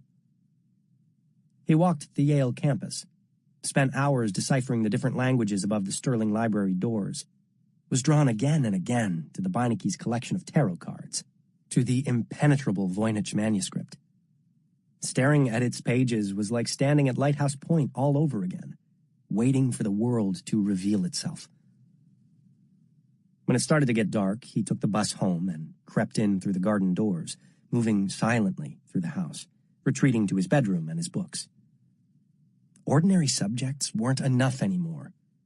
He was too old to believe in magic, but he needed to believe that there was something more to the world than living and dying. So he called his need an interest in the occult, the arcane, sacred objects. He spent his time hunting down the work of alchemists and spiritualists who had promised ways of looking into the unseen. All he needed was a glimpse, something to sustain him. Danny had been curled up in his high-tower room, reading Paracelsus, beside Waite's translation, when his grandfather's attorney had knocked on the door. "You're going to have to make some choices," he'd said. "I know you want to honor your grandfather's memory, but you should do what's best for you." It wasn't bad advice, but Danny had no idea what might be best for him. His grandfather had lived off the Arlington money, doling it out as he saw fit, but the estate prohibited him from leaving it to anyone but his son. The house was another story. It would be held in trust for Danny until he was 18. Danny was surprised when his mother appeared at his bedroom door. "The university wants the house," she said, then looked around the circular turret room. "If we all sign off, then the profits can be shared. You can come to New York." "I don't want to live in New York." "You can't begin to imagine the opportunities that will open for you there." Nearly a year before, he'd taken the Metro North to the city, spent hours walking Central Park, sitting in the Temple of Dendur at the Met. He'd gone to his parents' apartment building, thought about ringing the bell, lost his nerve. "I don't want to leave Black Elm." His mother sat down on the edge of the bed. "Only the land is valuable, Danny. You have to understand that this house is worthless. Worse than worthless. It will drain every dollar we have." "I'm not selling Black Elm." "You have no idea what the world is like, Daniel. You're still a child, and I envy that." "That's not what you envy." The words emerged low and cold, exactly the way Danny wanted them to sound. But his mother just laughed. "What do you think is going to happen here? There's less than $30,000 in the trust for your college education, so unless you think you'd like to make some friends at UConn, it's time to start reevaluating. Your grandfather sold you a false bill of goods. He led you on just as he led us on. You think you'll be some lord of Black Elm? You don't rule this place. It rules you. Take what you can from it now." This town. Danny stayed in his room. He locked the door. He ate granola bars and drank water from the sink in his bathroom. He supposed it was a kind of mourning, but he also just didn't know what to do. There was a stash of $1,000 tucked into a copy of McCullough's 1776 in the library. When he was 18, he'd have access to his college fund. Beyond that, he had nothing. But he couldn't let go of Black Elm. He wouldn't. Not so someone could put a wrecking ball through its walls. Not for anything. This was his place. Who would he be, untethered from this house? From its wild gardens and gray stone? From the birds that sang in its hedges? From the bare branches of its trees? He'd lost the person who knew him best, who loved him most. What else was there to cling to? And then one day, he realized the house had gone silent, that he'd heard his parents' car rumble down the drive, but never heard them return. He opened his door and crept down the stairs to find Black Elm completely empty. It hadn't occurred to him that his parents might simply leave. Had he secretly been holding them hostage, forcing them to stay in New Haven, to pay attention to him for the first time in his life? At first he was elated. He turned on all of the lights, the television in his bedroom and the one in the den downstairs. He ate leftover food from the fridge and fed the white cat that sometimes prowled the grounds at dusk. The next day, he did what he always did. He got up and went to the Peabody. He came home, ate beef jerky, went to bed. He did it again and again. When the school year started, he went to school. He answered all of the mail that came to Black Elm. He lived off Gatorade and chicken rolls from 7-Eleven. He was ashamed that sometimes he missed Bernadette more than he missed his grandfather. One day, he came home and flipped the switch in the kitchen, only to discover the electricity had been turned off. He pulled all of the blankets and his grandfather's old fur coat down from the attic and slept buried beneath them. He watched his breath plume in the quiet of the house. For 6 long weeks, he lived in the cold and dark, doing his homework by candlelight, sleeping in the old ski clothes he discovered in a trunk. When Christmas came, his parents appeared at the front door of Black Elm, rosy-cheeked and smiling, laden with presents and bags from Dean and DeLuca, Jaguar idling in the drive. Danny bolted the doors and refused to let them in. They'd made the mistake of teaching him he could survive. Danny worked at the luncheonette. He got a job laying out manure and seed at Edgerton Park. He took tickets at Lyric Hall. He sold off clothes and pieces of furniture from the attic. It was enough to keep him fed and keep the lights on. His few friends were never invited over. He didn't want inquiries about his parents or about what a teenage boy was doing alone in a big empty house. The answer he couldn't give was simple. He was caring for it. He was keeping Black Elm alive. If he left, the house would die. A year passed. Another. Danny got by. But he didn't know how long he could keep just making do. He wasn't sure what came next. He wasn't even sure if he could afford to apply to college with his friends. He would take a year off. He would work, wait for the money from his trust. And then he didn't know. He didn't know, and he was scared because he was 17 and already weary. He'd never thought of life as long, but now it seemed impossibly so. Later, looking back on what happened, Danny could never be sure what he'd intended that night in early July. He'd been in and out of the Beinecke and the Peabody for weeks, researching elixirs. He'd spent long nights gathering ingredients and sending away for what he couldn't scavenge or steal. Then he'd begun the brew. For 36 hours straight, he'd worked in the kitchen, dozing when he could, setting his alarm to wake him for the next stage in the recipe.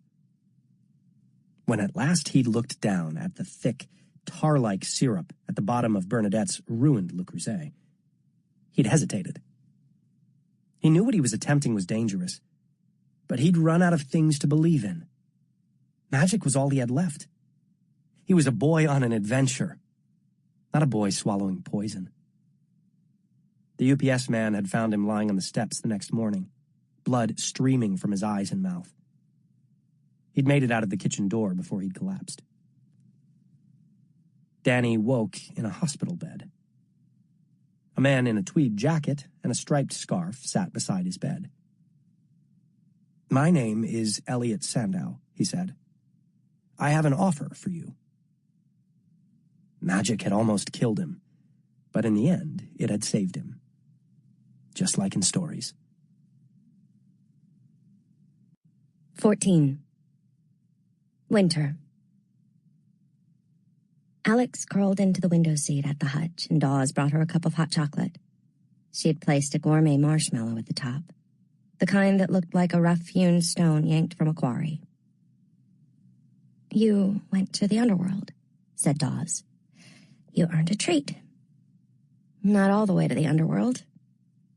"Then give the marshmallow back." She said it shyly, as if afraid to make the joke, and Alex cradled her cup close to show she was playing along. She liked this Dawes, and she thought maybe this Dawes liked her. "What was it like?" Alex looked out over the rooftops in the late morning light. From here, she could see the gray gables of Wolf's Head and part of the ivy-tangled backyard, a blue recycling bin leaning tipsily against the wall. It looked so ordinary. She set aside her bacon and egg sandwich. Usually she could eat at least 2 herself, but she could still feel the water pulling her under, and it was messing with her appetite. Had she really crossed over? How much was illusion and how much was real? She described what she could and what the bridegroom required. When she finished, Dawes said, "You can't go to Tara Hutchins's apartment." Alex picked at her sandwich.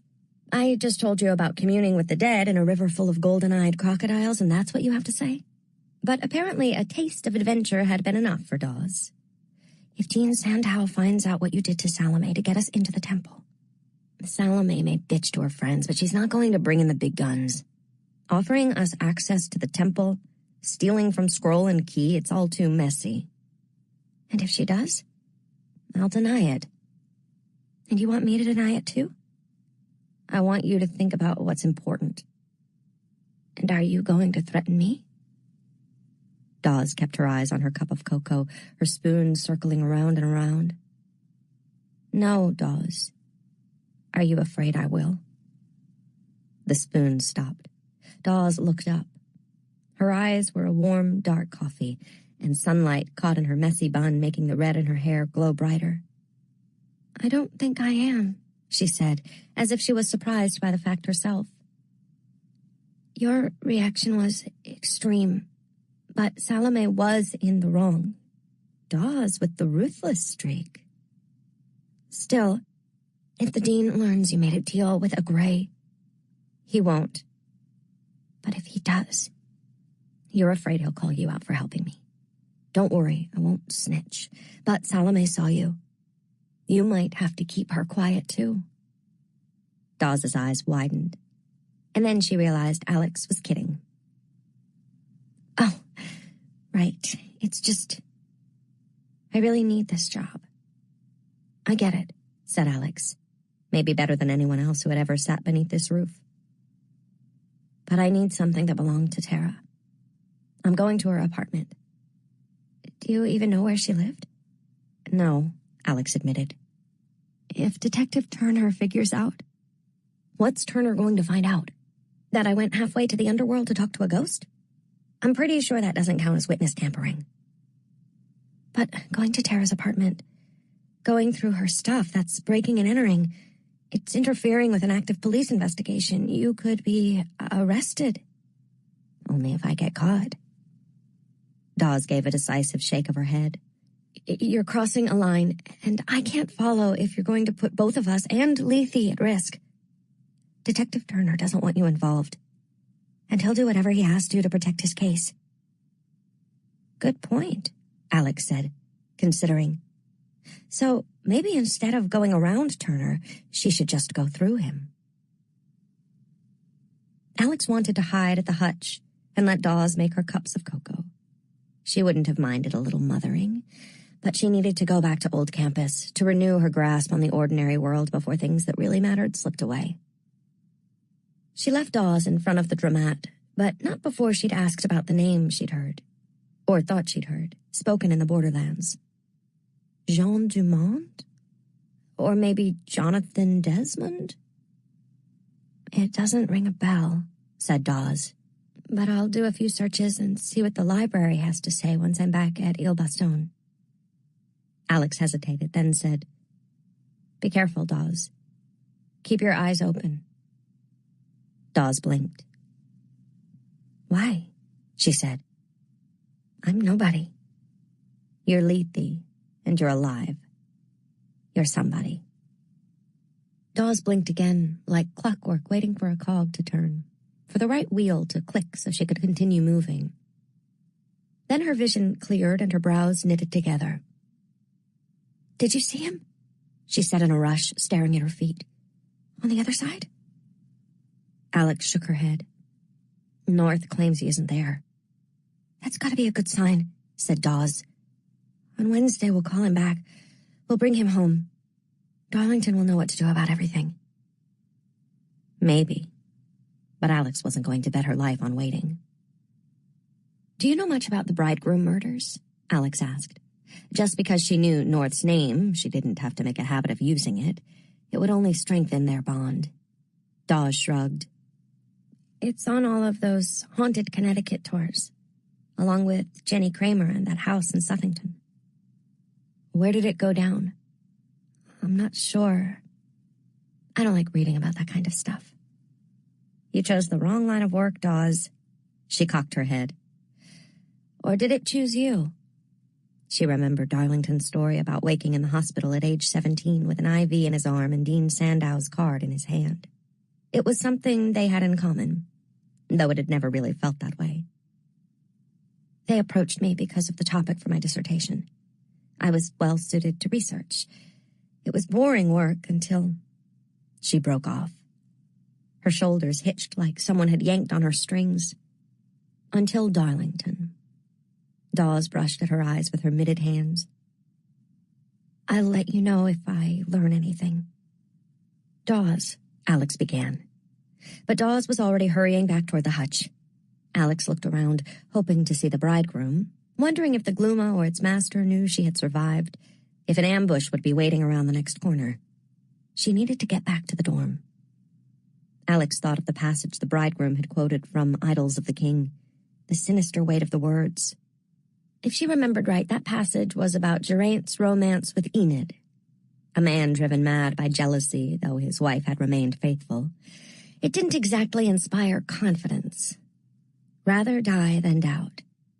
Why had Tara chosen those lines for her tattoo? Had she related to Enid? Or had she just liked the sound of the words? And why would someone from Scroll and Key share them with her?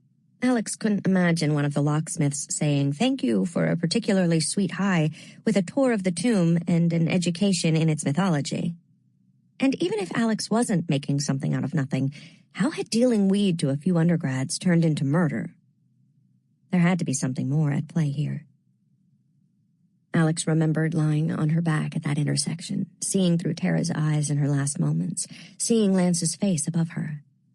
But what if it hadn't been Lance at all? What if it had been some kind of glamour? She swerved down High Street toward the Hopper College dining hall. She longed for the safety of her dorm room, but Answers could protect her better than any ward. Even though Turner had warned her off Trip, it was the only name she had and the only direct connection between the societies and Tara. It was early yet, but sure enough, there he was, seated at a long table with a few of his buddies, all of them in loose shorts and baseball caps and fleeces, all of them rosy-cheeked and wind-buffed, despite the fact she knew they must be nursing hangovers. Apparently, wealth was better than vitamin injections. Darlington had been cut from the same moneyed cloth, but he'd had a real face, one with a little hardness in it. As she approached, she saw Tripp's friends turn their eyes to her, assess her, discard her. She'd showered at the hutch, changed into a pair of Lethe sweats, and combed her hair. After being shoved into traffic and drowning, it was all the effort she owed anyone. Hey, Tripp, she said easily. You got a minute? He turned her way. You want to ask me to prom, Stern? Depends. Gonna be a little slut for me and put out? Tripp's friends whooped and one of them let out a long, ooh, shit. Now they were looking at her. I need to talk to you about that problem set. Tripp's cheeks pinked, but then his shoulders squared and he rose. Sure. Bring him home early, said one of his buddies. Why? She asked. You want seconds? They whooped again and clapped their hands as if she'd landed an impressive put. You're kinda nasty, Stern, Tripp said over his shoulder as she trailed him out of the dining hall. I like it. Come here, she said. She led him up the stairs, past the stained glass windows of plantation life that had survived the name change of the college from Slavery as a Positive Good Calhoun to Hopper. A few years back, a black janitor had smashed one of them to bits. Tripp's face changed, eager mischief pulling at his mouth. What's up, Stern? He said as they entered the reading room. It was empty. She closed the door behind her and his grin widened. Like he actually thought she was about to make a move. How do you know Tara Hutchins? What? How do you know her? I've seen her phone logs, she lied. I know just how often you were in touch. He scowled and leaned on the back of a leather couch, folding his arms. The sulk didn't suit him. It pushed his round features from boyish sweetness to angry infant. You a cop now? She walked toward him and she saw him stiffen, tell himself not to back up. His world was all about deferral, moving in sideways patterns. You didn't step to someone directly. You didn't look them in the eye. You were cool. You were fine with it. You could take a joke. Don't make me say I'm the law, Trip. I'll have trouble keeping a straight face. His eyes narrowed. What is this about? How stupid are you? His mouth fell open. His lower lip looked wet. Had anyone ever spoken to Trip Helmuth this way? It's about a dead girl. I want to know what she was to you. I already talked to the police. And now you're talking to me about a dead girl. I don't have to. She leaned in. You know how this works, right? My job, the job of Lethe House, is to keep entitled little shits like you from making trouble for the administration. Why are you being such a hard ass? I thought we were friends. Because of all the beer pong we played and the summer we spent in Biarritz? Did he really not know the difference between friends and friendly? We are friends, Trip. If I wasn't your friend, I'd have taken this to Dean Sandow already. But I don't want to hassle. And I don't want to make trouble for you or for Bones if I don't have to. His big shoulders shrugged. It was just a hookup. Tara doesn't seem like your type. You don't know my type. Was he really trying to flirt his way out of this? She held his gaze and his eyes slid away. She was fun, he muttered. For the first time, Alex had the sense he was being honest. I bet she was, Alex said gently. Always had a smile. Always glad to see you. That's what dealing was about. Trip probably didn't understand that he was just a customer. That he was a pal as long as he had cash on hand. She was nice. Did he care that she was dead? Was there something more haunted than a hangover in his eyes? Or did Alex just want to believe he gave a damn? I swear all we ever did was fuck around and smoke a couple of bowls. You ever meet at her place? He shook his head. She always came to me. Of course, figuring out her address couldn't be that easy. You ever see her with anyone from another society? Another shrug. I don't know. Look, Lance and T were dealers. They got the best weed I've ever had, like the lushest, greenest shit you've ever seen. But I didn't keep track of who she hung out with. I asked if you saw her with anyone. He lowered his head more. Why are you being like this? Hey, she said softly. She squeezed his shoulder. You know you're not in trouble, right? You're going to be fine. She felt some of the tension ease out of him. You're being so mean. She was torn between wanting to slap him or put him to bed with his favorite binky and a cup of warm milk. I'm just trying to get some answers, Trip. You know how it is. Just trying to do my job. I feel you. I feel you. She doubted that, but he knew the script. Regular guy, Trip Helmuth, working hard or hardly working. She gripped his shoulder more firmly. But you need to understand this situation. A girl died. And these people she ran with, they aren't your friends. And you aren't going to stay hard or not rat or any of that crap you've seen in movies, because this isn't a movie. This is your life, and you have a good life, and you don't want to mess it up, yeah? Trip kept his eyes on his shoes. Yeah, okay. Yeah. She thought he might cry. So who did you see with Tara? When Trip was done talking, Alex leaned back. Trip? Yeah. He kept staring at his shoes, ridiculous plastic sandals, as if summer never stopped for Trip Helmuth. Trip, she repeated, and waited for him to raise his head and meet her eyes. She smiled. That's it. We're done. It's over. You don't ever have to think about that girl again. How you fucked her and forgot her. How you thought she might give you a good deal if you made her come. How it got you off to be with someone who felt a little dangerous.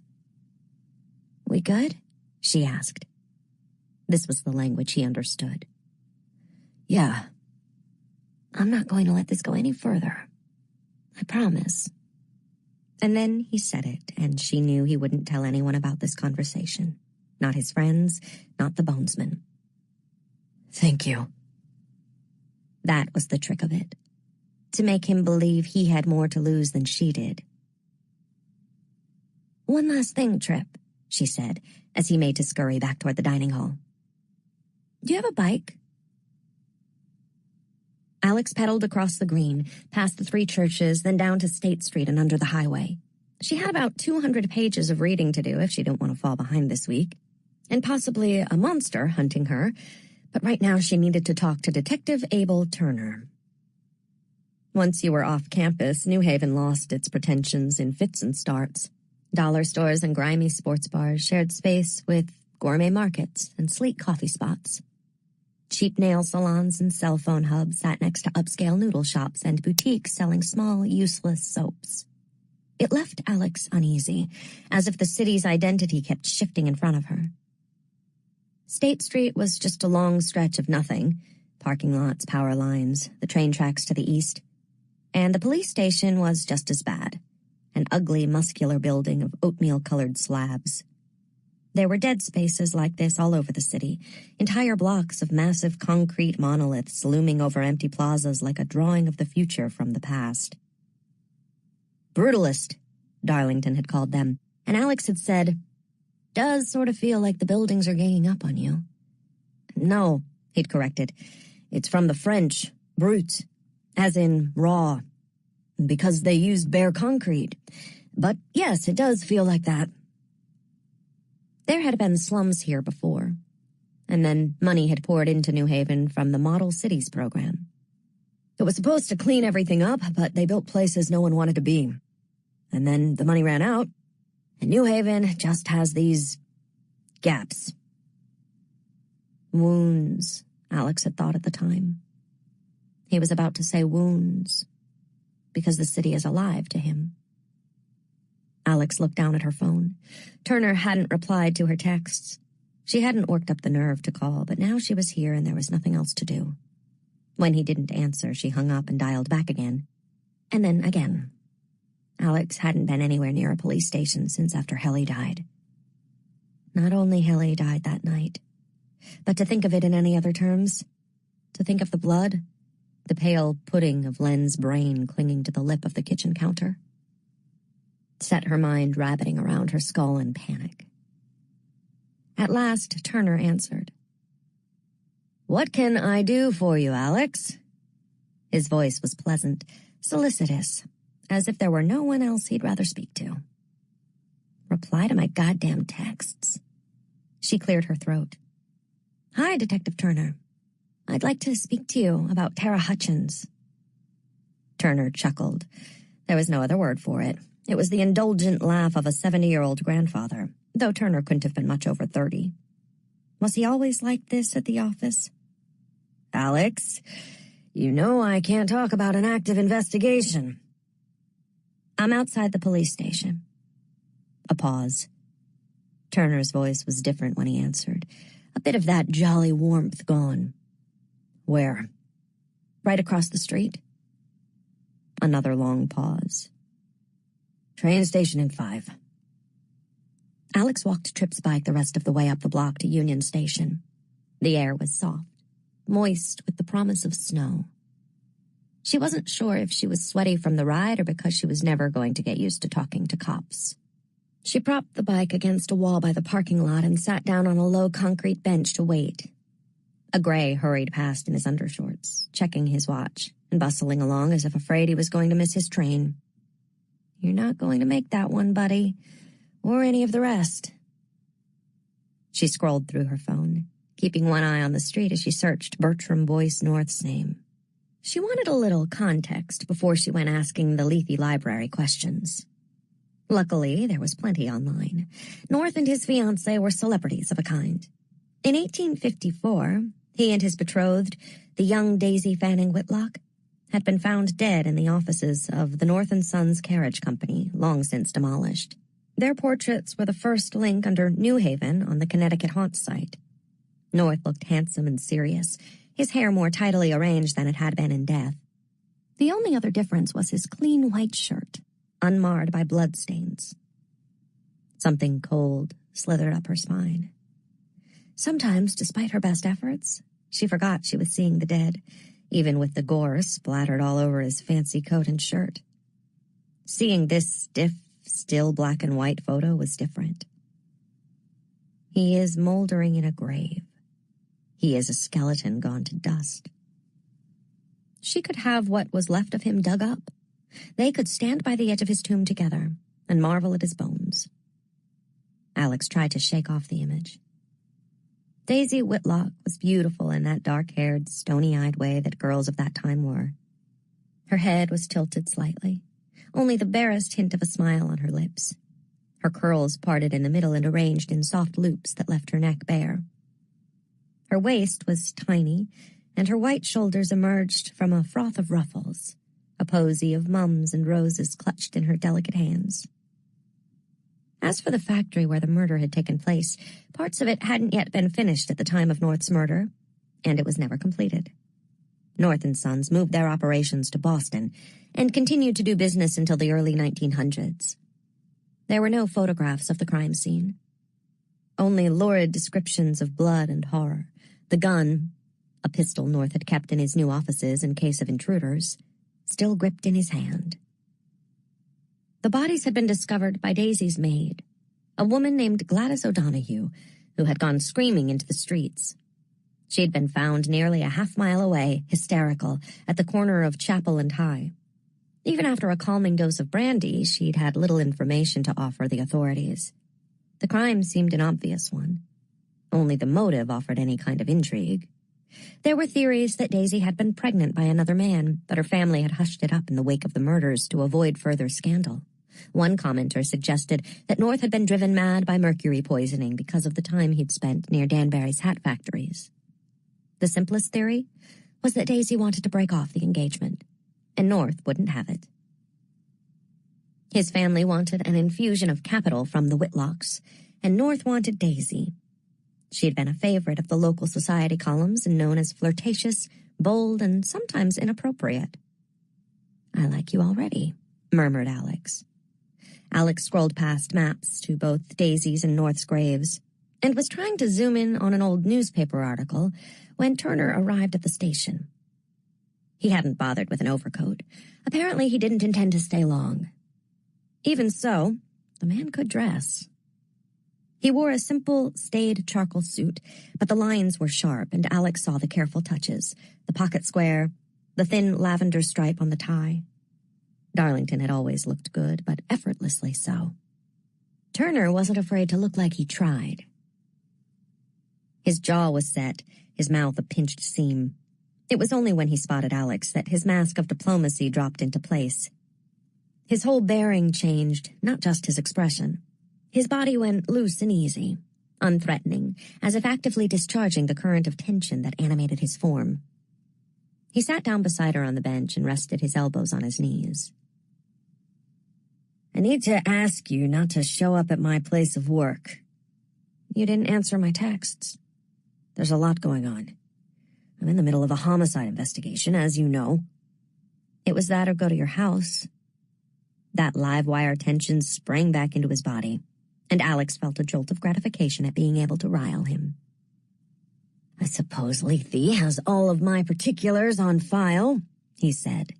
Leigh most likely did know everything from Turner's social security number to his tastes in porn, but no one had ever offered Alex a look at the file.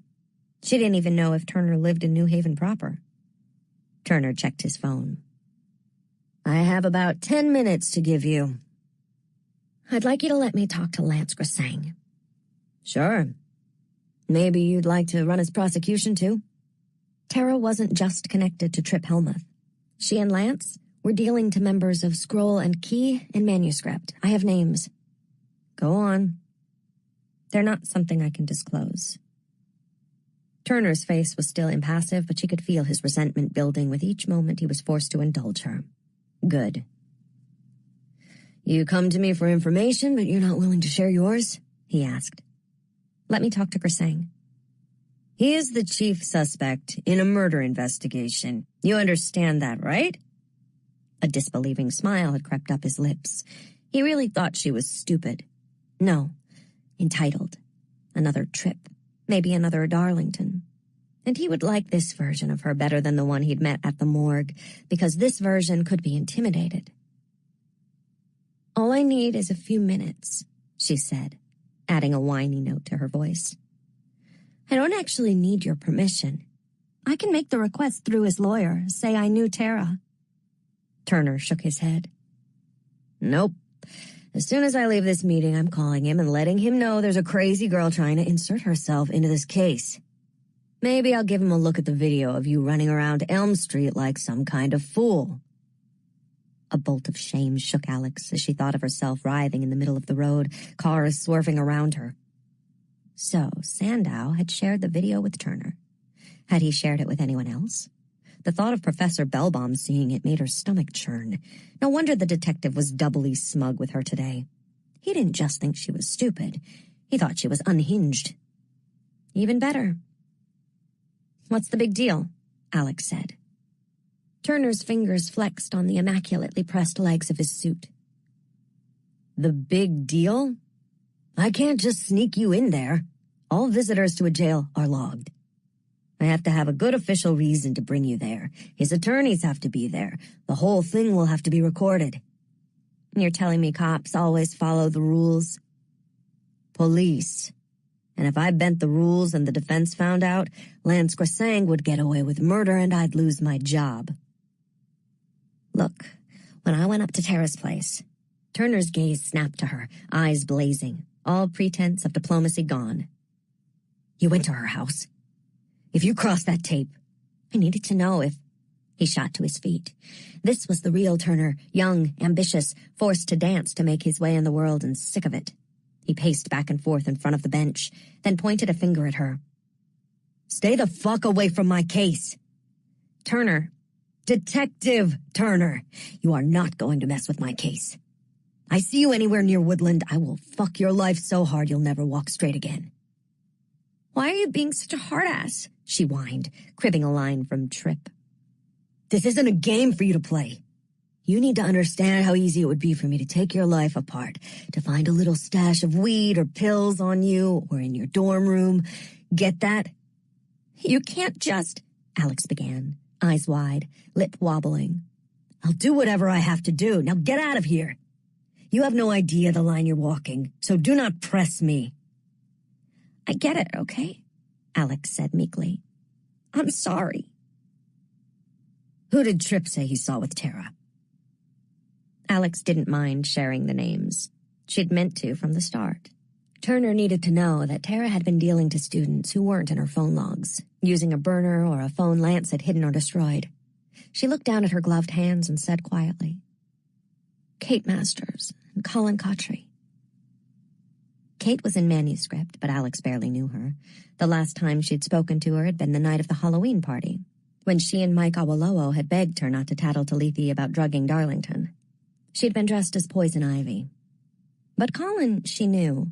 Colin worked for Bellbaum, and he was in Scroll and Key. He was cute, tidy, as preppy as they came. She could imagine him relaxing with an outrageously expensive bottle of wine, not hotboxing with town goods. But she knew from her time at Ground Zero, appearances could be deceiving. Turner smoothed his lapels, his cuffs, ran his hands over the clean sides of his head. She watched him put himself back together. And when he smiled and winked, it was as if the angry, hungry Turner had never been there. "Glad we had this chat, Alex. You let me know if there's anything at all I can do to help you out in the future."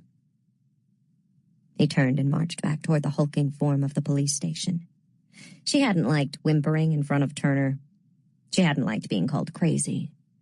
But now she knew what street Tara had lived on, and the rest would be easy. Alex was tempted to go directly to Woodland and find Tara's apartment, but she didn't want to try to do her snooping on a Sunday when people would be home from work. It would have to wait until tomorrow. She hoped that whoever had sent the Gluma after her thought she was still laid up at the hutch, or dead. But if they were watching her, she hoped they'd seen her talking to Turner. Then they'd think the police knew what she knew, and there'd be no point to shutting her up. Unless somehow Turner is in on all of it. Alex shook the thought from her mind as she pedaled back toward the Hopper gates. Cautious was helpful, Paranoid was just another word for distracted. She texted Tripp to let him know where she dumped his bike inside the gate and headed across Old Campus, turning over Tara's ties to the societies. The Glooma suggested the involvement of Book and Snake, but so far it didn't look like Tara had been dealing to anyone in that society. Tripp connected her to Skull and Bones. Colin and that weird tattoo connected her to Scroll and Key. Kate Masters tied her to Manuscript. And Manuscript specialized in glamours. If someone had been dressed in magic that night, pretending to be Lance, Manuscript was probably involved. That would explain why Alex had seen Lance's face in Tara's memory of the murder. But all of that also assumed Tripp's information was good. When you were scared, you'd say anything to get yourself out of a bad situation. She should know. And Alex had no doubt that Tripp would happily sell out whoever first came to mind to get himself out of trouble. She supposed she could take those names to Sandow, explain that Turner would now be hunting down their alibis. Try to make him reconsider Lethe's involvement in the investigation. But then she'd have to explain that she'd badgered the information out of a bonesman. Alex had to be honest with herself, too. Something in her had shaken loose when the Glooma attacked. The real Alex coiled like a serpent in the false skin of who she pretended to be. That Alex had snapped her jaws closed on Salome, bullied Tripp, manipulated Turner. But she had to be careful. It's essential that they see you as stable, reliable. She didn't want to give Sandow any more excuses to sever her from Lethe and her only hope of staying at Yale. Alex felt a rush of relief as she climbed the steps to Vanderbilt. She wanted to be behind the wards, to see Lauren and Mercy and talk about work and boys. She wanted to sleep in her own narrow bed. But when Alex entered the suite, the first thing she heard was crying. Lauren and Mercy were on the couch. Lauren had her arm around Mercy and was rubbing her back as Mercy sobbed. "What happened?" Alex said. Mercy didn't look up, and Lauren's face was harsh. "Where have you been?" she snapped. Darlington's mom needed help with something. Lauren rolled her eyes. Apparently the family emergency excuse was past retirement. Alex sat down on the battered coffee table, her knees bumping Mercy's. Mercy had her head buried in her hands. "Tell me what's going on." "Can I show her?" said Lauren. Mercy released another sob. "Why not?" Lauren handed over Mercy's phone. Alex slid unlock on the screen and saw a text string with someone named Blake. Blake Keeley? He was a lacrosse player, if she remembered right. There was a story about him kicking a kid from a rival team in the head during a game in high school. The player had been on the ground at the time. Every college had revoked his scholarship. Every college but Yale. The lacrosse team had been Ivy League champs for 4 years running, and Blake had landed a modeling gig with Abercrombie & Fitch. His posters were plastered all over the store's windows on Broadway, giant black and white images of him emerging shirtless from a mountain lake, hauling a Christmas tree through a snowy wood, snuggling a bulldog puppy by a roaring fire. "You were hot last night. All the brothers agree. Come by again tonight." There was a video attached. Alex didn't want to press play, but she did. The sound of raucous laughter blared from the phone, the thump of a bass track. Blake said, Hey, we have such a pretty girl, something exotic on the menu tonight, right?" He turned the camera on Mercy, who laughed. She was sitting in another boy's lap, her velvet skirt hiked high on her thighs, a red Solo cup in her hand. Shit. Omega meltdown. Alex had promised Mercy she'd go with her, but she'd completely forgotten. "Take it in the other room," said Lauren as Mercy wept. Hurriedly, Alex entered her bedroom and shut the door. Mercy's bed was unmade. That, even more than her sobbing, was a sure sign of distress. In the video, Mercy's skirt was pushed up to her waist, her panties pulled down. "Jesus, look at all that bush!" Blake giggled, a high, giddy sound, his eyes tearing with laughter. "It's so straight. You doing good, hon?" Mercy nodded. "Haven't had too much to drink? You're sober and consensual, as they say?" "You bet." Mercy's eyes were bright, lively, alert, not glazed or heavy-lidded. She didn't look drunk or like she'd been roofied. On your knees, hun. Time for Chinese takeout.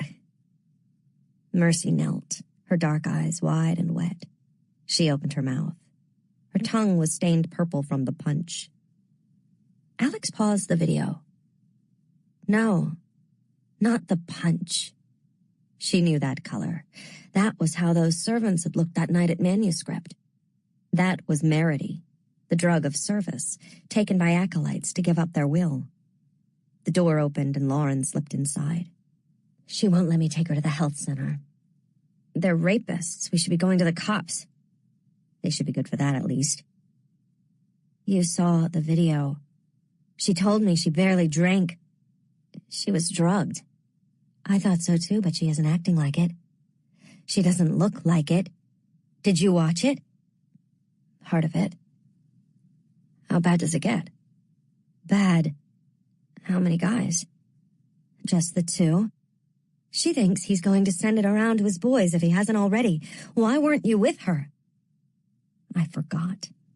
Alex didn't want to say it because, yes, a girl had been murdered and Alex had been attacked, but at the end of the day, Alex hadn't spared a second thought for Mercy. And Mercy deserved better. She deserved a night out to have fun and flirt and maybe meet a cute boy she could kiss and take to a formal. That was why Alex had agreed to go to Omega Meltdown with her. She owed Mercy, who had been kind to her and helped with Alex's papers and never pitied, just pushed her to do better. But she'd forgotten all about the party after the Gluma attack. She'd gotten caught up in her fear and desperation and her desire to know why she was being hunted. Who did she go with? Alex asked. Charlotte and that crew from upstairs? Lauren's voice was an angry growl. They just left her there. If Mercy was under the influence of Merity, then she would have said she was fine, that they should leave, and they wouldn't have known her well enough to argue with her. But if Alex had been there, she would have seen Mercy's purple tongue. She could have stopped this. Alex put her coat back on. She took a screenshot of the video and sent it to her own phone, showing Mercy's mouth open, her purple tongue out. Where are you going? Lauren whispered furiously. Does Darlington's mom need some more help? To fix this. She doesn't want us talking to the police. I don't need the police. Where does Blake live? The Omega House. Up on Linwood, in the filthy frat row that had sprung up when the university had kicked the fraternities off campus years ago. Alex, said Lauren. Just try to keep her calm, and don't leave her alone. Alex strode back out of Vanderbilt and across Old Campus. She wanted to go straight to Blake, but that would do no good. A group of grays flickered in the corner of her vision. Orare las tikorach, she spat. Her grandmother's curse felt good on her tongue. Let them be swallowed alive. All of her anger must have gathered in the words. The grays scattered like birds. And what about the Gluma? If it was out there hunting, would it go running? She would have been glad for a glimpse of the bridegroom, but she hadn't seen him since their encounter in the borderlands. Alex knew she shouldn't have riled Detective Turner. He might have been willing to help if she hadn't messed with him. It was possible he still would. Part of her believed he really was one of the good guys. But she didn't want to rely on Turner or the law or the administration to fix this, because the video would still be out there. And Blake Keeley was rich and beautiful and beloved. And there was a big difference between things being fair and things being set right. 15. Winter. Alex hadn't been back to Manuscript since the Halloween party. That night, she'd stayed with Darlington at Black Elm, trying to keep warm in his narrow bed. She'd woken to dawn light trickling through the room and Darlington curled behind her asleep. He was hard again, the ridge of him tucked against the curves of her ass. One of his hands was cupped over her breast, his thumb moving back and forth over her nipple with the lazy, rhythmic sway of a cat's tail. Alex felt her whole body flush. "Darlington," she had snapped. He murmured against the back of her neck. "Wake up and fuck me or cut that out." He froze and she felt him wake. He rolled off the bed, stumbling, tangled in covers. I'm sorry, did we? She rolled her eyes. No. Those assholes. A rare swear, but a deserved one. His eyes had been bloodshot, his face haggard. It would have been worse if he'd known that the report she showed him over breakfast bore no resemblance to the one she'd actually sent to Dean Sandow. The manuscript tomb looked even uglier beneath a noon sun, the circle hidden in its brickwork seeming to appear then disappear as Alex approached the front door. Mike Awolowo waved her inside. The big room and the yard beyond looked airy, safe, all signs of the arcane buried deep beneath the surface. "I'm glad you reached out," he said, though Alex doubted that was true. He was an international studies major and had the intense, friendly poise of a daytime talk show host. Alex glanced over his shoulder and was happy to see the place seemed empty. Now that Kate Masters was on Alex's suspect list, she didn't want to complicate things. Time to settle up. Mike's expression was resigned, the look of someone sitting in a dentist's chair. "What do you need?" "A way to call back something. A video." "If it's gone viral, there's nothing we can do." "I don't think it has, not yet. But it could tip any minute." "How many people have seen it?" "I'm not sure. Right now, maybe a handful." "That's a big ritual, Alex, and I'm not even sure it would work." Alex held his gaze. "The only reason you're even up and functioning is because of the report I filed on Halloween." The night of the party, she and Darlington had stormed out of the tomb, or done their best to, Mike and Kate trailing after in their Batman and Poison Ivy costumes. Darlington was wobbly on his feet, blinking at everything as if it was too bright, clinging hard to her arm. "Please," Awolowo had begged. "This wasn't sanctioned by the delegation. One of the alumni had a bug up his ass about Darlington. It was supposed to be a joke." "Nothing happened," said Kate. "That wasn't nothing," Alex retorted, dragging Darlington farther down the block. But Awolowo and Masters had followed, arguing, and then making offers. So Alex had propped Darlington against the Mercedes and made a deal. A favor for a softening of the report. She'd described the drugging as an accident, and manuscript had faced nothing but a fine, when otherwise they would have been suspended. She'd known eventually Darlington would find out, when harsher sanctions never materialized. If nothing else, she'd get a stern lecture on the difference between morals and ethics. But then, Darlington had disappeared, and the report had never been an issue. She knew it was a punk move, but if she survived her freshman year, Lethe would be her show to run. She had to do things her way. Awolowo crossed his arms. "I thought you did it to save Darlington's pride." "I did it because the world runs on favors." Alex rubbed a hand over her face, trying to shake a sudden wave of fatigue. She held up her phone. "Look at her tongue. Someone's using one of your drugs to mess with girls." Mike took the phone in hand and frowned at the screenshot. "Merity? Impossible. Our supplies are locked down." "Someone could be sharing the recipe." "We know what the stakes are, and we all have strong prohibitions placed on us. We can't just walk around talking about what we do here. Besides, it's not a question of knowing a formula. Merity only grows in the greater Kingon Mountains. There's literally one supplier, and we pay him a very steep fee to only sell to us." Then where had Blake and his friends gotten it? Another mystery. "I'll look into it," Alex said. "But right now I need to fix this." Mike studied Alex. "This isn't Lethe business, is it?" Alex didn't answer. "There's a threshold for media. It varies from music, celebrity, memes, but if you pass it, no ritual can call it back. I guess we could try to reverse the full cup. We use it to build momentum for projects. That's what we did for Micah's single last September." Alex remembered Darlington's description of the society members gathered naked in a huge copper vat, chanting as it filled gradually with wine that bubbled up from some invisible place beneath their feet. The full cup. It had been enough to get a very mediocre single to number 2 on the dance charts. "How many people would you need for it?" "At least 3 others. I know who to talk to. But it will take a while to prepare. You'll need to do everything you can to stanch the bleeding in the meantime, or none of it will matter." "Okay, call your people as fast as you can." She didn't like the idea of Kate Masters being involved, but mentioning her name would only raise questions. "You're sure?" Alex knew what Mike was asking. This was a violation of every Lethe protocol. I'm sure. She was already at the door when Mike said, "Wait."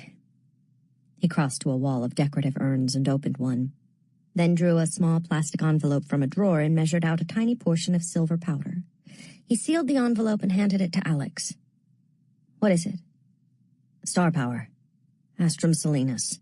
It's salt skimmed from a cursed lake where countless men drowned, in love with their own reflections." "Like Narcissus?" "The lake bed is covered in their bones. It's going to make you really convincing for about 25 to 40 minutes. Just promise me you'll find out where that creep got the Merity." "Do I snort it? Sprinkle it over my head?"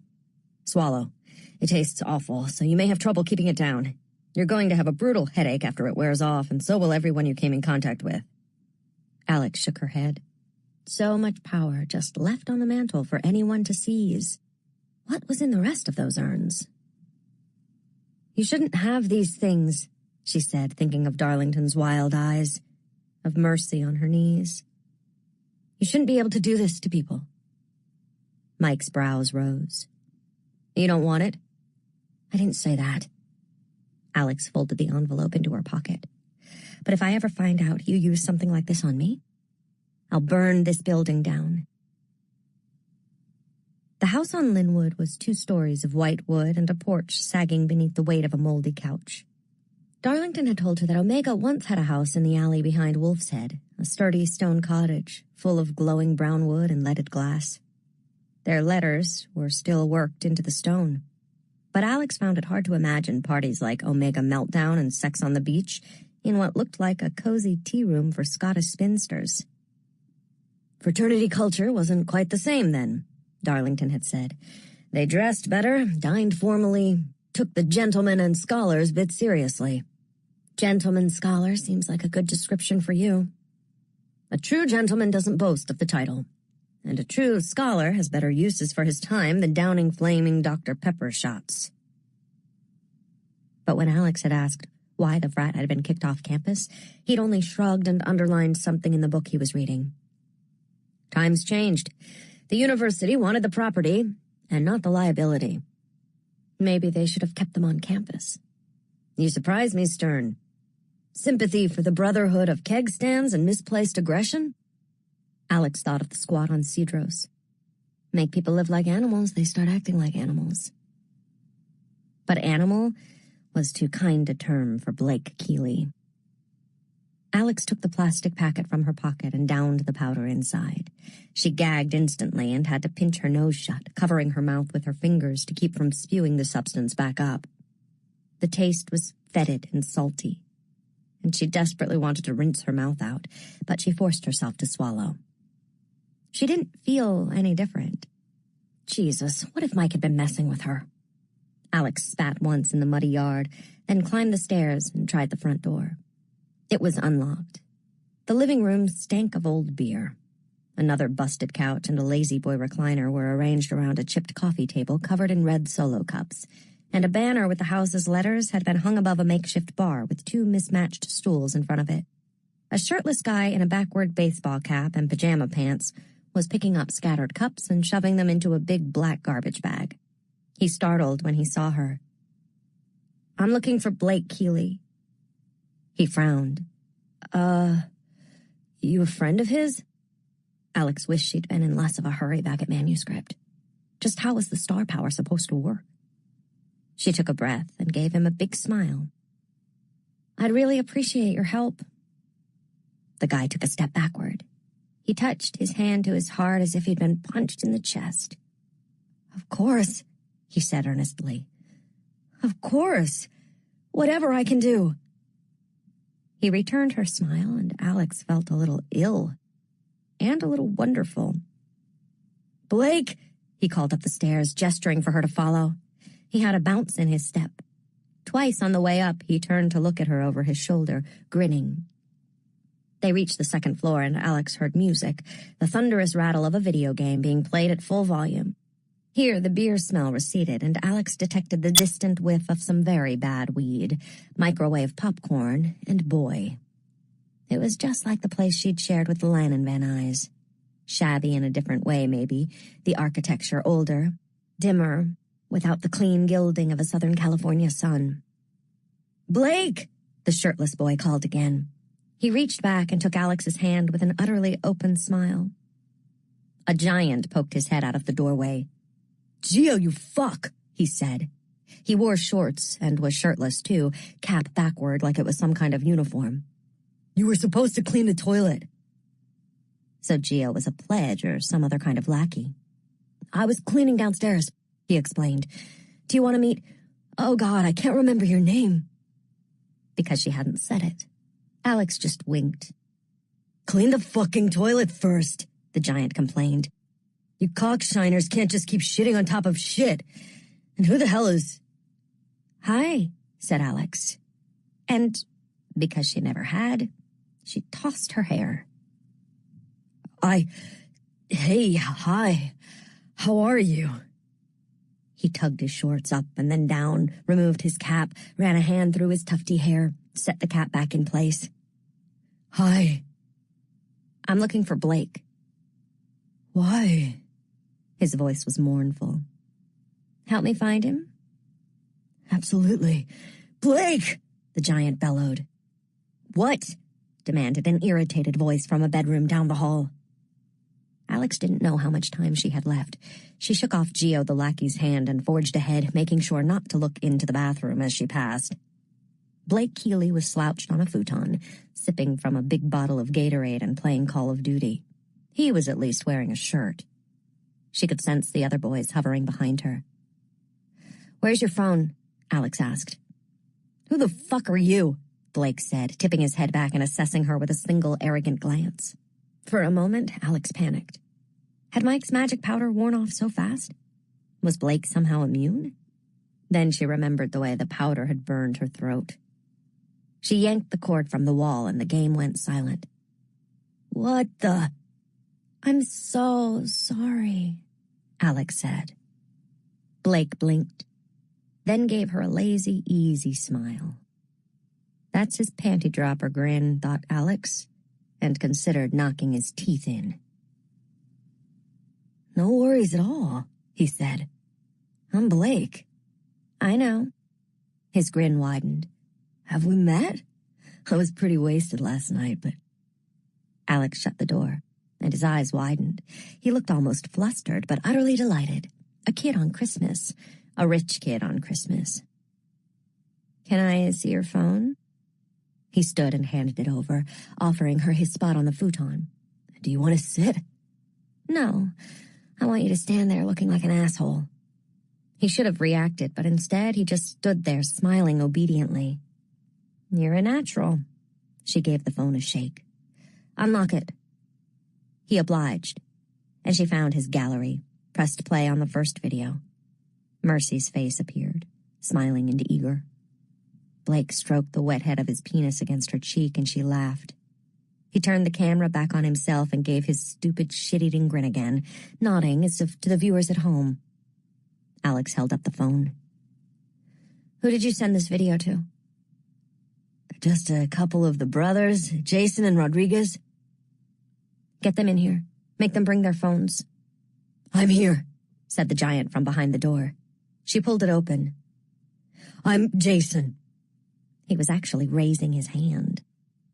While Blake scampered off to find Rodriguez and Jason the giant waited patiently, Alex found the texts he'd sent, deleted them, then deleted the rest of his messages for good measure. He'd obligingly named one of his photo albums Pussy Vault. It was full of videos of different girls. Some of them were bright-eyed and had purple tongues. Some just looked wasted. Drunk girls with glazed eyes, their tops off or pushed to the side. One girl was so far gone, only the whites of her eyes were visible, appearing and disappearing like slivers of moon as Blake fucked her. Another with vomit in her hair, her face pressed into a pool of sick as Blake took her from behind. And always, he turned the camera back on himself as if he couldn't resist showing off that star-worthy smile. Alex wiped the photo and video files clean, though she couldn't be sure they weren't backed up somewhere. Jason's phone was next. Either he had a shred of conscience or he'd been too hungover to send the video to anyone yet. She heard panting from down the hall and saw Blake dragging Rodriguez along the filthy carpet. "What are you doing?" "You said to get him," said Blake. Just give me his phone. Another quick check. Rodriguez had sent the video to 2 friends, and there was no way of knowing who they'd passed it along to. Damn it. Alex could only hope that Mike had succeeded in gathering enough members of Manuscript and that reversing the full cup would work. Did they know? Alex asked Blake. Did they know about the Merity? That Mercy was drugged? No, Blake said, still smiling. They just know I don't have a problem getting laid. Where did you get the Merity? A guy from the forestry school. The forestry school? There were greenhouses up there with regulated temperature gauges and moisture control, designed to recreate environments from all over the world. Maybe one just like the greater Kingan Mountains. What had Tripp said? Lance and T had the lushest, greenest shit you've ever seen. What about Lance Grissang and Tara Hutchins? She asked. Yeah, that's them. You know Lance? Did you hurt Tara? Did you kill Tara Hutchins? Blake looked confused. No, I would never do something like that. Alex really wondered where he thought he was drawing a line. An ache had started to throb in her right temple. That had to mean the star power was going to wear off soon. And she just wanted to get out of here.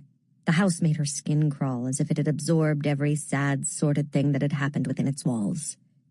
She looked down at the phone in her hand, thought of Blake's girls lined up in their galleries. She wasn't done just yet. Come on, she said, glancing back down the hall to the open door of the bathroom.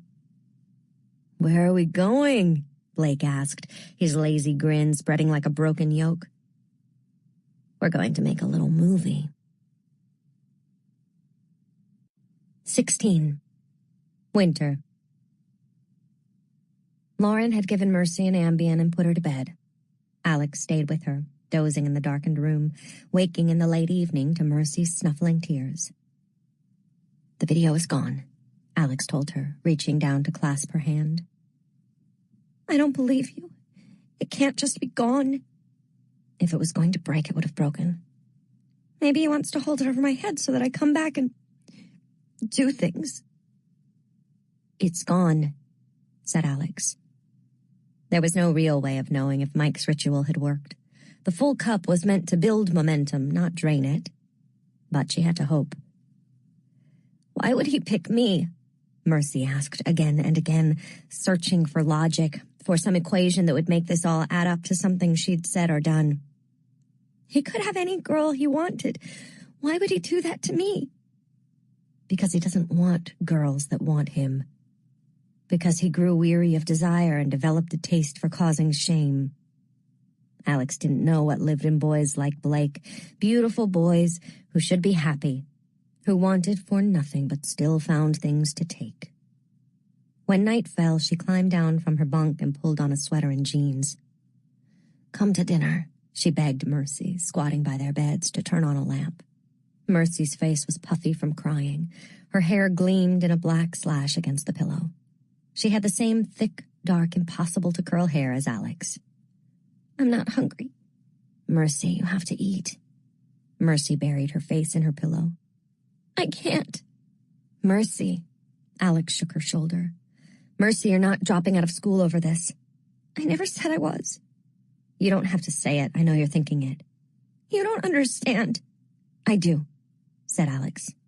I had something like this happen to me back in California. When I was younger. And it all blew over? No, it sucked. And I kind of let it wreck my life. You seem all right. I'm not. But I feel all right when I'm here with you and Lauren, so no one gets to take that away. Mercy wiped her hand across her nose. So this is all about you? Alex smiled. Exactly. If anyone says anything, if anyone even looks at you wrong, I'll take his eye out with a fork. Mercy put on jeans and a high-necked sweater to cover her hickeys, the outfit so restrained she almost looked like a stranger. She splashed water on her face and dabbed concealer under her eyes. She still looked pale and her eyes were red, but no one looked great on a Sunday night in the dead of a New Haven winter. Alex and Lauren bracketed her, looping their arms through hers as they entered the dining hall. It was noisy as always, filled with the clink of dishes and the warm rise and fall of conversation. but there were no hiccups in the tide of sound as they entered. Maybe, just maybe, Mike and Manuscript had succeeded. They were seated with their trays, Mercy pushing listlessly at her fried cod as Alex guiltily bit into her second cheeseburger, when the laughter started. It was a particular kind of laughter Alex recognized. Sneering, too bright, cut short by a hand placed to a mouth in false embarrassment. Lauren went utterly still. Mercy shrank deep into the neck of her sweater, her whole body shaking. Alex tensed, waiting. "Let's get out of here," said Lauren. But Evan Wiley swooped down into the seat beside her. "Oh my God, I am dying." "It's okay," Lauren said to Mercy, and then muttered angrily, "What is your problem?" "I knew Blake was gross, but I didn't know he was that gross." Lauren's phone buzzed, then Alex's. But no one was looking at Mercy. People were just shrieking and gagging at their tables, faces glued to their own screens. "Just look," said Mercy, her face in her hands. "Tell me."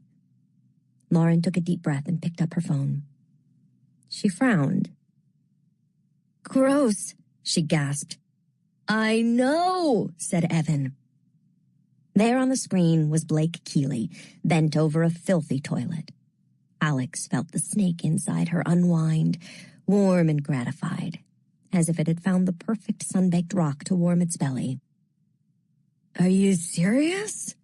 Blake said, giggling in the exact same wild, high-pitched way he had when he'd said, "Look at all that bush." Okay, he went on in the video. "You're so crazy." But whoever he was talking to couldn't be seen. "No," said Lauren. "Oh my God," said Mercy. "I know," repeated Evan. And as they watched, Blake Keeley dipped his cupped hand into the clogged toilet, scooped up a handful of shit, and took a big bite. He chewed and swallowed, still giggling, and then, brown smearing his even white teeth and caking his lips, Blake looked at whoever was holding the camera and gave his famous, lazy, shit-eating smile. Alex's phone buzzed again. Awolowo. "WTF is wrong with you?" Alex kept her reply simple. XOXOXO. "You had no right. I trusted you." "We all make mistakes." Mike wasn't going to complain to Sandow. He'd have to explain that his delegation had somehow let the secret temerity slip free and that he'd handed Alex a dose of star power. Alex had used Blake's own phone to send the new video to all of his contacts, and no one at Omega knew her name. "Alex," whispered Lauren. "What is this?" Around them, the dining hall had exploded into pockets of heated conversation, people cackling and pushing their food away in disgust, others demanding to know what was happening. Evan had already moved on to the next table, but Lauren and Mercy were staring at Alex, quiet, their phones placed face down on the table. "How did you do it?" asked Lauren. "Do what?" "You said you would fix it," Mercy said. She tapped her phone. So, said Alex. The silence eddied around them for a long moment. Then Mercy dragged her finger over the table and said, "You know how people say 2 wrongs don't make a right?" "Yeah." Mercy pulled Alex's plate toward her and took a huge bite of her remaining cheeseburger. "They're full of shit." Whether the magic of scroll and key was learned or stolen from Middle Eastern sorcerers during the Crusades is not really a matter of debate. Fashions change, thieves become curators, though the locksmiths still like to protest that their mastery of portal magic was gotten by strictly honest means. The exterior of the scroll and key tomb pays homage to the origins of their power. But the interior of the tomb is nonsensically devoted to Arthurian legend, complete with a round table at its heart. There are some who claim the stone comes from Avalon itself, others who swear it comes from the Temple of Solomon, and still others who whisper it was quarried down the road in Stony Creek. Regardless of its origins, everyone from Dean Acheson to Cole Porter to James Gamble Rogers, the architect responsible for Yale's very bones, has jostled elbows at it. From The Life of Lethe, Procedures and Protocols of the Ninth House. Sunburn keeping me awake. Andy said we'd be in Miami in time for kickoff, no problem. All of it on the books and approved by the S&K board and the alumni. But whatever magic they got cooking went wobbly fast. At least now I've seen Haiti. Lethe Day's Diary of Naomi Farwell. Timothy Dwight College, 89. 17. Winter. Alex had spent the rest of Sunday night in the common room with Mercy and Lauren, Rimsky-Korsakov on Lauren's turntable and a copy of The Good Soldier in her lap. The dorm seemed particularly raucous that night, and there were repeated knocks at the suite door, all of which they ignored. Eventually, Anna came home looking glum and somnolent as ever. She gave them a flat, "Hey," and vanished into her bedroom. A minute later, they heard her on the phone to her family in Texas, and had to cover their mouths, shoulders heaving and tears squeezing from their eyes when they heard her say, "I'm pretty sure they're witches." If only you knew. Alex slept dreamlessly, but woke in the night to find the bridegroom hovering outside her bedroom window, the wards keeping him at bay. His face was expectant. "Tomorrow," she promised. Less than 24 hours had passed since her journey to the borderlands. She would get to Tara, but Mercy had needed her first. She owed more to the living than to the dead. "I'm handling this," she thought, as she downed 2 more aspirin and fell back into bed. Maybe not the way Darlington would have, but I'm managing. Her first stop on Monday morning was to Il-Bastogne, to pack her pockets with graveyard dirt and to spend an hour skimming the information she could find on Glume. If Book and Snake, or whoever had sent that thing after her, wanted to try again, this was the perfect time to do it. She'd freaked out in public. She was under the gun academically. If she suddenly threw herself in a river or off a building or into traffic, there would be plenty of warning signs to point to. Did she seem depressed? She was distant. She didn't make many friends. She was struggling in her classes. All true. But would it have mattered if she'd been someone else? If she'd been a social butterfly, they would have said she liked to drink away her pain. If she'd been a straight-A student, they would have said she'd been eaten alive by her perfectionism.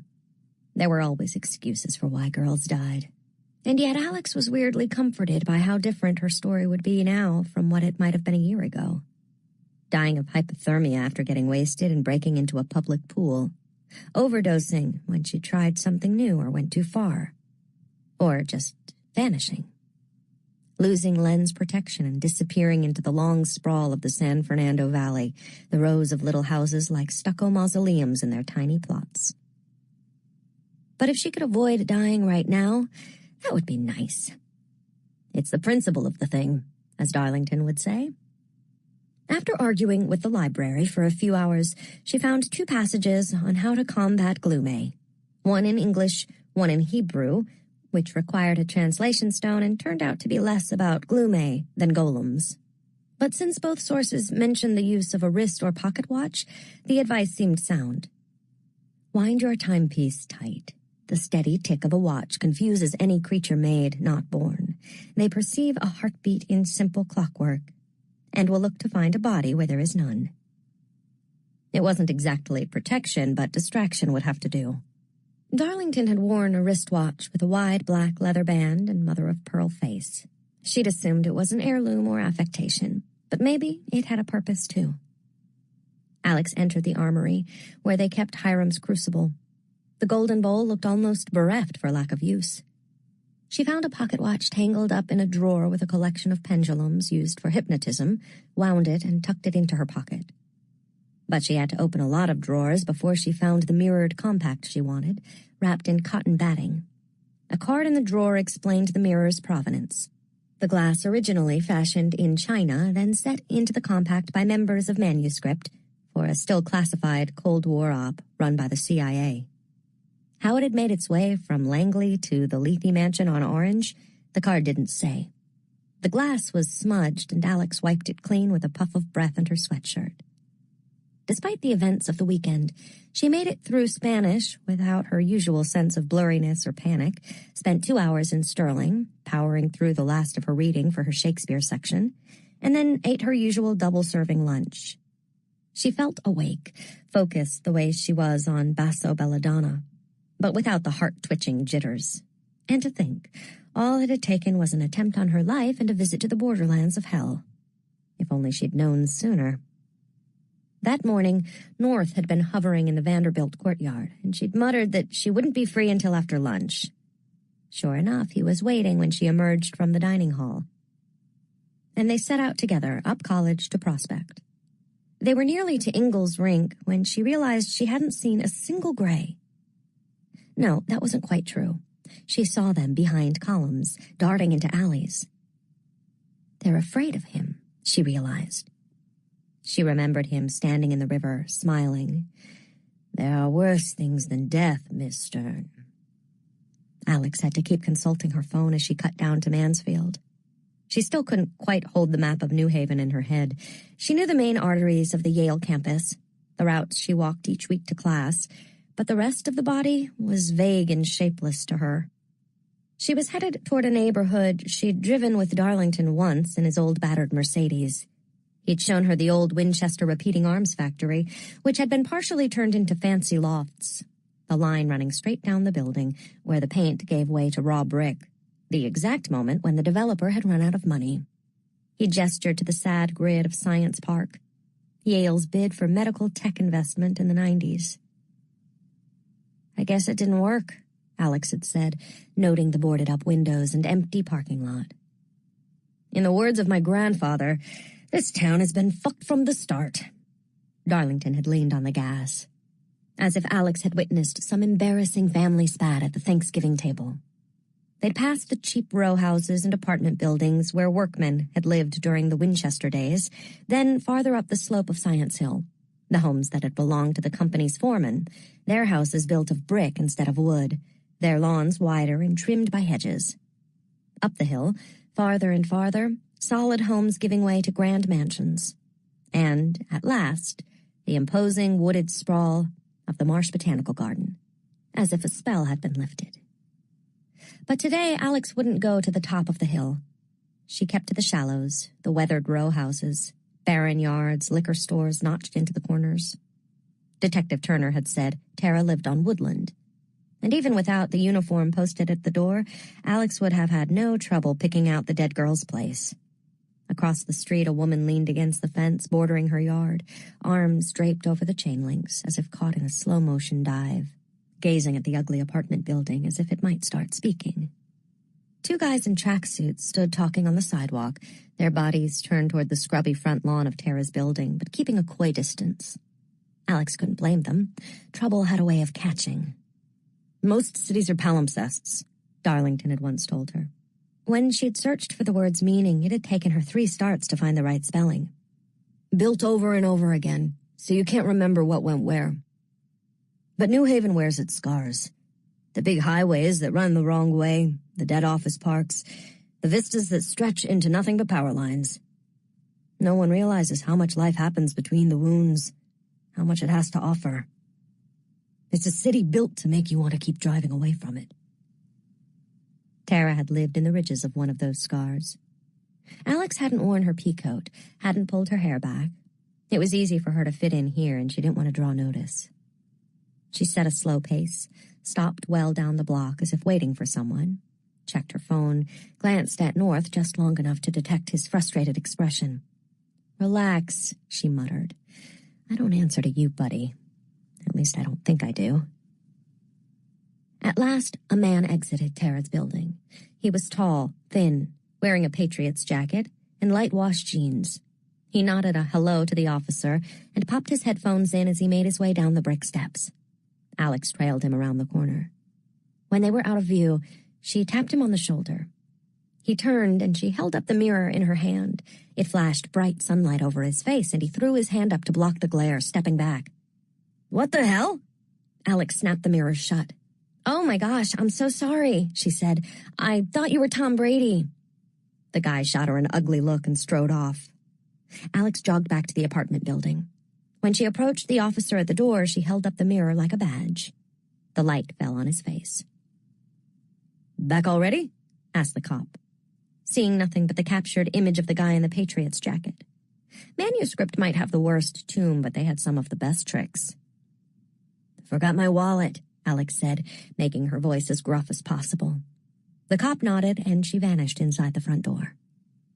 Alex pocketed the mirror and headed down the hall, moving quickly. She found Tara's apartment on the second floor, the threshold marked by police tape. Alex thought she might have to pick the lock. She'd had to learn the basics after her mom had gone all tough love and barred her from the apartment. There had been something eerie about breaking into her own home, slipping inside like she herself was a phantom, standing in a space that might have belonged to anyone. But the lock on Tara's door was missing entirely. It looked like the cops had removed it. Alex nudged the door forward and ducked beneath the tape. It was clear no one had been back to try to straighten up Tara's apartment after the police had been through it. Who would? One of its occupants was in police custody, the other dead on a slab. Drawers were pulled open, cushions removed from the couches, some cut open by the police looking for contraband. The floor was littered with debris. A framed poster that had been yanked out of its frame, a discarded golf club, makeup brushes. Even so, Alex could see Tara had tried to make it a nice place to live. There were colorful quilts pinned to the walls, all purples and blues. Calming colors, Alex's mom would have said. Oceanic. A dream catcher hung in the window above a collection of succulents. Alex picked up one of the small pots, touching her fingers to the fat, waxy leaves of the plant inside. She'd bought one almost exactly like it at a farmer's market. They required almost no care or water, little survivors. She knew her plant had probably been thrown into the garbage or bagged as evidence. But she liked to think of it still sitting on the windowsill at ground zero, gathering sun. Alex walked down the narrow hall to the bedroom. It was in a similar state of disarray. A heap of pillows and stuffed animals lay by the bed. The back of the dresser had been taken apart. From the window, Alex could just make out the peaked tower of the old Marsh mansion. It was part of the forestry school, its long, sloping backyard full of greenhouses. And all just a few minutes' walk from Tara's place. "What did you get up to, girl?" North had paused in the hall by the bathroom, hovering. "Something with effluvia," he'd told her. The bathroom was long and skinny, with little room to move between the standing sink and the battered shower tub combination. Alex eyed the items on the sink, in the wastebasket. A toothbrush or used tissues weren't going to do it. North had said the items should be personal. Alex opened the medicine cabinet. There was barely anything left inside, but perched on the top shelf was a blue plastic box. A sticker on the lid read, "Change your smile, change your life." Alex popped it open. Tara's retainer. North looked skeptical. "Do you even know what this is?" Alex asked. "Do you know you're looking at the miracle of modern orthodonture?" He crossed his arms. "Didn't think so." North was a century and a half short of getting it, but most of the kids on campus probably wouldn't have given it a second thought either. A retainer was the kind of thing people's parents bought them, that kids never knew the cost of, that got lost on school trips or forgotten in a drawer. But for Tara, this was important. Something she would have saved for months to get, that she would have worn every night and would have taken care not to lose. Change your smile, change your life. Alex tore off a piece of toilet paper and plucked the retainer from the case. It mattered to her, trust me. And hopefully still had some quality effluvia on it. Alex stoppered the sink and filled it. Would this count as a body of water?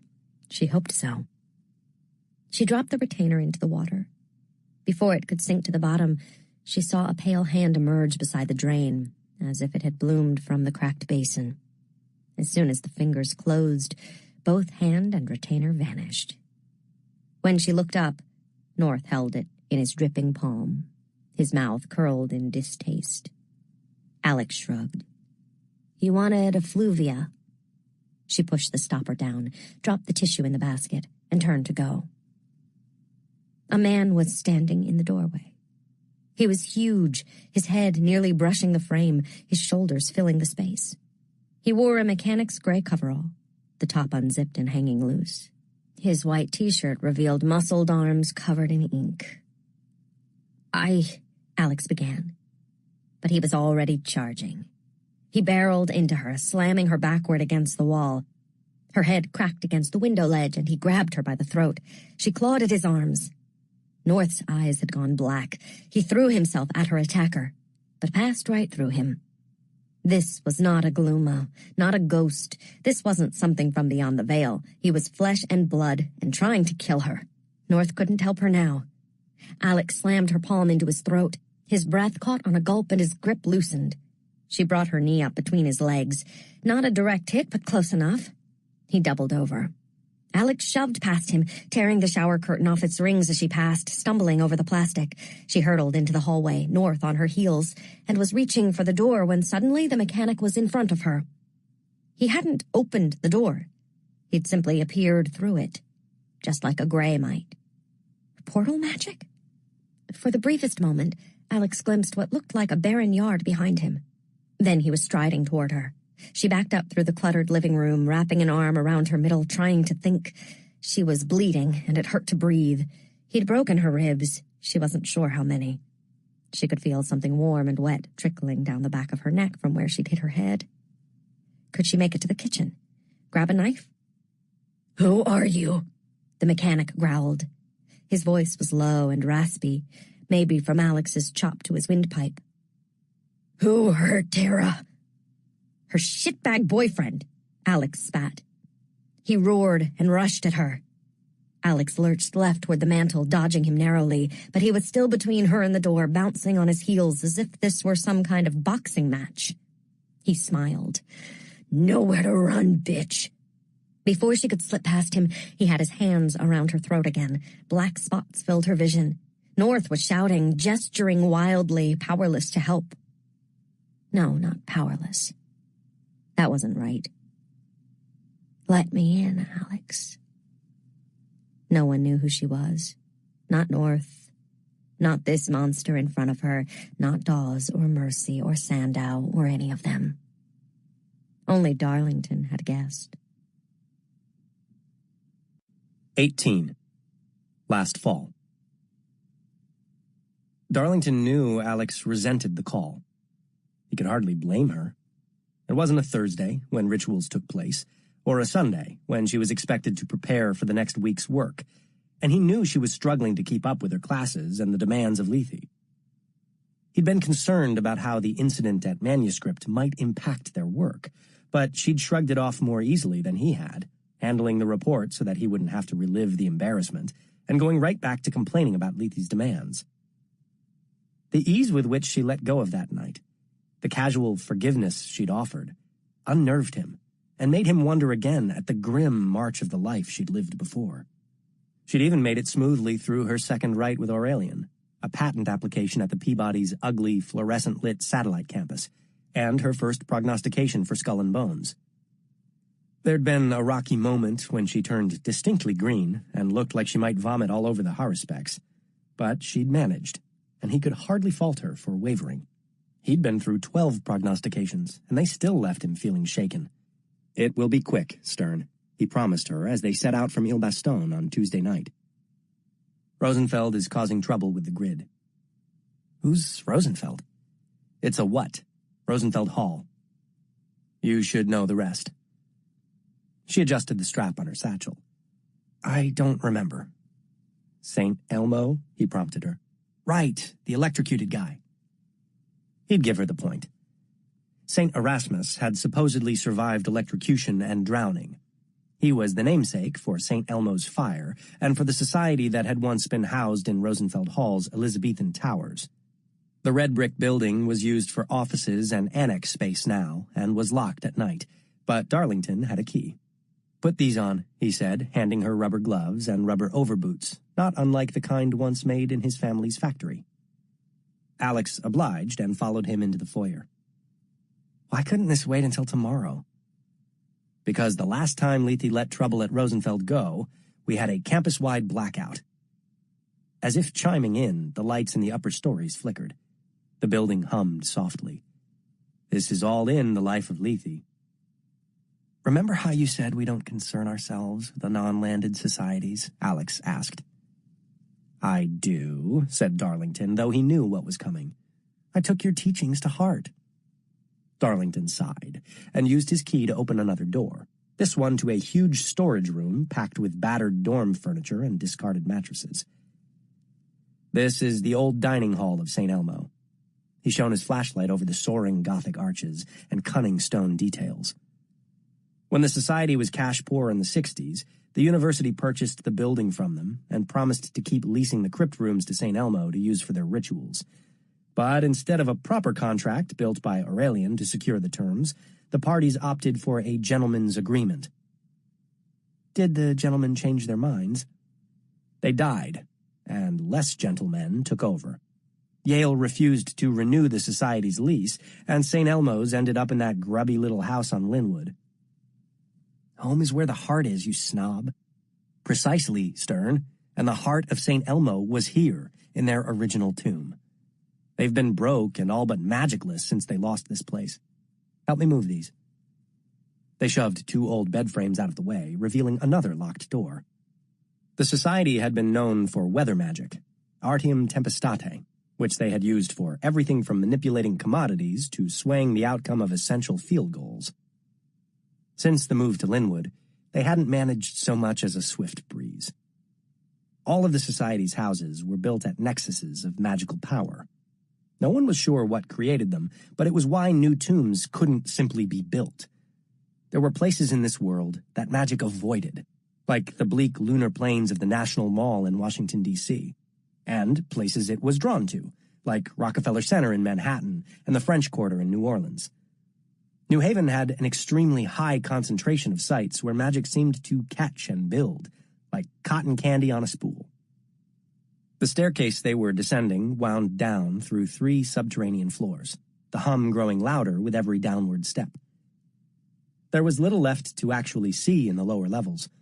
The dusty, stuffed bodies of retired New Haven zoo animals, acquired on a lark by J.P. Morgan in his wilder days, old electrical conductors with pointed metal spires, straight out of a classic monster movie, empty vats, and cracked glass tanks. Aquariums? Asked Alex. Teapots for tempests. This was where the students of St. Elmo had brewed weather.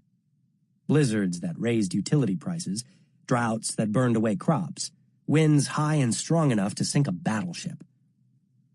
The hum was louder here, a relentless electrical moan that raised the hair on Darlington's arms and reverberated over his teeth. What is that? Alex asked over the noise, pressing her hands to her ears. Darlington knew from experience that would do no good. The hum was in the floor, in the air. Stay in it long enough and you'd start to go mad. St. Elmo's spent years here, summoning storms. For some reason, the weather likes to return. And when it does, we get the call? He led her back to the old fuse box. It was long since out of use, but mostly free of dust. Darlington took the silver weather vane from his bag. Hold out your hand, he said. He set it in Alex's palm. Breathe on it. Alex gave him a skeptical look, then huffed a breath over the spindly silver arms. It shot upright, like a sleepwalker in a cartoon. Again, he instructed. The weather vane turned slowly, catching the wind, then began to whir in Alex's palm, as if caught in a gale. She leaned back slightly. In the beam of his flashlight, her hair rose around her head, a halo of wind and electricity that made her look as if her face were wreathed in dark snakes. He remembered her at the manuscript party, shrouded in night, and had to blink twice to shake the image from his mind. It wasn't the first time the memory had come back to him, and he was always left uneasy, unsure of whether it was the shame of that night that lingered, or if he'd seen something real, something he should have had the sense to look away from. Set the vane spinning, he instructed, then hit the switches. He flipped them in rapid succession all the way down the line. And always wear gloves. His finger hooked the last switch, and the hum escalated to a high whine that clawed at his skull, the piercing, frustrated shriek of a cranky child that did not want to be sent to bed. Alex grimaced. A trickle of blood flowed from her nose. He felt wetness on his lip and knew his nose was bleeding too. Then, crack! The room flared with bright light. The weather vane went flying and pinged against the wall in a clatter, and the whole building seemed to sigh as the hum vanished to nothing. Alex shuddered with relief, and Darlington handed her a clean handkerchief to wipe her nose. "We have to do this every time the weather gets antsy?" she asked. Darlington dabbed at his own nose. "Once or twice a year, sometimes less. The energy has to go somewhere, and if we don't give it direction, it will create a power surge." Alex picked up the mangled weather vane. The tips of its silver arrows had melted slightly, and its spine was bent. "What about this thing?" "We'll put it in the crucible with some flux. It should restore itself in 48 hours or so." "And that's it? That's all we have to do?" "That's it. Lethe has sensors on all of the lower levels of Rosenfeld. If the weather returns, Dawes will get an alert. Always bring the vane. Always wear gloves and boots. No big deal. And now you can get back to... What are you getting back to?" "The Fairy Queen." Darlington rolled his eyes, steering them toward the door. "My condolences. Spencer is a wretched bore. What's your paper on?" He was only half paying attention. He wanted to keep Alex calm. He wanted to keep himself calm. Because in the silence left in the wake of the weather hum, he could hear something breathing. He had led Alex back through the aisles of dusty glass and broken machinery. Listening. Listening. Dimly, he was aware of Alex talking about Queen Elizabeth and how a kid in her section had wasted a solid 15 minutes talking about how all of the great poets were left-handed. "That's patently false," said Darlington. The breathing was deep and even, like a creature at rest. So steady, it might be mistaken for just another sound in the ventilation system of the building. "That's what our TA said, but I guess this guy is left-handed, so he went off on how people used to force lefties to write with their right hands. Being left-handed was seen as a sign of demonic influence, the sinister hand and all that." "Was it?" "Was it what?" "The sign of demonic influence." "Not at all. Demons are ambidextrous." "Do we ever have to fight demons?"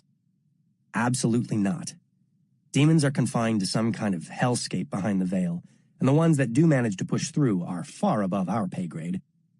"What pay grade?" "Precisely." There, in the corner, the dark looked deeper than it should. A shadow that was not a shadow. A portal in the basement of Rosenfeld Hall, where it had no business being. Darlington felt relieved. What he'd thought was breathing must be the rush of air through the portal, and though its presence here was a mystery, it was one he could solve. Someone had clearly been in the basement trying to capture the power of the old St. Elmo's Nexus for some kind of magic. The obvious culprit was Scroll and Key. They'd canceled their last rite, and if their previous attempt to open a portal to Hungary had been any indication, the magic at their own tomb was on the wane. But he wasn't going to go making accusations without evidence.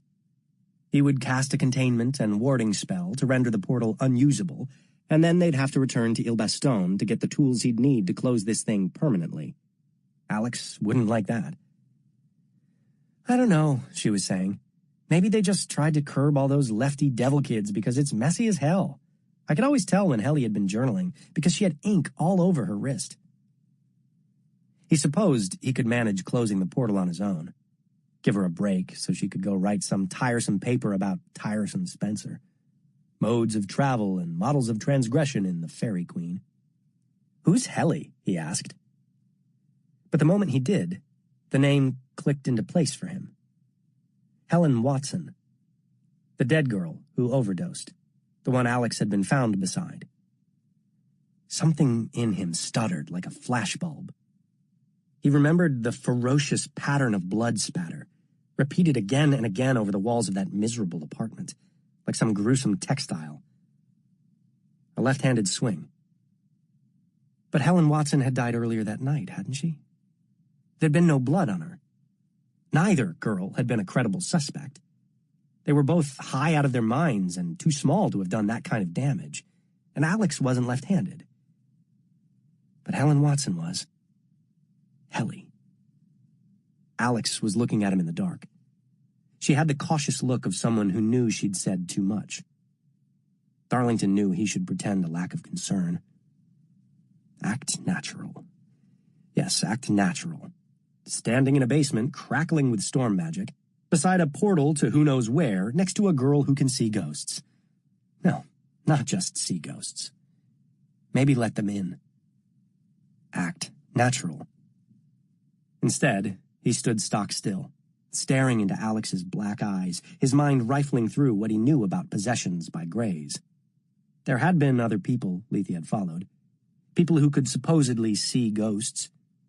Many had lost their minds or become no longer tenable as candidates. There were stories of people going mad and destroying their hospital rooms or attacking their caretakers with unheard-of strength, the kind of strength it might take to wield a bat against 5 grown men. After the outbursts, the subjects were always left in a catatonic state that made them impossible to question. But Alex wasn't ordinary, was she? Darlington looked at her. Undine with her slick black hair, the center part like a naked spine, her devouring eyes. You killed them, he said. All of them. Leonard Beacon, Mitchell Betts, Helen Watson, Helly. The silence stretched. The dark sheen of her eyes seemed to harden. Hadn't he wanted magic? A doorway to another world? A fairy girl? But fairies were never kind. Tell me to fuck off, he thought. Open that vulgar mouth and tell me I'm wrong. Tell me to go to hell. But all she said was, not Helly. Darlington could hear the rush of wind through the portal, the ordinary groans of the building settling above them, and somewhere, distantly, the sound of a siren. He'd known. The first day he met her, he'd known there was something wrong with her, but he never could have guessed the depth of it. Murderer. But who had she killed, really? No one who would be missed. Maybe she'd done what she had to. Either way, the Leigh board had no idea who they were dealing with, what they'd brought into the fold. What are you going to do? Alex asked. Those hard black eyes, stones in the river. No remorse, no excuses. Her only drive was survival. I don't know, said Darlington. But they both knew that was a lie. He would have to tell Dean Sandow. There was no way around it. Ask her why. No, ask her how.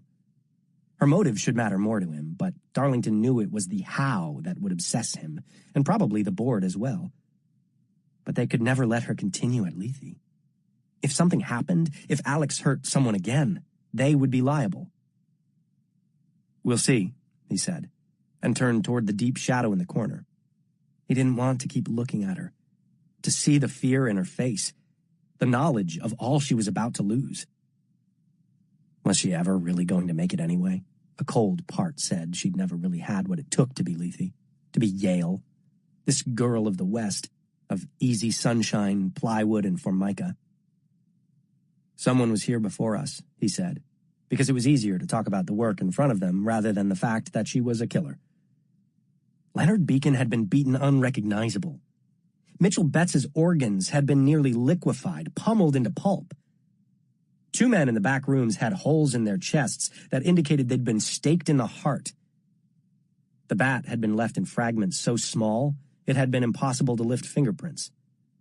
But Alex had been clean. No blood on her. The crime techs had even checked the drains. Darlington gestured to the dark blot in the corner. Someone opened a portal. Okay, she said, cautious, unsure. The camaraderie and ease they'd earned over the last months, gone like passing weather. I'll ward it, he said. We'll go back to Il Baston and talk this out. Did he mean that, he wondered? Or did he mean, I'll learn what I can before I turn you in and you go quiet? Tonight, she'd still be looking to barter. A trade of information for his silence. She was his Dante. That should matter. She's a killer and a liar. This isn't something I can keep from Sandow. Okay, she said again. Darlington drew 2 magnets from his pocket and traced a clean sign of warding over the portal. Doorways like this were strictly scroll and key magic, but it was a ridiculous risk for the locksmiths to try to open a portal away from their tomb.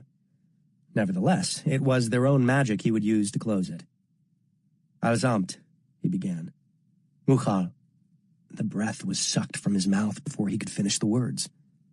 Something had hold of him, and Darlington knew he'd made a terrible mistake. This was not a portal, not at all. He realized in that last moment how few things he had to tether him to the world. What could keep him here? Who knew him well enough to keep hold of his heart? All of the books and the music and the art and the history, the silent stones of Black Elm, the streets of this town. This town. None of it would remember him. He tried to speak. A warning? The last gasp of a know-it-all? Here lies the boy with all the answers. Except there would be no grave. Danny was looking at Alex's old, young face, at her dark, well eyes, at the lips that remained parted, that did not move to speak. She did not step forward. She cast no words of protection. He ended as he had always suspected he would. Alone in the dark. 19. Last summer. Alex couldn't trace where the trouble began at Ground Zero that night. It all went too far back. Len had been trying to move up to get Eitan to let him take on more weight. We'd paid the bills, but private school kids at Buckley and Oakwood wanted Adderall, Molly, Oxy, ketamine. And Eitan didn't trust Len with more than dime bags of green, no matter how much he kissed up. Len loved to bitch about Eitan, called him an oily Jewish prick. And Alex would squirm, thinking of her grandmother lighting the prayer candles on Shabbat. But Eitan Shafir had everything Len wanted. Money, cars, a seemingly endless line of aspiring models on his arm. He lived in a mega mansion in Encino with an infinity pool that overlooked the 405 freeway surrounded by a crazy amount of muscle. The problem was that Len didn't have anything Eitan wanted. Until Ariel came to town. Ariel, Helly had said. That's an angel's name. Ariel was Eitan's cousin or brother or something. Alex was never sure. He had wide-set eyes with heavy lids, a handsome face framed by perfectly groomed stubble. He made Alex nervous from moment one. He was too still, like a creature hunting. And she could sense the violence in him waiting. She saw it in the way even Eitan deferred to him. The way the parties at the house in Encino grew more frantic, desperate to impress him, to keep him entertained, as if boring Ariel might be a very dangerous thing. Alex had the sense that Ariel or some version of him had always been there. That the messy clockwork of men like Eitan and Len could not operate without someone like Ariel looming above it all, leaning back in his seat, his slow blink like a countdown. Ariel got a kick out of Len. Len made him laugh, though somehow Ariel never seemed to smile when he was laughing. He loved to wave Len over to his table. He'd slap him on the back and get him to freestyle. "This is our inn," Len said the day Ariel invited himself to Ground Zero. Alex couldn't understand how Len didn't see that Ariel was laughing at him, that he was amused by their poverty, excited by their want. The survivor in her understood that there were men who liked to see other people grovel, liked to push to see what humiliations the needs of others would allow. There were rumors floating around Eitan's place, passed from one girl to the next. Don't end up alone with Ariel. He doesn't just like it rough, he likes it ugly. Alex had tried to make Len see the danger. Don't mess around with this guy, she told him. He's not like us. But he likes me. He just likes playing with his food. He's getting Eitan to level me up, Len said, standing at the chipped yellow counter at Ground Zero. Why do you have to shit on anything good that happens to me? It's garbage can fentanyl, for fuck's sake. He's giving it to you because no one wants it. Eitan didn't mess with fentanyl unless he knew exactly where it had come from. He liked to stay off law enforcement radar, and killing your clients tended to draw attention. Someone had paid off a debt to him in what was supposed to be heroin cut with fentanyl. But it had passed through too many hands to be considered clean. Don't screw this up for me, Alex, Len said. Make this shithole look nice. Let me get my magic wand. He'd slapped her then, but not hard. Just an business slap. "Hey," Helly had protested. Alex was never sure what Helly intended when she said, "hey," but she was grateful for it anyway. "Relax," Len said. "Ariel wants to party with real people, not those plastic assholes Eitan keeps around. We're going to go get Damon's speakers, get everything cleaned up." He looked at Helly, then at Alex. "Try to look nice. No attitude tonight." "Let's go," Alex had said as soon as Len left the apartment. Betcha in the passenger seat already lighting up. Betcha's real name was Mitchell, but Alex hadn't known that until he got picked up on a possession charge, and they had to scrape together bail. He'd run with Len since long before Alex, and was always just there, tall, stocky, and soft-bellied, his chin perpetually flecked with acne. Alex and Helly started walking, heading toward the concrete bed of the LA River, and then up to the bus stop on Sherman Way, with no destination in mind. They'd done it before, even sworn they were leaving for good, gotten as far as the Santa Monica Pier, Barstow, once all the way to Vegas, where they'd spent the first day wandering hotel lobbies, and the second day stealing quarters from old ladies playing the slots until they had enough for bus fare home. Speeding down the 15 in the air conditioning on the way back to LA, they'd fallen asleep leaning on each other's shoulders. Alex had dreamed of the garden at the Bellagio, the water wheels and piped-in perfume, the flowers arranged like a jigsaw puzzle. Sometimes it took Alex and Helly hours, sometimes days, but they always came back. There was too much world. There were too many choices, and those only seemed to lead to more choices. That was the business of living, and neither of them had ever acquired the skill. "Len says we're going to lose ground zero if Ariel doesn't come through," Helly said as they boarded the RTD. "No grand plans today, no Vegas, just a trip to the west side." "It's talk," said Alex. "He's going to be pissed we didn't clean up." Alex looked out the murky window and said, "You notice Eitan sent his girlfriend away?" "What?" "When Ariel came to town. He sent Inger away. He hasn't had any of the usual girls around, only valley trash." "It's not that big a deal, Alex." They both knew what Ariel was coming to ground zero for. He wanted to slum it for a while, and Alex and Helly were supposed to be part of the fun. "It never feels like a big deal until it is," Alex said. There had been other favors. The first time was a film guy, or at least someone Len said was a film guy, who was going to get them lots of Hollywood business. But Alex learned later he was just a production assistant straight out of film school. She'd ended up sitting on his lap all night, hoping that might be all there was to it, until he'd taken her back to the little bathroom and put their filthy bat mat down on the tiles, a weirdly chivalrous gesture, so that she could blow him in greater comfort while he sat on the toilet. "I'm 15, she thought, as she'd rinsed her mouth out and cleaned up her eye makeup. What does 15 look like? Was another Alex going to slumber parties and kissing boys at school dances? Could she climb through the mirror above the sink and slide into that girl's skin?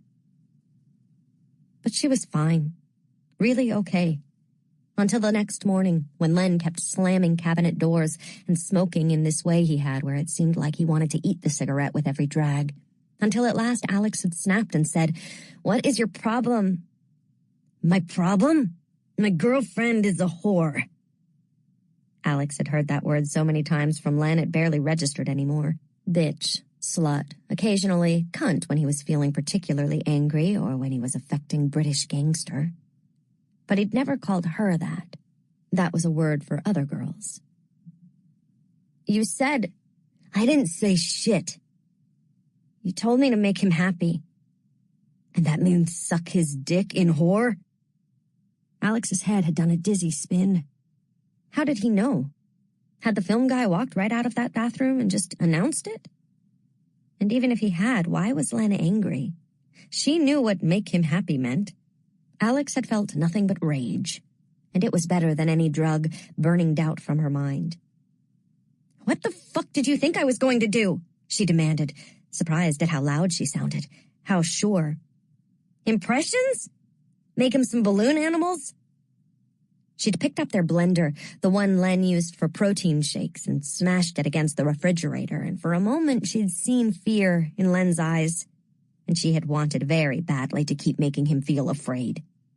Len had called her crazy, slammed out of the apartment. He had run from her. But once he was gone, the adrenaline had poured out of Alex in a rush that left her feeling limp and lonely. She didn't feel angry or righteous, just ashamed and so scared that somehow she'd ruined everything, ruined herself, that Len would never want her again. And then where would she go? All she'd wanted was for him to come back.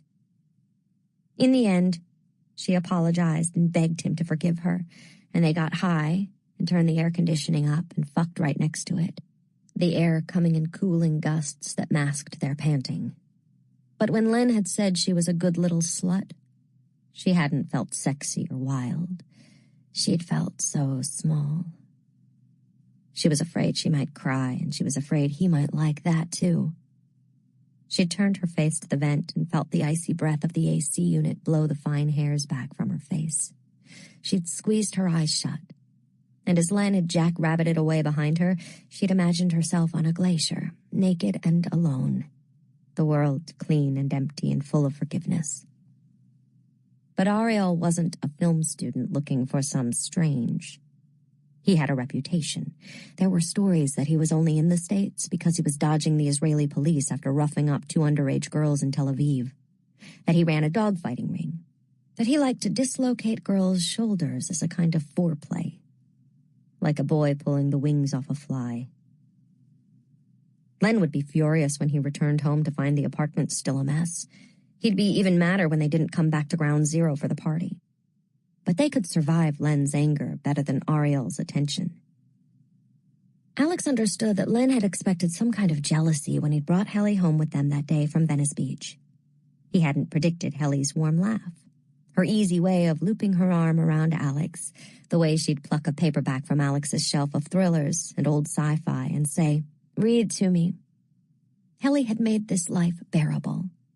Alex wasn't going down the path that led to Ariel. And she wasn't going to let Helly go either, because somehow she knew they would not come back from him intact. They didn't have a great life. It wasn't the kind of life anyone imagined or asked for.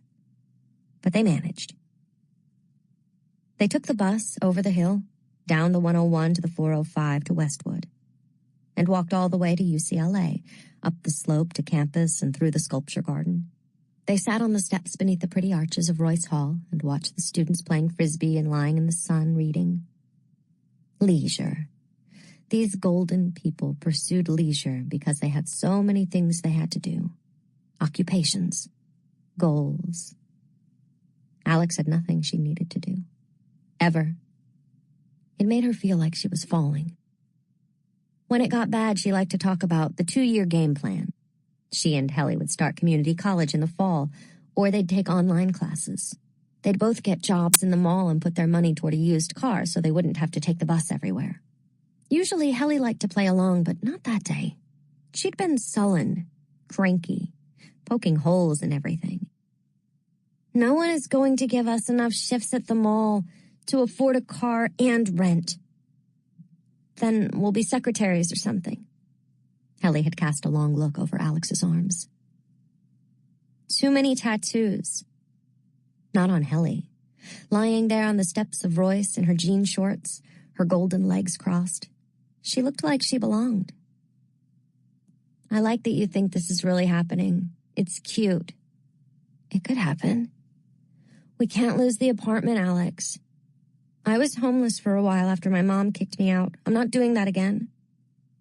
You won't have to. Len's just talking.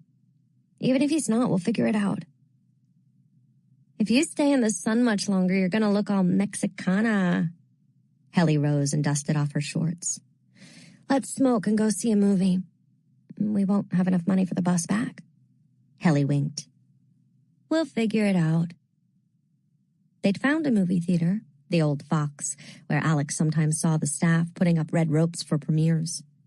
Alex had nestled against Helly's shoulder, smelling the sweet coconut scent of her still sun-warmed skin, feeling the silk of her blonde hair brushing occasionally against her forehead. Eventually, she dozed off. And when the theater lights came up, Helly was gone. Alex had gone out into the lobby, then the bathroom, then texted Helly. And it was only after the second text that she finally got a reply. "It's okay. I figured it out." Helly had gone back for the party. She'd gone back to Len and Ariel. She'd made sure Alex wouldn't be there in time to stop her. Alex had no money left, no way to get home.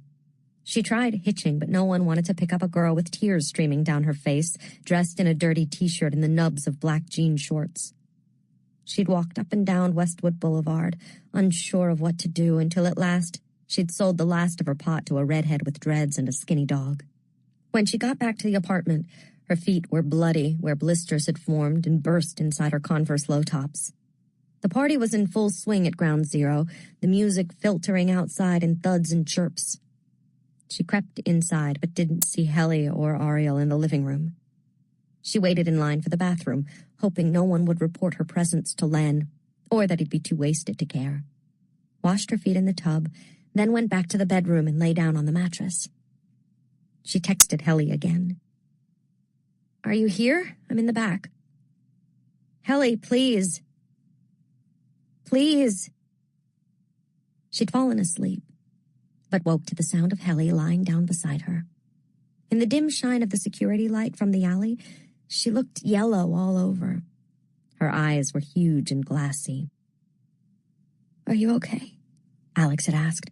"Was it bad?" "No," Helly said. But Alex didn't know which question Helly was answering. "No, no, no, no, no."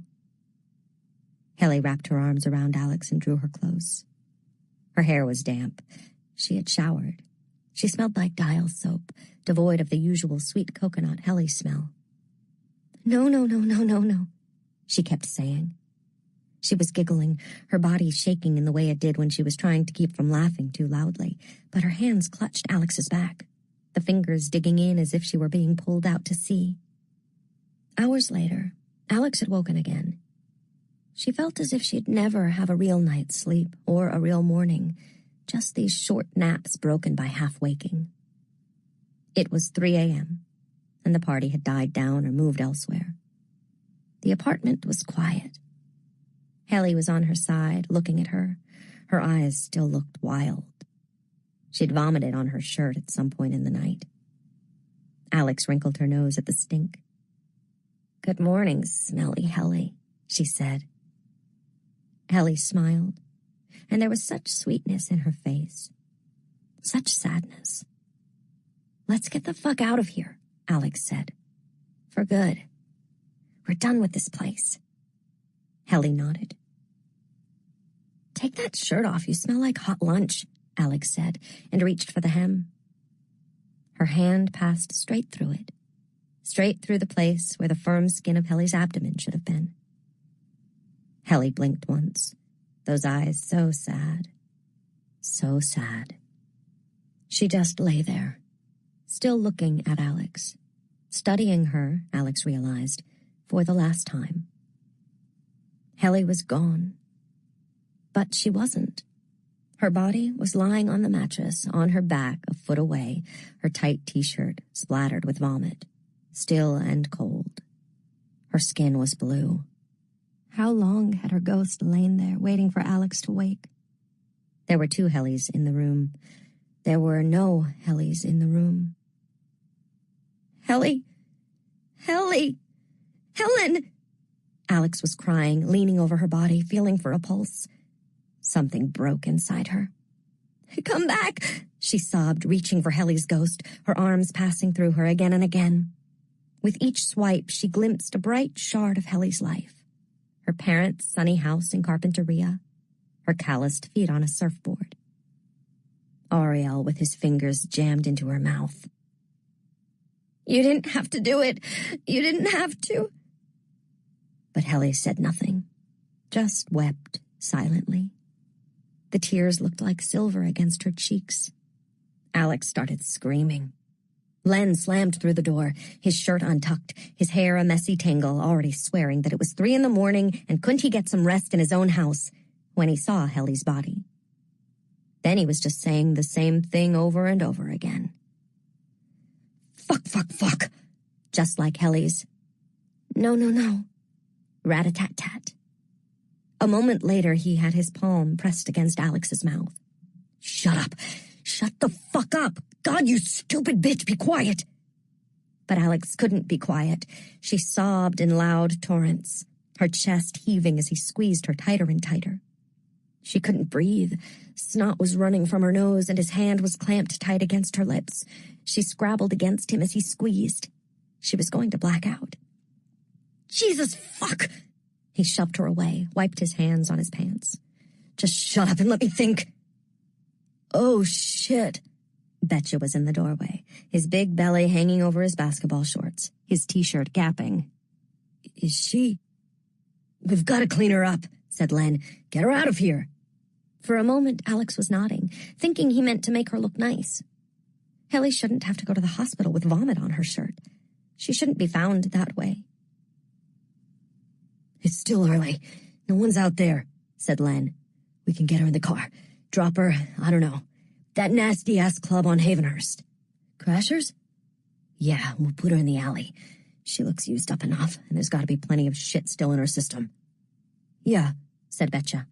Okay. Alex watched them, her ears ringing. Helly was watching them too, from her place beside her own body on the mattress, listening to them talk about throwing her out like trash. I'm calling the cops, Alex said. Ariel must have given her... Len hit her, open-handed but hard. Don't be fucking stupid. You want to go to jail? You want Eitan and Ariel coming after us? He hit her again. Shit, man, calm down, said Betcha. Don't be like that. But he wasn't going to step in. He wasn't going to actually do anything to stop Len. Helly's ghost tipped her head back, looked at the ceiling, started drifting toward the wall. Come on, said Len to Betcha. Grab her ankles.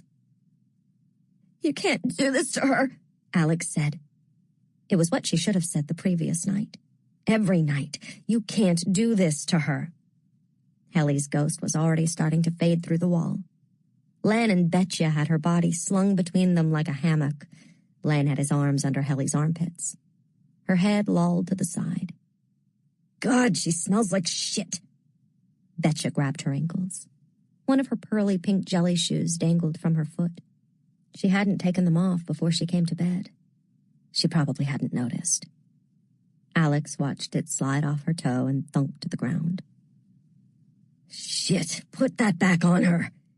Betcha fumbled awkwardly with it, setting down her feet, then trying to jam the shoe back on like some kind of footman in Cinderella. Oh, for fuck's sake, just bring it with you. We'll throw it in with her. It was only when Alex followed them into the living room that she saw Ariel was still there, asleep on the couch in his undershorts. I'm trying to sleep for shit's sake, he said, blinking drowsily at them. Oh, shit. Is she... And then he giggled. They paused in front of the door. Len tried to reach for the knob, knocked over his stupid gangster bat that he kept there for protection. But he couldn't balance Helly's body and get the knob to turn. Come on, he snapped. Open the door, Alex. Let us out. Let me in. Helly's ghost hung halfway through the window in the sky. She was fading to gray. Would she trail them all the way down to that grimy alley? Don't go, Alex begged her. But Len thought she was talking to him. Open the door, you useless bitch! Alex reached for the knob. Let me in. The metal was cold in her hand. She started to open the door, then shut it. She flipped the lock and turned to face Len and Betcha and Ariel. What now? Len said impatiently. Alex held her hand out to Helly. Stay with me. She didn't know what she was asking. She didn't know what she was offering, But Helly understood. She felt Helly rush toward her, felt herself splitting, being torn open to make room for another heart, another pair of lungs.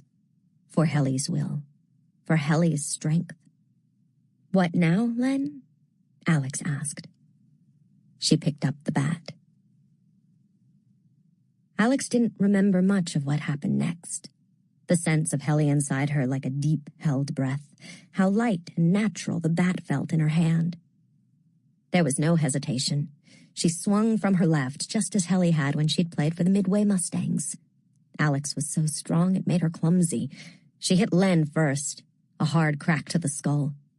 He stepped sideways, and she stumbled, knocked off balance by the force of her own swing. She hit him again, and his head gave way with a thick crunch, like a piñata breaking open, chips of skull and brain flying, blood spattering everywhere. Betcha still had Helly's ankles in his hands when Alex turned the bat on him. She was that fast. She struck him behind the knees first, and he screamed as he collapsed. Then she brought the bat down like a sledgehammer on his neck and shoulders. Ariel rose, and at first she thought he might reach for a gun, but he was backing away, eyes terrified. And as she passed the sliding glass door, she understood why. She was glowing. She'd chased him to the door. No, not chased. She flew at him, as if her feet were barely touching the ground. Helly's rage was like a drug inside her body, setting her blood on fire. She knocked Ariel to the floor and hit him again and again until the bat broke against his spine. Then she took the 2 jagged pieces in her hands and went to find the rest of the vampires. A coven of boys asleep in their beds, wasted and drooling.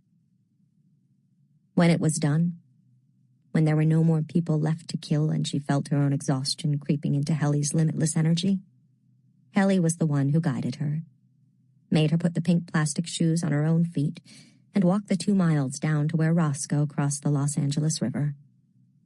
She saw no one along the way. Helly steered her down each empty street, telling her where to turn, when to wait, when it was safe, until they reached the bridge and climbed down in the dawning gray of early morning. They waded in together, the water cold and foul. The city had broken the river when it had flooded one too many times, had sealed it up in concrete to make sure it could never do damage again. Alex let it wash her clean, the shattered remnants of the bat flowing from her hands like seeds. She followed the river's course most of the way back to Ground Zero. She and Helly placed Helly's body back where it had been, and then they lay down together in the cold of that room.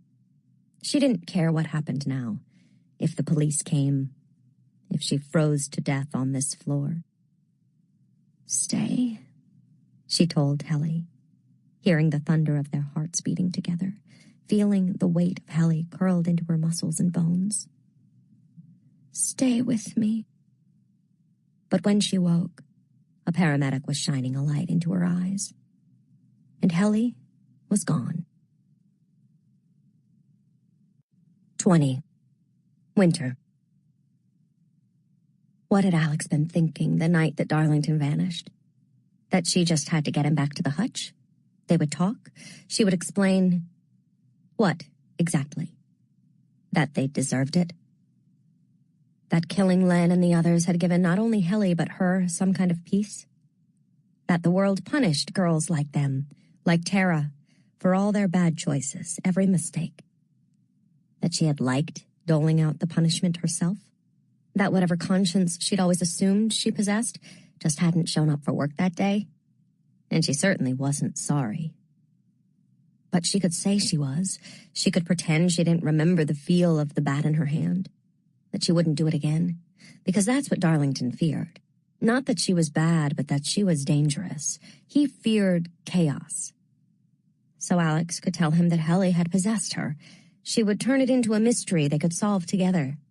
He would like that. She would be something for him to fix. A project like his broken town, his crumbling house. She could still be one of the good guys. But Alex never had to tell those lies. The thing in the basement made sure of that. Darlington was not abroad. He was not in Spain. And she didn't really believe he'd vanished into some pocket realm to be retrieved like a child who'd wandered away from the group. Dawes and Dean Sandow hadn't been there that night. They hadn't felt the finality of that darkness. "It's not a portal," he'd said in the basement of Rosenfeld Hall. "It's a 1 minute he was there, and the next he was enveloped in blackness. She'd seen the terror in his eyes, the plea. "Do something. Help me." She meant to. At least she thought she meant to. She'd replayed that moment 1,000 times, wondering why she'd frozen. If it had been fear or lack of training or distraction, or if it had been a choice. If the thing in the corner had given her a solution to the problem Darlington presented. "This isn't something I can keep from Sandow." Darlington's words, like fingers reaching into her mouth, pinching her tongue, keeping her from crying out. At night, she thought of Darlington's perfect face, of the feel of his body bracketing hers in the sleep-warmed sheets of his narrow bed. "I let you die. To save myself, I let you die." That is the danger in keeping company with survivors. The mechanic leaned over her, smiling. "Nowhere to run, bitch." His grip felt so heavy on her neck, like his thumbs might push right through her skin and sink into her windpipe. Alex hadn't wanted to think of that night at Ground Zero. She hadn't wanted to look back. She hadn't even been sure what had happened, if it had been Helly or her that had made it possible. "Let me in. Stay with me." Maybe she'd been afraid that if she opened the door again, something terrible might step inside. But that was exactly what she needed now. Something terrible. Alex's right hand closed over the discarded golf club. A putter. She extended her left hand toward north, remembered the sense of herself splitting, willed herself to do it again. "Open the door, Alex." She had time to register the look of surprise on his face, and then the dark cold of him rushed toward her. Helly had come to her willingly, but North fought. She sensed his confusion, his desperate terror to remain free, and then a tide of her own need swallowed his concerns. North felt different than Helly. She had been the powerful curve of a wave. North's strength was dark and limber, springy as a fencer's foil. It filled her limbs, made her feel like molten metal ran through her veins. She twirled the putter once in her hand, tested its weight. "Who said I'm running?" She swung. The mechanic managed to get his hand up, protecting his head, but Alex heard the bones in his hand give way with a satisfying crunch. He yowled and stumbled backward into the couch. Alex went for his knee next. The big ones were easier to handle on the ground. He collapsed with a thud. "Who are you?" she demanded. "Who sent you?" "Fuck off," he snarled. Alex brought the putter down and struck the hard slats of the floor. He was gone, as if he'd melted straight through the floorboards. She stared at the empty place where he had been, the recoil of the strike reverberating through her arms. Something smacked her from behind. Alex fell forward as pain exploded through her skull. She hit the floor and rolled, scrabbling backward. The mechanic was half in and half out of the wall, his body split by the mantel.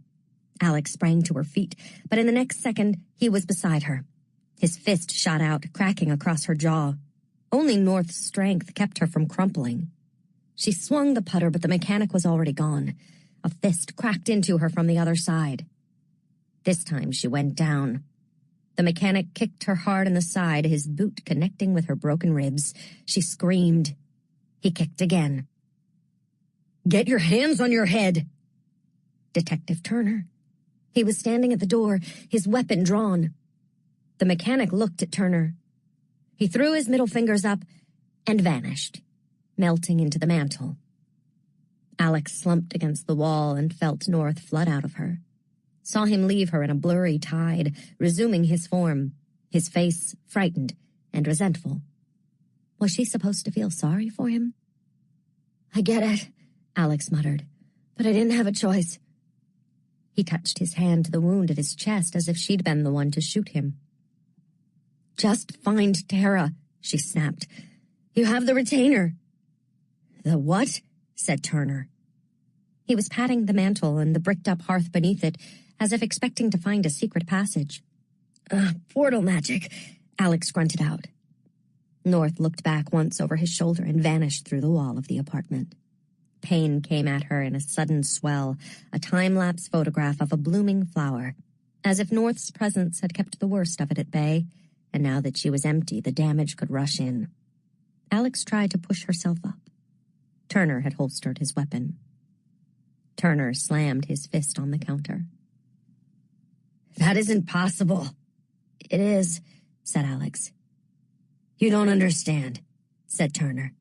He looked at her the way North had, as if Alex had done him a wrong. "That was Lance Grisang. That was my murder suspect. I left him less than an hour ago, sitting in a jail cell." Is there something unnatural in the very fabric of New Haven? In the stone used to raise its buildings? In the rivers from which its great elms drink? During the War of 1812, the British blockaded New Haven Harbor, and poor Trinity Church, not yet the Gothic palace now gracing the green, had no way of accessing the necessary lumber for its construction. But Commander Hardy of the Royal British Navy heard of the purpose for which the great roof beams were intended. He permitted them to pass, and they were floated down the Connecticut River. "If there is any place on earth that needs religion," he said, "it is this New Haven. Let the rafts go through." From Lethe, a legacy. Why do you think they built so many churches here? Somehow the men and women of this city knew. Their streets were home to other gods. Lethe Day's Diary of Elliot Sandow, Branford College, 69. 21. Winter. Turner had his phone out, and Alex knew what came next. Part of her wanted to let it happen. She wanted the steady beep of hospital machines, the smell of antiseptic, an IV full of the strongest dope they had to knock her into sleep and away from this pain. Was she dying? She didn't think so.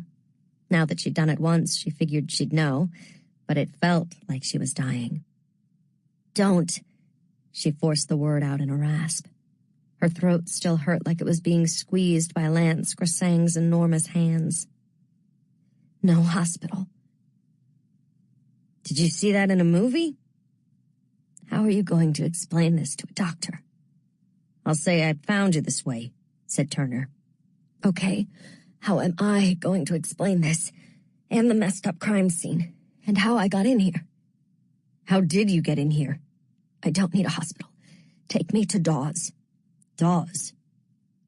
Alex was annoyed that Turner had somehow forgotten Dawes's name. "Oculus." "Fuck this," said Turner. "All of you with your code names and your secrets and your bullshit."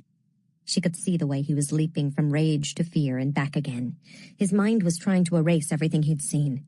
It was one thing to be told magic existed, quite another to have it literally give you the finger.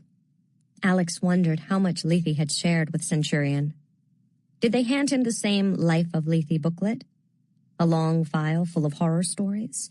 A commemorative mug that said, "Monsters are real"? Alex had spent her life surrounded by the uncanny, and it had still been hard to let in the reality of Lethe. What would it be for someone who had grown up in what he believed was an ordinary city, his city, who had been an instrument of order on its streets, to suddenly know that the most basic rules did not apply? "She need a doctor?" A woman stood in the hall, her cell phone in her hand. "I heard a commotion." Turner flashed his badge. "Help is on the way, ma'am. Thank you." That badge was a kind of magic, too. But the woman turned to Alex. "You okay, honey?" "I'm good," Alex managed, feeling a pang of warmth for the stranger in a bathrobe, even as she cradled her phone to her chest and shuffled away. Alex tried to raise her head, the pain spiking through her like a whip crack. "You need to take me somewhere warded. Someplace they can't get to me, understand?" "They?" "Yes, they. Ghosts and ghouls and inmates who can walk through walls. It's all real, Turner. Not just a bunch of college kids dressing up in robes, and I need your help." Those were the words that woke him. There's a uniform out front, and I can't carry you past him without answering a whole heap of questions. And you sure can't walk out on your own. I can, but God, she didn't want to. Reach into my right pocket. There's a little bottle in there with a dropper. He shook his head, but dug into Alex's pocket. What is this? Basso belladonna. Just put 2 drops in my eyes. Drugs? Asked Turner. Medication. Of course that placated him. Turner, the Eagle Scout. As soon as the first drop hit her eyes, she knew she'd made a bad miscalculation. She felt instantly energized, ready to move, act. But the Basso belladonna did nothing to ease the pain, only made her more aware of it. She could feel the places where her broken bones were pressing that they shouldn't, where the blood vessels had burst, the capillaries ruptured and swelling. The drug was telling her brain that everything was okay, that anything was possible, that if she willed it, she could heal herself right now. But the pain was shrieking panic, banging on her awareness, a fist against glass. She could feel a splinter starting, her sanity like a windshield that wasn't meant to break. She'd been called crazy countless times, had sometimes believed it. But this was the first time she'd felt insane. Her heart was thundering. I'm going to die here. You're fine. Through how many late nights and long afternoons had she said that to someone who'd smoked too much, swallowed too much, snorted too much? Breathe through it. You're fine. You're fine. Meet me on Tilton, she told Turner, pushing to her feet. He was beautiful. The Basso belladonna had lit his brown skin like a late summer sunset. Light bounced off the short stubble of his shaved head. Medication, my ass. The pain screamed as her broken ribs shifted. This is a terrible idea, he said. The only kind I have. Go on. Turner blew out an exasperated breath and went. Alex's hyped-up mind had already plotted a route down the back hall and out onto the rickety landing. The air was cool and moist against her fevered skin. She could see every grain of the weathered gray wood, feel sweat blooming on her cheeks and turning cold in the winter air. It was going to snow again. Down the little row of steps. Just hop them, said the drug, lighting up her system. Please, shut up, gasped Alex. Everything seemed to be coated in a smooth, silvery sheen, painted in high gloss. She forced herself to walk instead of run, her bones scraping against each other like a violin bow. The black top of the alley behind Tara's apartment glittered. The stink of garbage and piss like a thick, visible haze that she had to push through as if she were underwater. She passed between 2 row houses and onto Tilton. A moment later, a blue Dodge Charger rounded the corner and slowed. Turner hopped out and opened the back door, letting Alex slide into the back seat. Where are we going? He asked. Il Bastone. The house on Orange. It was almost worse to lie down and stop moving. All she could think about as she sank into the new car smell of Turner's leather seats was the pain rolling through her. She stared at the bits of sky and rooftop passing by the window, trying to follow their path to Il Bastone in her head. How much longer? Dawes would be there. Dawes was always there. But could she help? It's my job. Oculus isn't answering her phone, said Turner. Was Dawes in section? Somewhere in the stacks? What was I seeing back there? He asked. Told you. Portal magic. She said it with confidence, though she couldn't really be sure. She'd thought portal magic was used for traveling big distances or entering secure buildings, not getting the jump on someone in a beatdown. Portals are scrolling key magic. I thought Tara and Lance might be dealing to them because of Colin Cotchery and Tara's tattoo. Which one? Rather die than doubt. From Idols of the King. She had the strange sense that she'd taken Darlington's place. Did that mean he'd taken hers? God, she hated being this high. Lance said something when he was kicking the crap out of me. He wanted to know who hurt Tara. He didn't do it. Do I need to remind you that he's a criminal? Alex tried to shake her head, then winced. He wasn't bullshitting me. In the panic and fear of the attack, she thought she was being hunted again, like with the Gluma. But now she wasn't so sure. He was interrogating me. He thought I'd broken in. You did break in. He wasn't there for me. He came back to the apartment for something else. Yeah, let's talk about that. I explicitly told you not to go anywhere near... Do you want answers? Or do you want to keep being an asshole? Lance Grisang didn't kill Tara. You have the wrong guy. Turner said nothing, and Alex laughed softly. The effect was not worth the effort. I get it.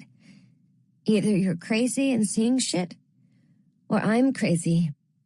And wouldn't it be nicer if I was the crazy one? I have bad news for you, Turner. Neither of us is nuts. Someone wanted you to believe Lance is guilty. But you don't think he is? There was a long silence. Alex heard the tick-tock, tick-tock of the turn signal in time with her heartbeat. At last, Turner said, I checked into the whereabouts of the society members you mentioned.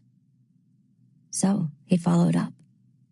He was too good a detective to turn down a lead, even if it came from Lethe. And? We already knew it was impossible to confirm Trip Helmuth's whereabouts, because no one had eyes on him the whole night. Kate Masters claims she was at Manuscript until just after 3 a.m. Alex grunted as the charger hit a bump. It hurt to talk, but it also helped to keep her distracted. Her whole delegation should have been there, she managed. It was a Thursday night. A meeting night. My impression is that they were partying late. It's a big building. She easily could have come and gone with no one the wiser. And Manuscript was only a few blocks from the crime scene. Could Kate have snuck out, glamored as Lance to meet Tara? Had it been some kind of game? A high gone wrong? Had Kate intended to hurt Tara, or was all of this just in Alex's head? What do you know about the kid from Scroll and Key, Colin Cottrey? Turner asked. I like him, Alex was surprised to hear herself say. He's nice, and he dresses sharp like you, but more European. That's great intel. Alex searched her memory. The Basso Belladonna made it easy to remember the elaborate interior of the Scroll and Key tomb, the patterns of the tiles on the floor. The night of the botched attempt to open a portal to Budapest, Colin had given her an excited little wave when he'd seen her, as if they were rushing the same sorority. Darlington said Colin was one of the best and brightest, doing graduate-level chem work as an undergrad, headed someplace prestigious next year. Stanford, I think. He never showed at Scroll and Key last Thursday. He was at a party at a professor's house. Belle something, a French name. She wanted to laugh. Not a party. A salon. Colin had been at Bellbaum's salon. Alex was supposed to attend the next one. Tomorrow? No, tonight. Her magical summer working in the professor's quiet office and watering her plants had never seemed more far away. But had Colin actually been at the salon? Maybe he'd slipped away. Alex hoped that wasn't the case. Bellbaum's world of peppery perfume and gentle conversation felt like a refuge, the reward she probably didn't deserve but would happily accept. She wanted to keep it separate from all of this mess. Alex felt her awareness drifting, that first bright burst of the Basso Belladonna letting go. She heard a beep that sounded too loud, then Turner talking over the radio, explaining the damage at Lance and Tara's apartment.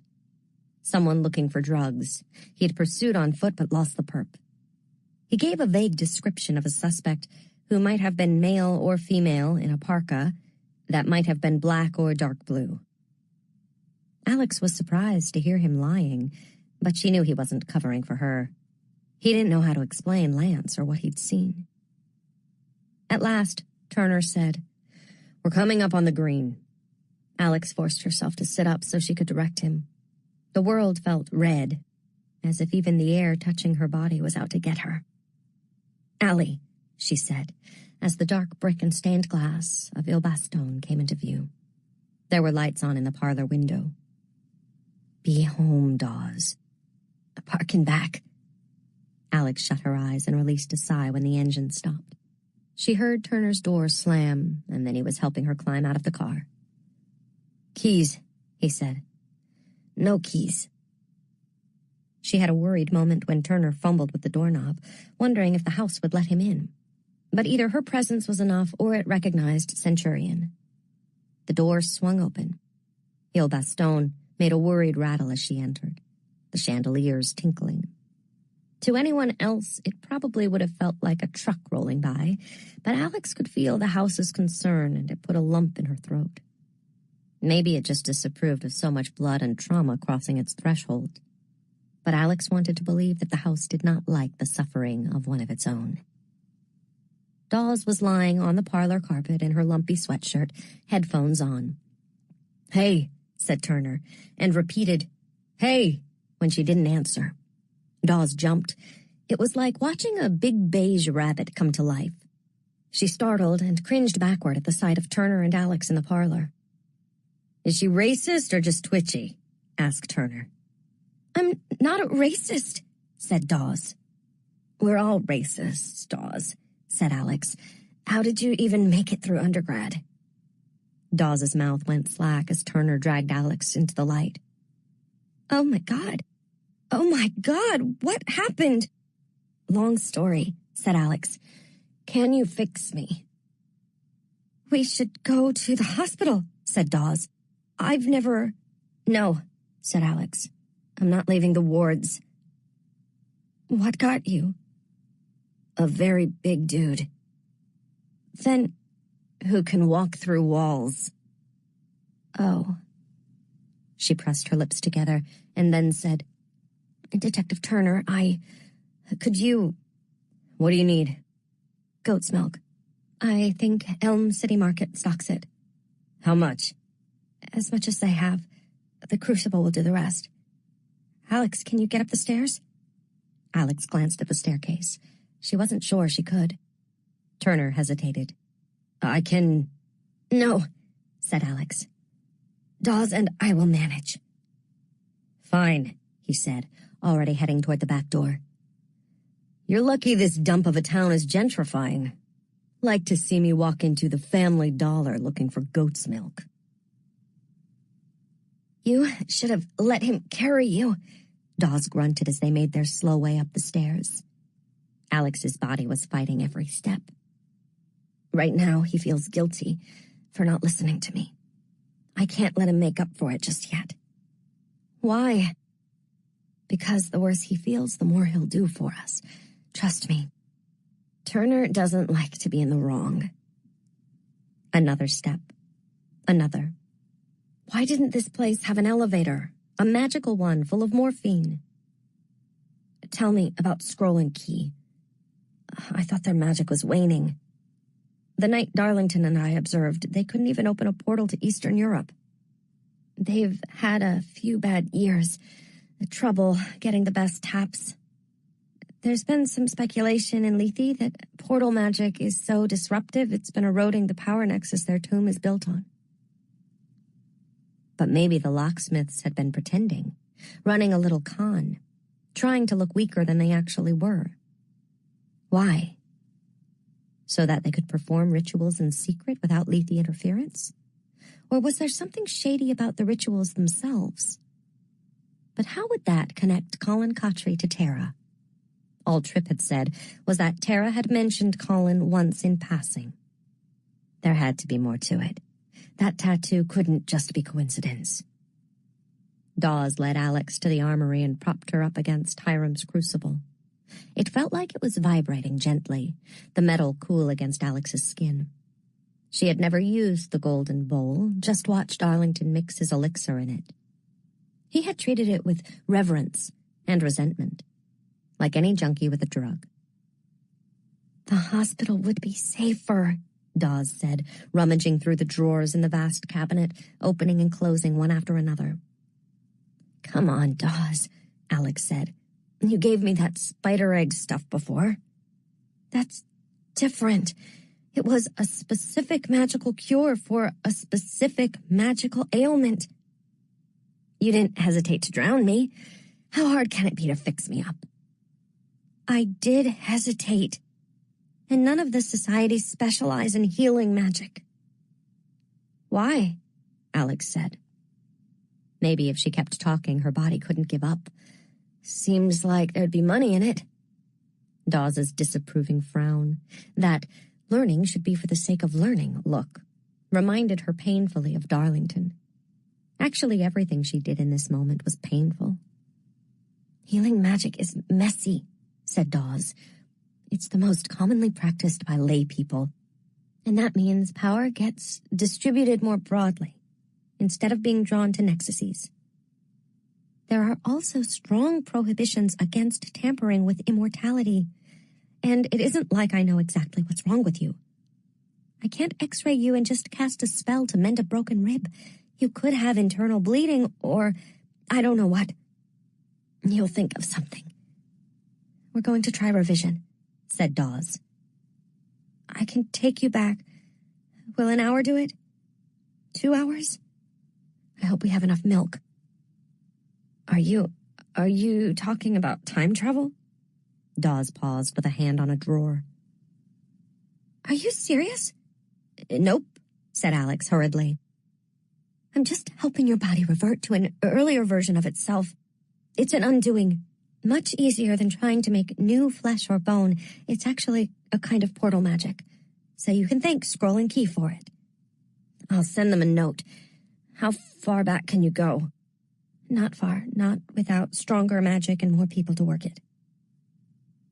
An undoing. Take me back. Make me into someone who has never been done harm. Go as far as you can. Make me brand new. No bruises. No scars. She thought of the moths in their boxes.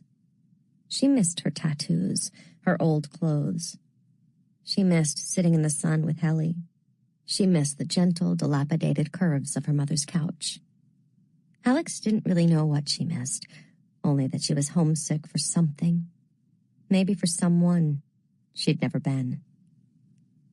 She ran her hand along the edge of the crucible.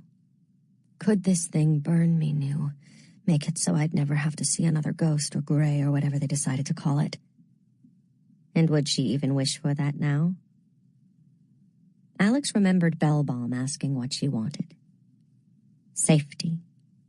A chance at a normal life. That was what had come to mind in that moment. The quiet of Bellbaum's office. The herbs blooming in the window boxes. A matched set of teacups instead of the chipped mugs of jobs lost and promotional giveaways. She wanted sunlight through the window. She wanted peace. Liar. Peace was like any high.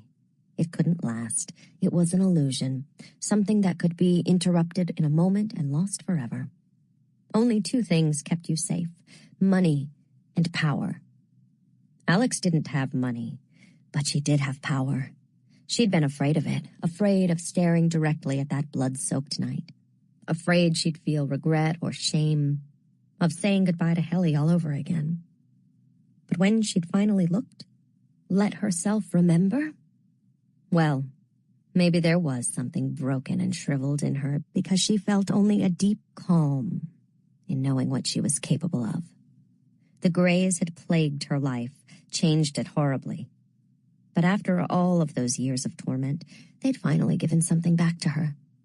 She was owed, and she'd liked using that power, even the alien feeling of North inside her. She had enjoyed the surprise on Lance's face, on Len's face, on Betcha's. You thought you saw me. See me now. You have to take your clothes off, said Dawes. Alex unbuttoned her jeans, trying to hook her fingers into the waist. Her movements were slow, hampered by pain. I need your help. Reluctantly, Dawes stepped away from the shelves and helped shove the jeans over Alex's hips. But once they were around her ankles, Dawes realized she needed to take off Alex's boots. So Alex stood there in her underwear while Dawes undid her boots and yanked them off. She stood, eyes jumping from Alex's bruised face to the tattooed snakes at her hips, which had once matched those at her clavicles. She'd gotten them after Helly told her there was a rattler inside her. She liked the idea. Len had wanted to try tattooing her in their kitchen, He'd gotten his own gun and inks online, insisted it was all sterile. But Alex hadn't trusted him or their filthy apartment, and she hadn't wanted him to leave a mark on her. Not that way. "Can you lift your arms over your head?" Dawes said, cheeks red. Alex grunted. Even forming words was getting difficult. "I'll get shears." A moment later, she heard the snip of scissors, felt her shirt pulled away from her skin, the fabric sticking to the drying blood. "It's okay," said Dawes. "You'll feel better as soon as you're in the crucible." Alex realized she was crying. She'd been choked, drowned, beaten, choked again, and nearly killed, but now she was crying over a shirt. She'd bought it new at Target before she'd come to school. It was soft and fit well. She hadn't owned many new things. Alex's head felt heavy. If she could just close her eyes for a minute. For a day. She heard Dawes say, "I'm sorry, I can't get you in. Turner will have to help." Was he back from the market? She hadn't heard him return. She must have blacked out. Something soft moved over Alex's skin, and she realized Dawes had wrapped her in a sheet, pale blue, from Dante's room. My room. Bless Dawes. "Is she in some kind of shroud?" Turner's voice. Alex forced herself to open her eyes, saw Turner and Dawes emptying cartons of milk into the crucible. Turner's head moved back and forth like a searchlight, a slow scan, taking in the strangeness of the upper floors. Alex felt proud of Il Bastone, the armory with its cabinet of curiosities, the bizarre golden bathtub at its center. She meant to be brave, to grit her teeth through the pain, but she screamed when Turner lifted her. A moment later, she was sinking beneath the cool surface. The sheet unwrapping, blood staining the goat's milk in veins of pink. It looked like a strawberry sundae cup, the kind with the wooden spoon. "Don't touch the milk!" Dawes was shouting. "I'm trying to keep her from drowning," Turner barked back. He had his hands cradled around her head. "I'm all right," said Alex. "Let me go." "You're both nuts," said Turner. But she felt his grip ease. Alex let herself sink beneath the surface. The cool of the milk seemed to seep straight through her skin, coating the pain. She held her breath as long as she could. She wanted to stay below, feel the milk cocoon around her. But eventually she let her toes find the bottom of the crucible and pushed back to the surface. When she emerged, Dawes and Turner were both shouting at her. She must have stayed beneath the surface a little too long. "I'm not drowning," she said. "I'm fine." And she was. There was still pain, but it had receded. Her thoughts felt sharper, and the milk was changing too, becoming clearer and more watery. Turner looked like he might be sick, and Alex thought she understood why. Magic created a kind of vertigo. Maybe the sight of a girl on the brink of death descending into a bathtub and then emerging whole and healthy seconds later was just one spin too many on this ride. "I need to get to the station," he said. He turned and strode out the door. "I don't think he likes us, Dawes." "It's okay," Dawes said, picking up the heap of Alex's bloodied clothes. "We had too many friends already." Dawes left to make Alex something to eat, claiming she'd be famished once the reversion was complete. "Do not drown while I'm gone," she said, and left the door to the armory open behind her. Alex lay back in the crucible, feeling her body change, the pain leaching out of her, and something, the milk or whatever it had become in Dawes's enchantment, filling her up. She heard music coming from the tinny sound system, the sound so staticky it was hard to pick out a tune. She dunked her head beneath the surface again. It was quiet here. And when she opened her eyes, it was like looking through mist, watching the last traces of milk and magic fade. A pale shape loomed before her, came into focus. A face. Alex sucked in a breath, choking down water. She burst through the surface, coughing and sputtering, arms crossed over her breasts. The bridegroom's reflection stared up at her from the water. "You can't be here," she said. "The wards—" "I told you," his reflection said. "Wherever water pools or gathers, we can speak now. Water is the element of translation. It is the mediary." "So you're going to be showering with me?" North's cold face didn't change. She could see the dark shore behind him in the reflection. It looked different than it had the first time, and she remembered what Dawes had said about the different borderlands. She must not be looking into Egypt this time, or whatever version of Egypt she had traveled to when she'd crossed the Nile. But Alex could see the same dark shapes on the shore, human and inhuman. She was glad they couldn't reach her here. "What did you do to me at Tara's apartment?" North said. He sounded haughtier than ever, his accent more clipped. "I don't know what to tell you," said Alex, because it felt truer than most things.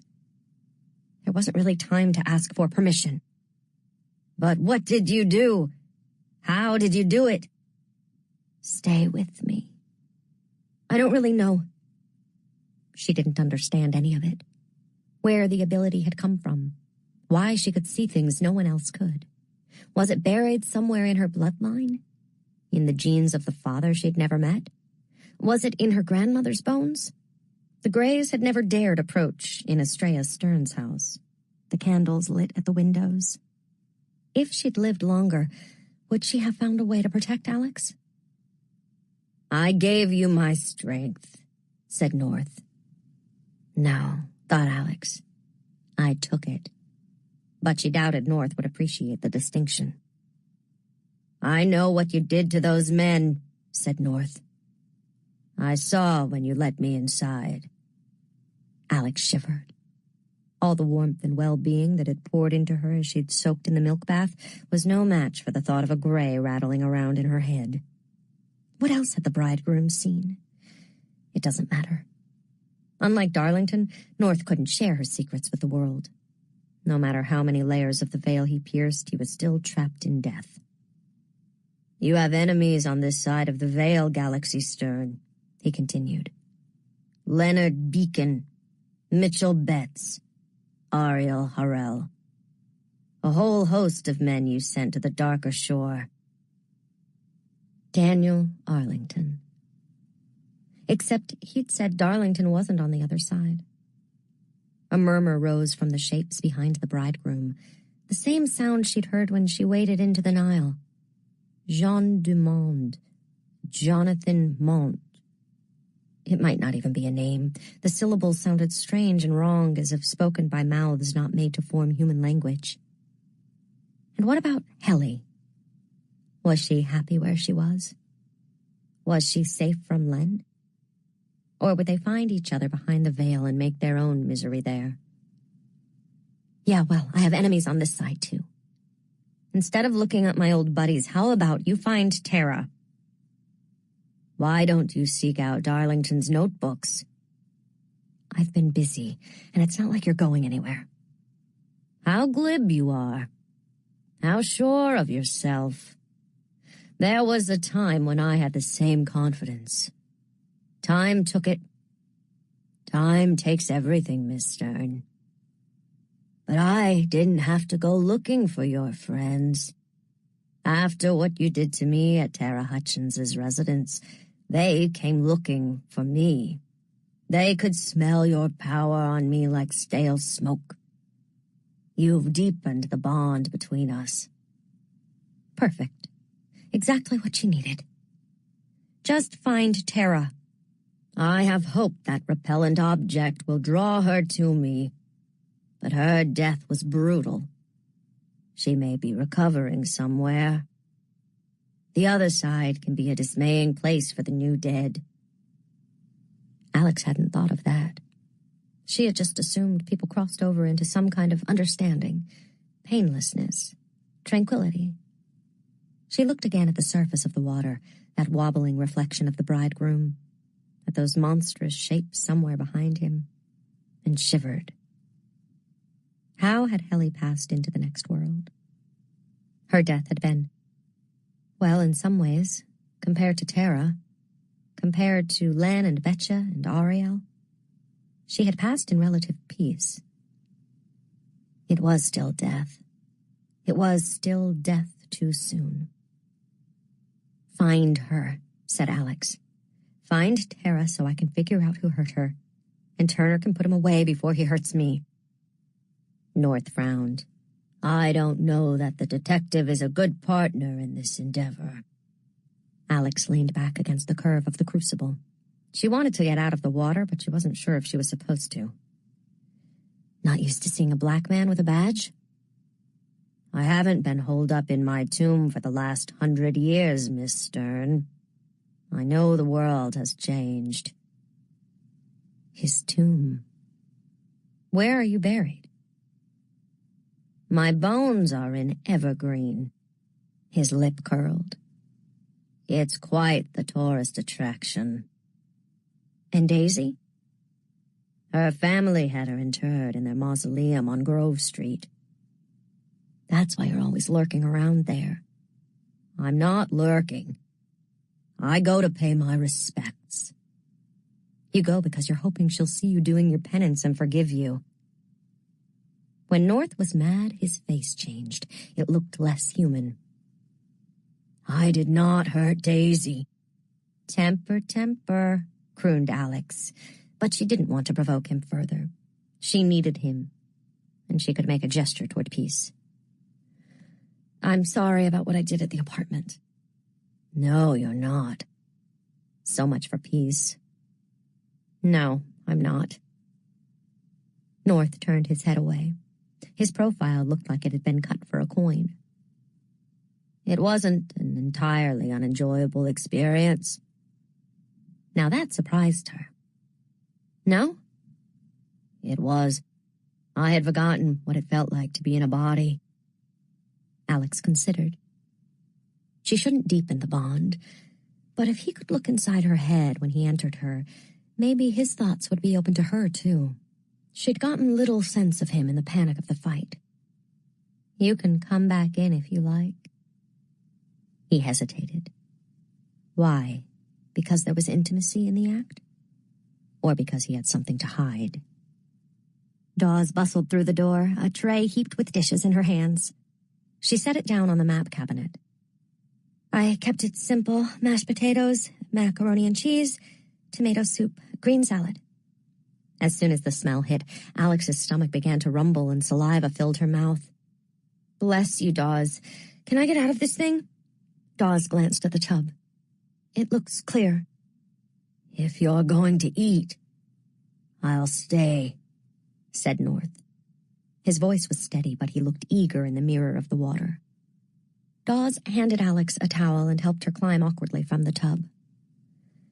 "Can I be alone for a minute?" Dawes' eyes narrowed. "What are you going to do?" "Nothing, just eat. But if you hear anything, don't worry about knocking. Just come on in." "I'll be downstairs," Dawes said warily. She closed the door behind her. Alex leaned over the crucible. North was waiting in the reflection. "Want in?" she asked. "Submerge your hand," he muttered, as if asking her to disrobe. But of course she'd already disrobed. She dunked her hand beneath the surface. "I'm not a murderer," said North, reaching for her. She smiled and let her fingers clasp his. "Of course not," she said. "Neither am I." She was looking through a window. She felt excited, a sense of pride and comfort she'd never known. The world was hers, this factory more modern than Brewster's or Hooker's, the city before her, the woman beside her. Daisy. She was exquisite, her face precise and lovely, her hair in curls that brushed the collar of her high-neck dress, her soft white hands buried in a fox fur muff. She was the most beautiful woman in New Haven, maybe Connecticut, and she was his. Hers. Mine. Daisy turned to him, her dark eyes mischievous. Her intelligence sometimes unnerved him. It was not quite feminine, and yet he knew it was what elevated her over all of the belles of the Elm City. Perhaps she was not really the most beautiful. Her nose was too sharp, her lips too thin. But oh, the words that spilled from them, laughing and quick and occasionally naughty. And there was absolutely nothing to fault in her figure or her clever smile. She was simply more alive than anyone he'd ever met. These calculations were made in a moment. He could not stop making them because they always tallied to a sense of triumph and contentment. "What is it you're thinking, Birdie?" she asked in her playful voice, sidling closer. Only she used that name with him. Her maid had come with them, as was proper, but Gladys had hung back in the hallway, and now he saw her through the window, drifting toward the green, the strings of her bonnet trailing from her hand as she plucked a sprig of dogwood from the trees. He hadn't had much cause to speak to Gladys, but he would make more of an effort. Servants heard everything, and it would pay to have the ear of the woman closest to the woman who would be his wife. He turned away from the window to Daisy, glowing like a piece of milky glass against the polished wood of his new office. His desk, along with the new safe, had been built especially for the space. He'd already spent several late nights here working in comfort. "I was thinking of you, of course." She tapped him on the arm, drawing still closer. Her body had a sway to it that might have been unseemly in another woman, but not in Daisy. "You needn't flirt with me anymore." She held up her hand, fluttered her fingers, the emerald glinting on them. "I've already said yes." He snatched her hand from the air and pulled her near. Something in her eyes kindled. But with what? Desire? Fear? She was sometimes impossible to read. In the mirror above the mantel, he saw the two of them, and the image thrilled him. "Let's go to Boston after the wedding. We can drive up to Maine for our honeymoon. I don't want a long sea voyage." She only lifted a brow and smiled. "Bertie, Paris was part of the bargain." "But why? We have time to see the whole world." "You have time. I will be a mother to your children and a hostess to your business partners. But for a moment." She stood on tiptoe, her lips a bare breath from his, the heat of her body palpable as her fingers pressed against his arm. "I might simply be a girl seeing Paris for the first time, and we might simply be lovers." The word hit him like a hammer swing. "Paris it is," he said on a laugh, and kissed her. It was not their first kiss, but like every kiss with Daisy, it felt new. A creak sounded on the stairs, then a rolling sound, like someone stumbling. Daisy pulled away. "Gladys has the very worst timing." But over Daisy's shoulder, Bertie could see Gladys still drifting dreamily along the green, her white cap bright against the dogwoods. He turned and saw nothing. No one. An empty doorway. Daisy sucked in a startled breath. The edge of his vision blurred, a dark blot spreading like flame and catching at the corner of a page, eating along its edge. He cried out as he felt something like pain, something like fire, pierce his skull. A voice said, "They cut me open. They wanted to see my soul." "Daisy," he gasped. The word came out garbled. He was lying on his back in an operating theater. Men stood above him. Boys, really. "Something's wrong," one said. "Just finish," shouted another. He looked down. His stomach had been cut open. He could see, oh God, he could see himself. His gut, the meat of his organs displayed like winding stakes of offal in a butcher's case. One of the boys was pawing at him. "They cut me open," he screamed, doubled over. He clutched his stomach. He was whole. He was in a room he didn't recognize, some kind of office, polished wood everywhere. It smelled new. The sunlight was so bright it hurt his eyes. But he wasn't safe from those boys. They'd followed him here. They wanted to kill him. They'd taken him from his good spot in the train yard. They'd offered him money. He knew they wanted to have their fun, but he hadn't known. He didn't know. They'd cut him open. They were trying to take his soul. He couldn't let them drag him back to that cold room. There was protection here, if he could only find it. He reached for the desk, pulling open drawers. They seemed too far away, as if his arms were shorter than he remembered. Birdie? That wasn't his name. They were trying to confuse him. He looked down and saw a black shape in his hand. It looked like a shadow, but it felt heavy in his palm. He knew the name for it, tried to form the word for it in his mind. There was a gun in his hand, and a woman was screaming. She was pleading, but she wasn't a woman. She was something terrible.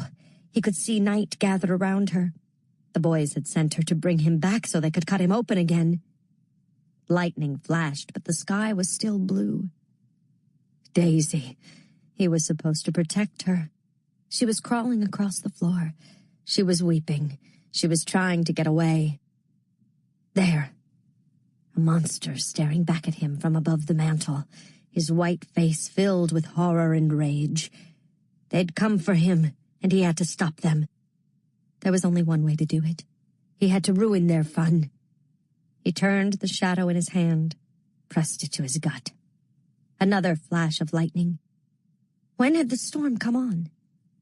He looked down and saw his chest had come apart. He'd done the work.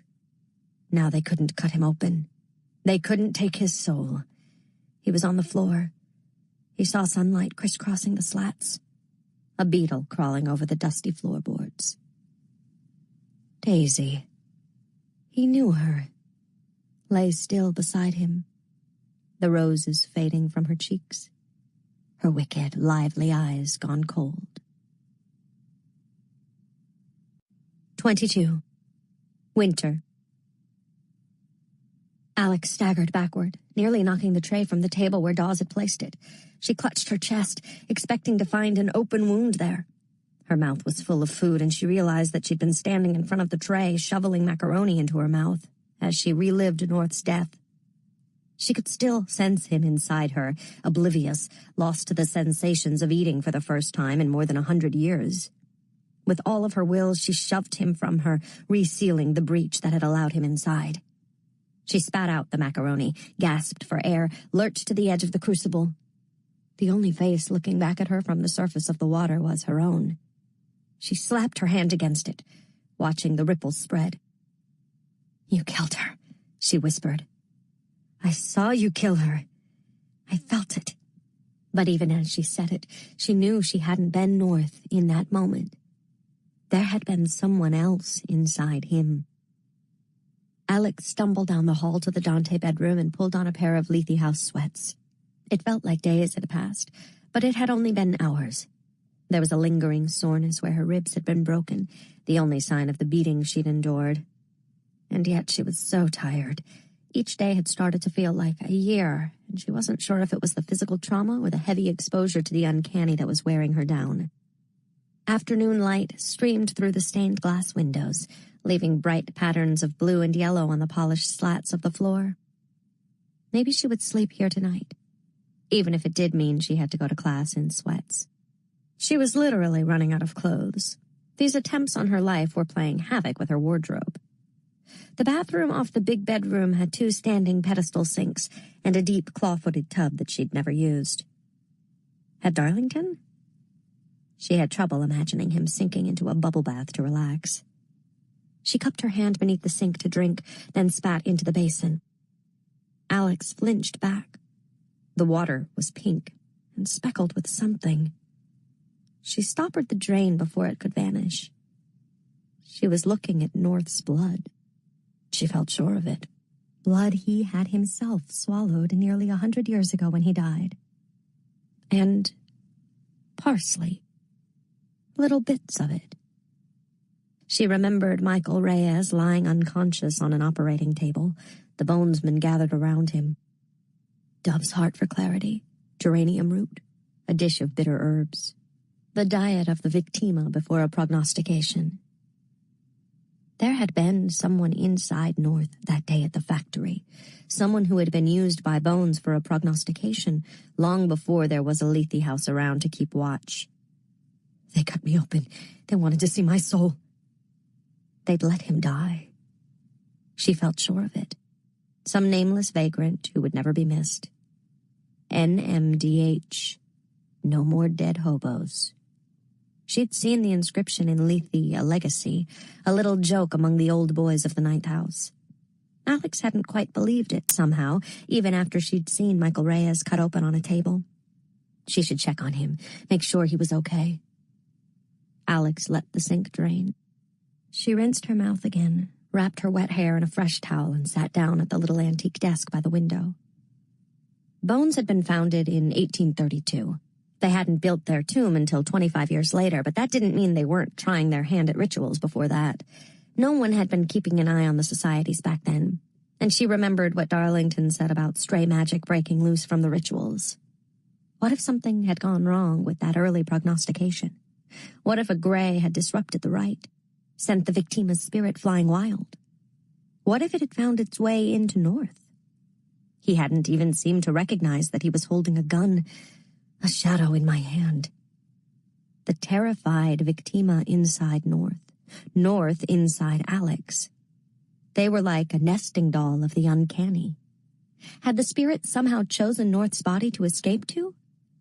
Or had he and Daisy simply been in the wrong place at the wrong time, two innocent people mowed down by power they couldn't begin to understand? Was that what Darlington had been investigating? That stray magic had caused the North Whitlock murder? Alex climbed the stairs to the 3rd floor. She'd spent little time here, but she found the Virgil bedroom on her second try. It was directly above the Dante room, but far more grand. Alex supposed that if she survived 3 years of Lethe and Yale, it would one day be hers. She went to the desk and opened the drawers. She found a note with a few lines of poetry inside, some stationery stamped with the Lethe hound, and not much else. There was a statistics textbook on the desk. Had Darlington left it there the night they'd gone to the basement of Rosenfeld Hall? Alex padded back down the stairs to the bookshelf that guarded the library. She pulled down the Albemarle book. The smell of horses rose from its pages, the sound of hooves on cobblestones, a snatch of Hebrew, the memory of the research she'd done on the golems. Darlington had used the library regularly, and the books' rows were full of his requests. But most seemed focused on feeding his obsession with New Haven.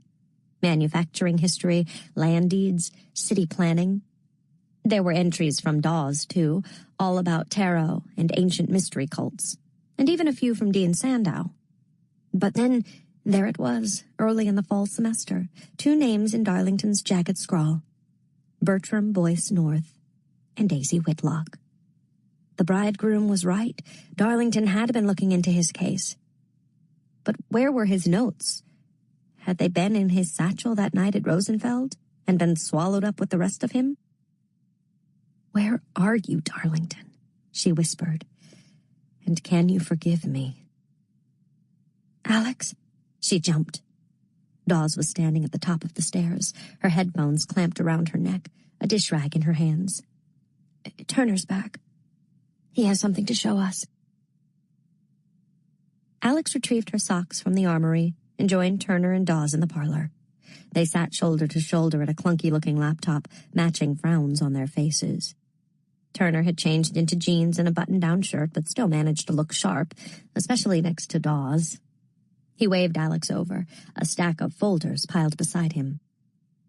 On the screen, Alex saw black and white footage of what looked like a prison hallway, a row of inmates moving along the corridor of the cells. "Look at the timestamp," said Turner. "That's right about the time you were headed into my crime scene." Turner hit play, and the inmates shuffled forward. A huge shape lumbered into view. "That's him," said Alex. It was unmistakably Lance Grisang. "Where does he go?" "He turns a corner, and then he's just gone." He struck a few keys, and the scene changed to a different angle on another hallway, but Alex didn't see Grisang anywhere. "Here's number 1 on the long, long list of things I don't understand. Why did he go back?" Turner hit the keys again, and Alex saw a wide view of what looked like a hospital ward. "Grisang went back to jail?" "That's right. He's in the infirmary with a busted hand." Alex remembered the crunch of bones when she'd hit him with the putter. But why the hell would Grisang have returned to jail to await trial? "Are these for me?" Alex asked, gesturing at the folders. Turner nodded. That's everything we have on Lance Grissang and Tara Hutchins right now. Look your fill, but they're going back with me tonight. Alex took the stack to the velvet sofa and settled in. Why such generosity? I'm stubborn, not stupid. I know what I saw. Turner leaned back in his chair. So, let's hear it, Alex Stern. You don't think Grissang did the murder? Who's responsible? Alex flipped open the top folder. I don't know, but I do know Tara has connections to at least 4 societies. And you don't get stabbed over the occasional 20 bag, so this isn't about a little weed. How do you tally 4 societies? I'll get the whiteboard, said Dawes. Is it a magical whiteboard? Asked Turner sourly. Dawes cast him a baleful look. All whiteboards are magical. She returned with a handful of markers and a whiteboard that she propped up on the mantel. Turner rubbed a hand over his face. Okay, give me your list of suspects. Alex felt suddenly self-conscious, like she was being asked to work a complicated math problem in front of the class. But she took a blue marker from Dawes and went to the board. 4 of the Ancient 8 may have connections to Tara. Skull and Bones, Scroll and Key, Manuscript, and Book and Snake. The Ancient 8, asked Turner. The Houses of the Vale? The societies with tombs? You should have read your Life of Lethe. Turner waved her on. Start with Skull and Bones. Tara was selling weed to Trip Helmuth, but I don't see how that's a motive for murder. She was also sleeping with Trip. You think it was more than casual? I doubt it, Alex admitted. But if Tara thought so? Asked Dawes tentatively. I'm guessing Tara knew the score. You had to, all the time. Still, Trip's family is real old money. She might have tried to get something out of him. That sounds like a soap opera motive, said Turner. He wasn't going to be an easy sell. But what if they were dealing in harder stuff? Not just pot. I think a senior named Blake Keeley was getting a drug called Merity from them. That's impossible, said Dawes. It only grows, I know, on some mountaintop. But Blake bought from Lance and Tara. Tripp said he saw Tara with Kate Masters. And Kate is in Manuscript, the only society with access to Merity. You think Kate sold Merity to Tara and Lance? Asked Dawes. No, said Alex, turning the idea over in her head. I think Kate paid Tara to find a way to grow it. Lance and Tara lived within spitting distance of the forestry school and the marsh greenhouses. Kate wanted to cut out the middleman, get Manuscript its own supply. But then, how did Blake get his hands on it? Maybe they started growing their own stash of Merity and sold it to Blake. Money is money. But that would be unethical? Asked Alex. Irresponsible? Like handing a sociopathic toddler a magical machete? What exactly does this drug do? Turner sounded reluctant, as if he wasn't sure he wanted to know. It makes you... Alex hesitated. Obedient wasn't the right word. Eager didn't cover it either. An acolyte, said Dawes. Your only desire is to serve. Turner shook his head.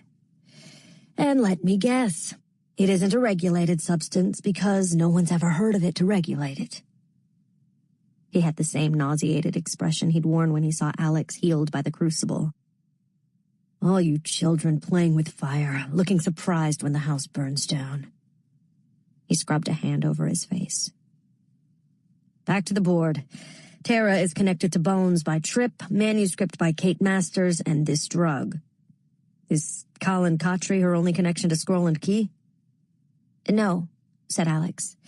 She had words from a poem called Idols of the King tattooed on her arm, and that text is all over the locksmith's tomb. She passed the file full of photos to Dawes. Right forearm.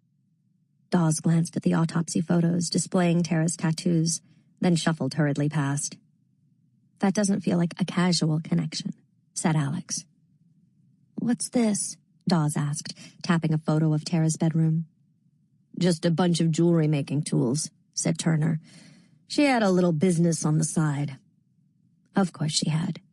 That was what girls did when their lives fell apart. They tried to find a window to climb out of. Community college, homemade soaps, a little jewelry-making business on the side. Dawes was gnawing at her lower lip hard enough that Alex thought she might draw blood.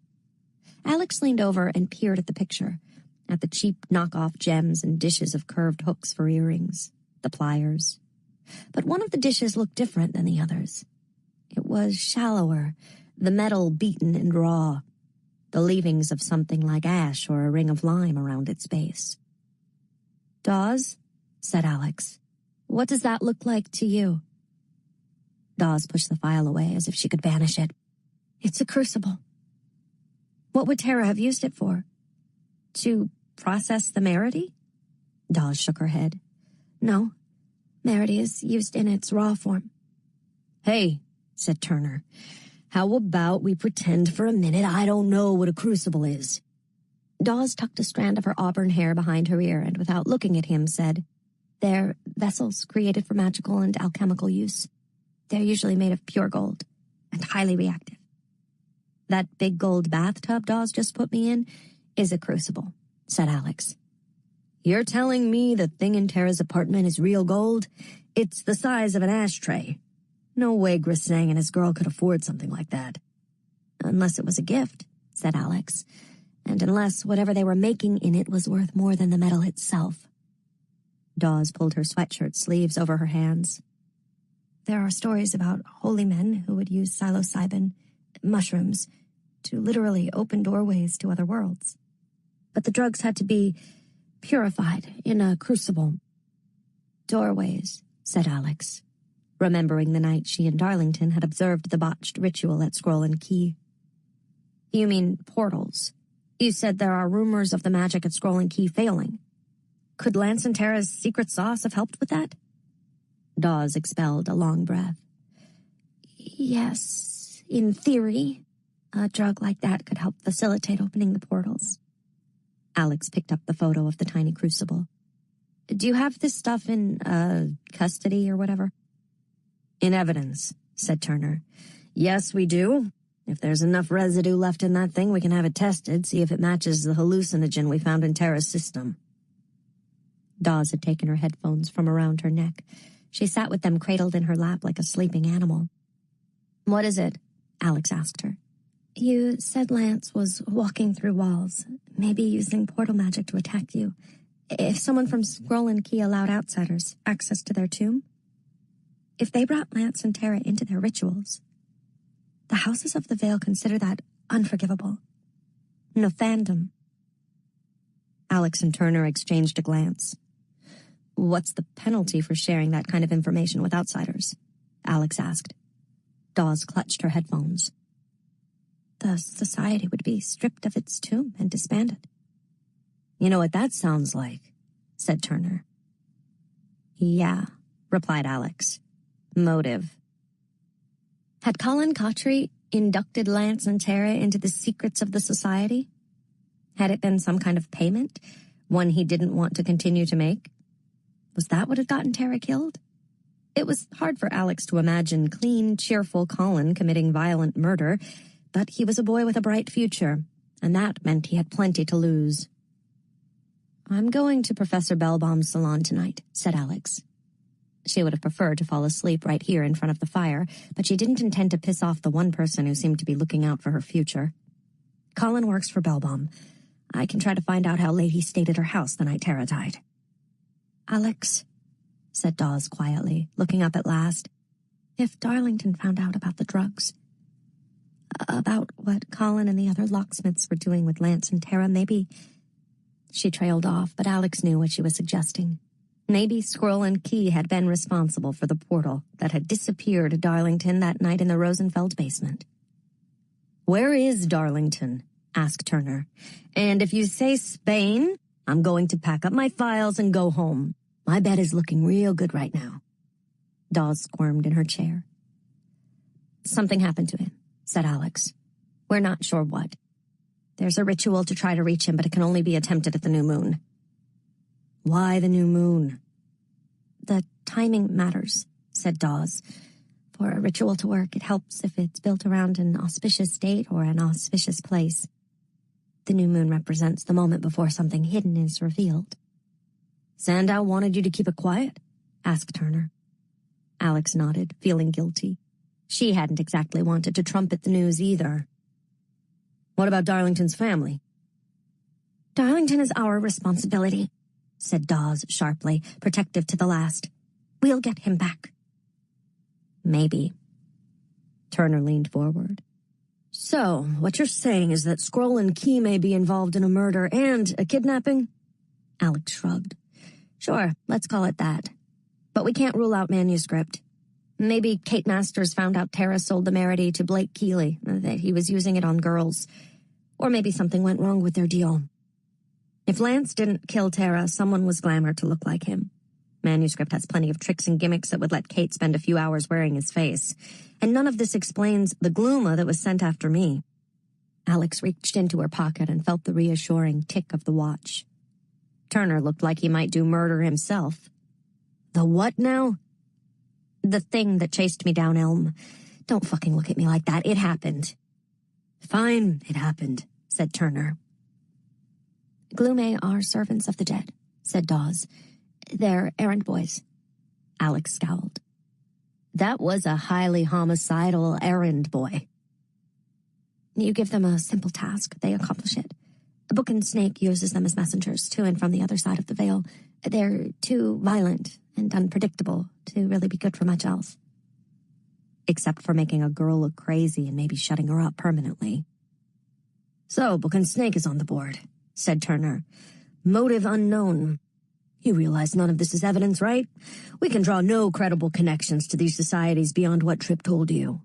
I don't even have enough to get a warrant to look inside those forestry greenhouses. I'm guessing Centurion can pull all kinds of strings with his superiors. A shadow crossed Turner's face. Except you don't want to pull strings.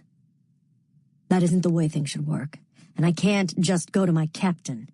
He doesn't know about Lethe. I'd have to go all the way up the chain to the chief. And Turner wasn't going to make that move unless he was sure that all of their theories added up to more than some lunatic scrawl on a whiteboard. Alex couldn't blame him. I'll pull the Ludds for the liquor store near Tara's apartment. It's possible they were using the store's phone to do business. Kate Masters wasn't in Tara's cell or Lance's. Neither was Colin Cottrey or Blake Keeley. If Tara and Lance were using the greenhouses, then they were working with someone at the forestry school, said Dawes. Warrant or not, we should try to find out who. I'm a student, said Alex. I can walk right in. I thought you wanted me to start pulling strings, Turner said. She had, but now she was thinking better of it. We can handle this on our own. If you go up the food chain, someone might tell Sandow. Turner raised a brow. That's a problem? I want to know where he was the night of the murder. Dawes' spine straightened. Alex. He pushed to make me stop looking, Dawes. Lethe is here to keep the societies in line. Why did he yank so hard on the reins? We are the shepherds. Lethe had been built on that mission, or had it? Had Lethe ever really been intended to protect anyone? Or were they just supposed to maintain the status quo, to make it look like the houses of the Vale were being monitored, that some standard was being kept to without ever really checking the society's power? This is a funding year.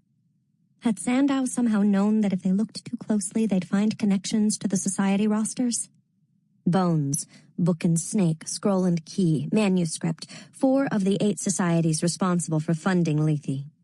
That added up to half the money needed to keep the 9th house alive, more since Berzelius never paid in.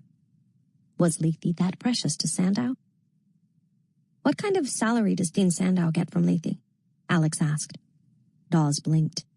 I don't actually know, but he has tenure. He makes plenty from the university.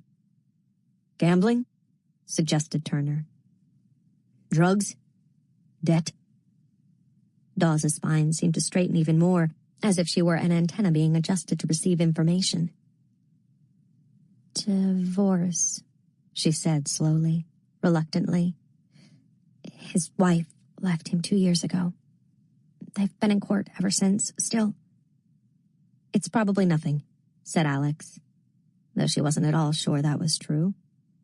but it couldn't hurt to know where he was that night. Dawes's teeth dug into her lip again. Dean Sandow would never do anything to hurt Lethe. Turner rose and began to collect his folders. For the right price, he just might. Why do you think I said yes to being Centurion? It's an honor, protested Dawes. It's a job, on top of the very intense job I already have. But the money meant I could pay down my mother's mortgage. He slid the folders into a messenger bag. I'll see what I can find out about Sandow without tipping him off. I should do it, Dawes said quietly. I can talk to his housekeeper. If you start asking questions, Yelena will go to Sandow right away. Do you feel up to that? Turner said skeptically. She can handle it, said Alex. We just need to look at his schedule.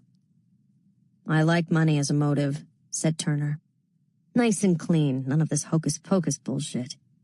He shrugged into his coat and headed for the back door. Alex and Dawes followed. Turner paused with the door open.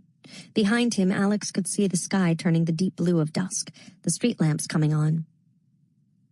My mother couldn't just take the check, he said, a rueful smile on his lips. She knows cops don't get bonuses. She wanted to know where the money came from. Did you tell her? Asked Alex. About all this? Hell no. I said I hit a lucky streak at Foxwoods. But she still knew I'd gotten myself into something I shouldn't have. Mothers are like that, said Dawes. Were they? Alex thought of the photo her mom had texted her the week before. She'd had one of her friends snap a picture of her in the apartment. Mira had been wearing a Yale sweatshirt, the mantle behind her crowded with crystals. Do you know what my mother said? Turner asked. She told me there's no doorway the devil doesn't know. He's always waiting to stick his foot in. I never really believed her until tonight. Turner pulled up his collar and disappeared into the cold. 23. Winter. Alex trudged upstairs to retrieve her boots from the armory. The crucible had healed her wounds, but she was short on sleep and her body knew it. Still, if she'd had a choice, she thought she might take another brawl, even with a bruiser like Lance, rather than face the salon tonight. Classes tomorrow, and the day after, and the day after that. When she was fighting for her life, it was strictly pass-fail. All she had to do was survive, and she could call it a win. Even sitting in the parlor with Dawes and Turner, she'd felt like she was keeping up, not just playing along. She didn't want to go back to feeling like a fraud. But you are still pretending, she reminded herself. Dawes and Turner didn't really know her.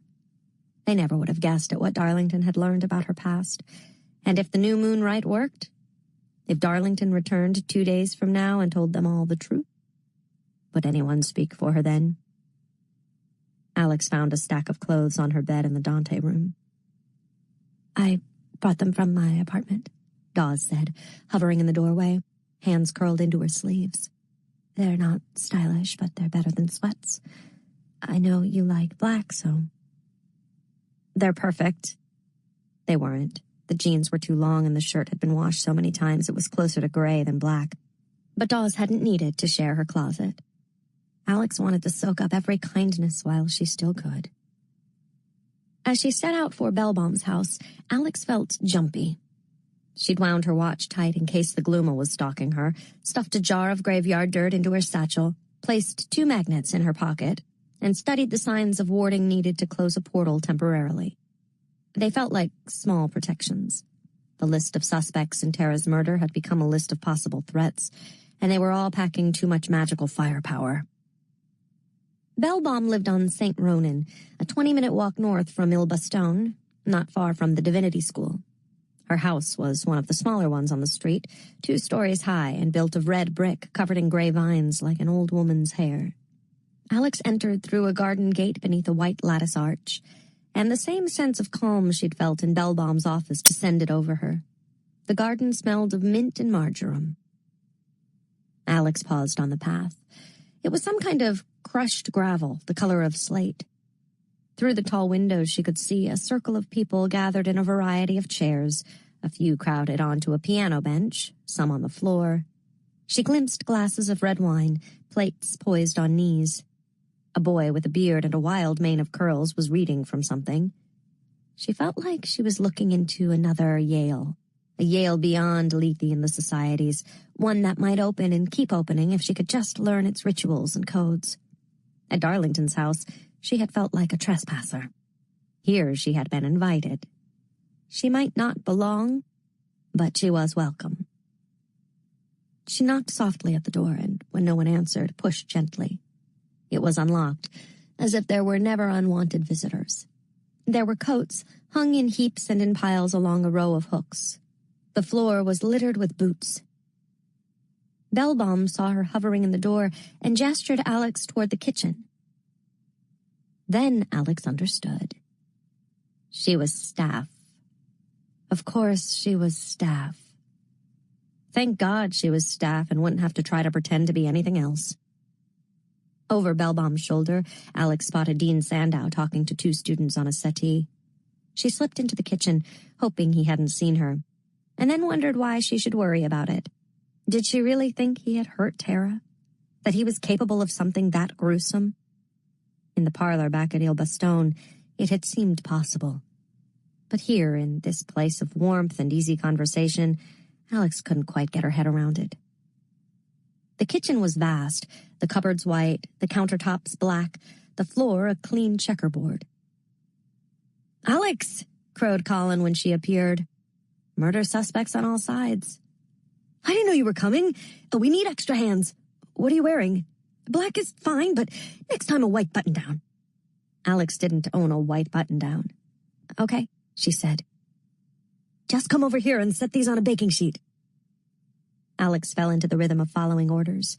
Isabel Andrews, Bellbaum's other assistant, was there too, arranging fruit and pastries and mysterious stacks of meats on different platters. The food they were serving seemed utterly foreign to her. When Colin said to hand him the cheese, it took her a long moment to realize it was right in front of her. Not platters of cubed cheddar, but giant hunks of what looked like quartz and iolite. A tiny pot of honey, a spray of almonds, all of it art. "After the readings and the talk, they'll do dessert," Colin explained. "She always does meringues and mini tarte aux pommes." "Was Dean Sandow here last week?" Alex asked. If he had been, then Alex could cross him off their list. And if Colin didn't know, then maybe he hadn't really been at the salon all night. But before he could answer, Professor Bellbaum sailed through the swinging doors. "Of course he was," she said. "That man loves to drink my bourbon."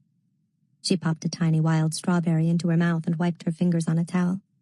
"He said the most inane thing about Camus. But it's hard not to be inane about Camus.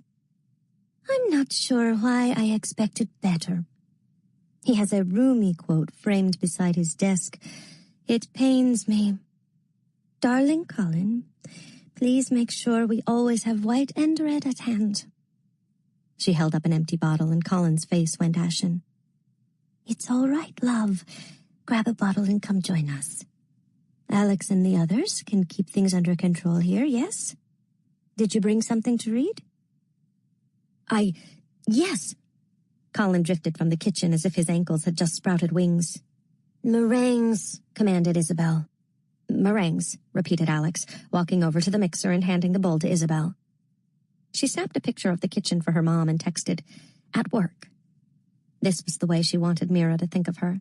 Happy, normal, safe. Everything Alex had never been. She texted Mercy and Lauren, too. At Bellbaum's salon, fingers crossed for leftovers. "I cannot believe Colin gets to read tonight," Isabel complained, piping the meringue onto a baking sheet. "I've been with her a semester longer than he has, and I aced her Women in Industrialism seminar." "Next time," murmured Alex, brushing melted butter over the tiny apple tarts. "Was it this crowded last week?" "Yes, and Colin bitched the entire night. We were here cleaning up until after 2. Then Colin's alibi was good. Alex felt a rush of relief. She liked Colin, liked sour Isabel, liked this kitchen, this house, this comfortable space. She liked this piece of world that had nothing to do with murder or magic. She didn't want to see it disrupted by brutality. But that didn't mean she could cross all of Scroll and Key off her list. Even if Colin hadn't killed Tara, he'd known her. And someone had taught Lance portal magic. Did Sandow stick around for the whole salon last week? Unfortunately, said Isabel. He always drinks way too much. Apparently, he's been going through some kind of awful divorce. Professor Bellbaum tucked him away in her study with a blanket. He left a ring of urine around the powder room toilet that Colin had to clean up. She shuddered. On second thought, Colin totally deserves to read. You have so much to look forward to, Alex. Isabel had no reason to lie, so Dean Sandow's bad aim had just earned him an alibi. Dawes would be glad. And Alex supposed she was, too. It was one thing to be a murderer, quite another to work for one. It was a long, late night in the kitchen, but Alex couldn't resent it. It felt like working towards something. Around 1 a.m, they finished serving, tidied up the kitchen, packed bottles into the recycling bins, accepted air kisses from Bellbaum, and then floated into the night with platters of leftovers in hand. After the violence and strangeness of the last few days, it felt like a gift. It was a beautiful taste of what life might become, of how little the societies mattered to most people at Yale, of work that asked nothing of you but time and a bit of attention in a house full of harmless people high on nothing more than their own pretensions. Alex saw a gray in rollerblades ahead of her, weaving her way between the lampposts, drawing closer. Her skull and torso looked like they'd been crushed, a deep dimple left by the wheels of some careless driver's car. Pasapunto, pasamundo, Alex whispered, almost kindly, and watched the girl vanish. A moment passes, a world passes. Easy. Alex didn't have classes the next morning. She got up early to eat breakfast and to try to do a little reading before trekking up to Marsh. But as she was finishing her pile of eggs and hot sauce, she caught sight of the bridegroom. His expression turned disapproving when she followed up with a hot fudge sundae, but ice cream was available at all meals in every dining hall, and that was not an opportunity to be squandered. After breakfast, she ducked into the bathroom off the JE common room and filled the sink. She wasn't eager to talk to him. She wasn't ready to discuss what she'd witnessed in his memories. But she also wanted to know if he'd had any luck finding Tara. After a moment, North's face appeared in the reflection. Well, she said. I haven't found her yet. Alex flicked the surface of the water with her finger and watched his reflection fracture. Seems like you're not much good at this. When the water stilled, North's expression was grim. And what have you discovered? You were right. Darlington was interested in your case, but his notes weren't in his desk at Ile Bastogne. I can look at Black Elm tomorrow night. When the new moon would rise. Maybe then Darlington would be able to answer the bridegroom's questions himself. And what? What did you see when you were in my head, Miss Stern?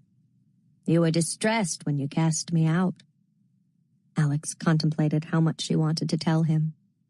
What do you remember from the moment you died, North? His face seemed to grow still, and she realized she'd spoken his name out loud. Damn it. Is that what you saw? He asked slowly. My death? Just answer me. Nothing, he admitted. One moment I was standing in my new office talking to Daisy, and then I was no one.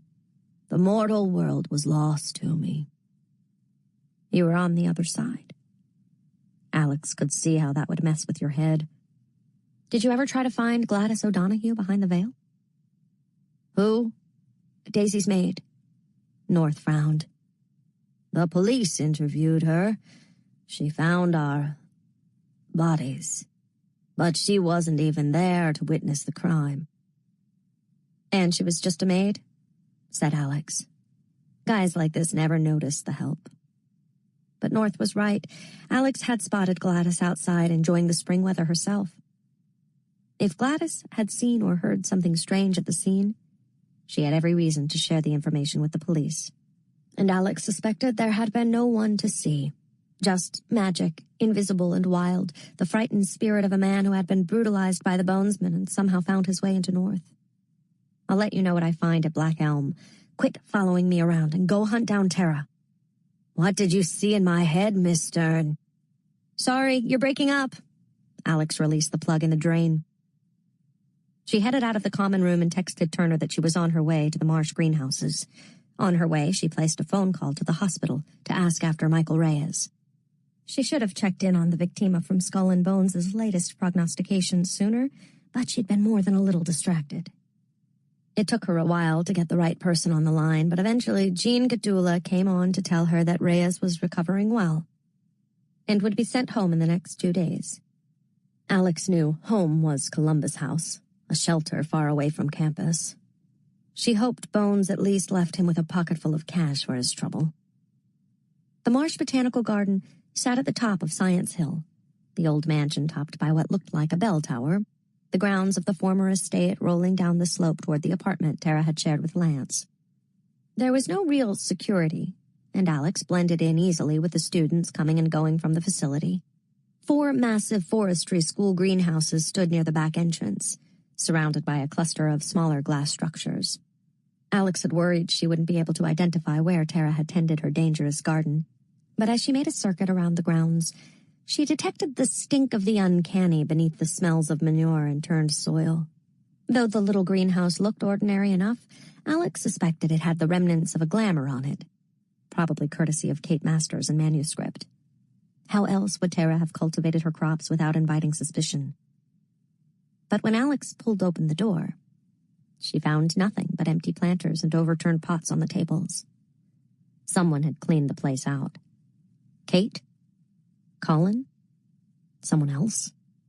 Had Lance opened a portal from his jail cell and come here to destroy potential evidence?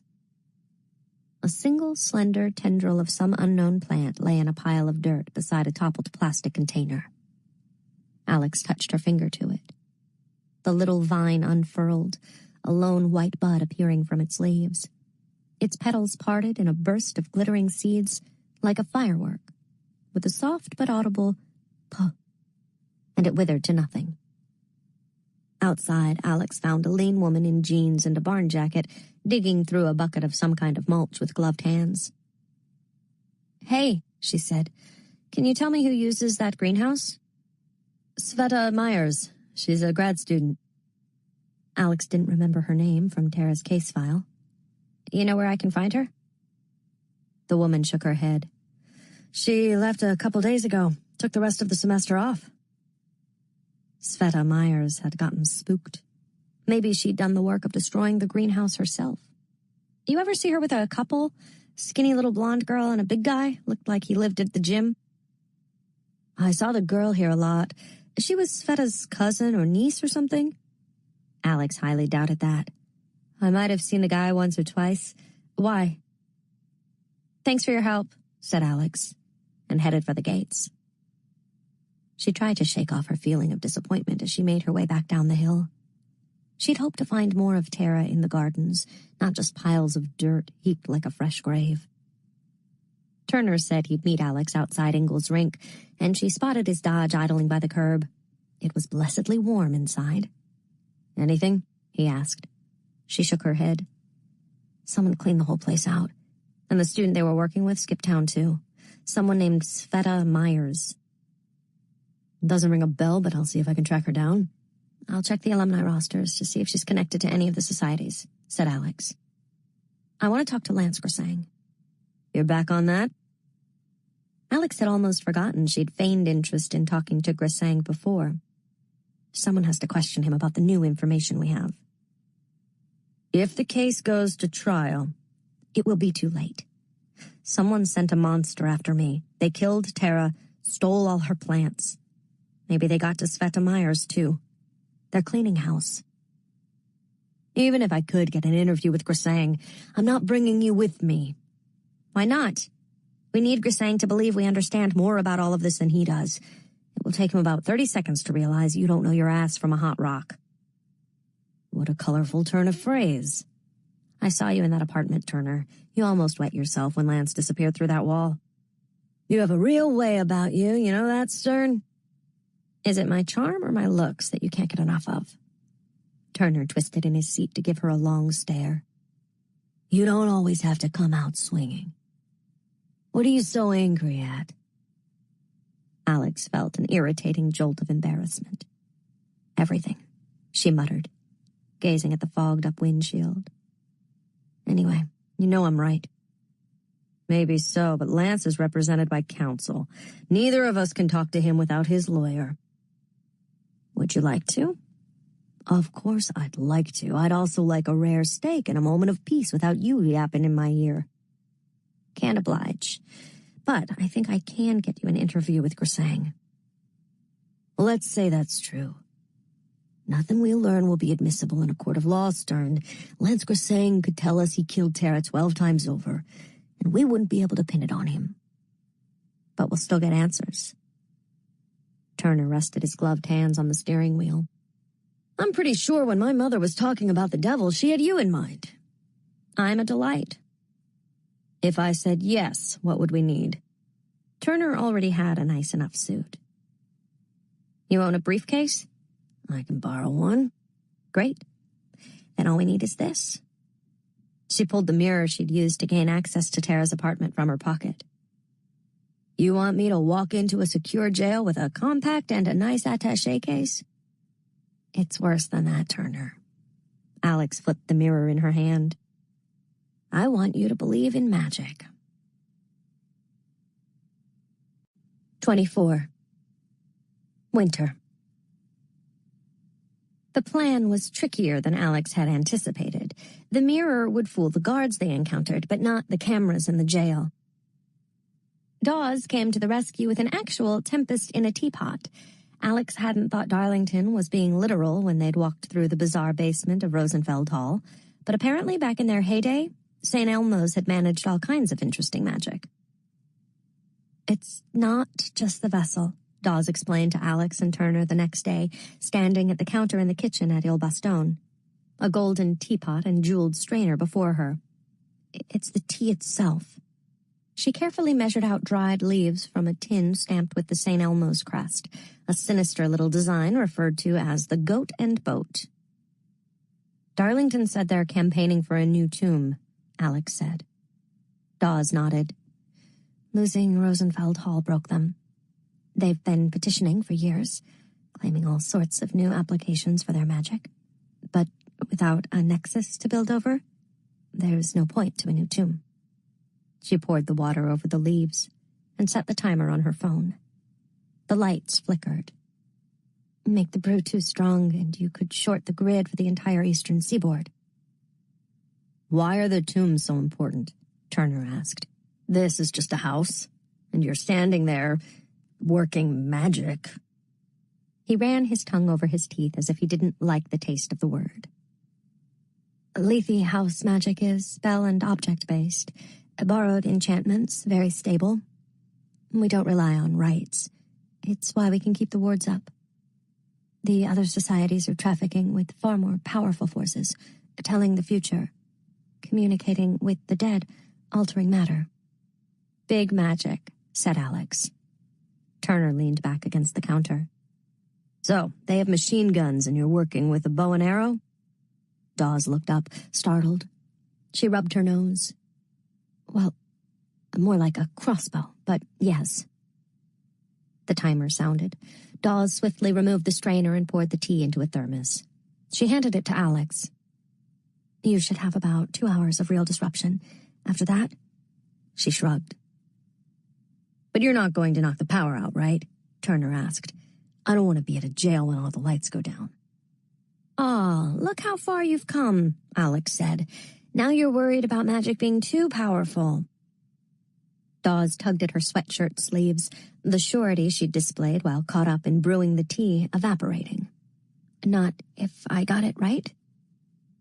Alex took the thermos and stowed it in her satchel, then yanked her hair into a tight bun. She told Mercy she had a job interview as an excuse to borrow her fancy black pantsuit.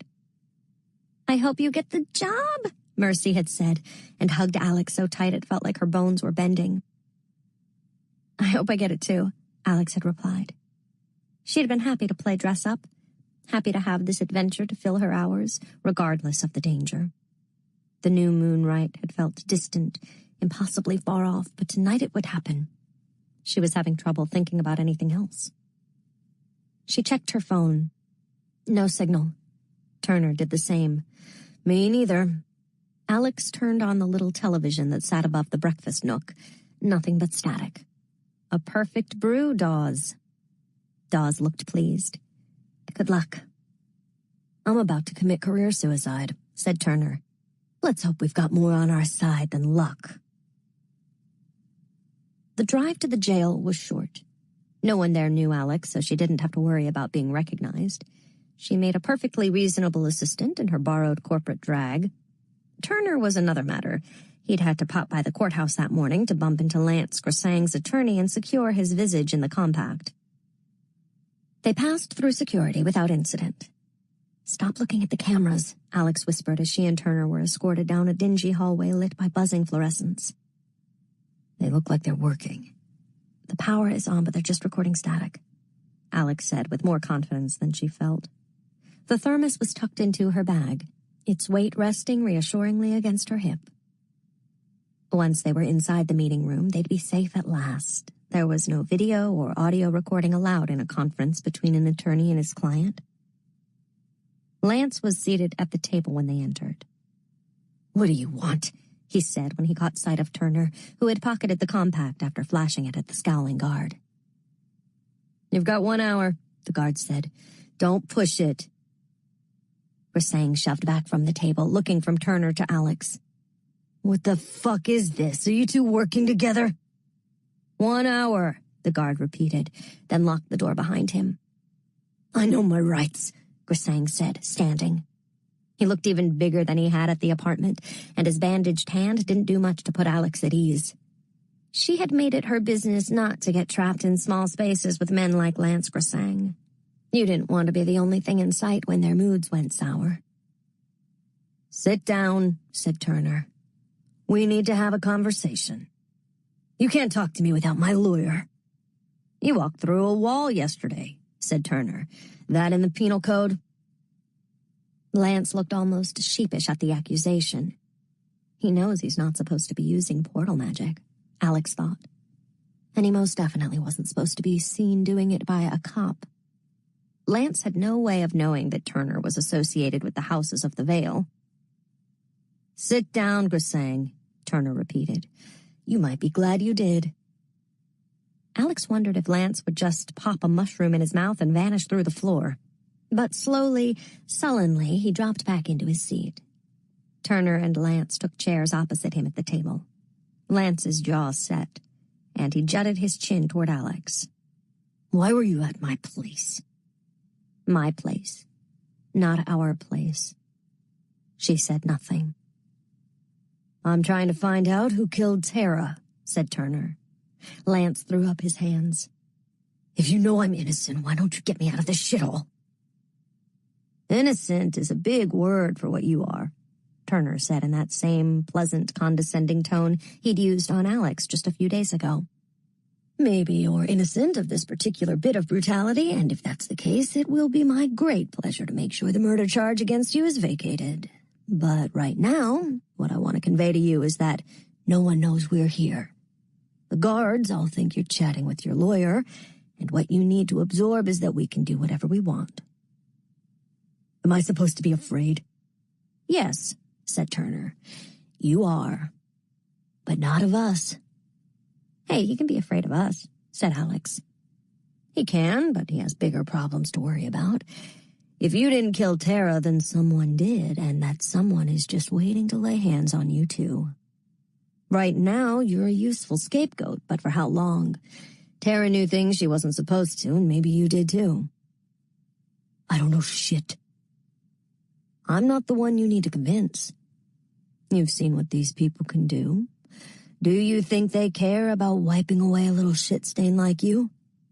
Do you think they will hesitate to eradicate you or your friends, or that entire neighborhood if it will help them sleep a little better at night? People like you and me don't matter, said Alex. Not when we stop being useful. Lance placed his injured hand gingerly on the table and leaned forward. Who the fuck are you? Alex held his gaze. I'm the only person who thinks you didn't kill Tara. So help me figure out who did before Turner loses patience, shuffles me out that door, and leaves you to rot. Lance's eyes darted back and forth between Alex and Turner. At last he said, I didn't hurt her. I loved her. Like those things couldn't go hand in hand. When did you start working with Sveta Myers? Lance shifted in his seat. He obviously didn't like that they knew that name. I don't remember. 2 years back. Tara went up there for a plant sale, got to chatting with her. They got on real good, talking about community gardening and shit. We sold to her for a while, then we started growing with her, giving her a cut. Tell us about the Merity, Alex said. The what? You weren't just growing kush. What did you grow for Blake Keeley? That model guy? He was always sniffing around Tara, flashing cash like he's a celebrity. I can't stand that asshole. Alex didn't know how she felt about finding common ground with Lance Grisang. What were you growing for him? Turner pushed. It wasn't for him. Not at first. We were selling green to his frat for a while. None of this shit is admissible, all right? It's all off the record. Turner waved him on. Nothing special. Dime bags, 20 bags, the usual shit. Then this year, this girl, Katie, shows up. Alex sat forward. Kate Masters? Yeah. Blonde, real cute, but kind of butch. Tell me more about your taste in women. Really? No, you ass. What did Katie want? She wanted to know where we were growing, and if Tara could make some space at the greenhouses for something new. Some medicinal shit. Had all these specific rules about moisture, I don't know what. Tara got real into working on it with Sveta. Took a minute, but eventually it started growing pretty well. I tried some of it once, didn't even give me a buzz. Jesus. Lance Grisang had gotten his hands on Merity, and he hadn't even known it. When Alex thought of the damage he might have done if he'd realized the control it gave him over others. But someone else had gotten there first. You thought it was worthless, said Alex. A shit buzz? So you sold it to Blake? Yeah, Grisang said, grinning. And what did you think when he came back for more? Grisang shrugged. Happy to take his money. Did Kate Masters know you sold Merity to Blake? Nah, she was real uptight. Told us it was poisonous and whatever, not to mess with it. I knew she'd be pissed off if she found out. But Blake kept hitting us up for more, and then he brings this other guy around and wants to know if we can get mushrooms. Who? Turner asked Lance, but Alex already knew what Lance was going to say. Lance wriggled in his seat. He looked uneasy, almost scared. It was Colin Cottrey, wasn't it? Said Alex. From Scroll and Key. Yeah, he... Lance leaned back. The bravado had gone from him. He looked at the wall as if expecting to find some kind of answer there. The clock was ticking, but Alex and Turner stayed quiet.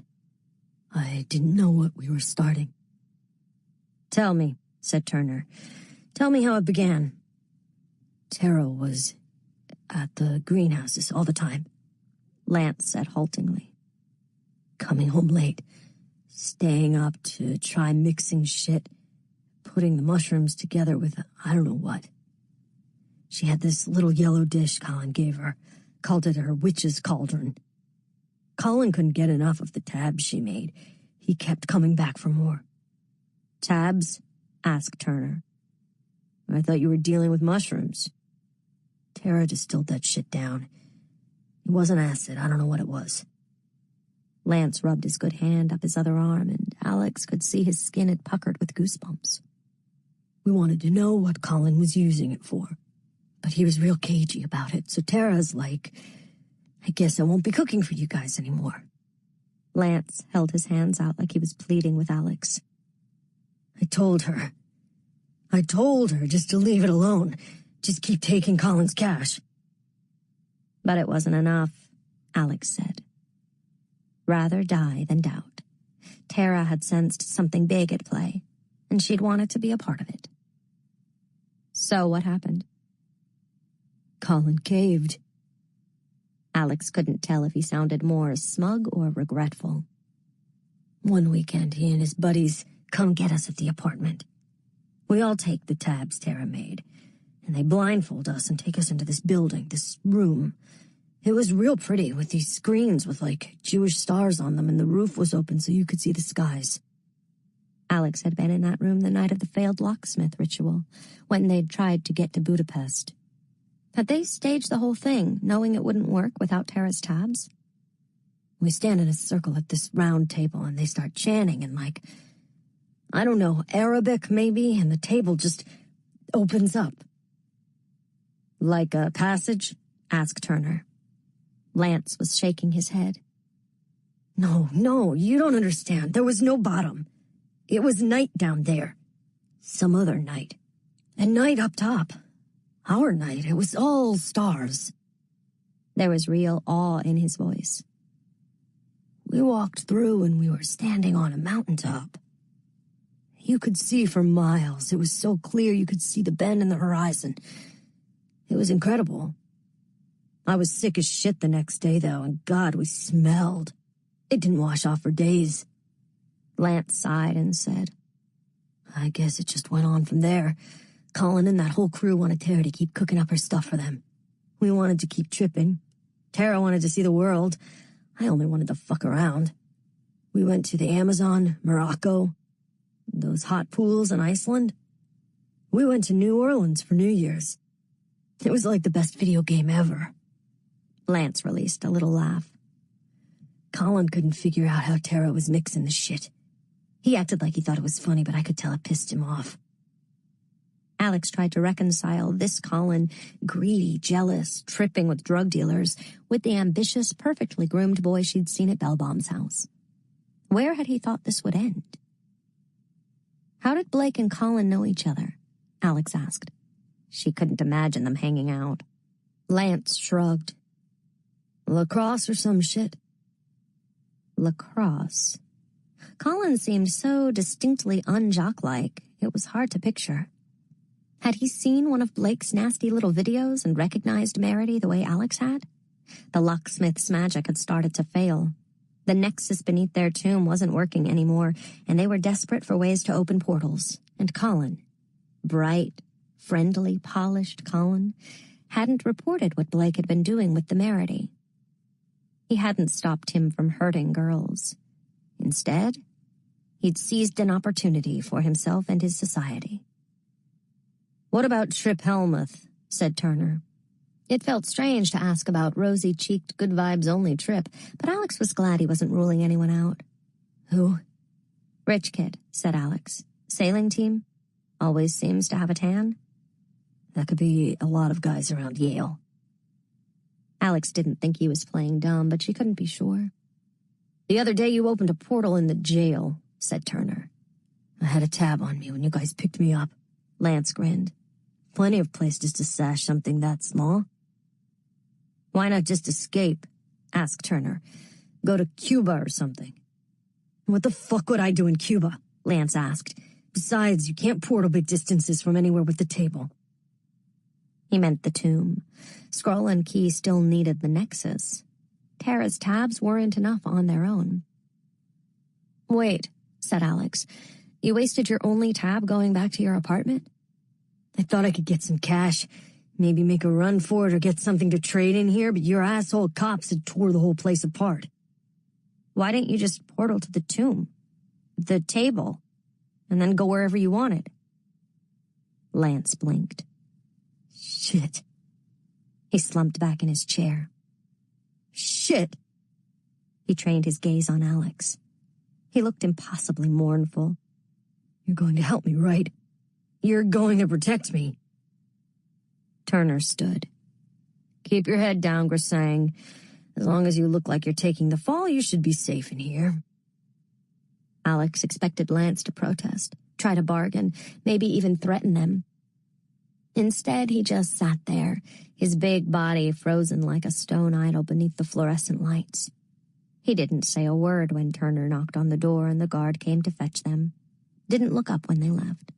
He'd been to the jungles of the Amazon, explored the markets of Marrakesh. He'd seen into the mysteries of the world. But the mysteries of the world had taken no notice of him. And after all of it, he'd still ended up here. The doors had closed. The portals, too. Lance Grisang wasn't going anywhere. Turner and Alex rode back to campus in silence, the Dodge's heater cranked up against the bitter cold. She texted Dawes to let her know they were in the clear and that she'd be back at Black Elm by 8 at the latest, then slipped off the pumps she'd borrowed from Mercy. They were a half size too small and her feet were killing her. It wasn't until they were exiting the highway that Turner said, "Well, I think we may have more motives than we started with. I'm not taking Grisang off the table. Not until we can put someone else at the scene. But Colin Cottrey and Kate Masters are looking a lot more interesting." He tapped his gloved hands on the wheel. "It's not only Colin and Kate, though, is it? It's all of them. All the little children in their robes and hoods pretending they're wizards." They're not pretending. But Alex knew exactly what he meant. Colin was the most direct connection between Scroll and Key and Tara, but all of the locksmiths had shared their rituals with outsiders and hidden the truth from Lethe. If Tara had become a danger to the society, any one of them could have decided to shut her up. It also didn't seem likely Kate Masters had opted to go rogue from manuscript. Alex remembered what Mike Awolowo had said about the rarity of the drug. Maybe they'd all thought they could cut out their King and Mountain supplier and start growing their own. He'd seemed genuinely surprised that the Merity had gotten out, but that could have been an act. "Who do you like for this?" Turner asked.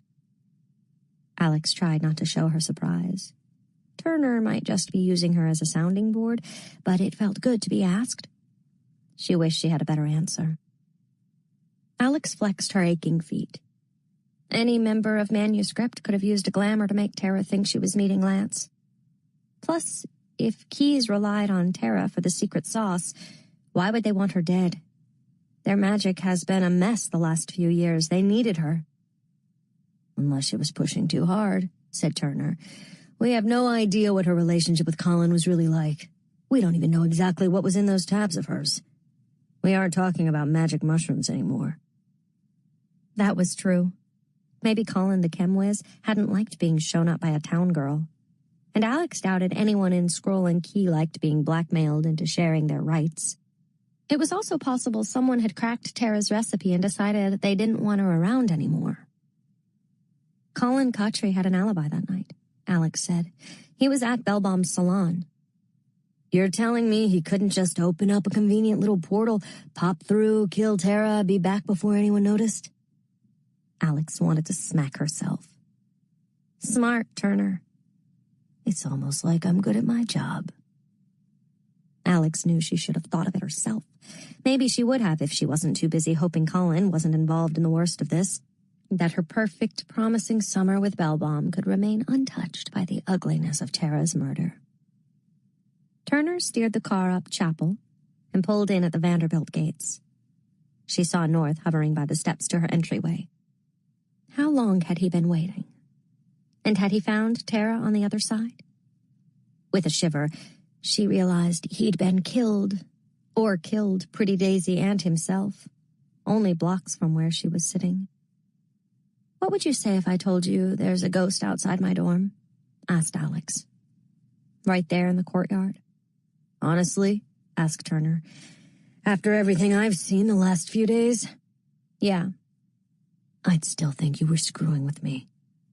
"What if I told you he's working our case?" Turner's real laugh was completely unlike his false chuckle, a deep, full belly laugh. "I've had weirder sea eyes." Alex shoved her feet into the too tight pumps and pushed open the car door. The night air was so cold it hurt to breathe, and the sky was black above her. New moon rising. She was due at Black Elm in a matter of hours. When Dean Sandow had first started talking about the ritual, Alex assumed they would try to contact Darlington from Il Bastone, maybe even using the Crucible. But Sandow really did intend to call him home. "I'll shake Kate Masters' tree tomorrow," said Turner. Colin Cotry, too. See what falls out. Thanks for the ride-along. Alex shut the door and watched Turner's headlights recede down Chapel. She wondered if she'd ever get to speak to the detective again. Everything might change tonight. Alex had longed for Darlington's return, and she'd feared it. And she couldn't quite pull apart those feelings. She knew that when he told Dean Sandow what she'd done, what she really was, it would mean the end for her and Lethe. She knew that. But she also knew that Darlington was Tara's best chance at justice. He spoke the language of this world, understood its protocols. He would make the connections that the rest of them were missing. She could admit she missed his pompous know-it-all ass. But it was more than that. He would protect her. The thought was embarrassing. Alex the survivor, Alex the rattler, should be harder than that. But she was tired of fighting. Darlington wouldn't stand for any of what she and Dawes had been put through. He might not believe she belonged in Lethe, but she knew he believed she was worthy of Lethe's protection. He had promised to place himself between her, between all of them and the terrible dark. That meant something. North kept his distance, hovering in the golden light of the street lamp. Murderer or victim, but partner either way. For now. She nodded to him and left it at that. Tonight she had other debts to pay.